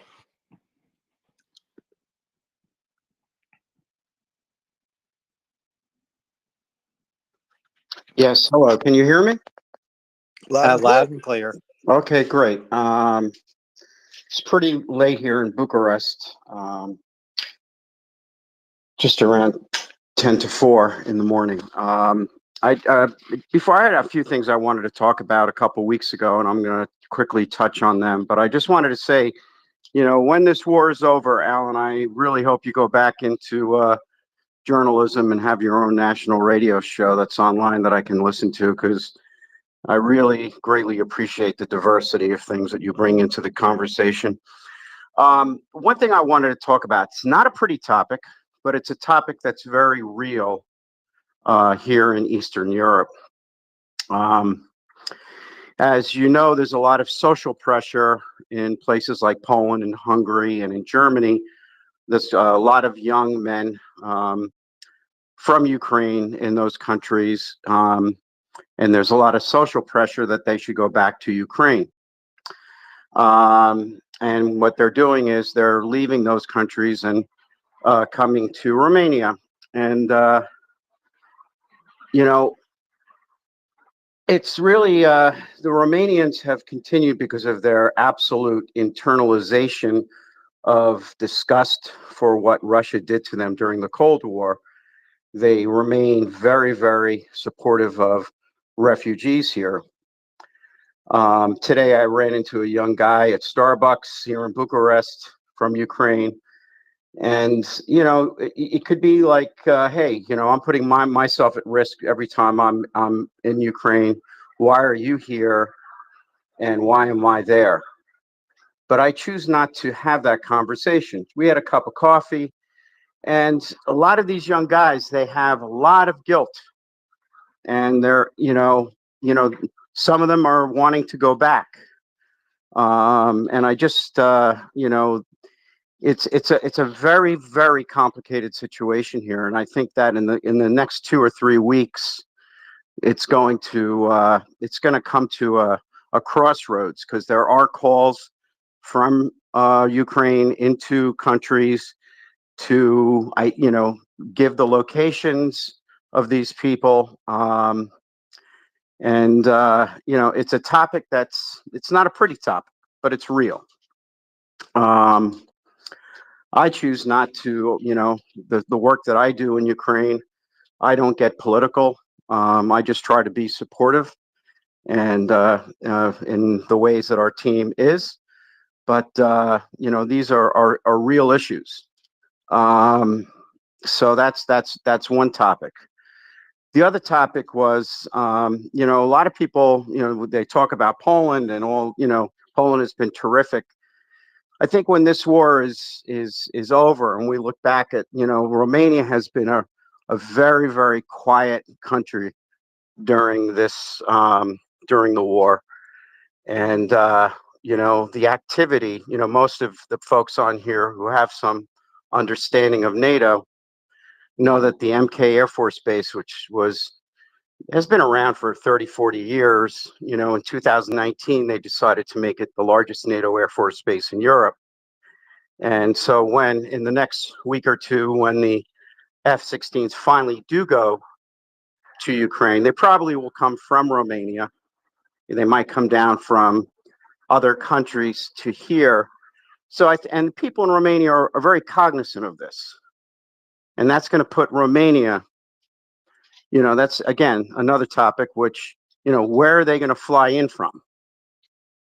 And so people in Romania they're very apprehensive, about what's next.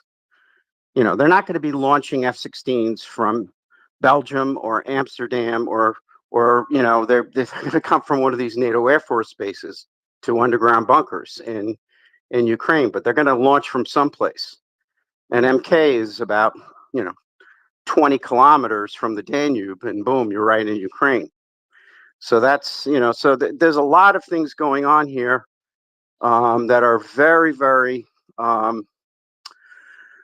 foremost in the minds of Romanians, because, we're very aware.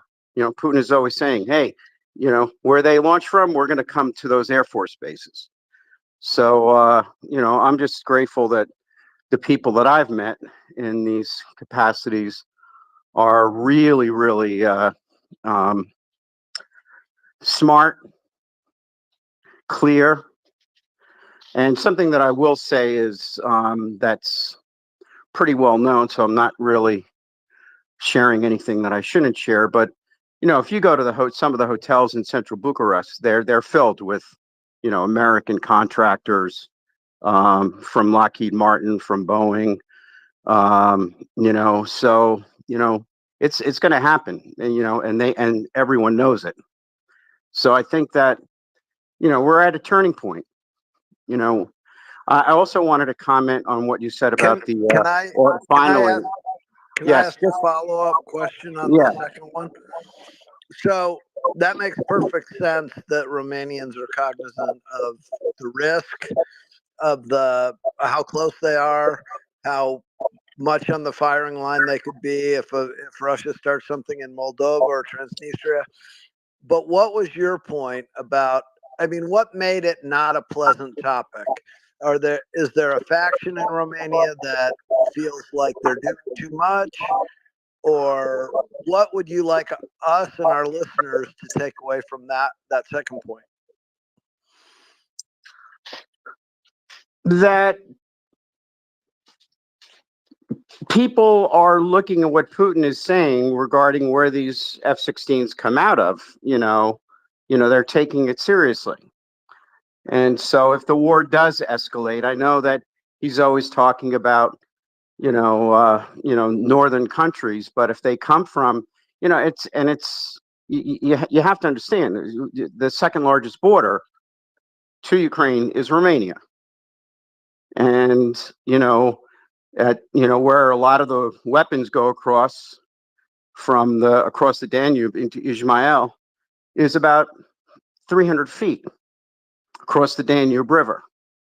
And 18 kilometers from there is the Air Force Base.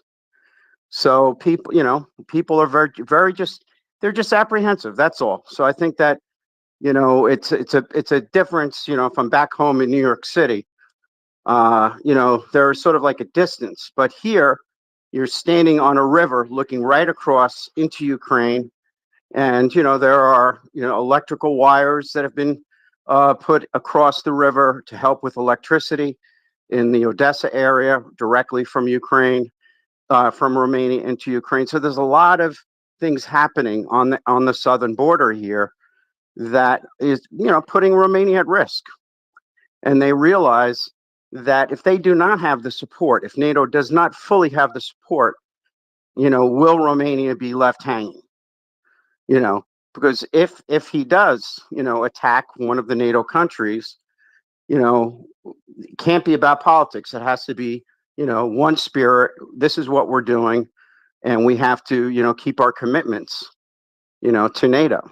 That's so. I'm just pointing out the situational awareness that the people in Romania have with how close this is, especially now that it's quite apparent the F-16s are going to be going into Ukraine any day now.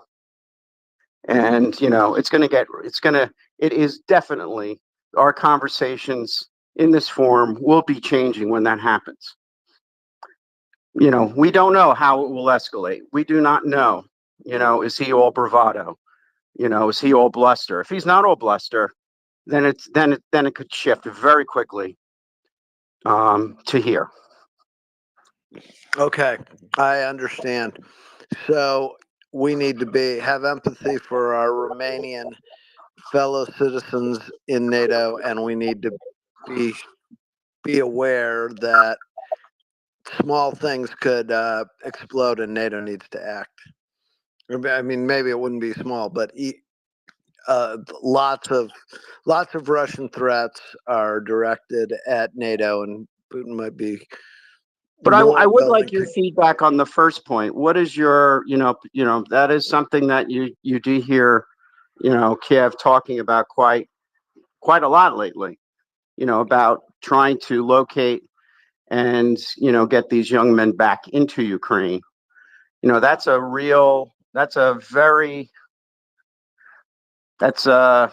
topic that has, I'm sure people on here have much better insight into that issue than I do. I see these guys every day. I mean, there are sections of Bucharest where, there's thousands of, young people living. And, it's, how is that going to, work itself out? I'm interested in what you have to say and what Alan has to say about this. I'll go first, and then Alan can go. I think it's both a political issue and a moral issue. The moral issue is fairness, right? Here are people who had the resources and but also the fear, maybe, or a different inclination. They wanted to use their gifts as programmers and not as fighters to clear out in the early days, or maybe they moved out and they were expatriates or part of the diaspora before the full-scale invasion. That's a possibility under the current categories. So it's fairness. It's a fairness thing, and then it's a political morass because first of all, that you're sort of wrangling these people, your citizens that are all dispersed all over the world, bringing them back to do a very dangerous task. Secondly, you have to ask the collaboration of governments that you're trying to thank for how they've treated your refugees, and also encourage to give you more support, both economic and military. So it's an awkward ask for the government. I mean, I have no problem with the morality of the law, but enforcing it is from what I read, it's the hot topic in Kyiv in parliamentary circles. And I understand why. So,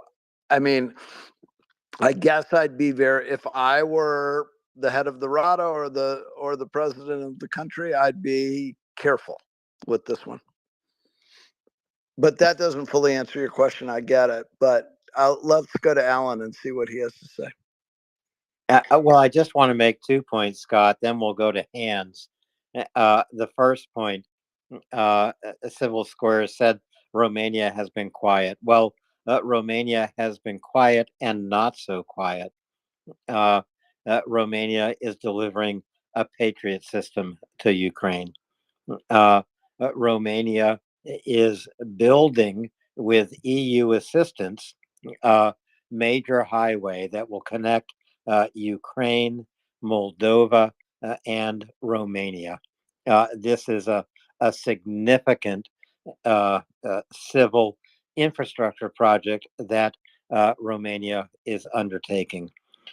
Uh, Romania has supported Ukraine, I think, pretty extensively, and it has confronted Russia by guaranteeing security in Moldova for Romanian speakers.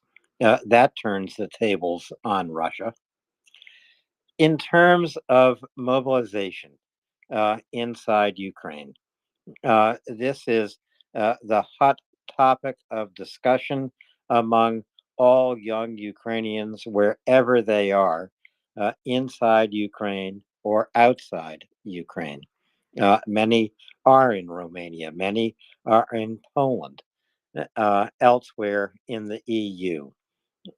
Ukraine has said it's going to be pretty harsh if you need counselor services abroad, outside Ukraine, and you are of age to be mobilized, you won't receive those counselor services. I think this is going to be discretionary. I don't think it's going to be enforced. Uh, at the same time, I will say this is a kind of war that will have domestic repercussions well after Ukraine wins the war. Just as in World War II, uh, a, a kind of famous question in the United States: Daddy, what did you do in the war? Those who didn't participate were embarrassed by the question. Um, there were members of my family who did not fight in World War II. All but one member of my family did fight in World War II. The one guy who didn't, it was forgotten about in about 40 years' time. But there are going to be domestic repercussions because of mobilization in Ukraine. But Ukraine must mobilize. They need to increase the number of trained troops they have to fight off Russia's invasion. There are just no two ways about it. I don't think that really answers Sybil's question, but those are my thoughts about it, Scott. I think you might have the order of hands better than I do. Yeah, it was Will, but Will took his hand down. So let's go to Primus, and then to Untal, and then Angry Ants. Hey, thank you very much. Yeah, a couple things. Romania sending the Patriot system that they have there. I was trying to get a good idea of what they have on there. My understanding is could be up to as high as 4 batteries, but it may be as low as 1. Maybe something like Angry Ants knows better than I would on that. But regardless, it's a major contribution from them. So, a lot of respect, and it's certainly a very timely contribution. Um, and in terms of the threat that Romania faces, I mean, if Russia wins, I mean, I think, everyone in that area is threatened, and certainly Romania would be on the list, but there are certain geographic limitations to that, like the Danube River and trying to cross that. And, the Russians haven't shown they're particularly good at crossing rivers. Um, there's interesting footage of that, and certainly those are, relatively speaking, streams. I mean, they can't even really get across the Dnipro anywhere really. So it's probably Romania's best defense is just that river. Not that it's impossible by any stretch. and certainly Russia has a lot of firepower they can throw that way. Regarding F-16s in Romania, I certainly understand the concern there, no doubt. But I mean, I don't think the F-16s are going to fly out of Romania into Ukraine for the basing. On there, likely what I think is going to happen is that I've seen this happen with other planes, or at least that was the story given, is that they were disassembled. Basically the wings taken off, and they were trucked into a place, and then re-winged, and then maintenance went over them, and then the aircraft was operational again. So it didn't fly out of a NATO base. That happened with like MiG-29s and so on.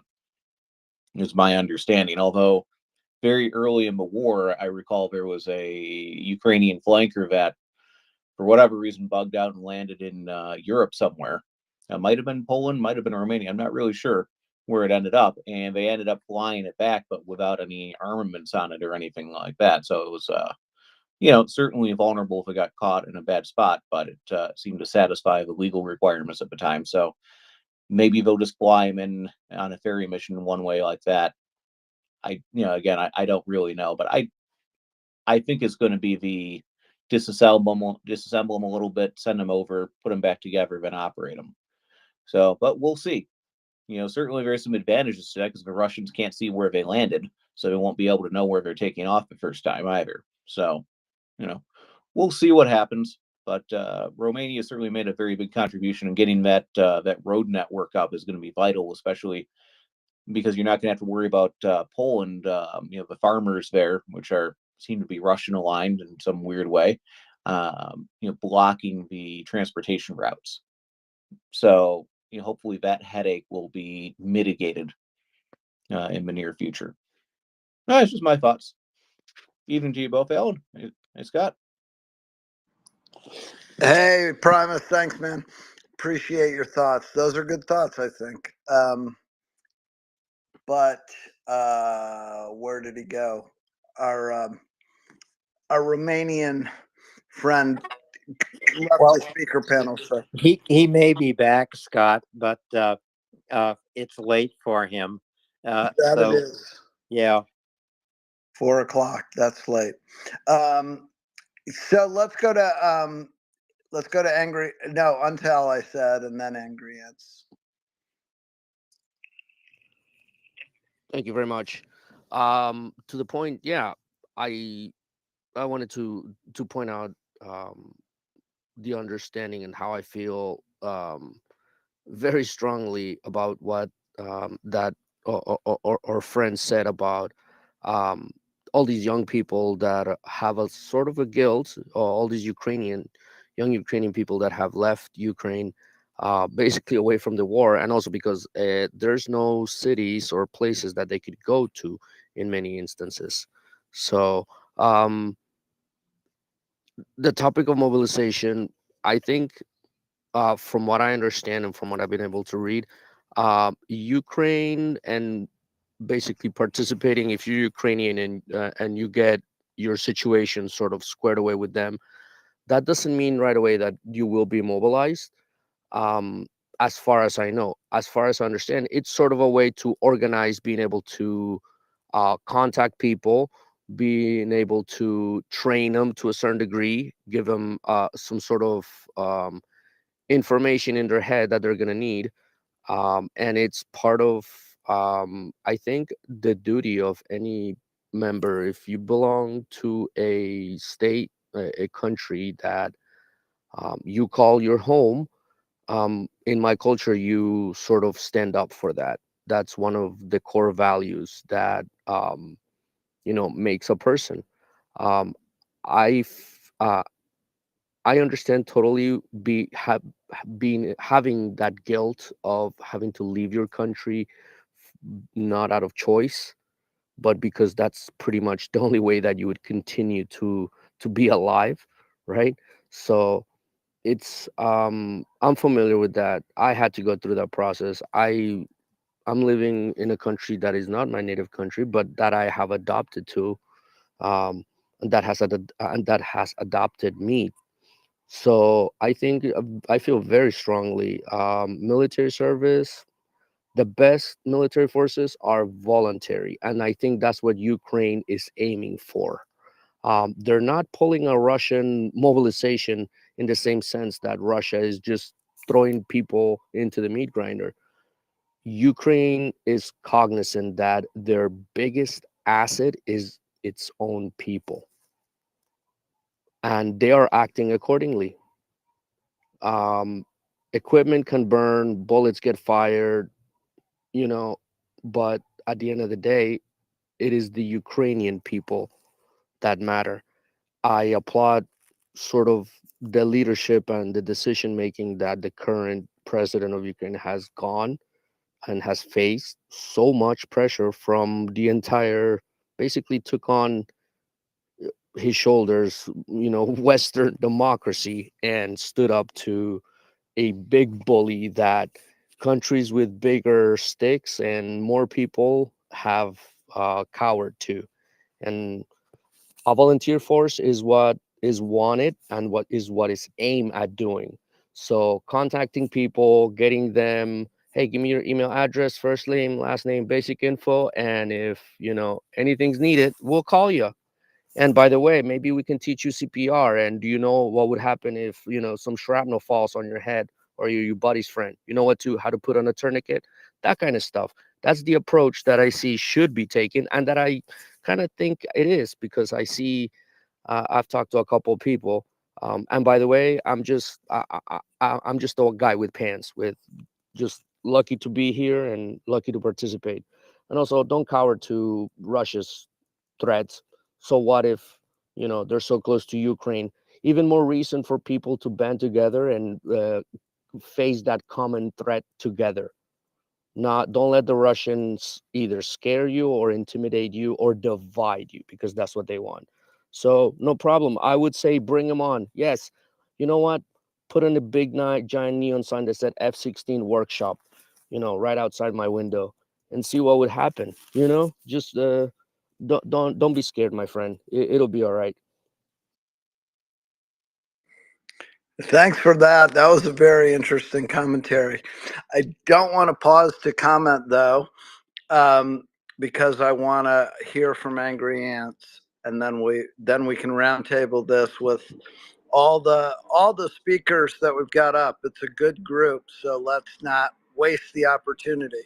Go ahead, Will. Angry. Hey, man, I've got a little bit of time here tonight. And I thought I'd come up. It's been a while. It's great to see Scott and Alan, and it is a good group. Primus, Will, Chris, great to see everybody. You know what, Alan? Guess what I didn't do this week? One single time. Are you there? You didn't call your member of Congress because you didn't need to? I didn't, and I did not talk to a single politician the entire week. I worked on program, worked on some really awesome Ukraine projects that I'm working on, and got to not have to be on the Hill, not have to worry about a stalled aid package. I didn't have to worry about my friends texting me. And the best part about this week is, on top of, the announced, I think it was the last $1 billion aid package, correct? That was already announced. That's a significant package. When you think about most of the packages in the past have been in about the 175, $200 million range, I think. We saw the announcement today of a pretty amazing package for $400 million worth of equipment that's going directly to aid. And I would venture to guess most of that aid is right now in country or very close to in country. When it comes to what's been going on the last couple of weeks. To put that in context, I was trying to look it up. There was I was looking at one of the last ones where you had about 30 something Bradleys, a bunch of ammunition, etc. I forgot, it was 100 billion, a little over $200 billion, something like that. But 400 billion is a good deal. What's important is every item in there is very, very important. And we didn't get a real good breakdown, I think, of some of the other stuff that went the last time. It was very broad strokes of what was talked about. But Very direct. Bradleys, more HIMARS, Patriot ammunition, really important stuff. Um, it, it's just a really good piece of equipment, a piece of aid.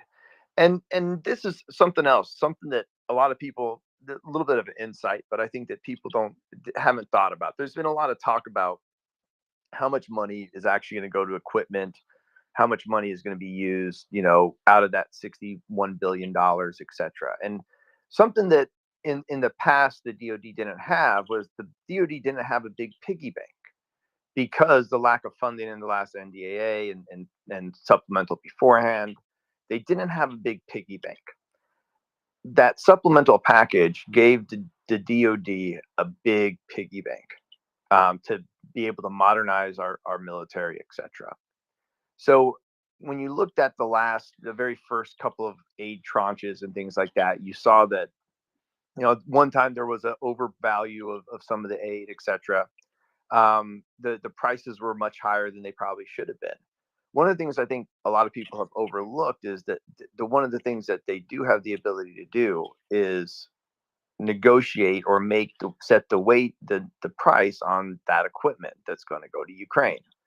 So if I was a betting man, that $400 million is going to go quite a bit farther this time around than many of the other aid packages before. But it's a good deal. I had the whole list pulled up, but I just lost it. All the other stuff that's in there. But if someone has that, that would be a good thing to throw in the nest because that's direct aid, and that's what it's 2 weeks after the last aid package. One of the things that most of the experts here in DC are thinking is that there's going to be, just like it was that at that really high tempo last year, probably around this time it started when armor started to get into Ukraine, and there was an aid package about every 2 weeks.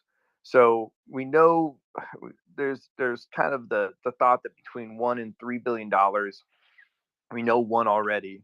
We don't know what the other number is, but probably between 1 and 3 of this first kind of like accelerated package will be going in. So I would expect to see the next couple of aid packages this big, or maybe considerably or bigger, in a very rapid succession. But that would be just what I would say gleaned from the sources I have, the work from the work I've done. I mean, you could take it whatever. Hopefully it's right. Hopefully it's the right call or the right assumption. But to me, that's what it's starting to look like, and I hope that's what happens. And I think that, again, as we look forward to it, I would say that's probably a good probability of what the next couple of weeks or next couple of months look like. Angry, I have a technical question before we get to the broader questions, and that is, I thought that the presidential ability to set the value of the transferred weapons was only on the excess defense articles authorization and not on the presidential drawdown authority. Do I have that wrong? Does he have discretion, or does the administration have discretion for both of them? I believe the big Pentagon building has the call on some of this. Oh, well, the big Pentagon building does report to the prez.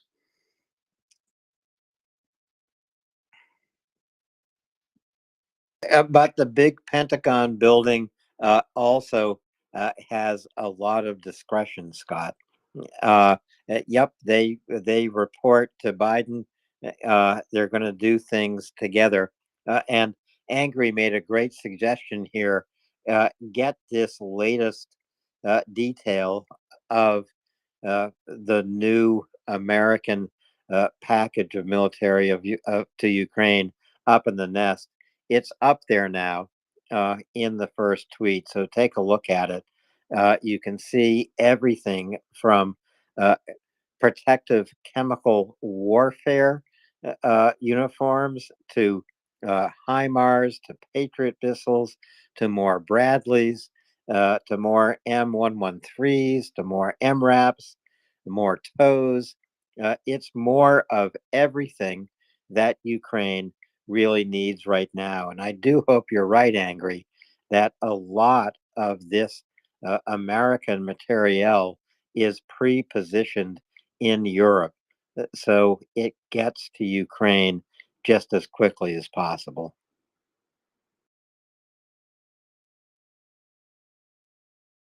Scott, let's go to Primus, and then if Will is still with us, he's put his hand up and down, but first to Primus. Thank you, Alan. So I guess a couple questions for Angry Ant, since we're blessed with his presence tonight.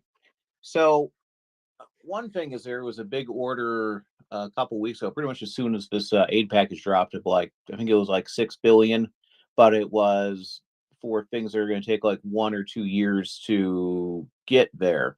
And I was wondering how significant you felt that was, because it seems like a lot of the new build stuff is going to be in queue behind all the other people have been ordering for years. But is there a potential that these things could be moved up by trading spots, or something along those lines? I mean, is there an opportunity for some horse trading to accelerate that? And also, for all the things that were in the, in this aid package, and I uploaded something from OSIN Technical on there, a little more granularity, except for the numbers. I noticed there weren't any M1 tanks with that, and I'm wondering what your thoughts are on that. Is there a political reason for that? Is it just the Ukrainians don't want them right now compared to some of the other things? Yeah, just curious about that, because they seem to be going through tanks. And that's not a criticism. I mean, it's war. So, I'll start with the last part of it, which I think that these initial aid packages are going to be what Ukraine needs the most, the fastest. The Bradley is the answer to it. There's a reason why this guy's Angry Ant's up here, and this Angry Ant appeared a year ago when we first started talking about armor going to Ukraine, because from day one, I believed that was going to be the most. This was what the beast, the beautiful beast that vehicle is, that saved my ass many times from getting blown up, and kept fighting, and delivered me to many doors to kick in, as an Angry Ant. That I got to drive through walls, I've got to shoot the gun, I've got to engage targets at long distances on patrols, with that beast that was designed to destroy Russians, and it's doing exactly what it's supposed to do. It's eating. When I talk to Ukrainian soldiers about it, it's just it's not the fanciest thing. It's not the CV90. I remember me and my buddy Erland used to have many conversations about which one of those fighting vehicles were the better ones. And as I said, Bradley is what they need right now. We have the numbers of Bradleys. When you look at a lot of that, a lot of the money that's going to the modernization, part of that will be going towards the next generation infantry fighting vehicle, if you can read between the lines. So I think that right now that's what they need. Until, I mean, this is my personal opinion. Until they get F-16s in the air, I think tanks are somewhat limited. They're doing a lot of good work. I mean, you see it. They're doing exactly what they're doing. They're keeping the crews alive for the most part. But I would say these aid packages are going to have what they need the most. And this is what, we were talking about in October, that, when groups of veterans had been briefed, and individuals been briefed from folks that worked in big white buildings in DC about this, was the stuff, this had been worked on for 6 months to identify. They had different levels of aid. They had different packages. They worked with Ukraine, what $100 billion would look like, what $80 billion would look like, what $60 billion would look like. The contingency plans on the aid packages. And so this stuff was planned out, almost a year ago right now. It was in the planning phases. Once they started getting American stuff on the field, you could really tell what was going to work and what wasn't. This should have been, again, like that again, it should have been done in October or November, and the stuff has been ready since then. So the thing is that the battlefield has changed a little bit, so that might have changed a little bit of the logistical folks. But as I said, I trust in the American logistics. I trust in our DoD. There's a lot of people who seem like they don't trust the DoD to get some of this stuff done, or they don't have confidence in it. I do. I know those professionals over there. There's some good people working on this project, and as I said, I you know, that's I guess that's my point about that. And I forgot about what the first part of the question was. I apologize. Yeah, but that was just there was a $6 billion order placed shortly after the Oh yeah, APEC yeah. So I think that there's always ways. I think that depending on things, there's always a way to get something done if it can get done or if it needs to get done. So I don't know if certain orders will get put ahead of other ones, right? But what I will say is there is an immediate need right now to both start pre-positioning and planning for 2 years down the road, along with getting this aid that needs to be there yesterday.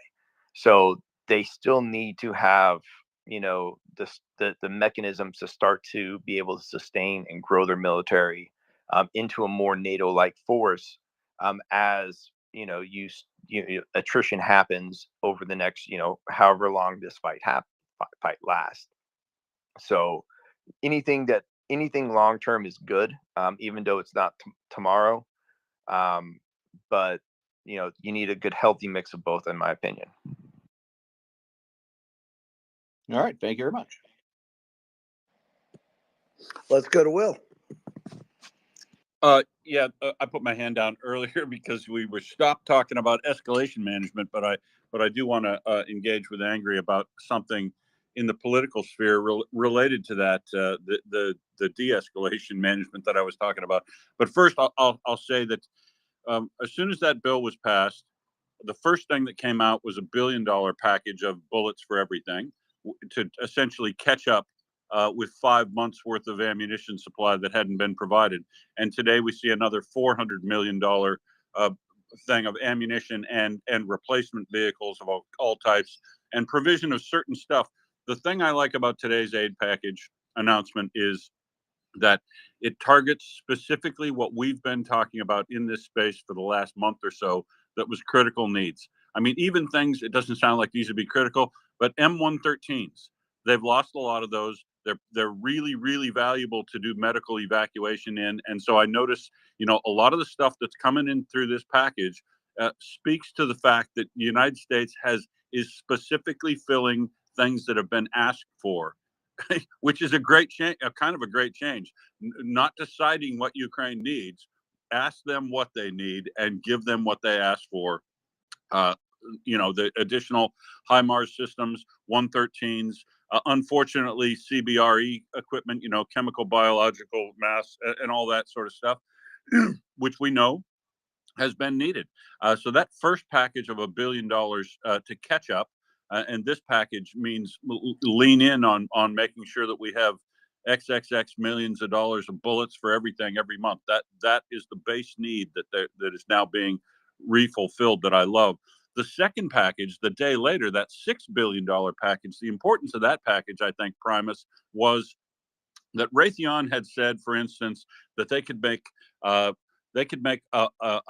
Patriot system a month if they had contracts to do it, which is the same sort of language Rheinmetall has been using. If we have contracts to do it. These military contractors, they don't live in the world that you and I live in, where they would take any risk on building something on spec. They make massive amounts of money, and they only make stuff based on orders, not on, we're going to make this stuff on the hope that we sell it. Now, the Patriot system is something they probably should make on spec, because clearly there's going to be a lot more orders for it. But, they just don't take any risk.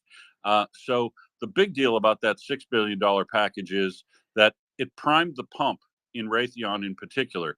The United States signing up for $6 billion worth of USAI production within military contractors means all those military contractors can now expand their production capacity to meet the base need that they've got on. And now, rather than having orders for 6 Patriot systems in the next year with a capacity to produce 12. They've now got an order for about 8. And, hopefully they're getting the message that they should expand their production capacity to a level which is likely of everything they're going to sell, rather than waiting for orders around to come around, because their base needs are totally met by these orders. And I think exactly what you said is going to happen. The Ukraine is going to say, we've got 2 Patriot systems in production for us that are going to come out at the end of 2025 and in 2026. How about you give us one of yours now, and we'll make sure that, we'll assign the production of ours to you as and when it comes off the production line. That was the real benefit of that, because when people read the headline, $6 billion to produce weapons, but those weapons aren't going to arrive till 2026. You go, oh, Christ, what good is that going to do?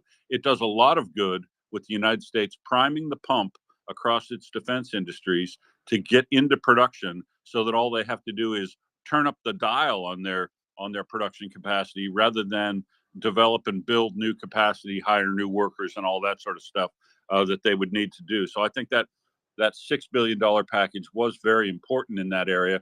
But what I wanted to ask Angry about is that I get the sense, and I want to start priming the landscape here, so that the United States and others don't get to thinking $61 billion, one and done, that this problem is now solved, because it isn't solved with the $61 billion supplemental. And it's highly likely that the United States might need to commit another $60 to $100 billion in order to make sure that the war comes out the right way.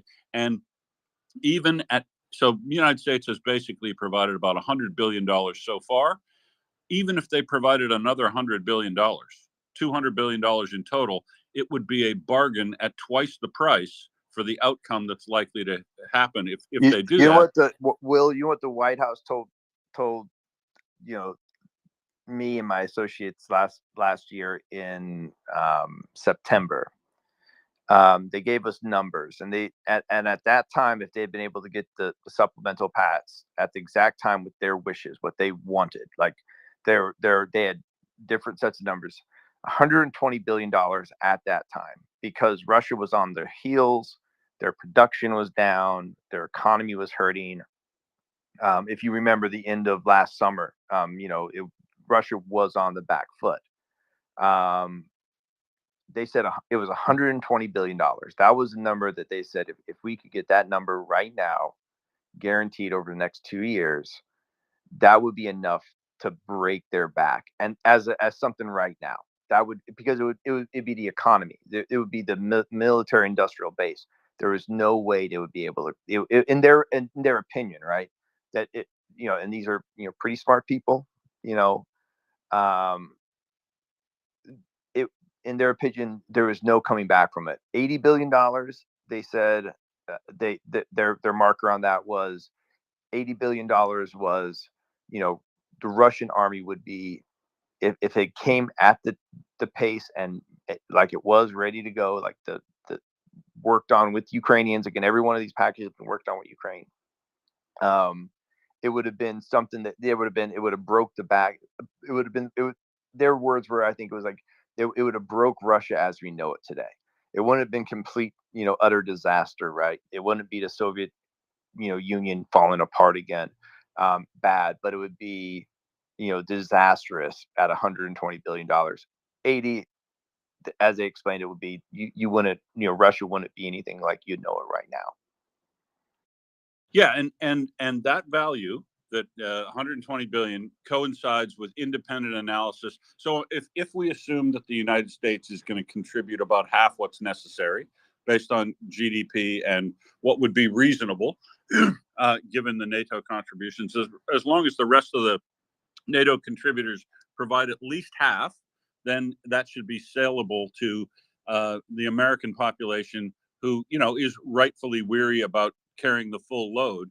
And that has been the disinformation campaign that's been attempted there. So that value coincides exactly with about half of the amount that Sir Richard Brannon presented to the European leaders that were together, and he said, if you give me $220 billion over the next three years, we will beat Russia.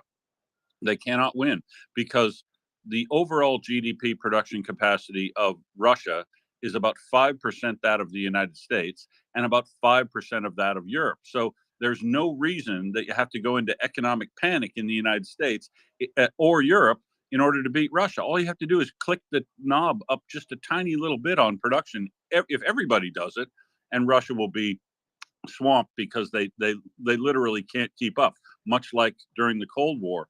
But the thing I'm worried about is I think that the United States, all the politicians in America should be leaning into this issue now, and on the basis of what we were talking about before, de-escalation management. I'm not interested in escalation management, worrying about Russia what they will do if we do this.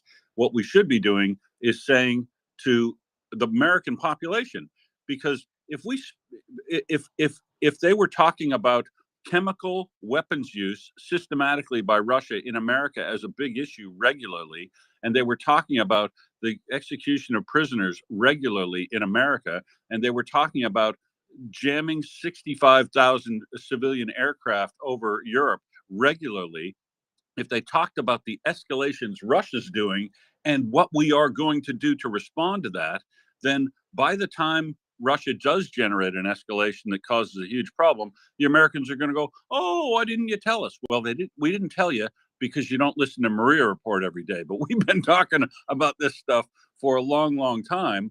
And I think if the American media, the American government stayed in front of the American population on the incredibly shitty things that Russia is doing, people getting behind their members of Congress to make sure that they push and that we don't get another lag. We don't Hey, get actually got a little we bit of don't get call another to, political fight over what's yeah. reasonable. I've actually got a bit of a call to action if people are interested in it. You can reach out to Rosm. They have like an inquiry email list, and if you live in the United States, and they are looking to do things. They're looking to find people in those districts to do things in a positive manner to these members of Congress to keep them understand. Like, one, thank them for what's going on. Also, there's the American Coalition. That's another group everybody should follow and get on their websites. There's going to be a tour of a Ukrainian victory band that's going to be going around towards the end of this month. Ukrainian veterans that have been injured that have a band, and it's going to be stopping a lot of major cities. I'm not sure how public. Let me see if I can find this stuff tonight. I might be able to share it. Maybe not until like another day or two. But it's kind of I think there's a website that I can that's public, so I can share with you guys. And there are things to do, right? Again, like, we still can reach out to our members, especially when they're on recess. I think when they're on recess, I think is a really good time, especially if they did vote for things, to find a way to get in contact with them.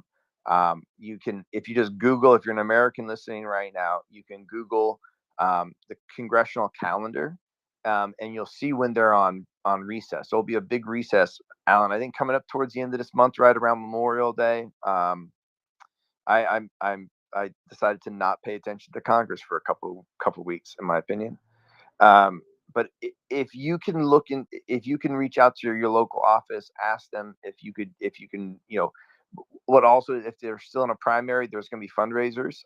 Find out when the local, like, if it's a Democrat, find out when the local Democratic Party is doing stuff. Reach out to them. If it's a Republican, do the same thing. Look up your Republican member of your local Republican group, or the campaign of the candidate.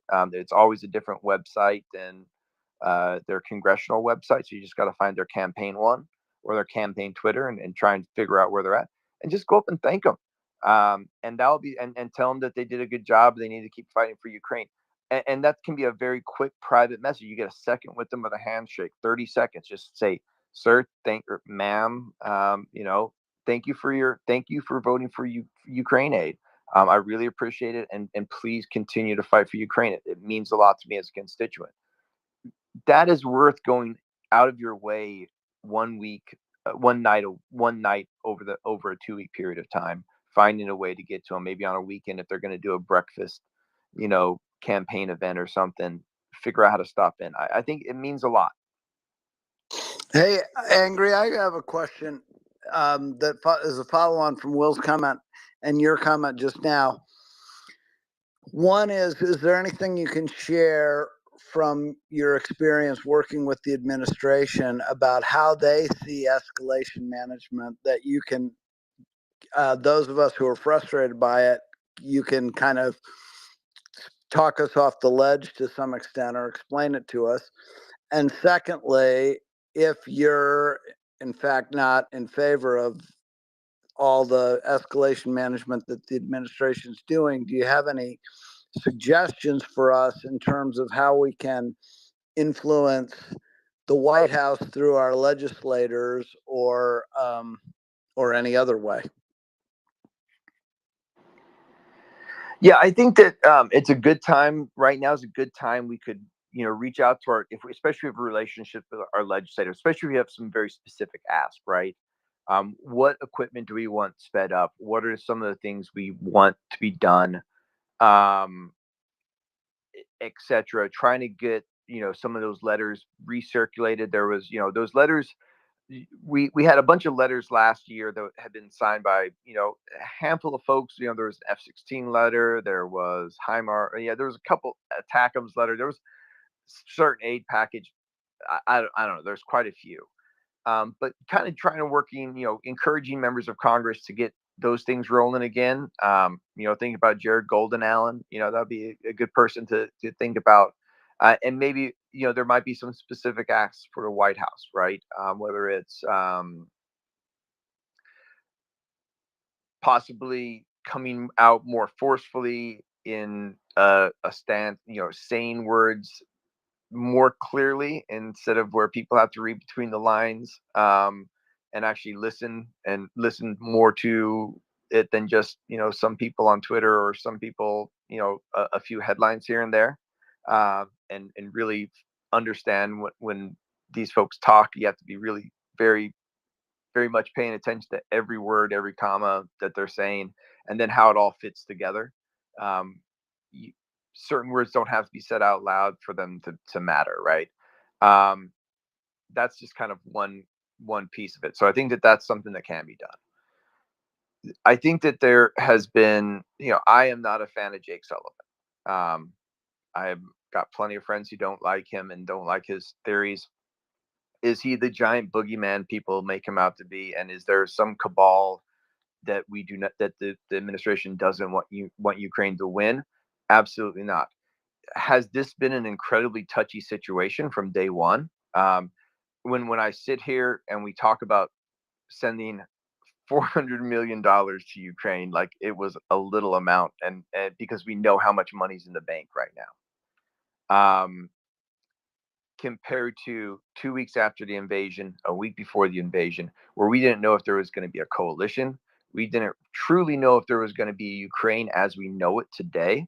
And we didn't know if it was going to be a guerrilla warfare for the first 6 months of it. Was it going to be maneuver warfare?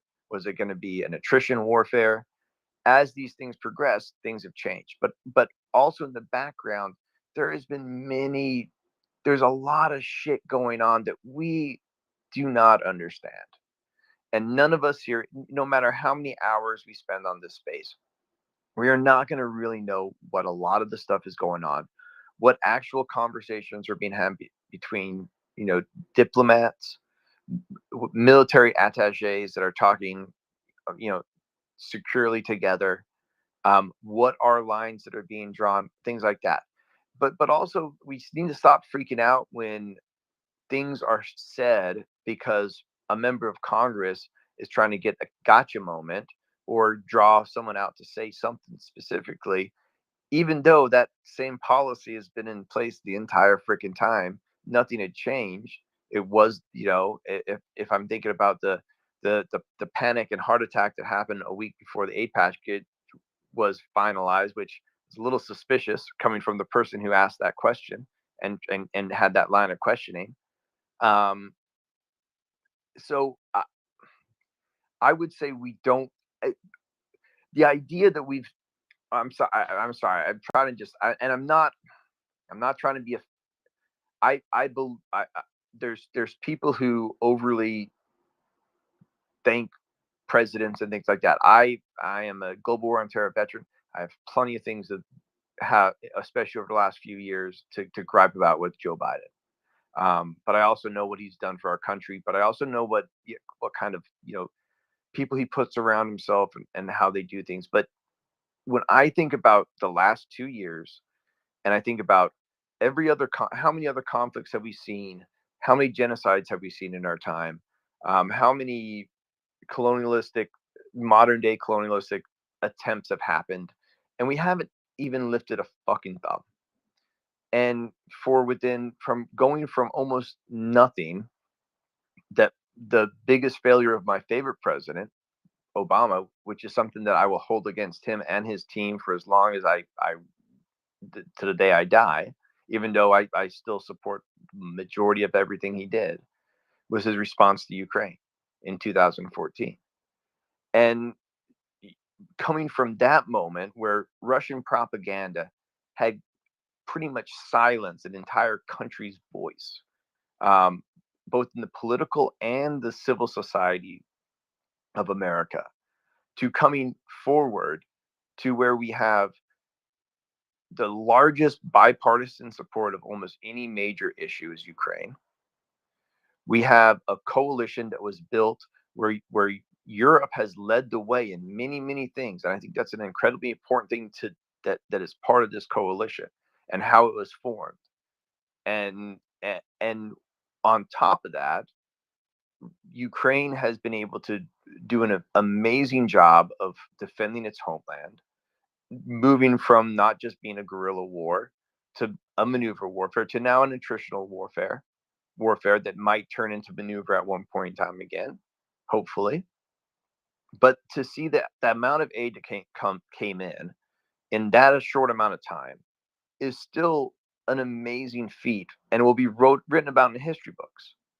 Now, imagine it. We're 6 months behind right now. 6 months is a long time in a war, by the way. Like, look how fast technology is changing from 6 months ago. Aid being held up for 6 months is going to be written about in history books, and it's not going to be written very fair about the people who did it, and those people will not be forgotten. They cost thousands of Ukrainians' lives, tens of thousands of injured Ukrainians that will never be never be the person that marched to defend their country for 6 months. So, but even with all of that, just in this amount of time, there's been more support to Ukraine than Europe got at the start of World War II by a long, long ways. And I think that that's something to be proud of as Americans. I think that many times, especially in the last 6 months, it's been a very difficult time for all of us. But the reality of it, we have to look at this as a whole. And there is a country that is beating every odd. And we could have done so much better. I agree with everybody on that. But also, again, things take time. There's a process that there's plans for one thing that may have to change to something else. There might be a need to still even improve, our partners' ability to manage their democracies and systems and processes before certain things can happen. There's a massive amount that goes into this. So I want to just say, and especially for everybody who's been on this space, like, this has been a long, long, long couple of years. And we've, think about that, being on this space for live for over, what is it, 800 is how many? I can't even think about how many days it is at this point in time. 807. Yep, 807. 807. Like, it's very easy for us to get a lot of things right, but in that amount of time, it's also very easy for us to get a lot of things wrong too, because we are laser focused. We're trying to glean as much as we can, but at the end of the day, there's a lot of really good things happening. Europe has changed in such a dramatic way when it comes to defense, which I think is very important. they're getting, I think on purpose, they were getting to lead the way in certain things. And I think that also is very important for the domestic politics of America also. It was something that was thought about. But I would say just, sometimes, take a step back and look at it, somewhatly from a cup half full, because it's hard to do, but Ukrainians are doing an amazing job, and I just wish that we'd been able to get this 400 million and that $1 billion out a lot sooner. But yeah, sorry I went on a diatribe, but it is important stuff. It is, and I appreciate it. I always think with Jake Sullivan that the buck stops with the president, not with the national security advisor. So obviously all the people giving advice to the chief executive matter, but that's just one minor point of everything you said. I think in the big picture, you're right. And I'm usually a positive person by disposition. And so your fact about the aid relative to the early years of World War II is cogent. And I like that. I presume that it's inflation adjusted, your figures, and that the early Lend-Lease aid to Britain wasn't, even in inflation adjusted terms, didn't exceed what we're giving Ukraine. If that's the case, that's pretty impressive. Primus, we have only 9 minutes left in our shift, and we're followed by 3 brilliant women who have an agenda and a fixed program schedule, which you probably know. So let's get your question and the answers. If it's not a question, let's get your comment in and give Alan and I enough time to push the fundraiser one last time before we welcome the Understanding Genocide crew up to the podium. Okay, go ahead, Primus. Thank you, Scott. Thank you, Alan. I'll keep it quick. Just one question I wanted to ask Ants here. What's next on here? I've heard talk of there's been these bilateral security arrangements between Ukraine and several other countries for, I guess, like a plan for funding or some sort of commitment. So is that something that the United States is also going to get involved in? Are we going to make some sort of long-term commitment, or is this going to be a year-by-year kind of thing? Is there any sort of bilateral security agreement that might be coming up in the future? And just any feeling on what's next? Is there going to be another aid package in the future? At least in this Congress, is one even necessary? Thanks. So I think that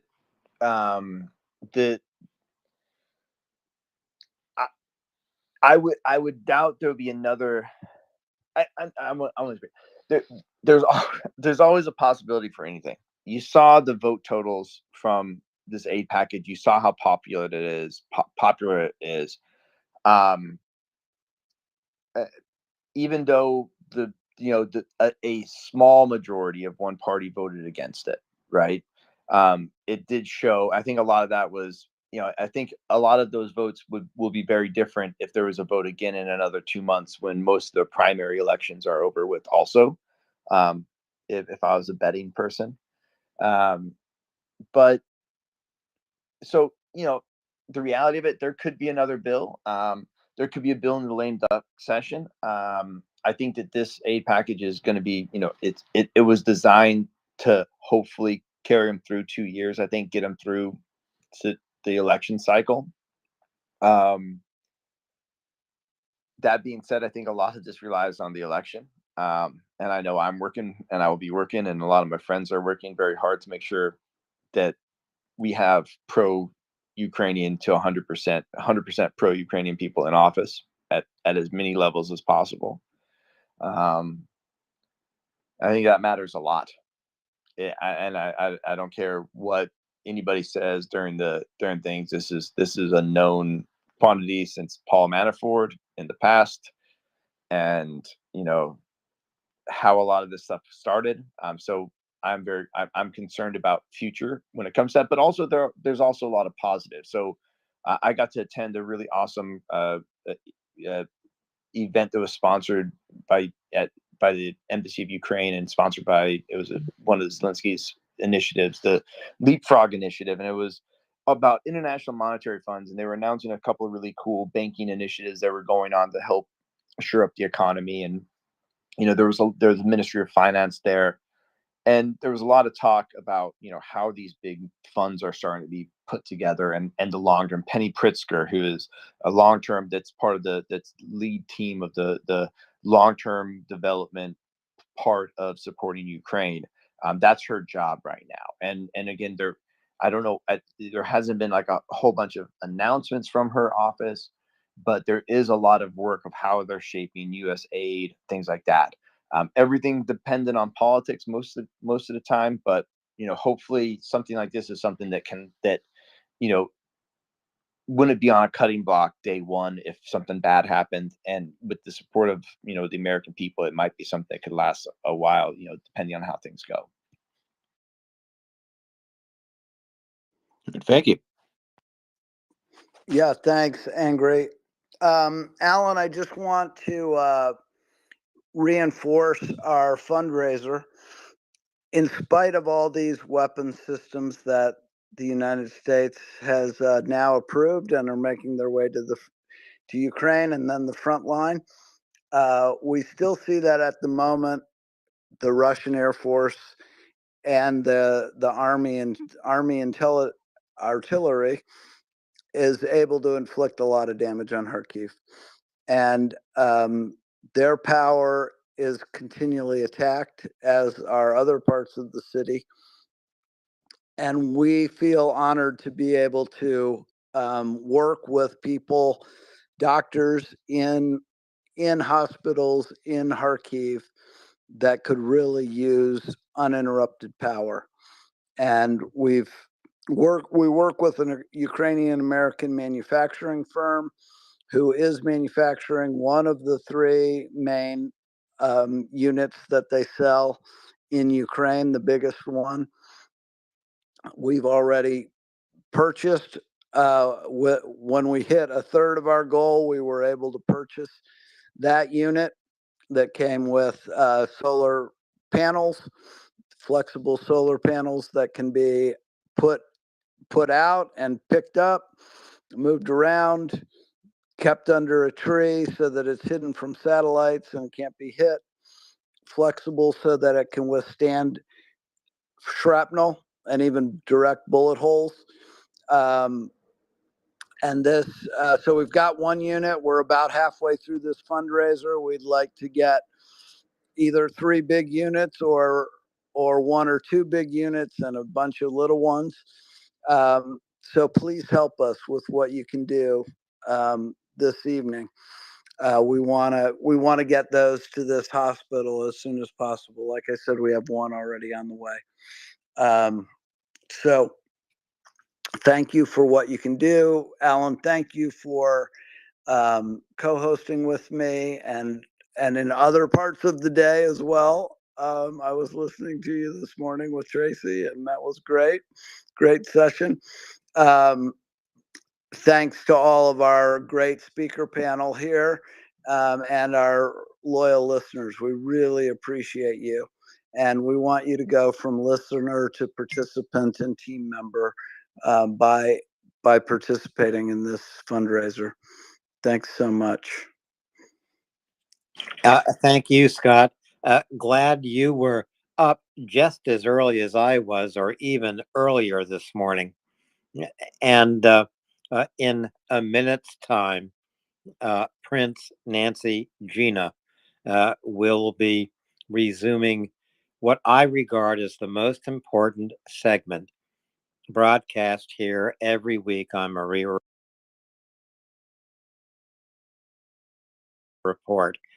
It's understanding genocide. If we don't understand what Russia is attempting to do in Ukraine, then we don't understand the full implication of Russia's war against Ukraine. It is to genocide the Ukrainian people. What Putin wants is a Ukraine without Ukrainians. He's trying to accomplish that on the ground with ground assault forces. He's trying to accomplish that in the air with glide bombs aimed not only against Kharkiv, but against Kherson, Odessa, Zaporizhia, 120 cities from Sumy to Kharkiv, all the way along the line of contact to Kherson. He's trying to accomplish it with torture camps inside occupied Ukraine, trying to accomplish it with the deportation of 700,000 Ukrainian children, trying to genocide the Ukrainian people in occupied Ukraine by requiring Ukrainians to join Russian forces and fight against their own country. These are all aspects of genocide. Individually, they are all war crimes.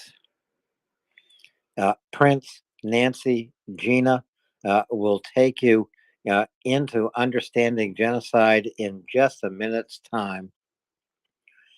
I want to thank all of our listeners. It's been a fantastic conversation tonight. Thanks to Angry and Will. Thanks to Civil Squares. Thanks to Antal. This is what MriyaReport really is all about.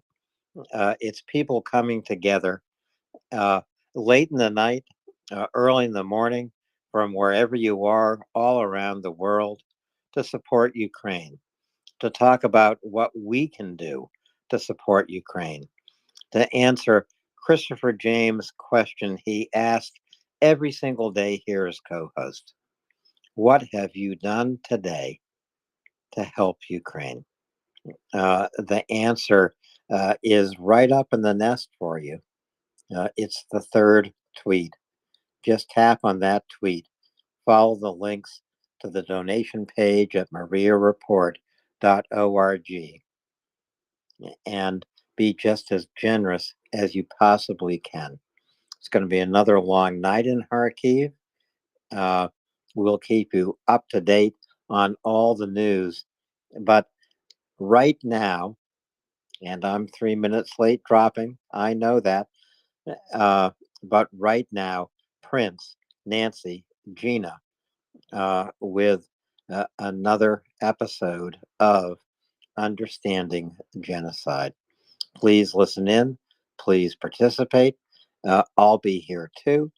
And I'll see you next week. For now, I'm saying good night. Good night, Gracie. Slava Ukraini. Heroes, and while we're waiting for Nancy to climb up and Gina to join us, I do want to say, how's my tippy canoe? I'm not in it tonight, but I wouldn't mind being it. I might be able to see Aurora back from Illinois, but not here in Southern Illinois. I know it's jumping in your time, but I can't. For folks, this type of support to Kharkiv is incredibly important. I spent the better part of a week there. I grew to love that city. I got to spend the week out, watching wounded veterans that still wanted to serve their country, laying, creating defensive lines much closer to Russia than to Kharkiv at the time where we were at. And these type of fundraising drives are incredibly important, especially for the generators. A group that I work with does generators for schools, and I forgot how many thousands now right now that they've been able to support for schools, and it's really important stuff. So thank you for doing that. If you can donate, also if you can share Constantine. I don't know, for folks who know Constantine, because I was out on the front line with folks with normal machinery doing amazing stuff, and that's what Kharkiv needs right now. They need as much support to help their, help, just shore them up and let them know that they're supported. So thanks again for that, and I'll shut up. Now, actually, Angry Ants, I'm very glad you brought those things up and didn't shut up, because one of the things that we talk about regularly in the Understanding Genocide in Ukraine segments is the importance of keeping the fabric of a society together, because that is a key part of what a genocidal invasion is attempting to destroy. You destroy the fabric, you destroy the ability for people to rely on their government, for them to rely on each other. If you destroy those things, then that's when society degrades, loses hope, loses heart, and is easier for an invader to conquer. So keeping hospitals in business, keeping them powered, keeping them moving is such an integral part of keeping a society bound together. And that's why it's so important that we help with this initiative and keep Ukraine able to keep their hospitals running, to power Kharkiv, and to keep basically pointing their middle finger at Russia every inch of the way. Thanks, Will. Thanks, Angry. Will's that Australian guy down there with the funny hat. But Yeah, I mixed the two of you up. it happens. The images, the avatars look so similar. But I'll tell you what, Ukraine, that is the thing that you don't see here. You don't see it on Twitter. You do, but we don't feel it. I was talking to a friend of mine who just came back from Ukraine earlier, actually. I was, spending time going to casualty collection points, things like that. Very horrific. In my time in the war, it was somewhere else, right? Way overseas. I went back to a combat outpost after anything happened. We had our, medical there, etc. But I was out in a very scary place, a place that was, but less than 30 minutes later, I am sitting down in a beautiful city, in the middle of a square in Kharkiv. It was a beautiful summer night. Young people were having a great time.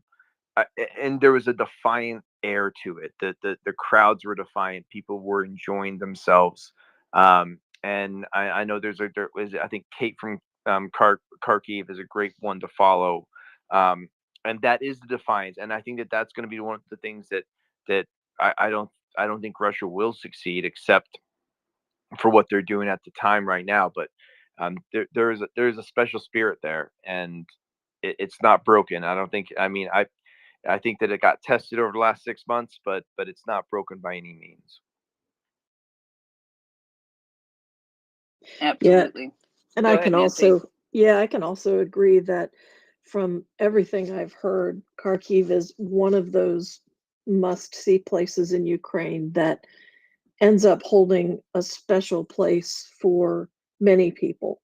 I know that in the other volunteer program that I help with a Ukrainian conversation buddy who is working to improve her conversational English, she went to school there for college and university and stayed for a decade, because that's just what that city does to you, is the way she described it to me. It's the city of love, they say. There's like a whole.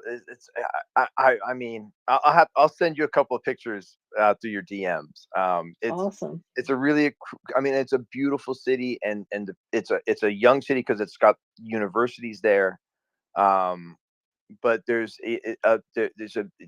beautifully laid out, and there's streets that have all these meanings to them. But it's known as the city of love. There's a beautiful opera house downtown. I didn't get to do much of that stuff, but I got to do a lot of walking around and just I anyway. That's what, you know, and those people deserve to live without having to worry about being bombed every single day and every single night. And they're being bombed every single night. And they shouldn't have to worry if they're bringing soldiers back or, civilians to a hospital if they've got electricity or not. And we've got to keep that going. We've got to make sure those things are functioning, especially right now, I think.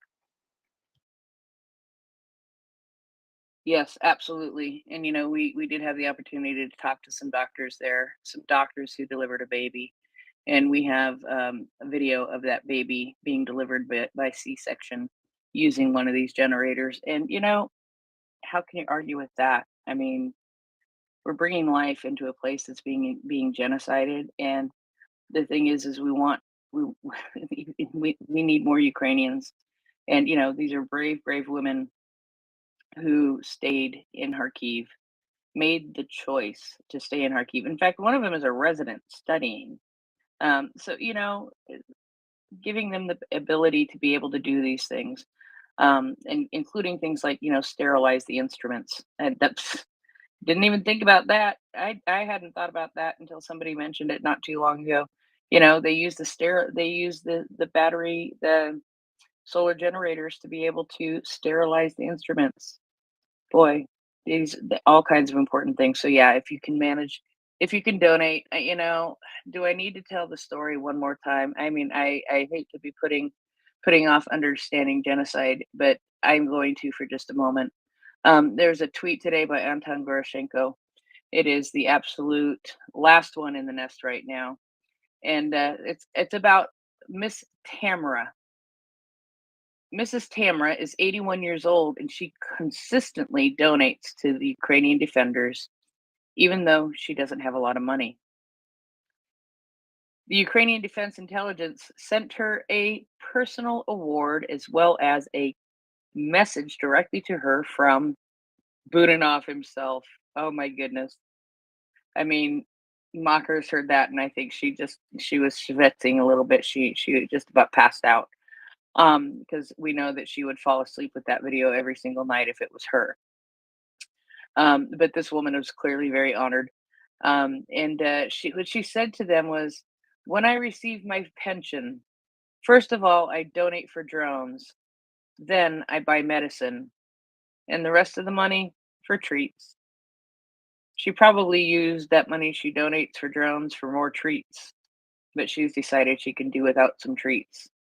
And is donating for drones. First thing she donates to.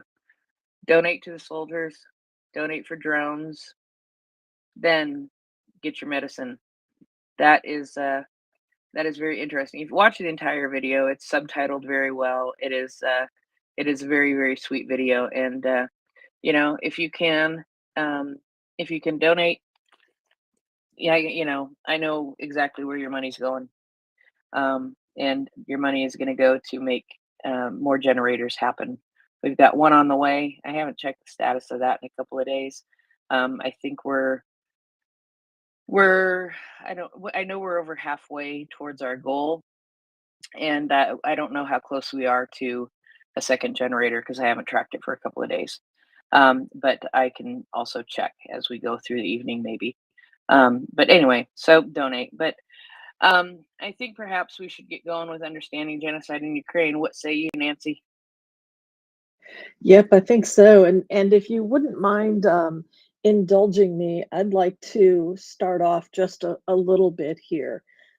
Because as I was building tonight's thread, after we had discussed what our topic was going to be, as I was building out the thread and weaving some of our recommended articles together, as well as a few things that I had found, one of the things that kept coming back to me was how all of these Ukrainian communities are so interwoven, as it were. Because one of the articles that I read, and I actually have done a little bit of a lead off with, is in the Atlantic, and it's from last year. And it says the biggest threat to Putin's control of Crimea. And I figured it would start off into something fairly technical, but it doesn't. It actually starts off with the Ukrainian writer Serhiy Zhadan, who happens to live in Kharkiv, standing before a crowd of battle-hardened Ukrainian Marines at a base in Mariupol, 40 miles from the Russian border. The soldiers there had been holding the line for 6 years against Russian proxies in the Donbass, and Zhadan had come to boost morale with some poetry. Glancing down at a tablet in his right hand, he recited a selection of his Ukrainian language verse with well-worn confidence, as if he had known the audience forever. His last poem of the day had the urgent cadence of a telegraph. How did we build our homes? When you stand beneath winter skies and the heavens turn and float away, you understand you need to live where you are not afraid of death. And that poem spoke to the existential threat that faces Ukraine, faces Crimea. He explained to the Marines in Mariupol that how did we build our homes? And if you're curious to read the full poem, it's absolutely beautiful. We don't have the time for me to give you the full recital tonight, but I do have the translated version and the Ukrainian version of that full poem as one of the last items in tonight's thread. But he wrote that poem and explained to the Marines in Mariupol that that is a work about the Crimean Tatars, the indigenous people of the Black Sea Peninsula of Crimea, which of course is our topic for today. And as I pulled other references together about the 80th anniversary of Stalin's deportation of Tatars in 1944, which is now recognized as a genocide in several countries. Let's see if we can make it more. But I looked at President Zelensky's speech about it from last year, his writings about it. And he cited a Crimean Tatar poet. And in several other articles, you'll find poets, you'll find in the history of the Crimean Tatars links and associations to the dissidents, the Ukrainian dissidents of the 60s and 70s that Gina and Prince and I have talked about. There are those ties and those bonds threaded throughout their history. And the more I looked at that, the more I'm sitting there going, you know, there never should ever be any question in anybody's mind when you look at those threads and you look at how that fabric knits together, that Crimea is Ukraine and Crimean Tatars are Crimea. So I just wanted to start us off with that because it just really struck me as I wove our weekly thread together. And I just needed to share that point before we got into the nuts and bolts of the topic. Thanks. Go ahead, Gina. Yeah, and you know, the other thing that struck me when I was preparing for tonight too is the richness of the Tatar culture and also its antiquity, but also I think it's important to remember that as we have in the West and throughout the rest of the world become more aware of Ukrainian culture, to hold in mind just how diverse that culture is.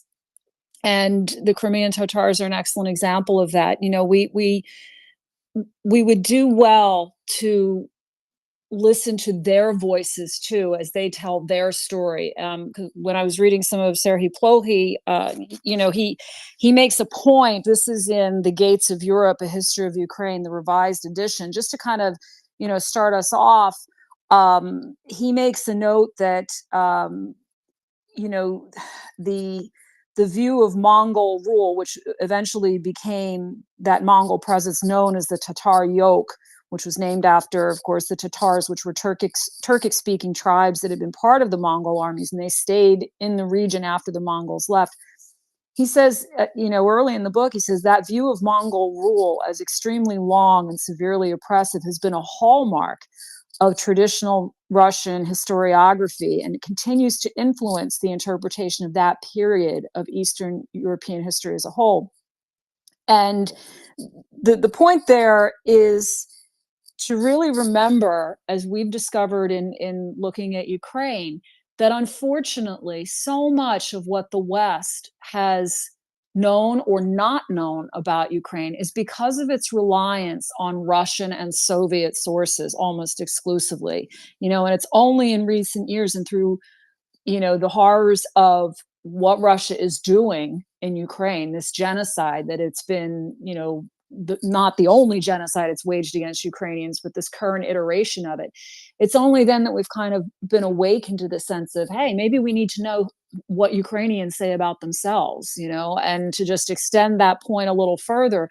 Maybe we need to understand what the Crimean Tatars say about themselves. So this is really an invitation to learn more through the perspective of the Tatars themselves, and to again keep in mind is that we support Ukraine. That Ukraine is in many ways it's very diverse and pluralistic, and if we can approach it with that contributes to ending genocide, because rather than be fearful of people who are different and diverse, we can learn to appreciate them. The whole problem that we see with what Russia is doing to Ukraine as a whole, and what it's done historically to Ukrainians, and what it's done historically to the Tatars and to so many, Central Asian peoples, is that it cannot tolerate diversity. It cannot tolerate diversity of thought, of expression, of opinion, of identity.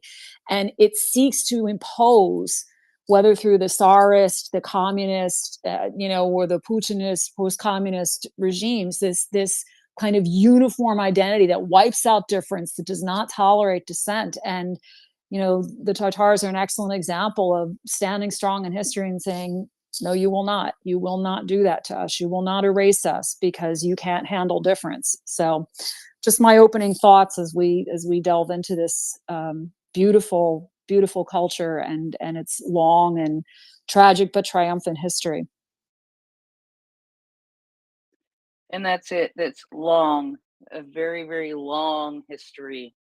And one of the things I don't know if Nancy put it into the thread or not, but there was a video that I watched last night, which was like a 16-minute review of the history of Crimea. And I actually went and got and downloaded the transcript for this, because one of the things that hit me is, And yep, it's in there. Yep, it's in there. See, by 1900s, Crimean Tatars were no longer the ethnic majority in their region. In just 100 years, they'd gone from comprising 98% of the peninsula's population to just 34%, with the region now dominated by Slavic people. But things were about to get a whole lot worse. So yes, so I know that that's premature, but this just is an example of things that Crimea has gone through, and they have gone through so much over many years. When Gina said to me this week, we really need we need to talk about Crimea, and I was like, yeah, we really do. I totally agree with that. And then I thought, I don't know enough about this, and so I have spent the last 48 hours or so just trying to cram things into my mind, and I feel very, very woefully unprepared, as I always do. But I know that between Gina and myself and Nancy, somehow we're going to get through this. Well, not somehow. I know we are going to get through it. And we're going to get through it very well, and to the point where I think we've already decided this is going to take 2 weeks, not one. Gina, I always go to you first. The definitions. Well, even before definitions, a couple of things I was just going to say is, one point is one that you just kind of made when you said, I feel woefully unprepared. I think we need to call that out and say, it's okay to say, I don't know. A lot of times people, especially I think, in a kind of hyper polarized soundbite, quick social media hit culture, we're not doing the research, and we don't have the humility to say, I don't know. Let me go look that up. We think that on the spot, we have to come up with an answer, an opinion, a position. And I think that forces us to make a lot of wrong conclusions, based on complete lack of information or very insufficient or questionable information. So it's never it's never wrong to say, I don't know, I need to find out more. I view these sessions as an invitation to learn, not for me to spout my great wealth of knowledge. My job is basically, as a journalist, I just ask a lot of questions. I go into every day saying I don't know, and I go to try to find out from people. So it's okay to do that. I'm telling you, as a person who gets paid to say, I don't know, tell me, it's okay to say that. The second thing that I think we need to keep in mind too is that we have to be aware of, as I was saying, before, obviously Crimea through the voices of Crimeans and the Tatars specifically, and Ukrainians, but we also have to be aware of how we in the West see Crimea, and in very recent history, within the last 10 years, because unfortunately this marked the start of the current war and the current genocide that Russia is waging. And in the West, we've kind of mentally checked out on Crimea, I think, without realizing it, or maybe we do realize it now, that we said, oh yeah, Crimea. Well, I just don't know. And then we move on, and I think that we're starting to come to a realization that if we had done what we had committed to do in supporting Ukraine and stopping Russia when it went into Crimea, we wouldn't be in this situation now. So I think it's just in the interest of genocide awareness and prevention, we need to be conscious of what we failed to do and say, we can look now and see all of the death and destruction that Russia has inflicted upon Ukraine, and look at Crimea and say, that's where we should have stopped it. That's where, the red line got crossed. So again, we have to be aware of that when we talk about these things, because people can kind of cringe and just say, oh, well, I don't know, and just move away from it.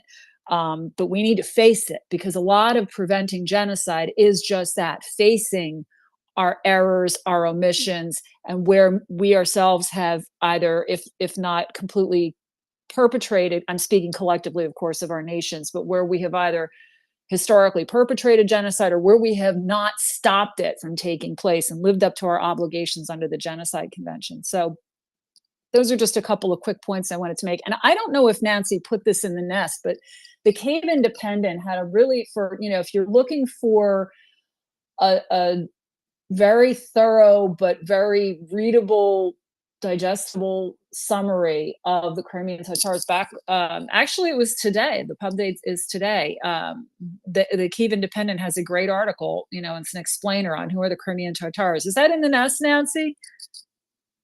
No, I didn't have that one in the thread, but I'll add it to Yeah, as or the well. thread. Yeah, because no, it is. As I said, especially if you're looking for just a kind of really solid, straightforward 5-minute overview of it. And if you want, I mean, she really takes this back. This is actually by, let me see, she's got her name her byline's at the bottom here, so I have to scroll down. Anastasia Lapatina, and it's a really well done piece. So this actually, if you want, I can kind of skim through this and give some of the highlights. I mean, she takes it back to antiquity and fast forward right through all of the major milestones here. What do you folks think?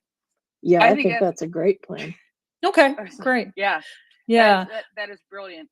Yeah, and again, we're crediting Anastasia Lapatina of the Kyiv Independent for this one. This is just, and she mentions one of my favorite singers in here too, so who is Crimean, she's a Tatar actually.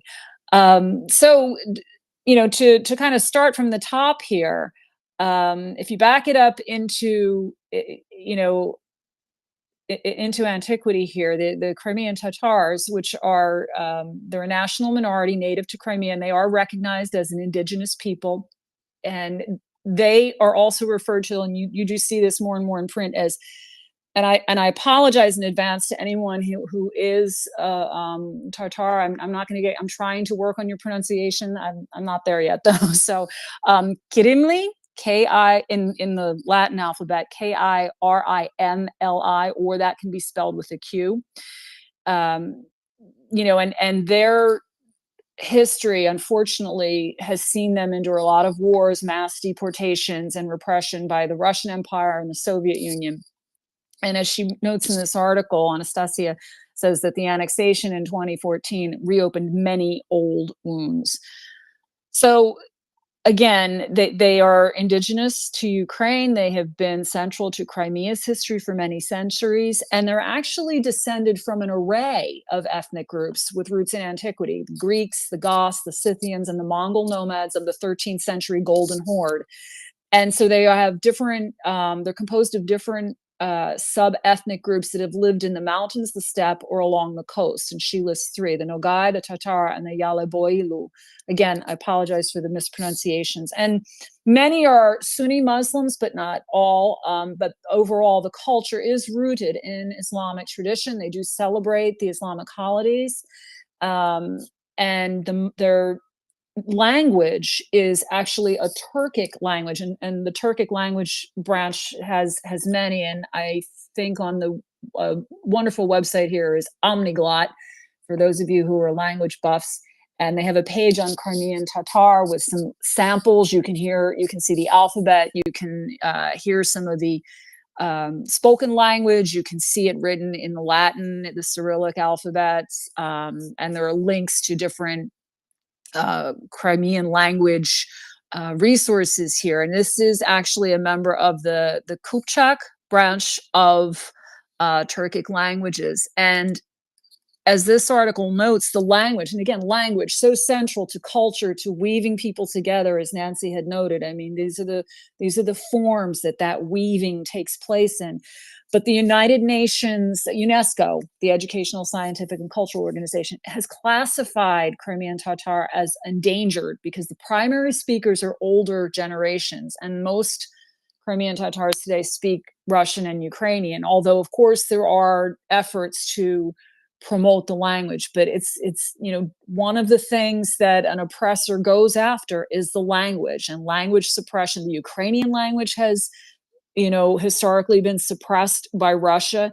And it's no surprise, again, that, and this is true of a lot of indigenous peoples. Unfortunately, the United States has it in its own history, the suppression of indigenous languages, forcing people to speak in the oppressor's language, and imposing punishments and fines, destroying books, all of that. So, and as the article goes on, just to kind of move along here, Crimea was conquered by the Russian Empire in 1783, but prior to that, they had been the majority population.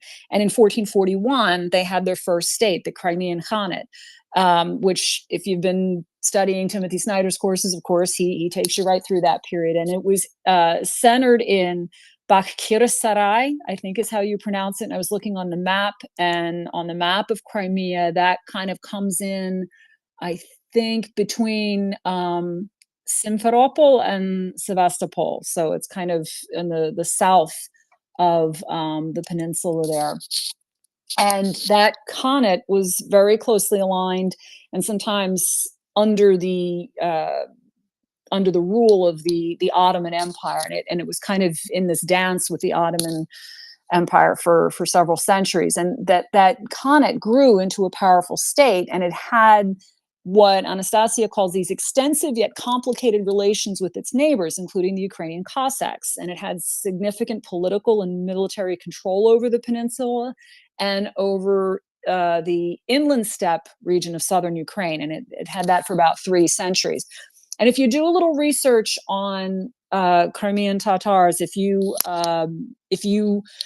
actually go into Google Scholar, you're going to come across this name, the Cambridge historian Rory Finnan, and he's done a lot of work on Crimea, and he says that much of the front line of Russia's war in Ukraine today, it follows the contours of what was once the northern boundary of that Crimean Tatar Khanate. So actually, with the Ottomans, the Khan, who was Devlet, I guess Girey is how you would say this, led the Khanate's army to Moscow and burned the city and its suburbs in 1571. So there's probably a few cheers out there for that Go somewhere. Crimean Tartars. That's what I just did. It's like, yes. I was gonna say there's a few people who, and I know of at least one person in this space who has a burning Russian skyline in her profile picture. I will not say who that is, Prince Heather. Who, me? I would never do something like that. I do not have a Ukrainian soldier who has promised to send a drone into Moscow with my name on it. Okay, I do have that. You do have that. Okay. We have that on record now. That has been entered into the record. Oh, it's been in the record for quite a while, but I just don't think he knew about it.